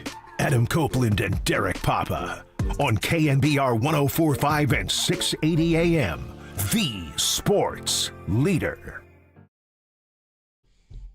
Dirty Work on a Tuesday afternoon. Adam Copeland, Deep Pop, Tim Webb. Howard Beck joins us talking some hoops at 3:30 in about a half an hour. I have 40 minutes or so. Dieter Kurtenbach at 5:15. Giants pregame at 5:45. Game 2 against the D-backs. Nice.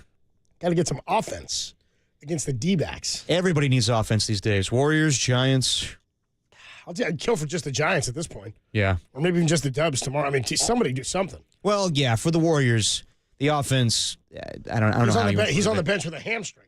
Yeah, I know. That's what the offense is. I mean, it's funny. Like Steph Curry earlier this year is like, how does the offense improve? And he was like, I don't know how to tell. I mean, Anthony Slater was asking him that question. He was like, I don't know what to tell you.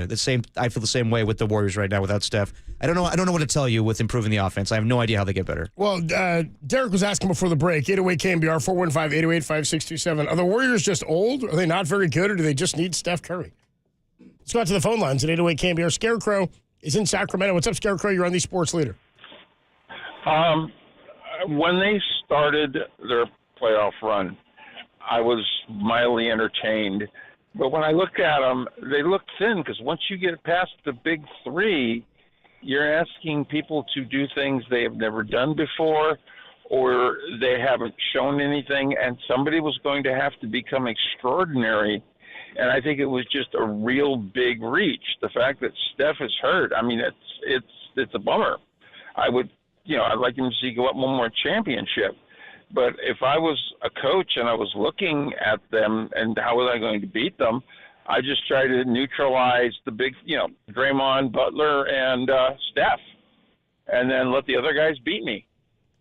Agreed. I mean, they're the ones that carried this thing all the way to the postseason. So, I'm with you, Scarecrow, and thank you for the call. I think that, I think that the truth is this team not very good, and they had a run with Jimmy Butler, but it's clear they need to make improvements this offseason. So I'm right there with Scarecrow. He says he thinks he's gone as far as they can go. Yeah, I that's kind of how I viewed the whole series with the Timberwolves. I thought that even though they beat them during the regular season, it's just a different animal right now. And we knew the West was there for the taking. It's not the same as it was in years past. Even though OKC had a dominant season, they're a young team. They could be had in the postseason. The Denver Nuggets fired their coach. The Lakers don't have a big man. So there was opportunities to be had. But when you really look at it, I mean, I know we had, Draymond was talking about championship aspirations. We were talking about it at one point. We said maybe the goal is, or the ceiling maybe is Western Conference Finals. And who's to say they wouldn't have got there, if Steph is healthy. But, I think you need to make a lot of improvements this offseason so this team could get younger and maximize the remaining years you have of Steph Curry and Steve Kerr. Let's go out to Rick and Hayward. Normally hear from Rick and Hayward on a Monday. For a Rick Monday, it's a Rick Tuesday. What's up, Rick? You're on the Sports Leader. I'm going to the game tonight, so that's why I called in. I decided to. But here's my point on the Warriors. I totally agree with Scarecrow. I think they've reached their limit. If you look back at the last championship, they had Steph, Clay, and Wiggins. All three guys were capable of getting you 25 points a night. Sure. They don't have that second score anymore. Butler is not a 25-point-a-night guy. He averaged 17.5 or 18 points during the season. Right. He's not Jimmy Buckets anymore. That was proven last night. Unless he's hurt, I don't know what the heck he was doing last night. That just looked like a guy uninterested and unwilling to go to the hole or take the ball and shoot with it. He looked lost out there. The whole team looked lost, and that's the problem with this team without Steph. Steph is 60% of this offense. They run the offense through him. They're rudderless right now, and that basically is why I don't think they're good enough to – and I didn't think they were good enough to make the finals this year anyways. I thought maybe, like Derek just said, they were maybe a conference final team, but that's about it. Rick, I appreciate the call, man. Thanks so much. We'll talk to you next week. No, I mean, we do. We talk to Rick like weekly. I'm a Rick Monday guy. That's true. I'm down with Rick. I like him calling on a Tuesday because he's getting out to the yard tonight. I like that. More of a contributor. Yeah. At this point than a caller. He's more of a contributor. Let's go to Neutron, who's in Millbrae. What's up, Neutron? You're on the sports leader. I like the name, Neutron. Hey, so I don't understand why Kerr got away from Kuminga starting the third quarter. He had a great second quarter. Then he starts Jimmy Butler in the third quarter. They made a great run. Kuminga was driving. He got two of their guys in foul trouble. If he would have stayed with them because he was driving the lane, they might have to sit two of their starters. You know, we had two guys foul out in game two, and then he just got away from that. And in the third quarter, he just totally got away from us. Yeah. I don't understand why he did that. It's a good call. I don't know if it's planned rotations, maybe. I don't know if he was – I'm with you that he had a good second quarter. And the third quarter, just nobody played well. They got blown out, right? 39-17 or something. Yeah, but, I mean, like Kuminga was 2 of 7 in the second half. I understand what you're saying. He was providing most of the offense in the first half. But it's honestly, like it's – 2 of 7 from the outside. He stopped driving the ball. I mean, he was getting those guys in foul trouble. Hey, if they have to sit I can't think of the guy's name. The guy that was killing us, number 30. Randall? Julius Randall. Yeah, Randall. If they had to sit him, I mean, I think he had 3 fouls in the first half. And then, shoot, if he's got to sit, that takes one of their stars out of the game. I know, but I mean, defensively, they weren't stopping anybody, man. I mean, it was 39-17 in the third quarter. I just think the Warriors just didn't have any offense in the second half. They started throwing the Kaczynski guy. I mean, just throwing up bricks.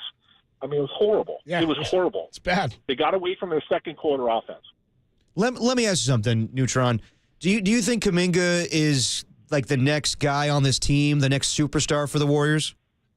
No, but he was doing something that was working. That's all I'm saying. No, I'm not a big Jonathan Kuminga fan. Okay, but you're saying hot hand. You're saying play the hot hand is what you're saying. Yeah, he was doing something that was effective.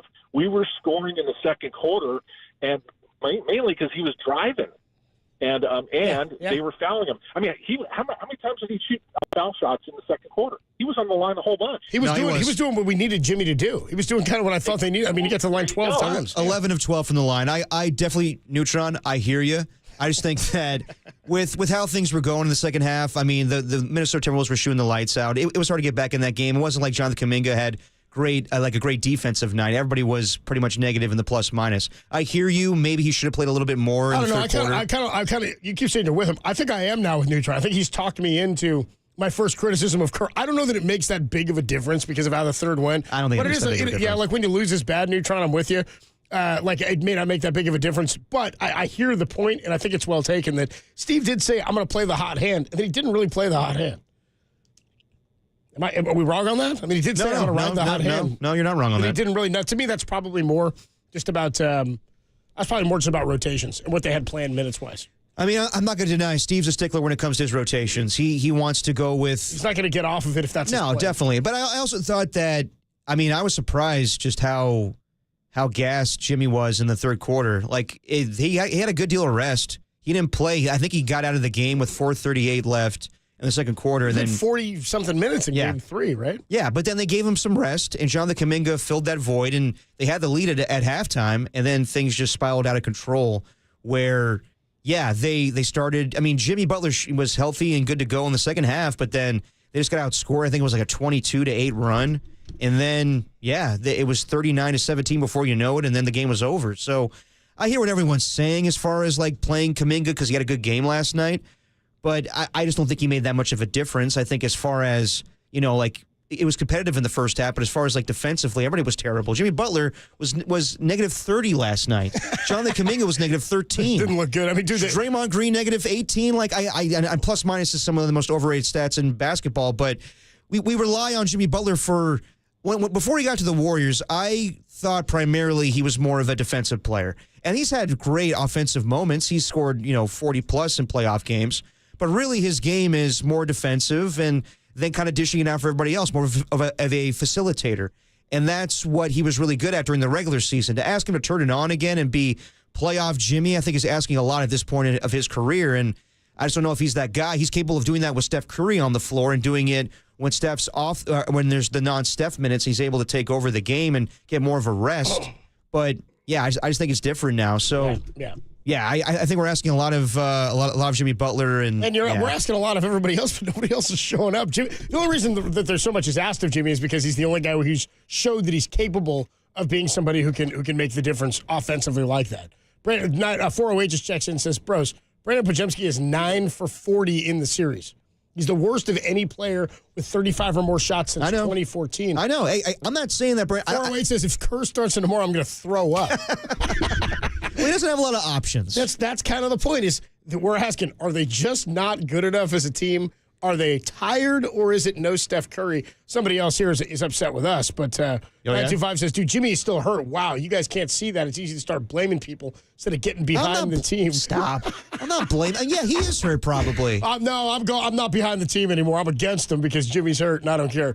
Well, dude, we're saying... Hurt or not, I think you need to put up more than 9 shots. I'm sorry. I'm saying you could say Jimmy's hurt. 2 games ago, he was the guy. Yes. Went for 30-plus. 2 games ago. You know what it takes a lot out of him. But, yeah, I mean, like Brandon Podziemski, he's having a dreadful postseason. Whereas 831 says for $60 million a year, Butler needs to take more than 9 shots. I agree with that as well. I agree with that as well. And, yes, he has a contract with the team going forward in 2 more years. And, yeah, he's compensated appropriately or a lot. But, yes, he does need to put up more than 9 shots. But, yeah, you're going to start Brandon Podziemski tomorrow. They have no other options. I mean, the bigger question is he worth being on this team going forward? And I don't know about that right now. 408 checks in says, aside from GP2, the Warriors bench is young. The starting core is old. The problem is the bench just isn't very good. Jimmy can't carry the team, and the bench can't carry Jimmy. That's a really apt, I think, description of what's going on right now. That's the best way to put it, yeah. For the Warriors. 510 checks in says, going back to the trade deadline, I think they didn't go all in on the KD trade so they could hold Kuminga. If they make that trade instead, Jimmy, where would they be? KD if they make the KD trade for Kuminga? I don't think he was going to come here. There were some other factors in that. No, KD didn't want to come in the first place. I mean, we'll see what happens this offseason. Remember once KD came out that he didn't want to come here, it flipped around, and then he was like, it changed, and then it was like, okay, then we'll go back to Jimmy. That was kind of when the Warriors and Jimmy started heating up again. Yeah, apparently there was a deal on the table for Kuminga to be traded to Phoenix, or it was like a whole 3-way trade where Wiggins would go to Miami, which he did, and then KD would go to the Warriors, Jimmy Butler would go to Phoenix. I don't know where Kuminga would be in that equation, but yeah, at the end of the day, KD just said, I don't want to go back to Golden State. 808 KNBR 415-808-5637. Let's go to Lloyd. Lloyd is in Folsom. What's up, Lloyd? You're on the Sports Leader. Hey, guys. How's it going? Pretty good. Hey, my point was I don't put the rotation thing and the way the third quarter went so much on Kerr as Kuminga in the first half was driving the ball. Yes, he was getting to the foul line. After halftime, he tried to play a different game, a game he's not even good at. Yeah. He stopped driving. He stopped being – and I was with your other caller. If he keeps driving and gets one of their big guys in trouble, we may not win the game, but at least we have an opportunity to stay in the game. We took ourselves out by the way we decided to play. No, I mean, I agree with you, and thank you for the call. I think that's what you get with Jonathan Kuminga, is he's just kind of reckless. He doesn't go with the flow. He doesn't go with coaching. He's a very talented player. I'm not taking anything away from him. He's a very athletic and talented player, but I just don't know if he fits with what Steve Kerr wants to do, and people are going to go crazy over that. But that's what happens when you have great coaches sometimes. I know that people, they have a problem with Kyle Shanahan because he's too arrogant sometimes. But you know what? All great coaches are arrogant. I'm sorry. Bill Belichick's arrogant. Everyone is arrogant when they know their stuff works. Sean Payton is arrogant. So don't tell me that I don't like him because he's too arrogant, and that's the style of offense he runs. It's too simplistic. It's too predictable. That's what Bill Belichick's pulling 27-years because he's passive? Yeah, seriously. 24-year-olds, I should say? Yeah, no, exactly. not because he's passive. And I'm not saying like Steve Kerr's arrogant. We're like, this is my offense. He knows what works. And Steph Curry knows what works. So when Jonathan Kuminga's out there for a regular season game against Portland and he's freestyling and you can see Steph Curry upset, that means he's probably not going to play going forward. There is rhythm. There is scheme. There is a lot that goes into this offense. And it's just because Jonathan Kuminga is having success because they went away from that, it's more ISO-oriented, doesn't mean that he really has a role on this team going forward. He's also the only dude who wasn't a factor in the last series at all in terms of minutes or playing time. Yeah. He's the only dude who's rested. I mean, if the Warriors won that series in 6 games against Houston, I'd feel different about where they are now. Yeah. I'd feel like they probably, I think it's multi-pronged. I think it's all of it. I think, their second unit isn't as great as a lot of these other teams' second units. Mm-hmm. I think also they're exhausted. They're also inexperienced. I mean, this is Podziemski's first postseason, really. Yep. They're inexperienced and they're missing Steph. So you're asking which one is it? It's all three of them. It's why Jimmy game to game can't do what he's done. That's why I thought 2 games ago was the one, because you got a huge performance, 40-plus minutes. If you get one of those games, then now you're guaranteed yourself at least a game 6. Potential for Steph to come back. 808 KNBR is the number to call into text. We'll talk more Kuminga in just a little bit. We have a big beefy grab bag. We do. So I want to take a quick break here. Okay. We'll do a quick break. We'll come back. We'll do an NBA grab bag for you on a Tuesday as God intended, as the good Pope Leo the 14th intended. How'd you obtain this grab bag this week? Well, we'll talk about it next. Okay, sorry. I hadn't really thought about it. So. Beef it up. Hadn't really thought about how it was obtained. Sorry to put you on the spot. Well, I know you're not making anything up here. I just want you to tell a story. Why would I? What's there to do? Tuesdays. It involved getting burned, right? No, there was no burn. Actually, I think, Tim, you helped me get the grab bag up here, didn't you? I mean, it showed up at midnight. It was weird. It's weird. The grab bag gets dropped off at weird times. Now you remember, huh? Yeah, I forgot. Tim just texted clicked me. in, yeah. Tim texted me last night, dude. I want to say this. I want the filth to understand. Sorry to put you on the spot, Copes. Adam checked in on me like 7 times. He's like, "How you doing, champ?" Yeah. He kept texting me, "Hey, how you doing?" And every answer was the same. It was like, "Well, I'm dying inside." So how you sleeping, brother?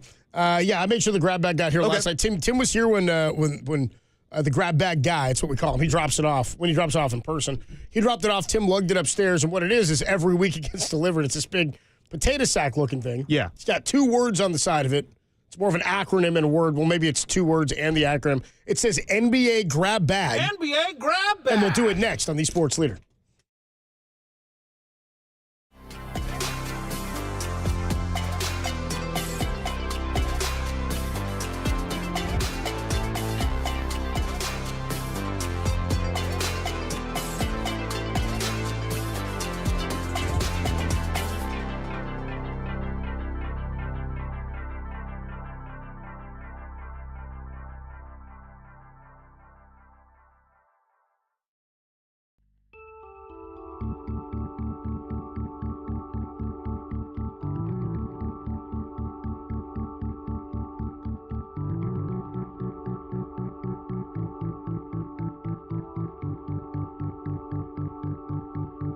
in case you forgot, easily the most important thing in sports for the entire year. The NFL schedule release is coming tomorrow, 5 p.m. You better hire that babysitter and order that take and bake pizza because Dirty Work will be breaking down everything ever tomorrow at 5 p.m. Do not miss it.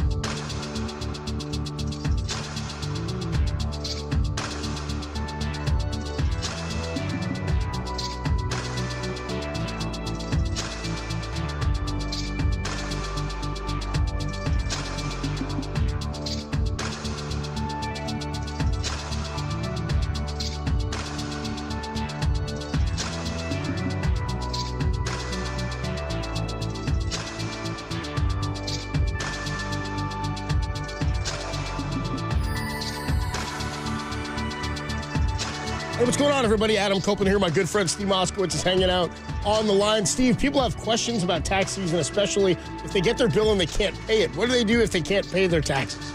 Take fault. It's a real common situation. But whatever you do, don't stick your head in the sand and wait for some IRS agent to come knocking on your door, ruining your life. your business, your marriage. There's much better solutions. And what we have is all kinds of solutions, whether we can cut a deal where you just pay part and the government writes off the rest, or they forgive the penalties, and sometimes the penalties and interest are more than the tax, or we shift the blame where it belongs to the former spouse or business partner, or maybe you don't even owe the amount to begin with, which is common, or maybe the statute of limitations says run because they've taken too long, or a lot of other things. We're familiar with all of this. And if we get you a monthly payment plan, we want to get you something you can afford, not what some IRS agent figures you can afford. We do everything for you. We have a free consultation. We explain everything. And the only thing you have to do is say, hey, Steve, take care of me. Steve can help. All you have to do is give him a call, 1-888-TAX-DEAL, or you can find him online at MoskowitzLLP.com.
Back to dirty work.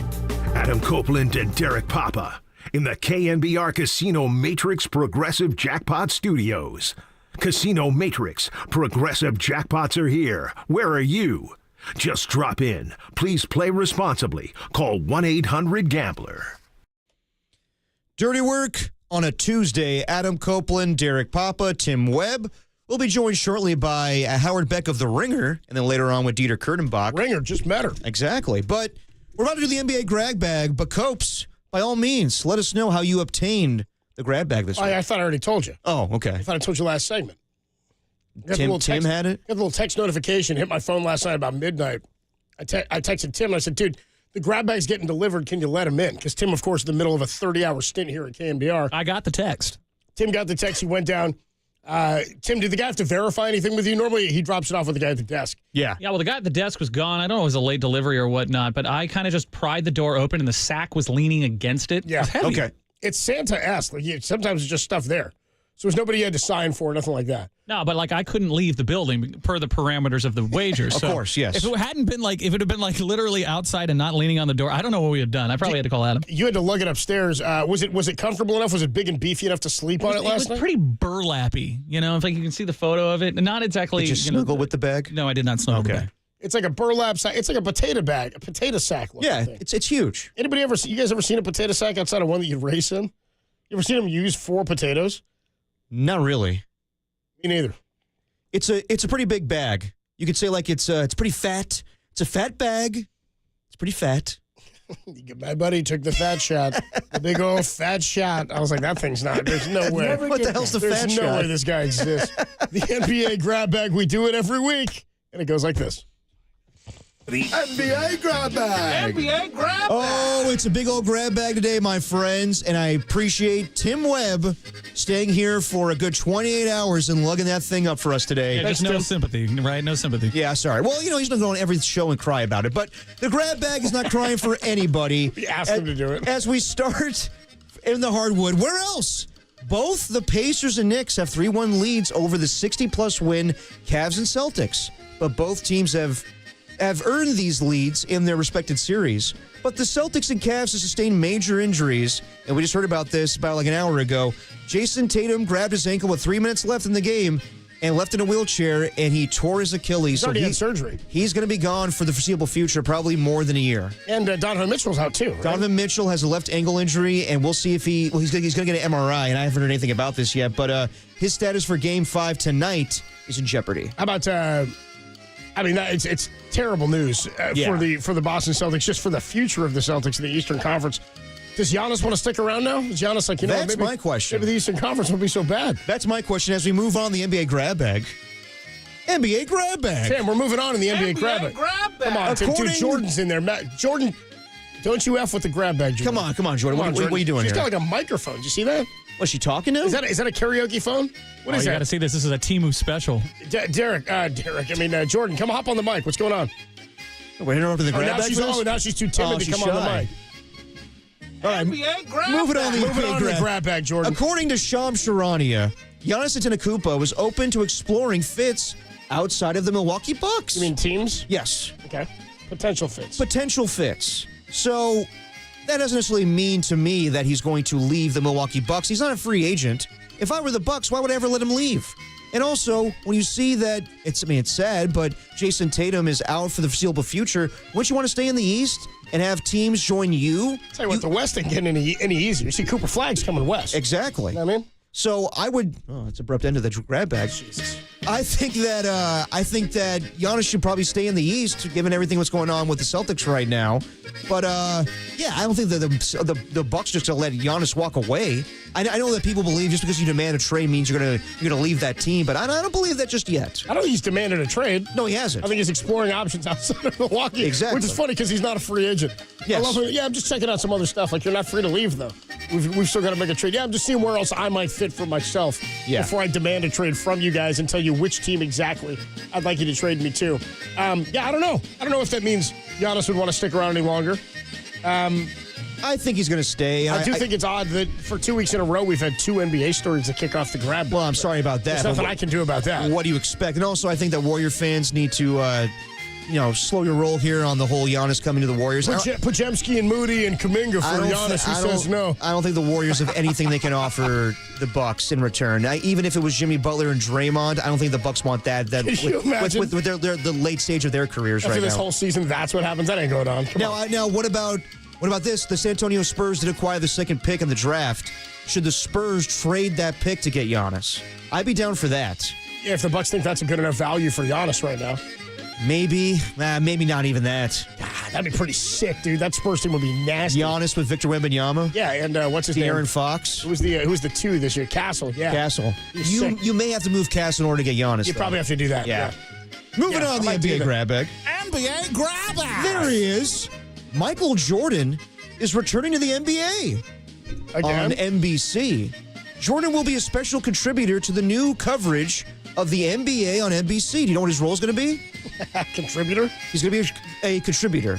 But do you know what he's actually going to do on these broadcasts? No, I don't know what that means. Is it like a panel thing? Is it like a... Yeah, he's going to be part of like the pregame and postgame shows. Show? Yeah, I don't know if he's going to be there in studio. He probably would be on Zoom and just chill at his house. But no, Michael Jordan is going to be a gambling expert for the NBA on NBC. Get out of here. No, I'm kidding about that. So you made that whole thing up.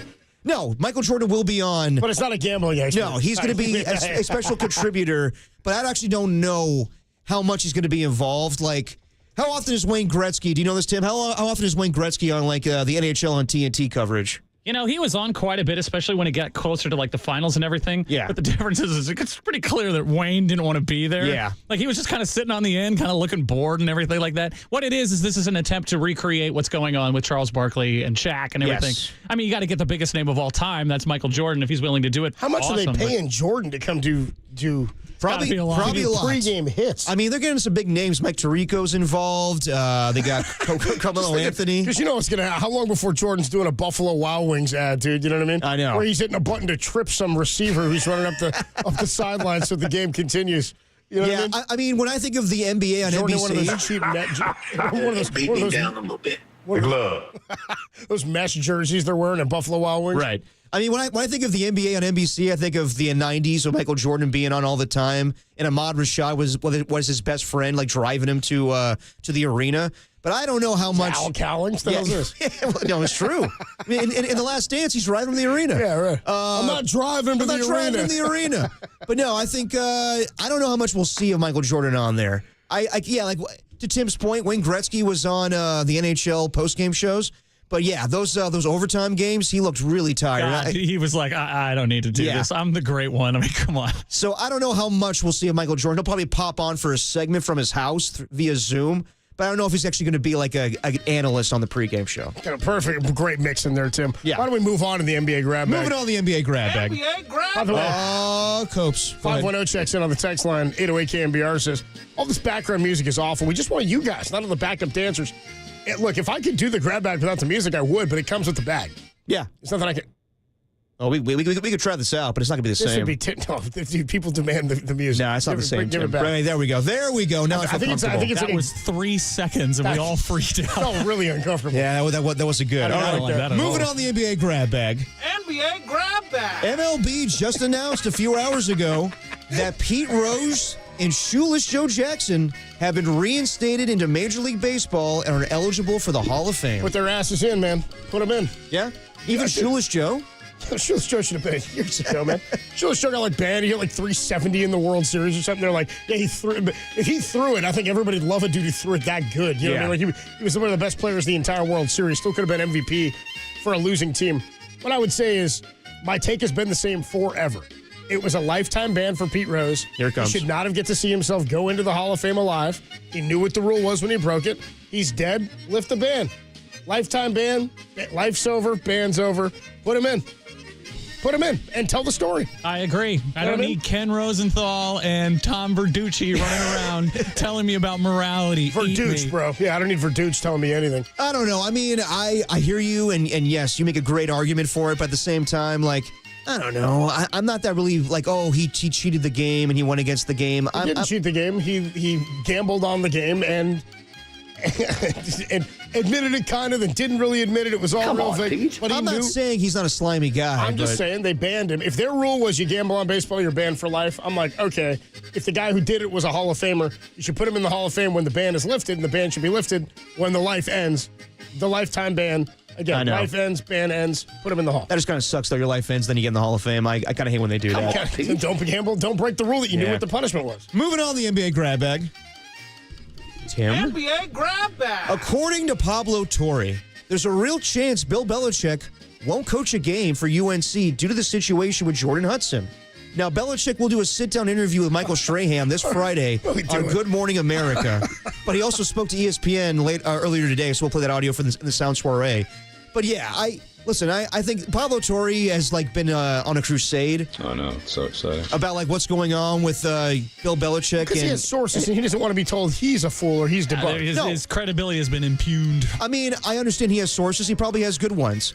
And then UNC comes out and says Jordan Hudson has not been asked or banned from UNC, but to think that North Carolina, with all that they've gone through to get Bill Belichick and how big of a get he is, and they're going to fire him over this, I don't believe that whatsoever. Hey, he said apparently Bill Belichick, the news on ESPN today was apparently Bill Belichick just talked to his team about his relationship, and everybody's all right. He sounds much more like Bill Belichick in the interview we'll play later today. But, I'm interested to see what he says to Strahan. It's probably going to be nothing. And now it sounds like Belichick is going to sound like he did with the Patriots, which he should have done during the CBS interview in the first place. But, I don't see Bill Belichick getting fired right before they have probably the biggest season in North Carolina, not history, but a good deal of time.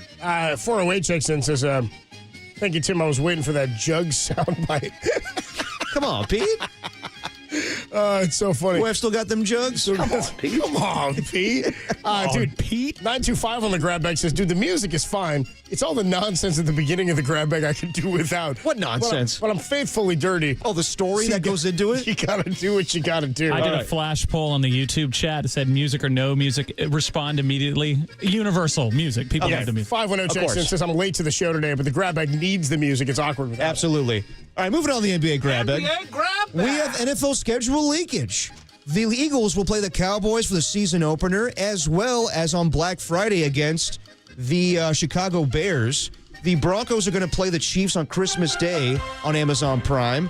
And also, the Chiefs will play the Chargers in Brazil to open the season on a Friday for a YouTube-only game, not on YouTube TV, just on YouTube itself, and it will be free. Hold on, who's playing in Brazil on YouTube? Chargers and Chiefs on YouTube. We got Harbaugh out there in the khakis in Brazil, bro. Oh, yeah, baby. Out there with the marker hanging from his chest. I want to know who's going to do play-by-play. I hope it's like YouTube celebrities, like Twitch streamers, or like Kai Cenat calling the game. Yeah, like the Chocolate Rain guy is going to do the play-by-play. Like Speed is going to call Chocolate Rain. I need some Harbaugh running down Copacabana Beach, just yelling at people. I need Drewski stopping Harbaugh for a halftime interview. Oh God, that would be fantastic. No, it wouldn't. Yeah, you're probably right. All right, moving on to the NBA grab bag. Grab bag. Are you dreaming for football? Are you screaming for football? Are you Mahomesing for football? Are you creaming for football? Well, I got news for you. After nearly 2 decades away from the network, Rich Eisen is returning to ESPN as the show will be coming to the new streaming service for the network called ESPN. Wait, the new streaming service is called what? ESPN. Wait, so you can watch ESPN on cable or through YouTube TV, or you can stream ESPN through ESPN. I thought we already had that. No, it's going to be a whole new streaming service. Well, we already have an ESPN streaming service. I know. It's called ESPN Plus. It'll go away. It's going to be called ESPN. Okay, cool. What's that? All right. Good. Okay. Can't wait to see what Eisen's got for us now. I know. He's like the Larry Krueger of ESPN, just coming back after all these years. I really do like Rich Eisen a lot, but some of those ads were just brutal. Yeah, I know. Jonesing, Mahomesing for football. Mahomesing for football. You know he's going to Jonesing.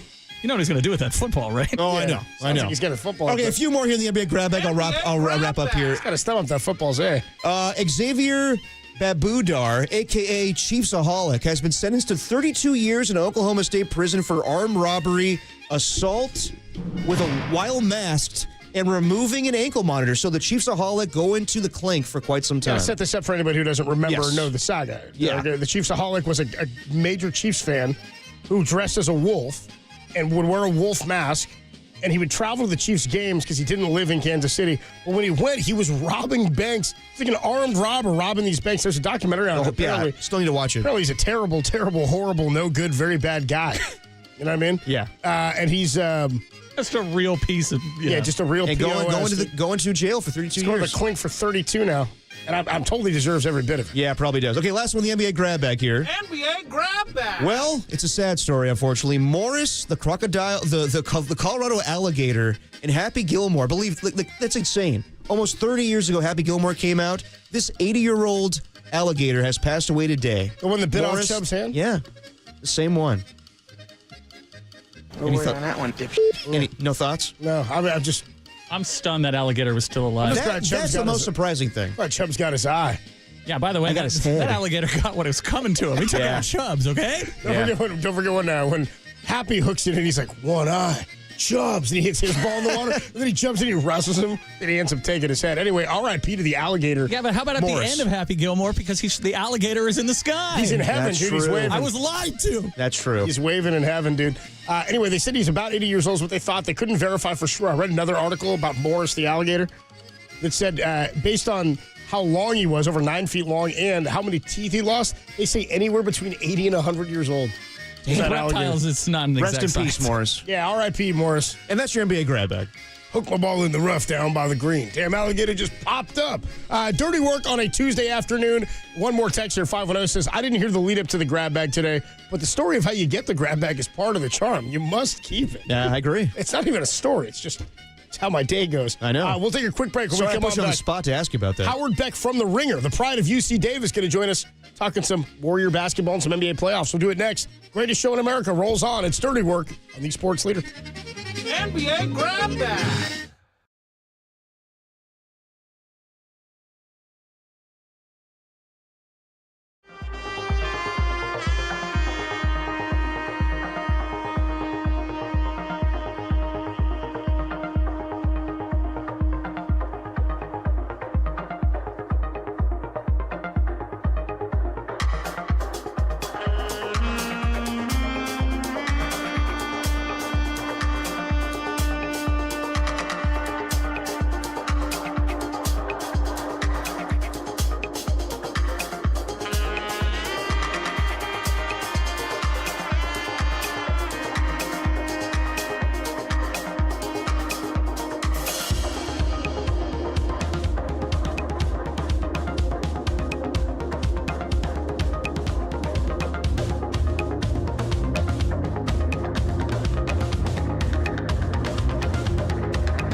Now, back to Dirty Work. Adam Copeland and Derek Papa on KNBR 104.5 and 680 AM. The Sports Leader. Oh, it's good to see you, though. It's been a while. It is. You look good. Thank you. So do you. Still got them jugs, don't you? You know, they're still a part of me. Yeah, they haven't gone anywhere. Come on, Pete. Okay, you know what? Should I reveal this? Full disclosure. Tom was obsessed with that documentary, and he wanted to play that clip. Pete Rose doc is great. It is great. Yeah. But just to add for more comedic effect, if you watch the documentary, who is that? That's not Marty Berneman, but it is Marty Berneman. Marty Berneman. He doesn't say that directly right after that. I kind of added that in there for more fun. He said it about something else. Yes, but it just fits so perfectly when he's talking about his wife and her boobs. Stop! Come on. That's assault, brother. It's perfect for him to go and it's like, come on, Pete, you're talking about my wife Derek. there. Come on, D. I know. Come on, D Pop. Adam Copeland, Derek Papa. I don't know why I said that. Tim Webb with you. We are venturing to make the connection with Howard Beck of The Ringer. Tim forgot to call him. It's been a long day for Tim. I know, dude. Tim forgot to call him. Jordan, our coworker in the bullpen, one of our sound editors, board operators, she apparently bought some mic. She came in and distracted Tim during the NBA grab bag. She had some microphone, some Temu silver microphone that had volume on it, and she could talk into it and echo your voice out. It's kind of like a sound horn, basically. Yeah, a little bit. Tim said she was obsessed with it yesterday. She brought it in specifically. I mean, Dirty Work has to be her favorite show, being that Derek and I are two of her favorite coworkers. Oh, yeah. She brought it in to show us yesterday. We weren't here. We were at Harmonic, so she brought it in again today. Tim followed it up by saying, I haven't slept. Tim's still on his 30-hour stretch. We've made the connection with Howard Beck, the pride of UC Davis of The Ringer, joins us courtesy of the UMA guest line. Howard, how are you? Adam Copeland, Derek Papa with you. What's going on, man? Hey, Howard. What's up, guys? How are you? Go Ags. Go Ags. Tim Webb, our producer, is an Aggie as well, so he always likes to make reference to that when we've got somebody on, like you or JT O'Sullivan, one of the two. So Howard, let's get into what's going on with the Warriors. Derek's been asking me all day. Do you think the Warriors are tired? They just need Steph Curry, or they're just not that good without? I mean, maybe the bench just isn't that good. Do you have any one thing you can pinpoint as to why they are where they're at right now? I mean, it's obviously Steph more than anything. You know, as great a player as Jimmy Butler is, as great as Draymond still is, the things they provide are not what Steph Curry provides. And there's no reasonable facsimile of Steph, and the drop-off from Steph to the next best, scorer, shot creator, whatever on the roster is just, immense.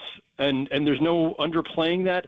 This does not require, advanced stats. This does not require, second spectrum tracking devices. This doesn't require any deep analysis. Like, Steph Curry is one of the greatest players of his generation and of all time. And when you don't have him, it's very hard to win games against a really tough and talented, deep, balanced Timberwolves team. And then on top of that, you mentioned fatigue. Of course there's a fatigue factor here too. I mean, one of the concerns that the Warriors had to have coming in, and certainly something that all of us flagged going into the playoffs period, was your three best players are 35, 35, and 37, if I'm remembering correctly. That's not an easy formula to win within the NBA anyway. Just look at the history of the league. There's not a whole lot of 35, 35, 37 cores winning championships. And, the younger guys on the roster for the Warriors have just never quite popped the way that they've hoped, whether that's Kuminga or Moody or Podziemski. It's early on some of these guys, but still, they're clearly not ready to pick up that slack. And so I don't think it's any more complicated than that.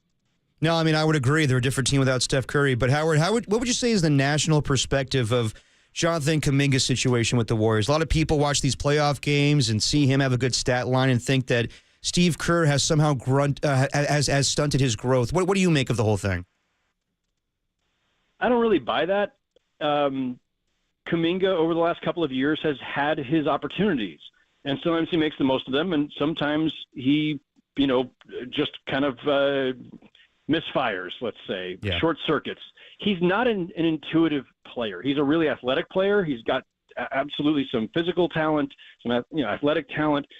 His basketball instincts, I think most people around the league would say, are okay. But Steve Kerr in particular relies on, and his system relies on, guys who are really intuitive and make quick decisions with the ball, whether that's to pass, shoot, or dribble. And you see when they're at their best, when it's Steph, really high basketball IQ, Draymond, really high basketball IQ, Jimmy Butler, really high basketball IQ. When those three guys are out there together and the way the ball pings around, sometimes with Podziemski there too, he's got a kind of instinctive way of playing. that's when they're at their best. And I think what, folks have seen in Kuminga is that he can do some great things with the ball in his hands because of his physical tools, but he's just not consistent, and he's not that same kind of intuitive playmaker in terms of making a quick decision with the ball, hitting the open man, moving without the ball. And those things matter. And if he hasn't gotten the opportunity, it's not, or consistently, it's because when he's gotten them, he doesn't consistently make the right decisions. It's not always about the stat line. Talking to Howard Beck from The Ringer. Nice enough to join us, courtesy of the UMA guest line. In terms of what Jimmy Butler's been able to do, I mean, I think everything with his success with the Warriors was predicated on the health of Steph Curry, kind of like with everybody else. Does he still have, do you believe, from what you've seen, that, I mean, he hasn't looked like Jimmy Buckets. He had a couple of games ago in Game 3 where I thought they gave everything they had. Draymond fouled out, and he carried the load offensively. They got 30 from Kuminga in that one. But does he still have it in him to be the guy who can shoulder that load as the number one guy periodically? Well, I mean, two things about Jimmy. One is he took a really hard fall in that Houston series, and he's obviously still having issues with the back, the hip, whatever it was. Like he took, like that he came back at all and has still been able to be gutting this out for the last couple of weeks. It says a lot. He's also 35, and Jimmy Butler, even at his peak, even in the years where we were, in awe of playoff Jimmy driving the Heat to the finals twice when no one expected them to. One, he was a little bit younger, but two, his best attributes in general, not in the playoffs, but overall, his best attributes are that he is this very selfless player who he's not a great three-point shooter. He's not the most natural scorer in the world, but he can get to the line a lot. He makes great plays with the ball. As we mentioned earlier, high basketball IQ, great passer. He's never been a high usage guy. He's never been the guy that you said, like, just go take 25 shots or just go out there with a 30-35 usage rate like James Harden and just carry us night after night. That's never been Jimmy Butler. His great value is in doing a lot of everything, including defense, but as being a playmaker and an opportunistic scorer, not as a go-to scorer. He does that at times when it's necessary, but it's not something you would necessarily expect from him night after night. And again, at age 35 and banged up as well, and without Steph or any other really high-level offensive player out there, it's just too much to ask. Howard, how did you view this series between the Warriors and T-Wolves when it started, when Steph Curry was healthy? And do you feel like the Timberwolves have played really good basketball, or they're just benefiting from Steph being injured right now? Oh, no, the Timberwolves are playing great. Anthony Edwards is, every year you see a little bit more of that glimmer of stardom from him in the playoffs. Julius Randle, who, of course, they acquired in the Karl Anthony Towns trade, tough fit for them early on, but he has really found his place with them. And, I saw Randle play here in New York for several years. Like, the guy at his best can do a lot of damage as both a scorer and a playmaker. He's physical. He can shoot the three. He can score inside. Obviously, they got Gobert. They got all these defenders like Gobert and Nickeil Alexander-Walker, Jaden McDaniels. Like, they're just a really well put together team. So they have earned this.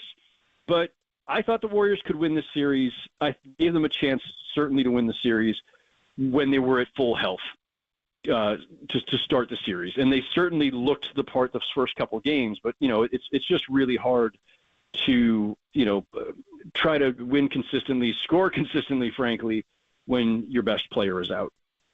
Real quick, talking to Howard Beck from The Ringer, also the co-host of the Real Ones podcast with Rajah Bell and Logan Murdoch. Just kind of looking around the rest of the postseason. I mean, there's been injuries all over the place, and I think the Warriors are lucky to this point that Steph's is only a grade 1 hamstring strain. I mean, what happened, we found out today, an Achilles tear for Jason Tatum, just devastating news for the Boston Celtics. Donovan Mitchell goes down with the ankle injury, waiting, I guess, on the status of that. But we were talking about the movement potentially of Giannis. If I'm Giannis, I'm looking around the East going, man, Cooper Flagg may end up in Dallas. Why would I want to leave the Eastern Conference?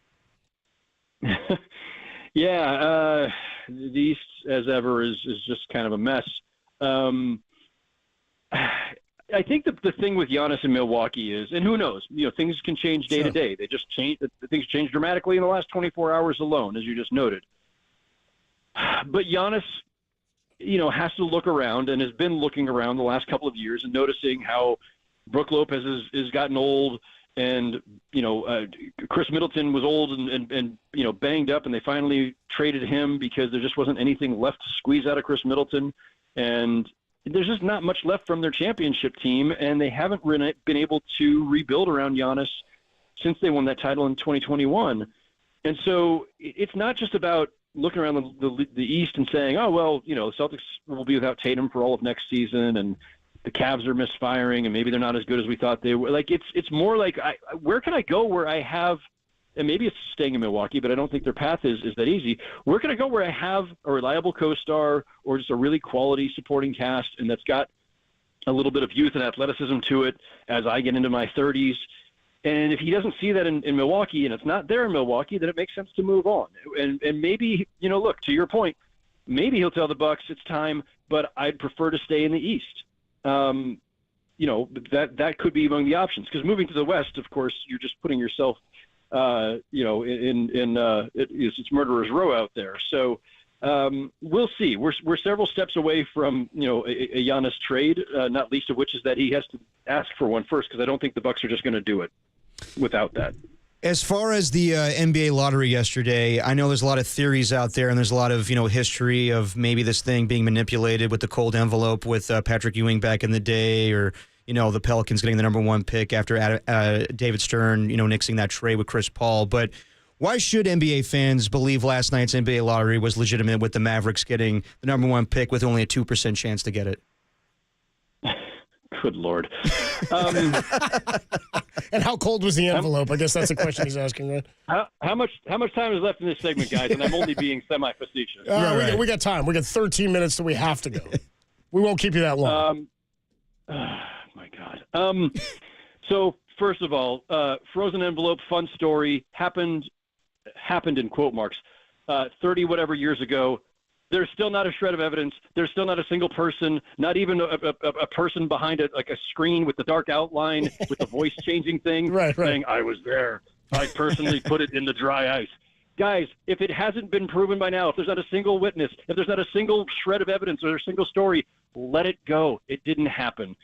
As for everything else that's happened since then, listen, I've been in the lottery room, the actual drawing room before, twice. The year that John Wall ended up at the number 1 pick, and the year that Zion ended up as the number 1 pick.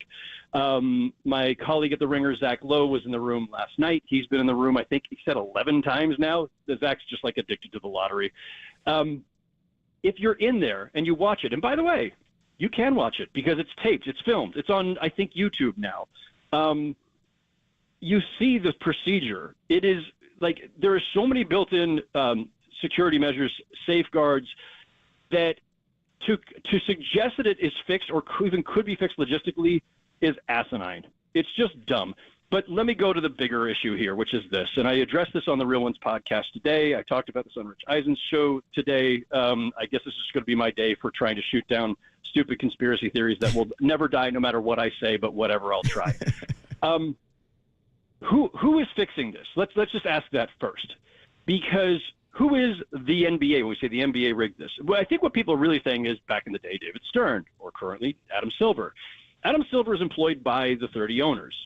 The 30 owners, who almost all are billionaires at this stage of the league, those 30 billionaires would then have to be doing this themselves because, they can't. They're not somehow like the pawns of Adam Silver. Like, right. That's crazy. Yeah, exactly. He's employed by them. So why would the other owners want to rig a system that rewards the team that they were laughing at 5 minutes ago for being dumb enough to trade away their franchise star? Why would they then want to reward the Dallas Mavericks? Why do they care? Yeah. Why do the Washington Wizards, who had one of the worst records and were certainly hoping to get Cooper Flagg, or the Utah Jazz, why are they part of a conspiracy to help Dallas, who was too dumb to hang on to their own franchise star? By the way, not for nothing, I live in New York. I've been here for 20 years. The Knicks were terrible for most of the years. Yeah, right. All the years that I was covering them, -1. And for most of the last 20-something years before this recent stretch, they were terrible. They were in the lottery a lot. You know where they picked? 7th, 8th, 11th. They were 1 pick away from Steph the 1 year. They got Jordan Hill. Yep. You probably don't even know who that is. Out of Arizona. There you go. He lasted 5 minutes in the NBA. If the NBA is is rigging lotteries. Why aren't they helping the Knicks, this marquee franchise in their biggest market? I mean, this stuff falls apart so quickly. It's incredible and unfortunate we have to even spend this much time discussing it. But people will believe whatever they want to believe. We could do this for a long time, but I think that suffices. No, we're good. We're good. As a lifelong Warrior fan, the reason I know Jordan Hill, and I've made it known on this show before, is he was the guy I wanted. I was all mesmerized by the front court of Jordan Hill and Chase Budinger at Arizona. I was like, that team, we just need a big man who can run for the Dubs. That's all I wanted. I think there was like a little bit of like he could be another Amari Stoudemire. There was a little bit because he could jump out of the gym, but it never materialized. Yeah. Howard Beck, the voice you hear of The Ringer, co-host of the Real Ones podcast with Rajai Bell and Logan Murdoch. Howard, great talking to you, man. Thanks so much for stopping by. We'll do it again soon. Thanks, Howard. Sounds good. Appreciate it, fellas. Great deal, man. The great Howard Beck, the pride of UC Davis, as Tim said. I said, it's him, it's JTO, and then somebody else checked in and said, don't forget about Nathaniel Hackett, the 510. Oh, yes. Tim, you praising some Hackett? Oh, I'm a big hack guy, as you know. Buddy Hackett? Fellow bald man, not a great head coach, though. Who's that? Nathaniel Hackett. Fellow bald man, not bald man. Not a great head coach. What about coordinator? Yeah, I wonder about that, too. And, yes, I've been on the fence. I don't know about the whole NBA lottery situation, but Howard Beck makes a compelling argument that it's not a fix. He's right. I mean, I've always thought that. Why would other teams be okay with it being I mean, fixed? look, I'm not really big on like. Not every team has won the lottery, so why would it? It's not like everybody gets a turn. You know, people love conspiracy theories with sports. I think like the refs are against everybody. It is weird that the Dallas Mavericks got that ball last night with only 2% and everything that went on with Luka. But I don't like. It's a lot to ask that they're manipulating the draft, but I don't know. What, you think it's still a thing? I think it's. I never thought that before. I never thought that before. But the last night, I was like, well, that's weird. But do I legitimately think they did that? No, I don't. It ain't happening. Yeah, we live in a conspiracy theory culture now. You know that. Yes.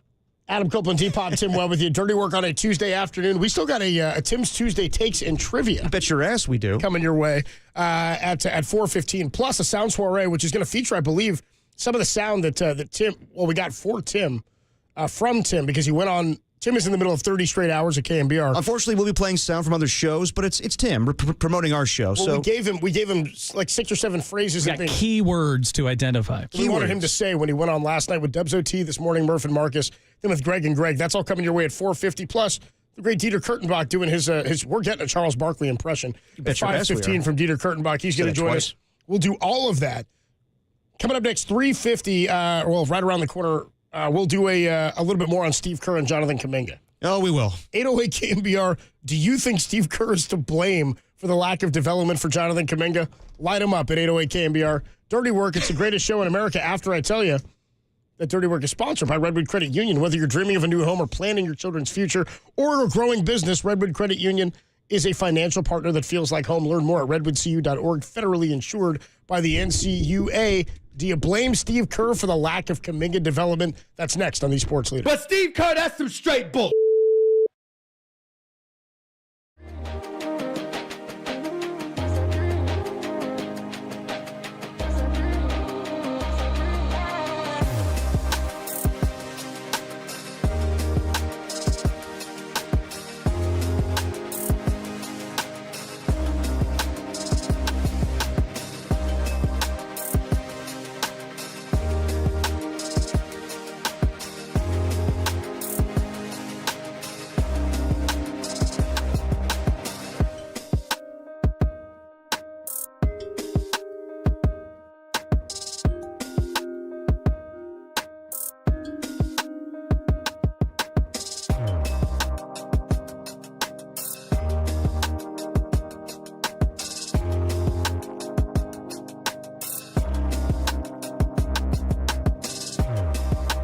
The excitable one, Hunter Pence, checked in with Papa Bear and the Silver Surfer today on how the Giants can right the ship and end their current 4-game losing streak. For that podcast and all of our podcasts, go to KNBR.com and the KNBR app, the No More Losses leader.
Now back to Dirty Work.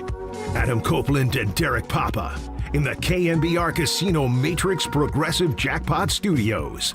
Casino Matrix Progressive Jackpots are here. Where are you? Just drop in. Please play responsibly. Call 1-800-GAMBLER. Yeah, that's right. Dirty Work on a Tuesday. Ready for this, Tim? You're listening to KNBR and KNBR from San Francisco, the sports leader at Cumulus Media Station. That's a legal ID. Whoa. My God. When does that ever happen? This is breaking news. Okay. My God. Steph Curry already ruled out for tomorrow's game. Yeah, no shocker there. If you're just joining us, Steph Curry already ruled out for tomorrow's game, even though Steve Kerr said, we'll have a workout on Wednesday before, and we'll make a final determination. Come on, Pete. Come on, Steve. That's the best course of action. They're putting an end to your. They heard us talking about it. Derek's like, should he give it a go? And they're like, no. Well, I as I said, I would advise against that, and they heard me. Rick Celebrini, trust me. Derek said I would advise. I would advise against that. I would advise that you guys give Steph some more time. By the way, 707 on the text line. I'm loving it almost as much as I am. This Bank of America promo by Derek is elite. Damn right it is. We were riffing on it yesterday. I mean, how does it end again? I give like some. You give Member FDIC. Yeah, it's a whole lot of legal mumbo jumbo. Hey man, as long as the checks come in, I'll read anything you want. I'm loving it, dude. Just wait for the krill oil. Dude. Derek Papa here for krill oil. Hey, I know I'm a pillar of health, but I always take krill oil to stay fit. Krillin' and grillin'. That's me. Kriller Mike. 707 says finally able to listen to Dirty Work after spending a week in Florida. 707, you can stream us on the KNBR app. We're on YouTube. But maybe you were on vacation, you were hanging. Oh, dude, the filth is welcome in Florida as I vacation there from time to time. 707, how was Derek's mom? Stop that. Stop that. What? Come on now. What? Now, come on. I can't riff now? Like that? We can't riff. Like that? Come on now.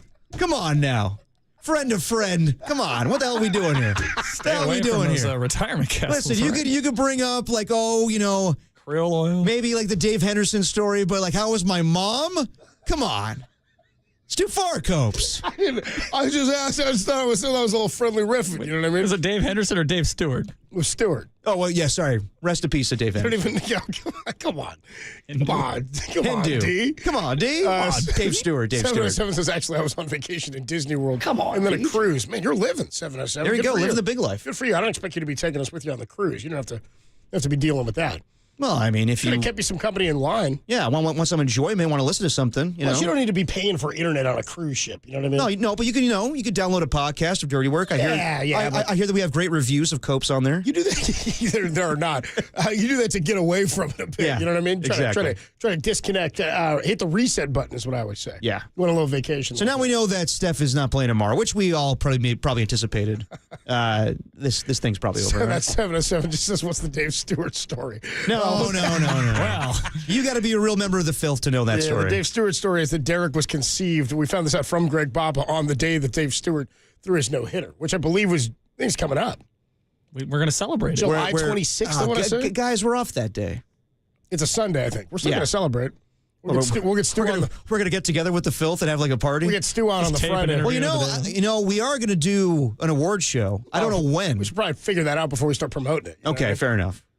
We'll deal with that later. Okay, fine. The news of the day. The news of the day, Steph Curry not playing tomorrow, which, we kind of knew was going to happen, and Draymond said in the postgame last night. I'm a little bit surprised that they ruled him out now. This is a bit of a surprise to me. How about you? I think we'll get a more in-depth one. Raymond Ritter does a great job of, having those press releases come out and giving detailed, insight of what's going on with Steph Curry. So we'll probably get one tomorrow on how he's doing and everything. If there is a Game 6, will he return for that? But I don't think it's crazy. We all anticipate he's not going to play tomorrow. And, yeah, I think they'll have to find a way to win. And, with the way everybody's talking about it's over. The Minnesota Timberwolves kind of play with their food sometimes. So who's to say they wouldn't win tomorrow? But my question is, who's going to step up offensively? Maybe Jonathan Kuminga, which is why I want to get to this real quick. I noticed last night, when Kuminga was going off, so many people, including Kendrick Perkins, but, fans of the Warriors, coming down Steve Kerr's road, and like, why didn't you play him sooner? Obviously, this guy's talented, blah, blah, blah. I mean, it's crazy how fans and even media members go in on this thing with how Jonathan Kuminga is this great next star that's going to elevate the Warriors. And Steve Kerr didn't do a good job of building him up. He didn't do a good job of making him a better player. And I'll just say that I think that's ridiculous. I think that Jonathan Kuminga, he flashes at times, but he's not, as Howard Beck perfectly put, he's not a guy that's going to be good with the offense that they run. He's not going to be good with ball movement. As Tom used to say, the game doesn't come to him naturally. No, he's not an instinctual basketball player. And, Howard Beck literally almost word for word repeated. Yeah. Exactly. And as he said, you have a lot of high IQ players on the court. Steph Curry, Draymond Green, back in the day, Klay Thompson. Steve Kerr values that. And I'll say it. It seems to me that he doesn't believe that Jonathan Kuminga is a high IQ player. And Jonathan Kuminga goes off of feel, and he's going to be a great player on another team that doesn't play the style of basketball the Warriors play. He wants to take the ball up the court and slam it down and win one-on-ones. He's not good. I mean, there's a couple times last night where he found GP2 in the corner and dished it out for an assist. That's good of Jonathan Kuminga. He doesn't do enough of it. So I know everybody's going crazy in the national perspective. Like, I love when people just watch a Warriors playoff game and think, oh, man, Steve Kerr, what the hell is he doing? He's not playing Jonathan Kuminga enough. Jonathan Kuminga, right now in his career, is a good box score player. He's not a good winning player. In fact, Tim, do you have that audio I have of this is pretty much the epitome, I believe, of Jonathan Kuminga. Yes. We had a playoff game, and he kept trying to score. And he was scoring, but we weren't getting anything going. Phil Jackson said, "Who's open?" I said, "John Paxson." I want you to trust your teammates early. What you're doing is you're getting to the rim, and then you're trying to hit them. I want you to trust the first guy, and then move. Still attack, still look to score, but trust these guys, okay? If you don't know what that audio is, that's from the 2018 Western Conference Finals. And it was controversial because Steve Kerr is telling Kevin Durant, you're having a great game right now, but you're not getting your players, you're not getting your teammates involved. You're not making everybody better. You're not playing winning basketball.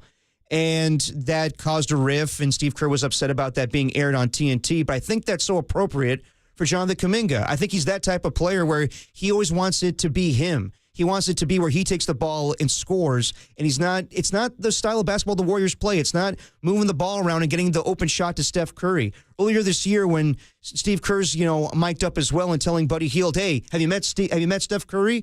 You give the ball to him. That's how this thing goes. So I think that's appropriate for Jonathan Kuminga. He's a very young player, and he has time to grow and mature. It's also been 4 years now, or 5 years, whatever it's been now, where he's been on the roster. And I know Moses Moody has made a name for himself, and Steve Kerr trusts other guys. Jonathan Kuminga has still yet to break through. And, you know, I see Jonathan Kuminga in the postgame, and, you know, he's smirking a little bit, even though they're after a loss, and he's just sitting there being like, it's good to see you guys again. It's kind of just, you know, him saying, like, I should be playing. And I don't care for the whole thing of him earlier this year telling Shams Charania I'm benched. There's a lot of things that go into Jonathan Kuminga versus Steve Kerr. And if he was a great player and was a winning basketball player and incorporated himself with Steph Curry and Draymond Green and everybody else, I'd be all for it. I don't want Jonathan Kuminga to fail as a Warrior. But the truth is right now, he's just not fitting in with the guys. And it's more than just Steve Kerr. It's Steph Curry, it's Draymond Green. I know that they were trying to make him start games, and Draymond Green was willing to come off the bench in those situations.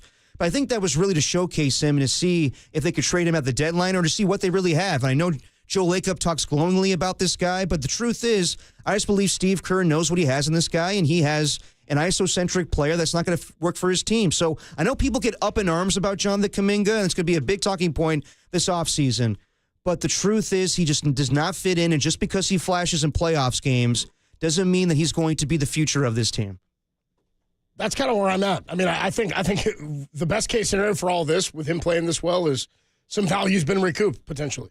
Yes, I agree. Maybe they've got more value. I don't know what's going to happen. I'd imagine it'll be a sign and trade that they'll let him go see if he can get an offer somewhere else. Then he'll just have to take whatever they offer him if nobody else gives him a big deal. Maybe some other team will see this as an opportunity for a sign and trade, in which case the Warriors will get something out of it, and they'll turn around and try to parlay it into something else that will help Steph win a title. Again, everything that happens this offseason has to be with the mindset that Steph Curry's last chance at a championship is in mind. And I don't think Jonathan Kuminga gives him the best opportunity to do that. Seeing him thrive in a system that is clearly not the Warrior system because of catastrophic injury doesn't change my opinion of how he fits on this team. Yeah, no, I mean, and I know that he's had, you know, pretty good performances since Steph Curry's been hurt, but the goal is for him to mesh with Steph Curry. That's what this is all about. And yes, he could be, you know, to ask Steve Kerr to change his mindset of how he is as a coach, I'm sorry, but he's been here for too long and he's been too established to change things for Jonathan Kuminga. We're not going to build the team around Jonathan Kuminga. I'm sorry. We're not doing that right now. Well, 831 says, then why haven't they traded him? Well, there's nothing to suggest that they didn't look to shop him. I think it was a positive they didn't have to trade him, so they have another asset when they went and they got Jimmy Butler. The other thing was this was kind of the final year, it being that he's a restricted free agent at the end of this season, meaning it's the fourth of his 5 years under a rookie contract, meaning he's restricted. They can hand him a contract, or another team can hand him a contract. The Warriors get the first rights of refusal. They can decide to either match the offer sheet and keep him here, or they can do a sign and trade. If somebody else really wants him, if they're willing, you might go, well, why would somebody trade him if they're willing to pay $100 million? If they really want him that bad, they're going to give him a big-time contract. They may hand him the contract, turn around, and do a sign and trade if the Warriors are willing to match it and say, if you want him that bad, we're going to get something for him. He also was hurt at the trade deadline. Sure, he was hurt at the trade deadline. He only played 47 games or something this year. Yeah, right? So I know that people go crazy over him, and I know it's a very polarizing topic. I would want nothing more than Jonathan Kuminga to succeed with this team. But at this point, I'm kind of over it, and Jimmy Butler has surpassed him. It's kind of redundant to have him and them playing together simultaneously. 707 says, would have been nice to keep Wiggins and trade Kuminga instead. Yeah, we talked about that. It wasn't feasible financially. It wasn't. I said that was my whole thing all along, was I wanted to keep Wiggins and add Jimmy Butler, and it just wasn't going to work out. Let's go to Al. Al's in Tiburon. What's up, Al? You're on the Sports Leader. What up, Al? Hey, guys. The one thing I just want to chime in is, you know, you're comparing him to a Kevin Durant. I get the comparison, but this is a kid. You know, the whole point is to develop the guy. You know, a lot of the things you're saying are kind of comparing him and talking about this guy like he's, 27 or 28 years old. You know, I think he probably should have played more. That's my opinion.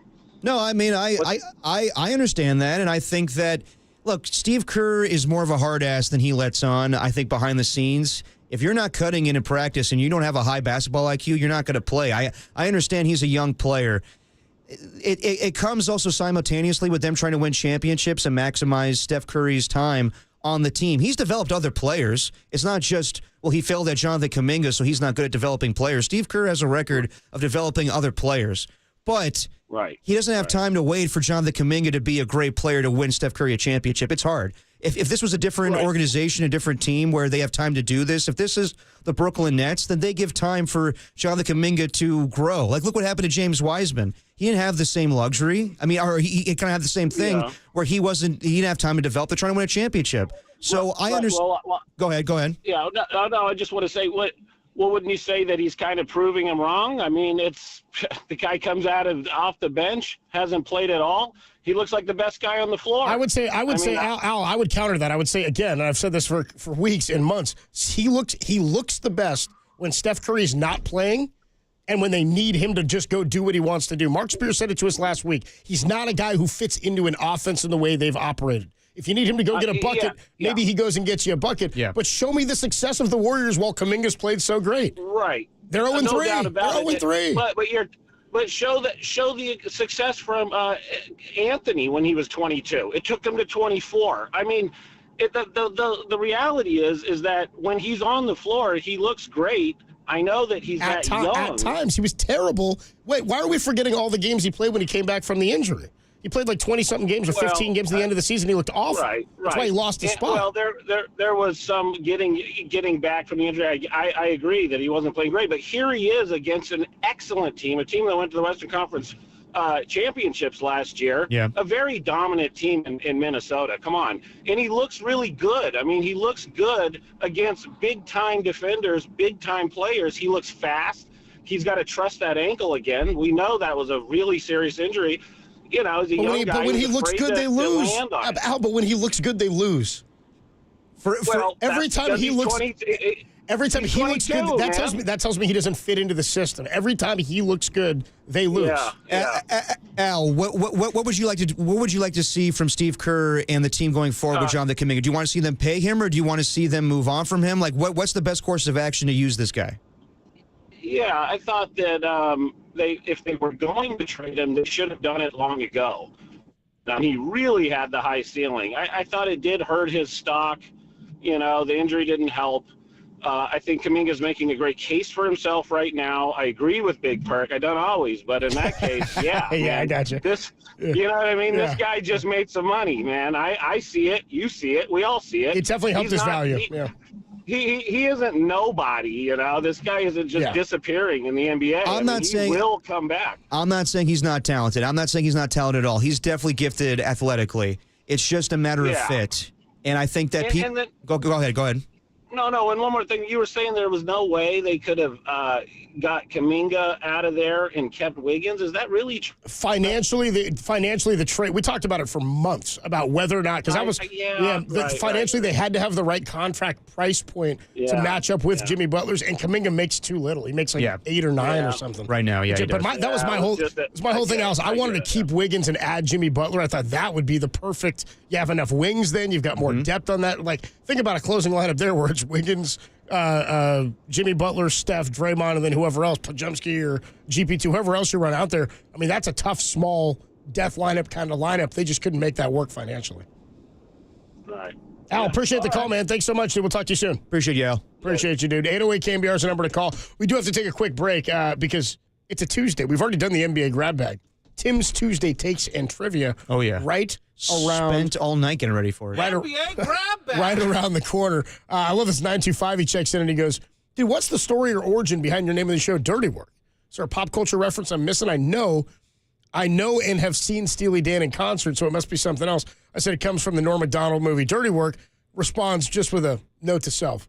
There you go. Boy. Way to go, 925. There you go. And somebody else checked in, another 925 or 916, said, you know, Derek, when it comes to the filth and with the homies, moms are fair game to riff on, is what he says. 707 then just Not says, all the time, my friend. Just says Derek Smoke Papa. That's me. And then 707 says, when we get to the Smoke Stewart no-hitter day where Derek was conceived, we should get Stu on Friday, Greg on Monday to get a full recap. Oh! No, thank you. Dave Stewart wants no part of this. Yeah, well, we're booking him. We're booking him. Okay, then you book him and explain why we're getting him on. Now, why don't you book him? It's your thing. No. It's your day. I'm not telling Dave Stewart, come on and talk about how I was conceived. Tell us about the no-hitter. We'll try to figure out where it fit in. And Stu's such a nice guy. I'm not doing that to him. Hope this gets back around to him. Adam Copeland, Depop, Tim Webb with you. It's Dirty Work on a Tuesday afternoon. Every week, Tim hosts trivia at the bitter end here in San Francisco. Best trivia in America. You can go there tonight. And we do it as part of Tim's Tuesday Takes and Trivia, a sports take, a pop culture take, and a trivia question that you'll hear tonight. It's all next on The Sports Leader.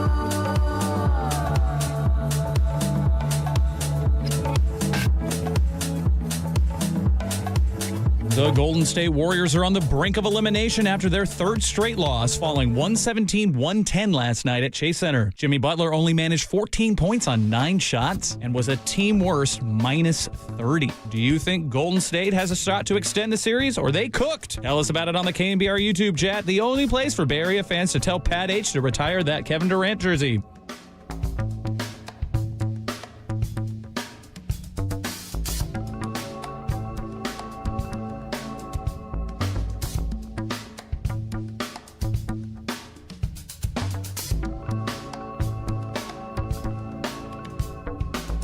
Hey, what's going on, everybody? Adam Copeland here. You know what I love talking about. Tacoing about. It's Taco Bell, and it's the Taco Bell Rewards program. You got to download the Taco Bell app so you can unlock the exclusive access and rewards that they're going to hand you. It's a Tuesday. There's a special rewards out there, but only for those who have signed up. Sign up now. I'm going to stop by on my way to the ballpark later tonight, and you should too. You get to earn points on every order in the app, on a kiosk, or in the drive-thru.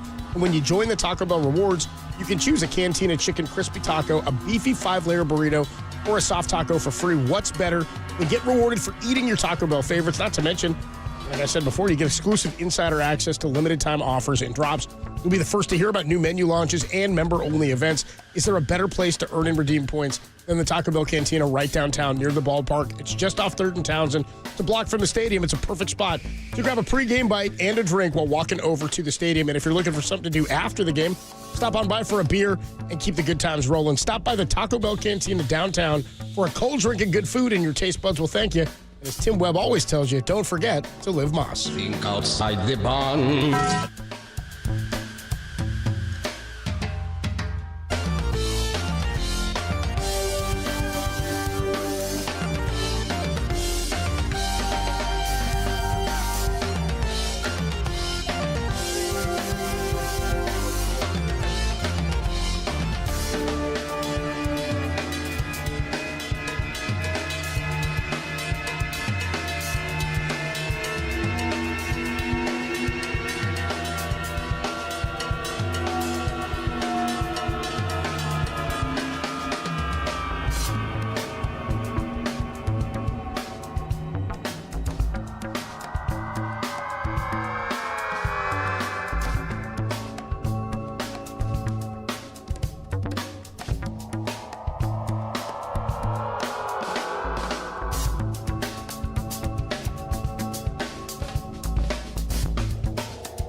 You have squad. And you can call me Papa.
Now back to dirty work. Adam Copeland and Derek Papa in the KNBR Casino Matrix Progressive Jackpot Studios. Casino Matrix Progressive Jackpots are here. Where are you? Just drop in. Please play responsibly. Call 1-800-GAMBLER.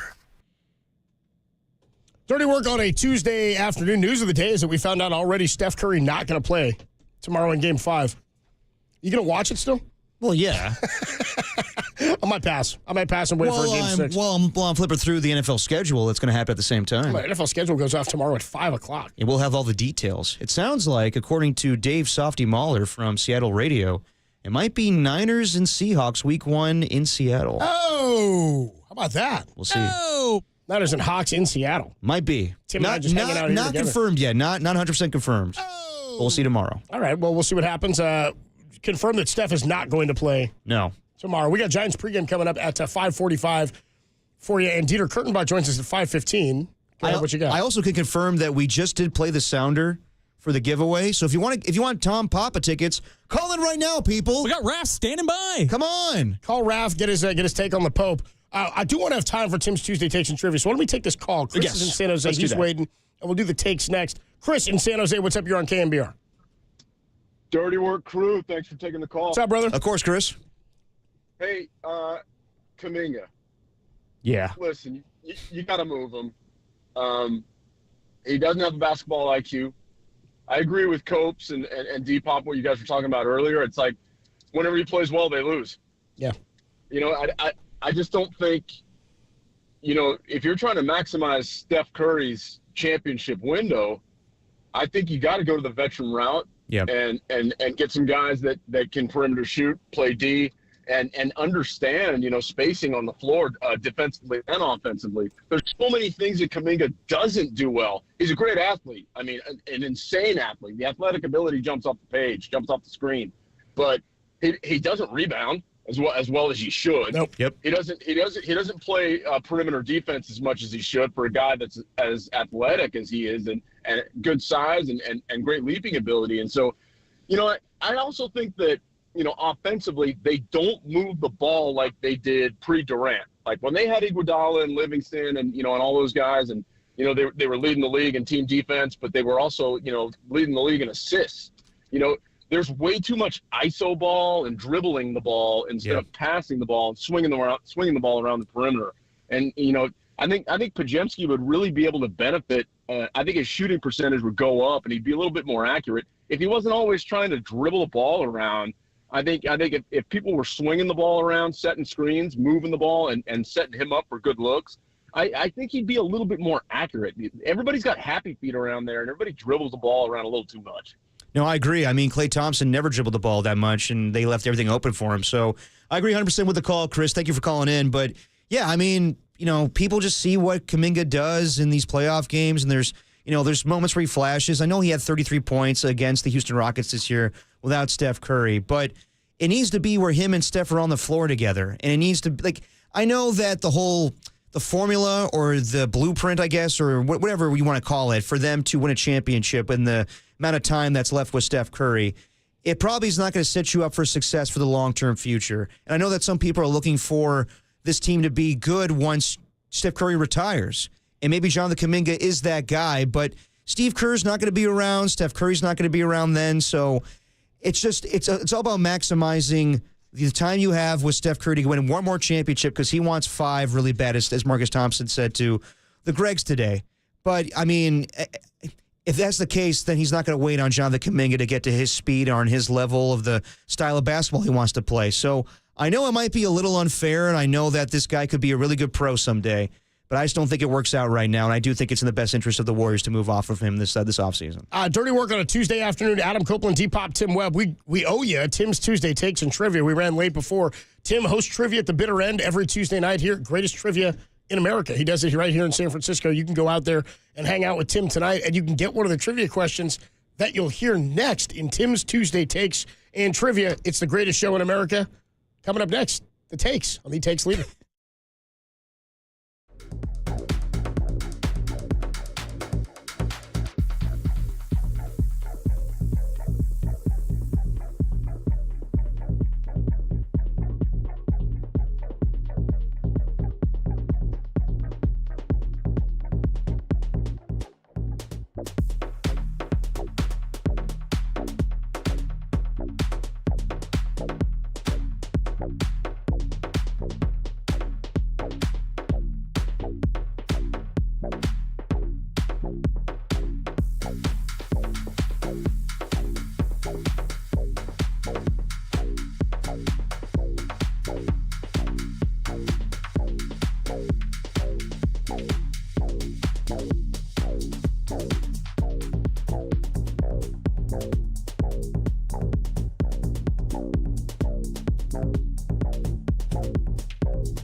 Now,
back to Dirty Work.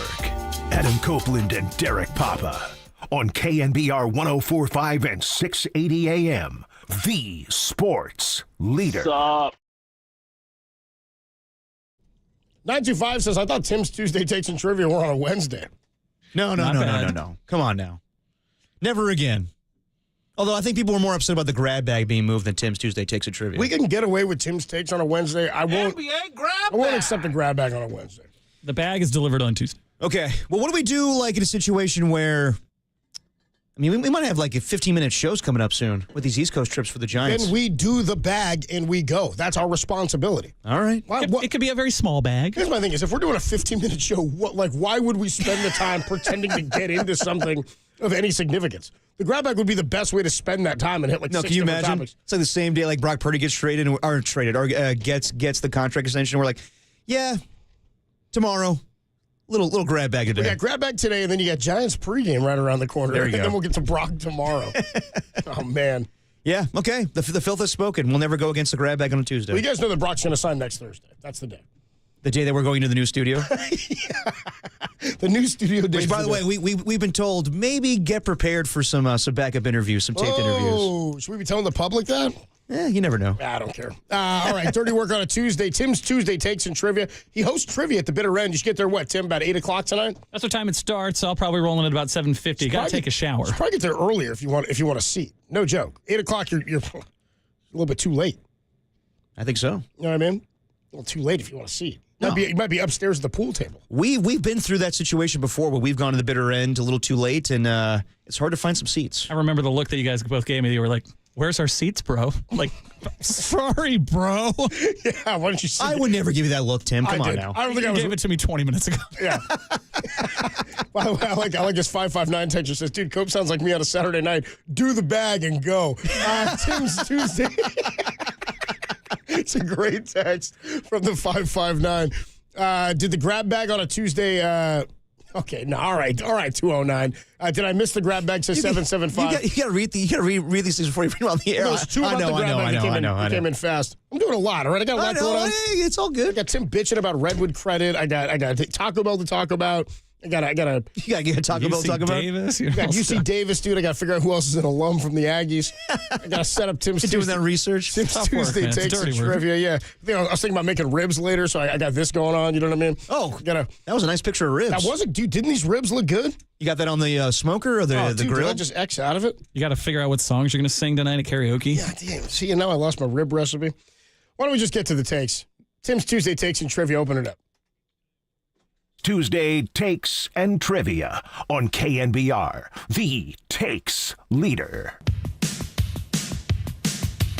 This is an interesting question here from the 831. 831 says, hey, Dirty Work does have some lady listeners. Of course we do. Can we have a different nickname than the Filth? Here's what I would suggest. The Filth is just more of it's not meant to be any kind of gender exclusive like membership. No, the Filth is for everybody. Yeah, but what I would suggest, 831, is I have no problem. I mean, Dirty Work, we call it the Filth. Call it the Pig Pen. The Pig Pen. There was a guy yesterday who texted and he said, I don't listen every day, so I don't know if I'd call myself the Filth. Can I just be unclean? I said, you're absolutely unclean, my man. Yeah, that's fine. 831, I would encourage you to continue to come up with other nicknames. And if you'd like, the members of the Filth who are lady listeners, as you said yourself, 831, to be called something different, I'm happy to endorse. Yeah, just think of the word filth as like crowd. Okay, so that's neutral. Crowd is neutral. Filth is neutral. That's kind of what we're going for here. But sure, if you want us to change it up for the ladies, that's cool. If the ladies want to come up with their own, I mean, there's the Jung Hoo crew and there's like some other Jung Hoo league group. I mean, I'm just saying. 510 says Stacy's my favorite lady listener. Yeah, me too. Without question. And we still don't know who she is or where she is. 559 just says you guys got to embrace the filth. Come on, we've embraced it. We do. And we know. And 831, I know you said there's some lady listeners. Everybody gets a little filthy sometimes. You know what I mean? Everybody gets a little filthy. Anyway, what you got, Tim? Let's get to the takes. The takes. Oh, yeah, there's takes. Right. Oh, some Tuesday takes and trivia. I'll do my best to execute the takes with its usual amount of crappiness, but if I sound a bit tired, this is hour 28. So we'll get it in. While I was praising myself for the brilliance of scheduling my KNBR camp out with a Warriors game and a Giants game to keep me company, it turns out both of those games were dog ass. Yeah. But instead of picking through the wreckage of another no offense Giants game or why the Warriors can turn it around, I think I'd like to take the opportunity to shout out a true dirty work guy because we might not have an opportunity next week this time. So this is a love letter to the ultimate dirty worker on the Warriors. This is about Kevon Looney. Hey. Oh, yeah Loon nice. Dog. This feels like this is the 10th season with Loon for the Warriors, but it kind of feels like the 20th season. And while there are stat sheet stuffer players littered around the NBA, Looney has never averaged more than 7 points a game in a season. His best career season was 2022 when he averaged 7 points and 9.3 rebounds per game while averaging a career-high 23 minutes. You know what happened in 2022? That was a championship season. Yep. But look back on our memories of our guy. He's an ultimate system player. He always bought into the system. He was always ready, always hungry. A little more on that 2022 season. As you might recall, Looney averaged 15.1 rebounds per game in a 4-3 series victory over the Sacramento Kings. He became the first NBA player with 3 games of 20 or more rebounds in a series since Dwight Howard. Keep him coming. In 2008, and he joined Wilt Chamberlain and Nate Thurman, 2 pretty good guys, as the third Warrior to accomplish the feat all time. Simply, Looney was a force, and the Warriors do not win in 2022 without him. A 3-time champion who fought through multiple injuries, including surgeries on both hips, and someone who spent the better part of one night on an air mattress. I don't want any of that evil. Looney fought for a spot on this team, and he earned every single moment. But the moment I wanted to highlight the most was not for something that Looney did on the court, but what was something he didn't do.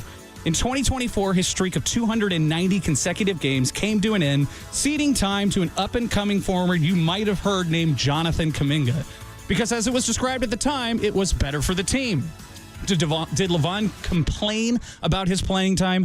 Did he instruct his agent to text Shams Charania to put out a blast saying he was benched? Did he pout? Did he demand a trade? Did he run to social media? Any of the crap that we are so used to seeing? Of course not. Instead, he put his head down and he was ready to go to war the next game when his number was called. Character is not how you act when things are going well. It's how you act when they aren't. And Kevon Looney is all character. It's no shock that the Warriors and Steve Kerr love Looney, and why we're here at Dirty Work love him as well. So as he gets older, as his playing time is reduced, or if his time with Golden State has come to an end, Looney will always have the admiration and the respect of the fan base, specifically here on Dirty Work, while we honor that big goofy smile, that undersized big man who fought for his team, who did every halftime interview when Steph had to do national television because he became a staple of the Warriors on a dynastic run. So ultimately, when Loon does hang him up, be it with the Warriors or with somebody else, I want that jersey in the rafters. Not because you'll find him on some stat sheet, but specifically because you won't. And you know that he was still great. What say you? I yield the floor. Dude, hands down the best Tim's take.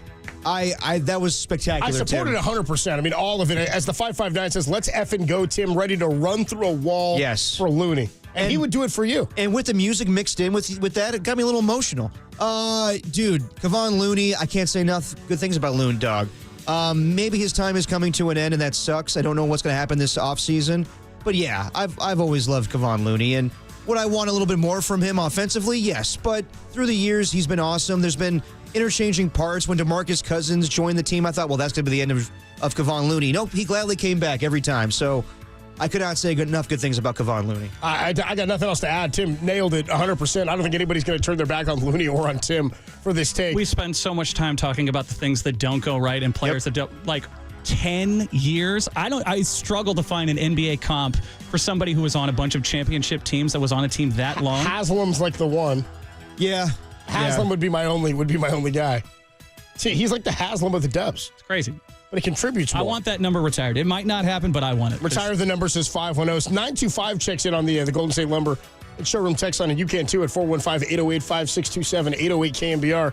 A female listener, she says, female listener here, and I, all caps, embrace the filth. Damn right you do. How about this? We had a 707 texter come in and says, she called themselves we had an 831 texter who said, as a female listener, you guys have a lot of members. Is there anything else we can call the women besides the filth? I said it's gender neutral. Yeah, it's gender fluid is the filth. Yep. It's not for any one gender. Somebody on the 707 says, why don't you call them the Grime Girls? Which I thought was pretty funny. That's not bad. You guys know I'm affectionate to an alliteration.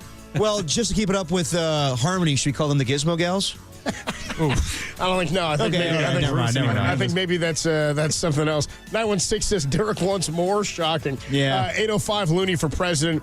Everybody is down with Kevon Looney. Yeah. It's almost a perfect take. Maybe that's where I would rip Tim here. It's just too perfect. Too good of a take. You too good of a take here, dude. You're going to go on a limb there, Tim. We all love Looney. Tim, come on, dude. We knew you. Everybody loves Looney. Of course you. You spent all night doing that. Yeah. You spent all night here, and that's the take you came up with, catering to the masses. You know, I take everything back I said. That was terrible, Tim. Just watched the Warrior game, and I was just like, man, if this is one of the last time we get to see Looney in a Warrior uniform, we should probably honor him a little bit. It's a good call, Tim. No. It's a good call. I like just turning on Tim for trying to find a reason to do it. I shed a tear thinking about Kevon Looney. Thank you, Tim, for that. I like that. 559 says we could call them the Dust Buddies. That's I don't know. It's not bad. It's not bad, but I'm not going with it. I'm going to stick with just the What's filth. wrong with filth? I mean, you just be down with the filth. It's all good. Yeah. We're going gender fluid here. Exactly. Tim, you got a slice of life take. A little slice of life. This happened last week. I think I might have mentioned it to one of you guys. Have you guys ever lost any money? You know, it was in your pocket. You dropped a few bucks by accident while you were pulling out your phone or your keys or what have you. Yeah, I've been there. Yeah. It's a pretty common occurrence. This is a fantastic story. Oh, no, I don't know and this at all. And losing money is something that nobody particularly enjoys. Okay. It's like the exact opposite of finding that $20 in your pocket that you forgot. Hey, you know what? I got money and it's gone. Well, however, when you find money, it's the greatest feeling in the world, right? Yep. Now, what if it's somebody else's money? What do? Well, this is exactly what happened here at the Sports Leader last Friday to the tune of $300 in cold, hard cash. Yep.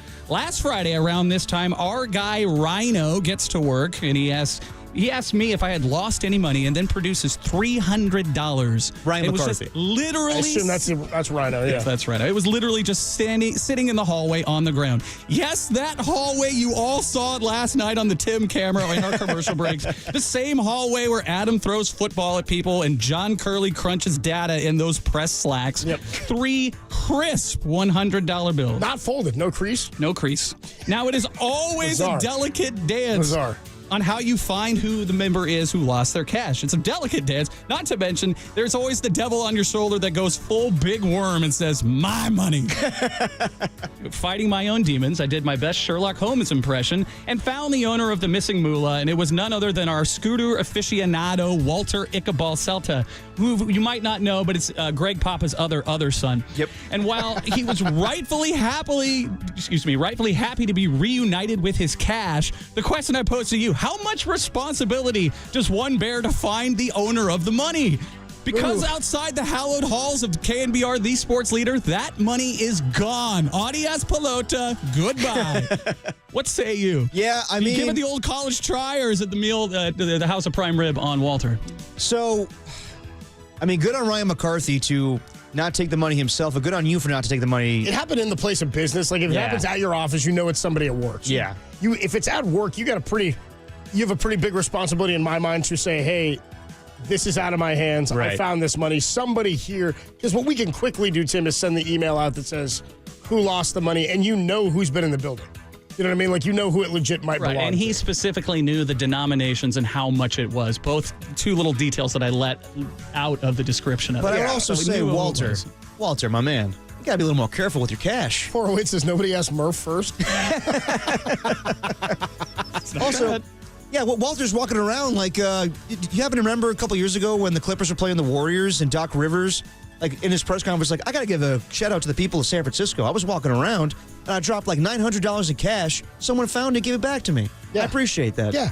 I mean, it's great karma. I'm a good karma guy. I'm a karma guy. When stuff like that happens, especially if it's like a wad of cash like that. Karma Kramer? My brother found that had that happen one time. He was like walking home from school. I want to say he was in middle school or something, and found like it was like a couple grand in a wallet, and it belonged to an older guy who had like just cashed a check that he needed to go pay bills or whatever. And so he gave my brother like a little reward, give him $100 or something like that, which is nice. Well, my brother turned it in. Like, that's such a wad of cash that somebody needs that. Yeah. If you find $300 sitting on the street, like, I'd look around and be you're like, looking over your shoulder. I'd look around. I'd pick it up and look around. I'd probably start walking a bit, but I'm not walking into businesses and being like, because you know the first thing you do is you drop it off with them, and they're like, we're 2 people away from this now. We're set. It's our money. Right. So I'm like, if you find it on the street, like, I don't know. I don't think you bear much responsibility. If there is a large amount of money, like we're talking upwards of 1,000, maybe even the 900, like be above 500, like that's, especially at work, like that belongs to somebody. But if it's in a wallet also, or there's an identification or a way to get it back to somebody, certainly I think you should do it. No, if it's just cash sitting there in a money clip, man, whatever. Yeah, man. I think it's more on Walter. Just be careful with your cash, man. But good on you and Ryan to. I think Ryan should have gotten a finder's fee. Yeah, did Walter didn't give him anything? I don't think so. Classic Walt. That's piss Classic poor. Walt. That's piss poor cheap Walt. Blow out a wheel. A little on bit of scooter. scratch, maybe $5. Couldn't buy him couldn't buy him lunch. Yeah, well, Walter would be SOL right now with down $300. Well, wouldn't have a nickel for his grandma. All right, that's. I'm with you, Tim. What's your take on it, Timmy? If it's at work, absolutely, or a place that you know, you got to do your best to try to find the person. I mean, this is a little bit of a fudge because we could pretty much easily identify. It was a Friday, and as we've described on Fridays, there's nobody here, so could be a handful of people, and it was pretty easy to figure out who it was. That being said, had that exact same situation happened right on the street outside of this building, it's gone. 2 feet from what I'm looking from right now, that same $300 is in my pocket. I don't think about it twice. You're out, brother. I don't think about it at all. 707 says KNBR, the Karma leader. Yep. Tim, we got trivia for us tonight. Tim will be at the bitter end tonight. Get there before 8 if you want a seat for Tim's Tuesday trivia. What you got, Tim? All right, this horse won the Kentucky Derby, but will not race in the Preakness. No chance for a AAA crown. What is the name of that horse? I don't know. I have no idea. And everybody's been talking about this. Chris Mad Dog Russo's been going in on this horse. No, I don't know the name. Russo's been going in on the horse? Dude, I'll tell you what, this horse, he's not doing it like the old horses. He dropped the F-bomb talking about this horse. I don't know the name of the horse. I'm going to say Prickly Pete. Good guess. It's Sovereignty. Damn it. I thought you guys might not get that, so let's do something stupid. Okay. What was the name of that baby pygmy hippo that went viral in 2024? Oh, damn. Remember him ate a bunch of stuff? What's the name? Moo Dang? Moo Dang. Let's go. Hey, nice. People thought that hippo was hot. I don't know about that. Not me. Derek's like, but all the people I was hanging with. Yeah, exactly. We're doing Moo Dang. We're doing Moo Dang. All right, I'm down with that. There Sovereignty and Moo Dang, you were gifted 2 tonight for Tim's Tuesday Takes and Trivia. Give it up for Tim. Yeah. On the takes. Tim is rolling into hour 29 here. 30 straight hours at the leader. He's rolling into hour 29, and he's almost to the finish line. Tim, well done. I need that shower so badly. Yeah, but your loony take was low-hanging fruit. We'll take a quick break. When we come on back, Tim's Tuesday takes and trivia will be sort of rehashed because how about this? We gave Tim, for the Sound Soiree, some phrases, some dirty work notes, and words that we wanted him to say when he did a hit with Dubs OT last night, the morning show today, and Greg and Greg. Tim thinks he's fit them all in. We've got some audio from Tim's hits with the other shows. Was he able to get in all the secret words? We'll do it next. It's Dirty Work, only here on The Sports Leader.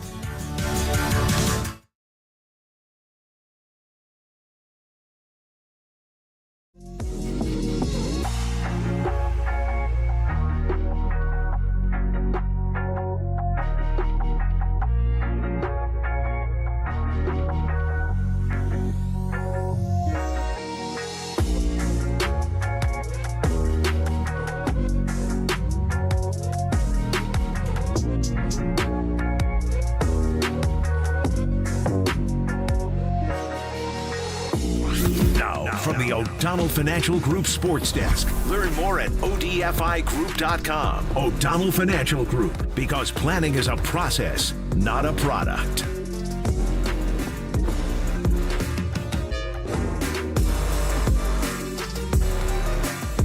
The Giants dropped a pitching duel last night, falling to the D-backs 2-1, despite strong pitching from Justin Verlander. 2 Corbin Carroll homers did San Francisco in, as the team was only able to muster a single run on a Christian Koss single. Robbie Ray looks to right the ship against Brandon Pfaadt. Pre-game 5:45 right here on KNBR, the Pfaadt leader.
Now back to dirty work.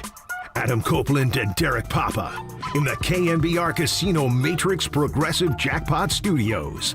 Casino Matrix Progressive Jackpots are here. Where are you? Just drop in. Please play responsibly. Call 1-800-GAMBLER. Dirty work on a Tuesday. Adam Copeland, D-Pop, Tim Webb with another great edition of Tim's Tuesday Takes and Trivia. We'll be joined by Dieter Kurtenbach in a little bit here, but why don't we open it up for a little sound soiree? I'm into it. Let's go. Let's do it. Let's do it. Let's go. This is Dirty Works. Sound soiree. Not win anymore. I've whipped up this nasty little Move along, Webb. Sick of waiting. Sounds you might have missed. Out of the woods. Spar, what? soiree, honey. I think that means party. On these. Gaga. 801 on the text line says, I found $300 once in unmarked bills. What does that mean, unmarked? Like some funny money?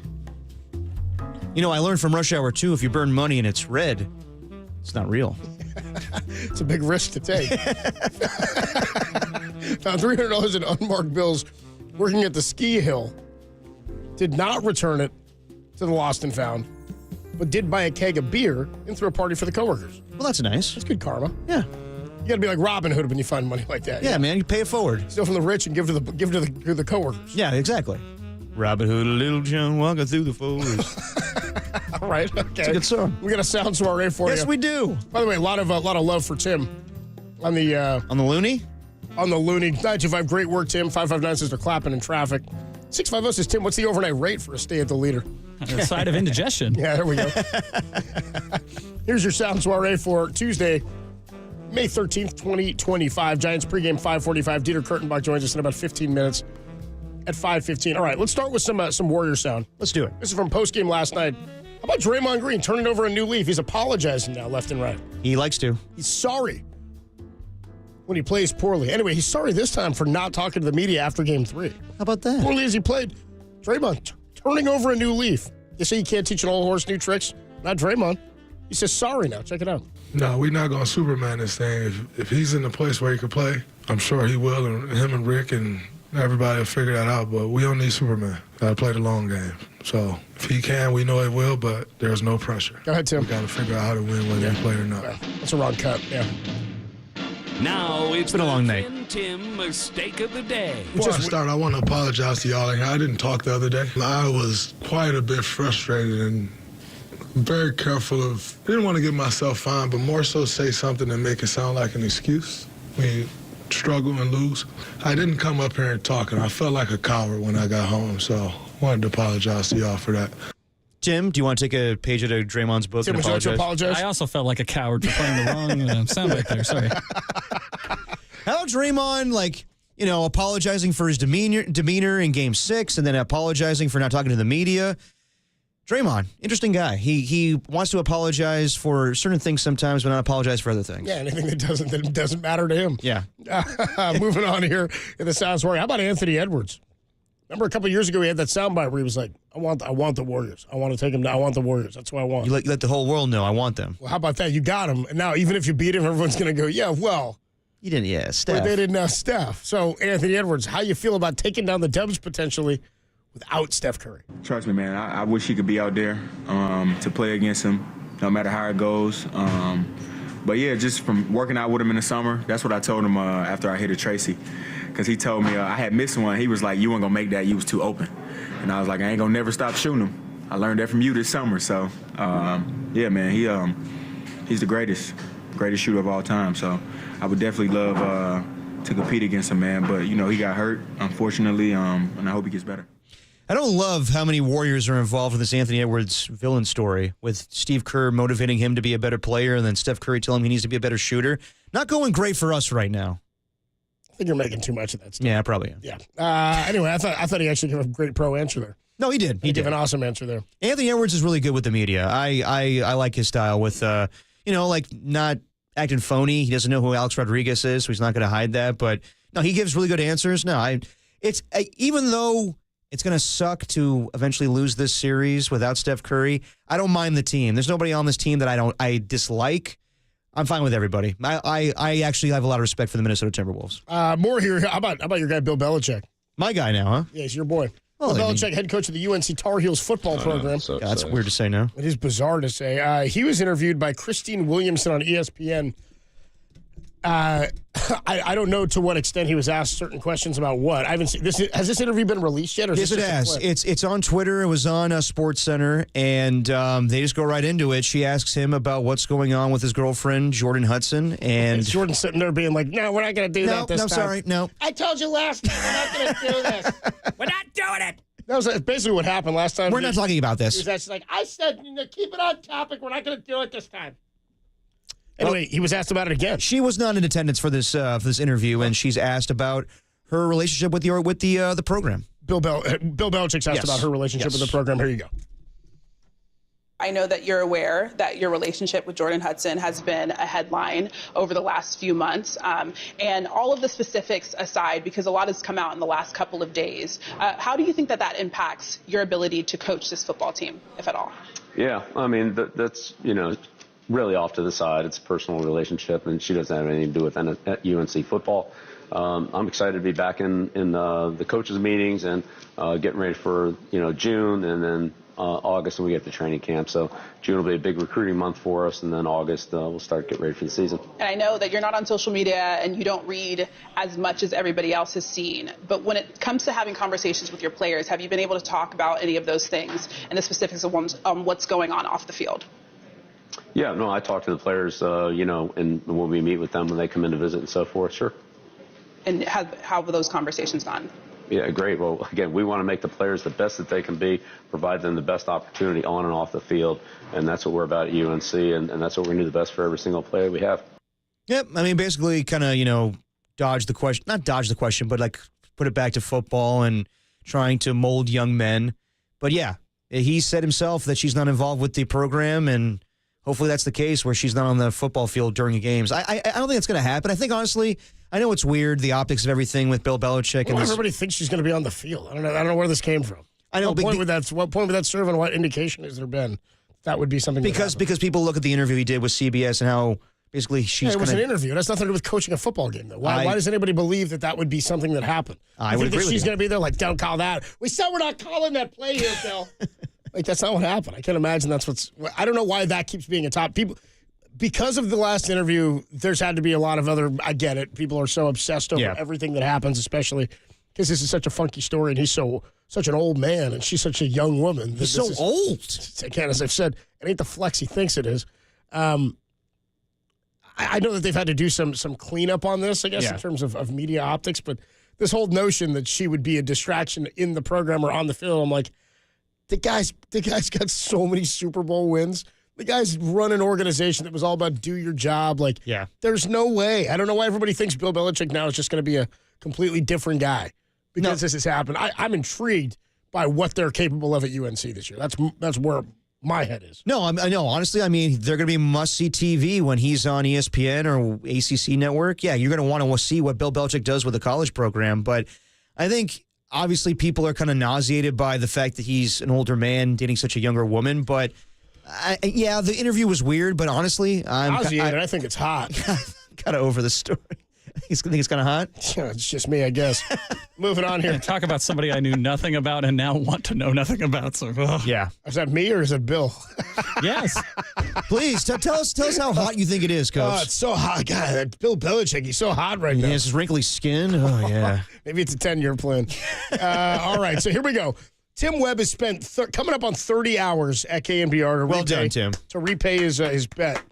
Or to pay off his bet. My show operating's a little sloppy, as you guys. I'm sorry about that.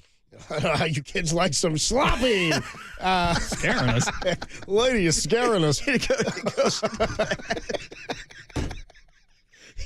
had that Billy Madison ready to go. I know how you like your show run extra sloppy. Have some more. Have some more sloppy, Joe. Lady, you're scaring us. Oh, it's so stupid. Anyway, Tim's been here since yesterday. Since yesterday about noon he got here. He'll be here until we finish award-winning Diamond Notes in just over an hour at 6:13:30. It wasn't 11 o'clock, I'll tell you that. Then he's headed to the bitter end for trivia. Ooh. I know, spicy from Derek. Oh, man. Oh, come on. We're having fun here. Then he's headed to the bitter end for trivia. Tim, though, we asked him yesterday. I said, Tim, I'd love it if you could make an appearance on each and every show that airs on KNBR between now and tomorrow. It was Dubs OT last night. It was Murph and Marcus this morning. And it was Greg and Greg. I also asked you if you could say a certain phrases, if we could work them in as like some magic words on each show. Do you have a list of what we asked you to do? I do have the list. I believe my reaction when you asked me was, sure, I have nothing but time. The phrases we tried to work in were yuck my yum. They're all dirty work specific here. So I don't need a bed. 69. Nice. Note to self. Filth. Butter and egg man, and then a pimp for either trivia night or Tim's Tuesday Takes a Trip. We want him to promote either his own segment or his trivia night. Damn right you will. I don't know if I got all of them. I got close. Okay.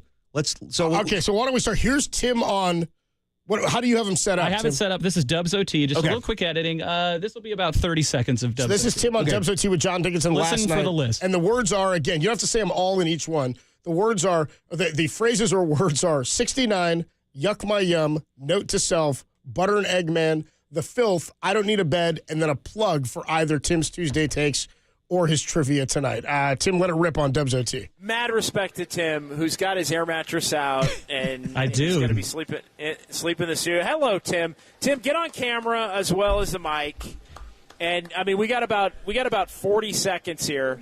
I'll make it as quickly as humanly possible. Your thoughts on that? Your thoughts on the game? Your thoughts on anything, man? The floor is yours. You're here on Dubs OT. I'm going to be sleeping at KNBR. It's not going to be fun, but note to self: I don't really need a bed. I need an inflatable mattress, and I'm looking to make good with all the filth for this terrible wager that I lost. And Derek Papa was both with you and me tonight, so hard to do.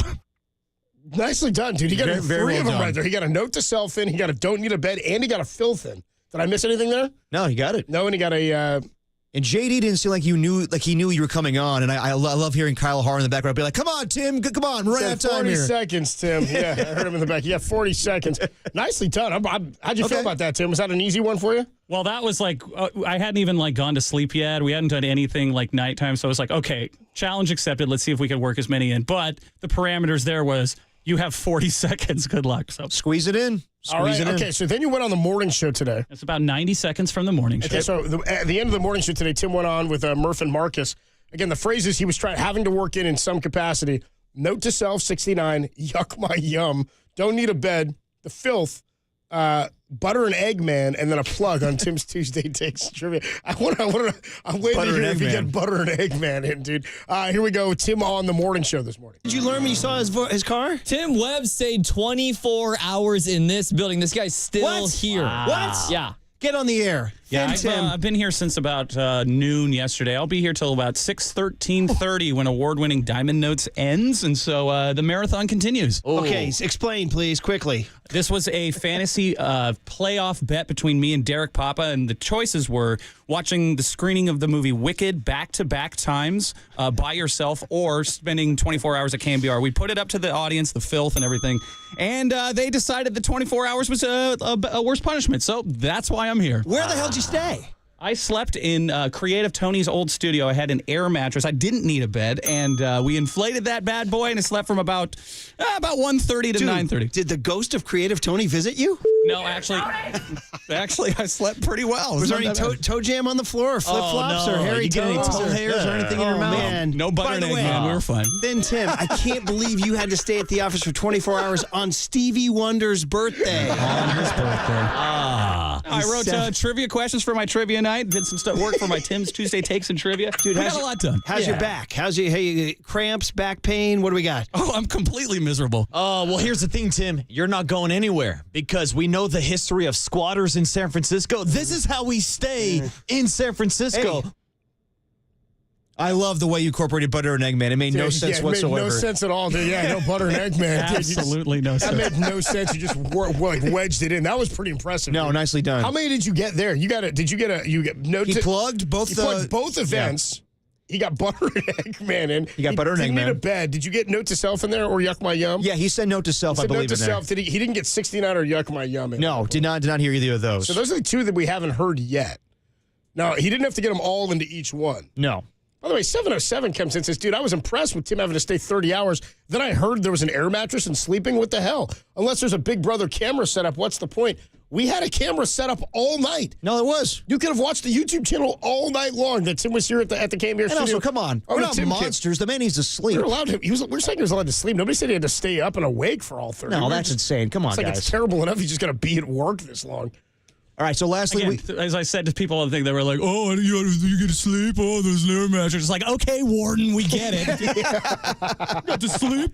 Okay, lastly, you have your appearance on the Gregs today. One of the Greg show. What a Greg Papa couldn't have been thrilled about this. Yeah, he wanted to do it like a full interview, and so I didn't. I'm sure he did. It went on for like 4 minutes, and I wasn't really getting anywhere, so I just crammed them all in at the end. Okay, There's Tim Webb. Oh, perfect. Okay, here we go. You are a true warrior, and when now you done? 6 o'clock. You go to sleep then? 6:13:30 is right when Diamond Note ends. Between now and then, sleep. We got a whole full show. We got Tim's Tuesday Takes and Trivia. We got our butter and egg man, Adam Copeland, coming up in just a moment. And, we're just here not to yuck anybody's yum. How's the brain? You locked in your eyes, I know, are dusty, but your brain good? I hate myself right now. Dude, a prime example of how Greg Papa doesn't listen to anything anybody says. He said, I just don't want to yuck anybody's yum. How's the brain? If you listen to anything he said, he just said butter and egg man to you and yuck my yum. You know, knowing my dad, he'd probably know that term like, butter and egg man. I understand. So did you never work in a 69? Is that the one you didn't get? The only one I didn't get was 69. And That's hard to do. That's hard to do. For that, I was going to say, I was going to do it with JD at first, where it was just like, the game was about 70-68. I think it was close to 69-69, but then sooner or later became 97-77. The thing was we only had 40 seconds. Yeah. So, You know what, Tim? I give you a round of applause. Excellent Well done, job. College try for sure. Well done, dude. Working in butter and egg man is twice as so dumb. And having no point to it whatsoever. Nobody even acknowledged that you said half the crap you said. That's incredible. I don't think anybody knew he was trying to work in phrases. No. And no clue. They knew he was coming on. They just didn't know that he was going to say some ridiculous stuff. Well, the best part about it is I told Murph and Marcus afterwards, I was like, part of the deal was appearing on the show. For our show, I was trying to work in at least 7 phrases, and Murph goes, oh, really? What were they? And I was like, if you don't know what they are, then it's perfect. Yep, exactly. Even better. Well Even done. Better. Well done, Tim. Congratulations. Murph was too focused on, toe jam and weird stuff. 408, right, 69 can be hard to do. You ain't wrong, brother. It's difficult. You ain't wrong, 408. And then 510 says bravo to Tim. Yeah, nicely done, Tim. Well done, Tim. Tim's getting some praise today. A little too much praise, if you ask me. Adam Copeland. I don't like it. I'm not really a fan of this praise for Tim. Adam Copeland, Depop, Tim Webb on the Tim Leader. Dieter Kurtenbach joins us talking Warrior basketball. Is it all over for the Dubs? Dieter will tell us definitively next. He'll be the ray of sunshine. And then Giants pregame coming up at 5:45. It's Dirty Work, only here on the Sports Leader.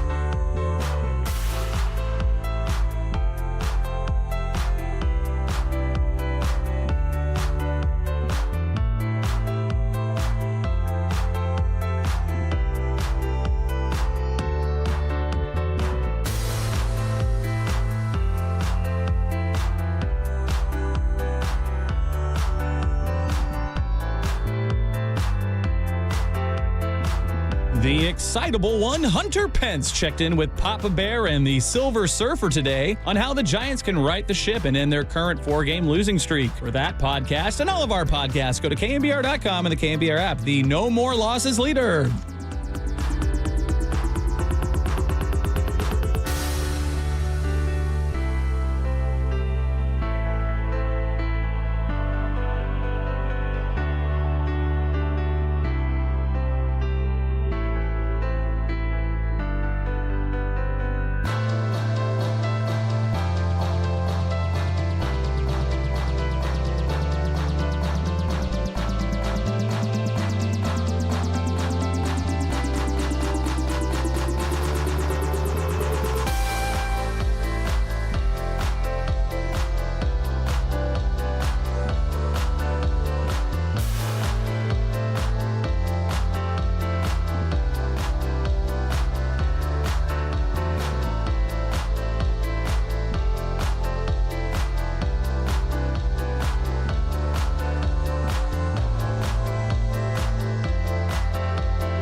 to dirty work. Adam Copeland and Derek Papa on KNBR 104.5 and 680 AM, the sports leader.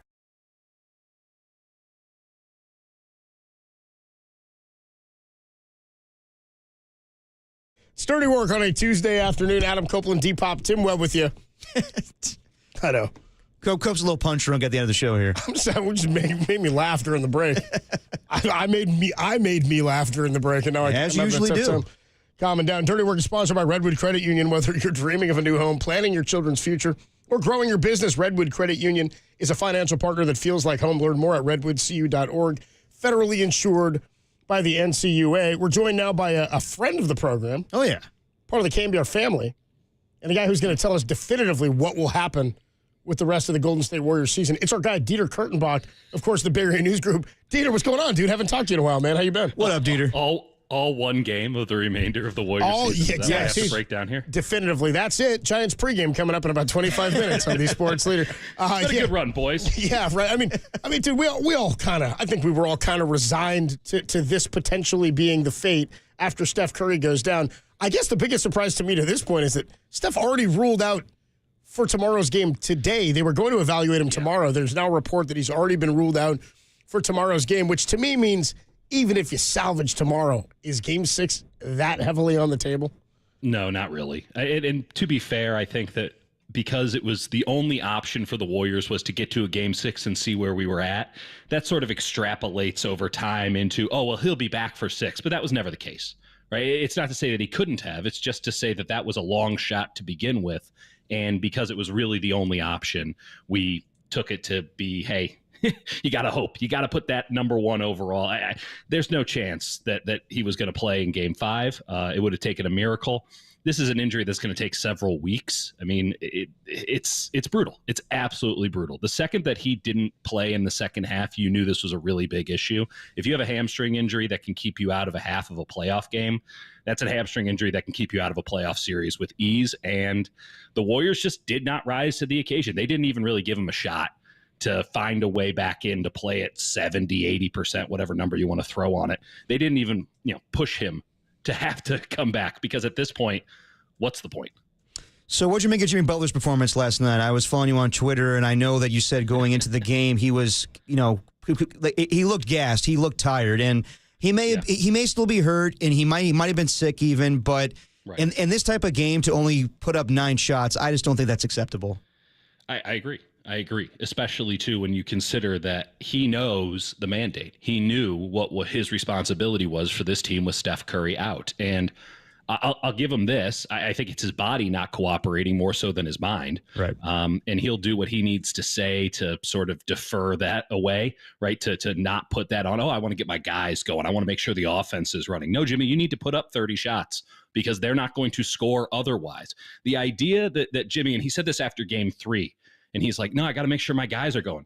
Are you looking at these guys? You don't need to get them going. They can't go. You're the only one who can go, Jimmy. And they needed the full Jimmy Butler playoff experience. And, I mean, bluntly, his ass couldn't handle it. It's amazing that he played as much as he did and as well as he did at times, given that injury. It was brutal by all accounts. But the idea that they really needed him to be the offensive fulcrum, the everything man, and he can really only do that once every other game. And if that's a tough pill to swallow, especially when you consider you bring in a Jimmy Butler so that you have a bit of insulation for a situation like this where, hey, Steph is injured, right? He's 37 years old. Old guys get injured. I can tell you, I picked up like 2 injuries today. So the idea that you have Jimmy Butler and, hey, maybe you can tread water for a while, but because he's injured and because he just can't give it to you, he just can't give it to you the way that you need it, you're not going anywhere. And your season is over really in a lot of ways before it had a chance to really be interesting, right? It never felt like this series was on.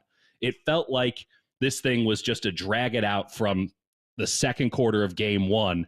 And I think we all would have been very interested to see what would have transpired had you had just one healthy Steph or one healthy Jimmy. The Warriors had neither, and that's why they'll be done in 5. Talking to Dieter Kurtenbach of the Bay Area News Group, joins us on the UMA guest line. How would you evaluate what Jonathan Kuminga's done over the last couple of games, and what does it mean, if anything, to his future with the Warriors? I couldn't tell you what it means to his future with the Warriors, because his future with the Warriors was incredibly murky before this, and I don't think that playing one half of good basketball can undercut that. I also think that the idea that Jonathan Kuminga has played well in Steph's absence doesn't help Jonathan Kuminga's argument that he should be paid a tremendous amount of money by the Golden State Warriors. Exactly. Like, he can't do this with Steph around, because that's not Jonathan Kuminga's game. And Jonathan Kuminga has made it clear that he's not interested in adapting his game, that his game is his game. And if his game doesn't work for the Warriors, then find someplace else to ply his trade. And when Steph Curry is out, you need his game. He was magnificent in the first half yesterday. He was fantastic.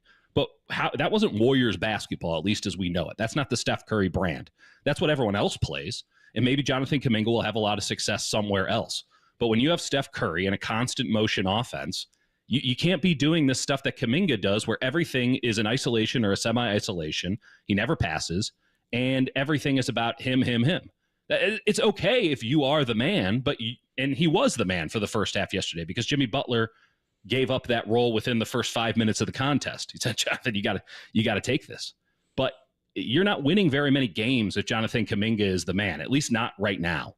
So it's nice that he was able to do what he has been able to do. Would have been nicer had he continued it into the second half yesterday. Maybe we'd have a more interesting series to talk about.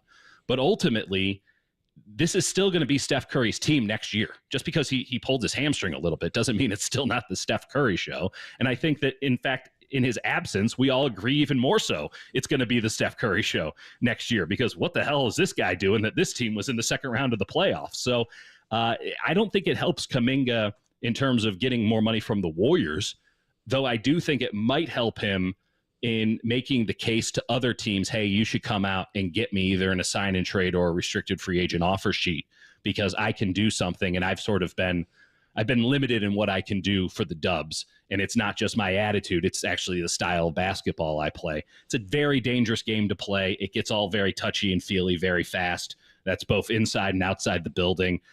I couldn't tell you, but I will say it would have been a lot nicer had Jonathan Kuminga continued his first half in the second half, but a little bit of defensive attention, and it all went to hell for him, and it all went to hell for the Warriors.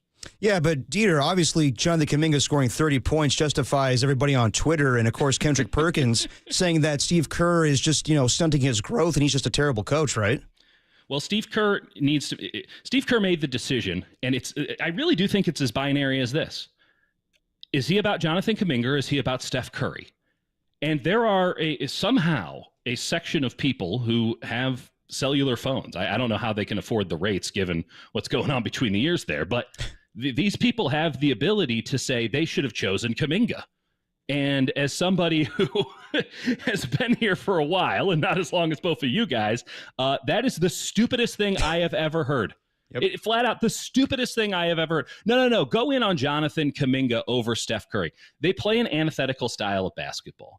And Jonathan Kuminga has refused again and again and again to play the style of basketball that Steve Kerr and Steph Curry want to play. By the way, this goes the other way, right?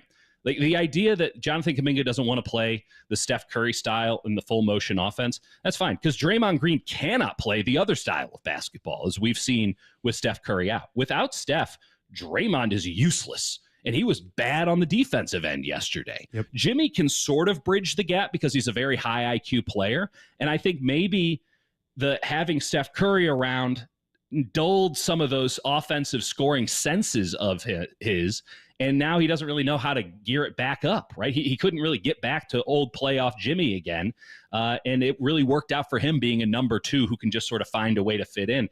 The Warriors have like two different basketball teams. They have a team that's built to play with Steph Curry. That includes like a Looney. I think that includes a Podziemski, who's an agent of chaos and needs a lot of things happening around him so he can slither in to find some spots. But when everybody's straight up looking at you and it's a more deliberate basketball game, again, the way that like 28 of the other 30 teams play, Pajemski is a relatively unathletic and relatively uncrafty player with a flat jumper, and it gets pretty obvious pretty fast. When you have Steph Curry out there making room for him, he finds his spots because he's a creative, interesting, and I think winning basketball player.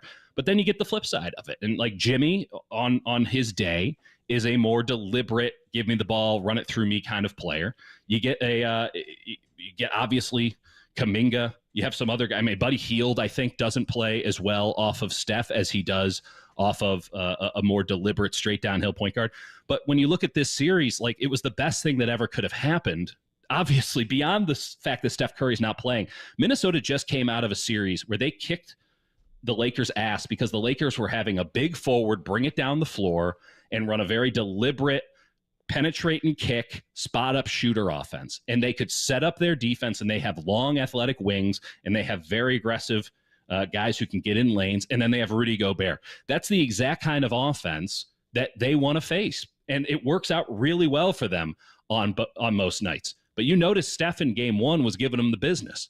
And as soon as the Warriors could no longer play that style, and they couldn't have anyone who could give you even a reasonable facsimile of playing that style, they had to go back to the Lakers style or the every other team style. And that every other team style plays right into Minnesota's hands. And while Minnesota does want to fumble the bag quite often, they can't fumble it enough to lose 3 games in a row. There's just not a chance. Talking to Dieter Kurtenbach on the Uma guest line. Before I let you go, Dieter, did you have the Warriors winning the series prior to Steph's injury? I had him in 7. There was a general uncomfortability with the amount of wear and tear on Jimmy's body. And that was just such a war of attrition with the Rockets. And the Warriors are also a team that hadn't earned the right to have me believe that they were going to win in the requisite. I thought it would be, if you put it straight up, and some of the things that I really liked, I go, oh, this might be Warriors in 5 or 6. So that became Warriors in 7 because I saw this team lose to the Clippers on the last day of the regular season. I saw them lose to the Spurs a couple days before that. I saw them play with their food and not take care of business when they needed to take care of it. The Rockets series was a great case in point for that. So the idea that they would just put the pedal to the metal and finish off a team when they could, it didn't sit right with me. So I gave it Warriors in 7, but the second Curry goes out, that's a completely different sport. It's a completely different team. And it's not a very impressive team. And that's something the Warriors are going to have to grasp, and wrestle with this offseason. Which of the two teams do they want to lean more into? Do they want to go, double down, triple down, whatever it is now on the Steph Curry model? Because it is hard to find players who can play alongside Steph Curry. Or do they want to have a little bit more of a 1-2 prong and a different dynamic attack when Steph Curry is off the floor? I don't know where they go from this. Mike Dunleavy's work is cut out for him, to be sure. And then there's the Giannis of it also. We get to enjoy that all summer. Oh, yeah, that'll be fun. All right, one more for you, Dean, and then we'll let you go. This is the question we've been asking today. In these 3 games without Steph, do you see the Warriors as just being old, or are the young guys not very good, or is it simply they just need Steph in order for them to be a great team? I think you need an all-time great player to get this far in the playoffs. If you're talking Western Conference Finals, in this Western Conference, you need an MVP caliber player. And clearly the Warriors do not have that when Steph Curry is off the floor. And I think that there's an argument to be made that Steph Curry might not be at that true elite MVP caliber year in and year out level anymore. But we know when he turns it on, his highs are as high as anybody's. There are just more off nights now these days because he is 37 years old. But when he's not out there, the whole thing falls apart because now you don't have Draymond Green. And now Quentin Post has no use to you. And I don't know how much use he had beforehand, but it's better than the 0 he's got for you now. And now Moses Moody doesn't know what to do. And Brandon Pajemski's downright useless. And it's nice that Trace Jackson Davis is getting some run, but Trace Jackson Davis doesn't change the course of an NBA playoff series. So it's that their young players are still not fully integrated with what it is they do. It's strange that they still have these 2 teams. You can call it a timeline. I don't know what the timeline is. Steph. They have 2 different styles of basketball that they play, and only one of them can seem to put the ball in the hoop. And then, they're old. They got a 35-year-old, 35-year-old, and a 37-year-old. That's old. And it's great that Steph Curry can still play at the level that he can, but we're seeing with Jimmy Butler right now, and it's something that the Warriors are going to have to give deep consideration to here. Giving deference to the injury, which was brutal, that he had in Game 2 of the first round. Like Jimmy Butler can't give it to you on an every night basis, not with the schedule structured as it's been. And if you can't rely on him to play every other day, much like you can't rely Draymond Green to play every other day right now at this age, at this stage in his career, what do you really have beyond Steph? You're in a better spot, but you're not really in a fundamentally different spot from where you were before you made the Jimmy Butler trade. And I don't know how the Warriors change that without doing something big, bold, and drastic, which I don't think that they're keen to do. And I don't know if they're going to be in a position to do it. So it's a weird roster. It's still very centered around Steph. And maybe that's just going to have to be the way it is until Steph hangs it up, whatever that might be, which I presume is like 20 years from now because he'll go forever, right? He can never die, right? Shots the last thing to go. Jump shots the last thing to go. That's what I thought. Dieter Kurtenbach, the voice you hear him on KNBR. You read him in the Bay Area News Group and the San Jose Mercury News. Dieter, thanks for the time, bro. We'll talk to you soon. Thanks, Dieter. Bye, guys. Catch you later, man. The great Dieter Kurtenbach. What's his name? Back. Yeah, that's Dieter it. Kurtenbach. Yeah. I feel like Katie forgot his name. Oh, he's sliding. Come on, Katie. Katie. Come on, Katie. Adam Copeland, Depop, Tim Webb with you. Dirty Work on a Tuesday evening. Giants baseball coming up 5:45. 5:45. We may be like a day away from turning our sights entirely to Giants baseball and the NFL schedule, which comes out tomorrow at 5 o'clock. We'll be with you tomorrow following the Giants and the D-backs, wrapping things up. Giants losers of 4 in a row. Looking to stop that skid today. Boy, kind of gone the other way with the new City Connects, huh, Tim? Oh, yeah, that's tonight, huh? Yeah, they're not going to go 0-3 in the Connects, are they? Well, Robbie Ray has... streak ends tonight. Robbie Ray has yet to lose this season. You know who they're facing tonight, Tim? Fott! Oh, yeah, our guy, Brandon Fott. Brandon Fott. Yeah, he's going to be out there today. 2 righties again, Giants against the Arizona Diamondbacks. 6:45 first pitch, 5:45 pregame. So we'll take a quick break. When we come on back, we'll put the show to bed as Tim is getting closer and closer to the finish line. There we come, Tim. Can you taste it, Tim? Can you taste that shower? Oh, my God. Shower. Tim, can't wait to get to that shower. And shower water. I am commiserating with the filth on the YouTube chat about how I'm right there. Slap a big old kiss on the forehead of oatmeal when he gets home. All right, Tim was almost to the finish line. We'll put the show to bed next on these Sports Leaders.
Time for dirty work to put the show to bed. Are you crazy? I don't need a bed. On the sports leader. Now you will go to sleep, or I will put you to sleep.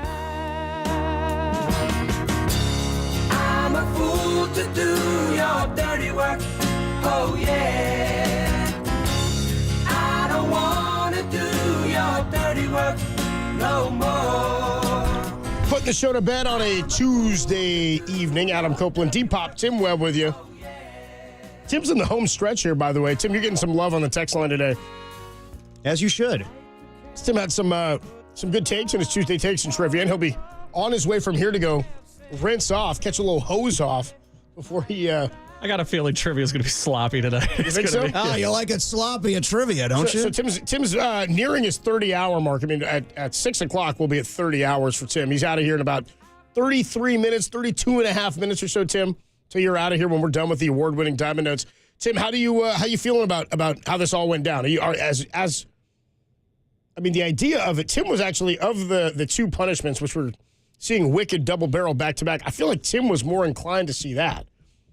Derek for a strict time purposes thing, that could have been 7 hours of your day versus Derek 30. really thought that was like the most horrendous thing he could have ever imagined having to do, which was baffling to me. It was during the time of the NFL playoffs, and I was like, I don't want to spend my Saturday Nobody said doing... you had to miss the playoffs. I know, but I wasn't planning on prolonging it as long as Tim did. Well, no, Tim did half-ass it, not pay it off till 5 months later. There was a little of that, but yeah, but you know what? He's a man of his word. He did it, and I commend Tim for doing it. So, Tim, what would you say? Like 1 to 10, how bad was this punishment?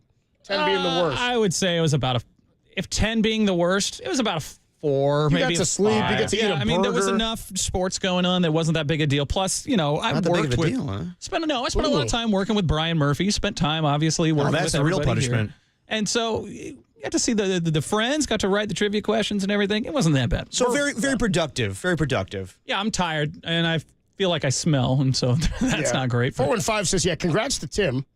However, next time the bet's made, I suggest doing a webcam to follow him everywhere he goes. Guys, we had a webcam. Yeah, but there wasn't one on him like while he slept. Well, do we really want to see Tim while he sleeps? A volunteer should poke him with a cattle prod when he falls asleep. They Love said. that. Yeah, No, that's a little Who's much. to say Tim's the loser next time?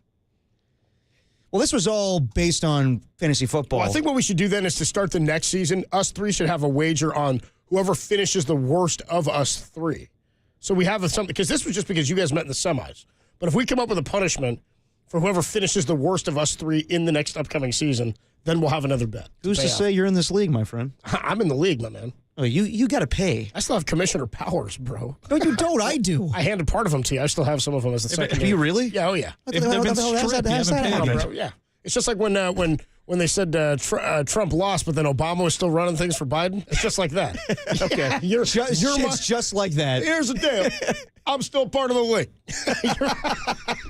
You can't get rid of me that quick. Anyway, no. We should do Trump phrases, but in Obama's voice. See how that goes. I got a fat friend. You did that fat shot. This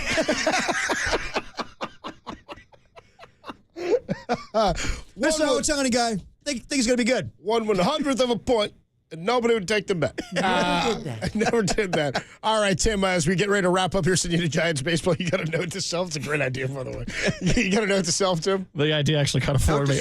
Note to self. Who knew that Butter and Eggman would be easier to fit in than 69? It's incredible, dude. Not even fazed by anybody. Tim, I'm just going to spend my note to self saying you're a man of your word. You are a mensch to do this bet and to not complain about it. I know I gave you crap at the beginning of the show. It was just out of love. Shortchange me. I give you a lot of praise, sir, for doing this. And we didn't even have to do this bet. Copes wanted to do it. I just want to have a friendly fantasy football championship round. But in the end, sir, you paid it off. Props to you. All right, note to self. Note to self. I don't care about Tim and my note to self. All right, fair enough. Thank you. My note to self is going to come back to the filth, who 831 asked earlier, hey, you get a lot of women listeners. Is there something else we can be called other than the filth? I said, look, dude, the filth is not supposed to be gender specific. So as Tim said to me at one point during the break, the filth is non-binary. So we're going with the filth. Yeah, that's what I'm rolling with. If you want to call yourself something else and be a subgroup, that's fine, but we're not going to class We'll finish with this one. 707 says, no soap on the rope in the KNBR locker room shower. You would not want to use that. No locker room shower, I'll tell you that. That's going to do it for Dirty Work. Thanks to our guest today. Giants baseball coming up next. For anybody who needs to hear it gets easier. Every day it gets easier. Just got to do it every way. That's the Dirty Work. but it does get easier. Giants baseball starts right now. I'm a fool to do your dirty work.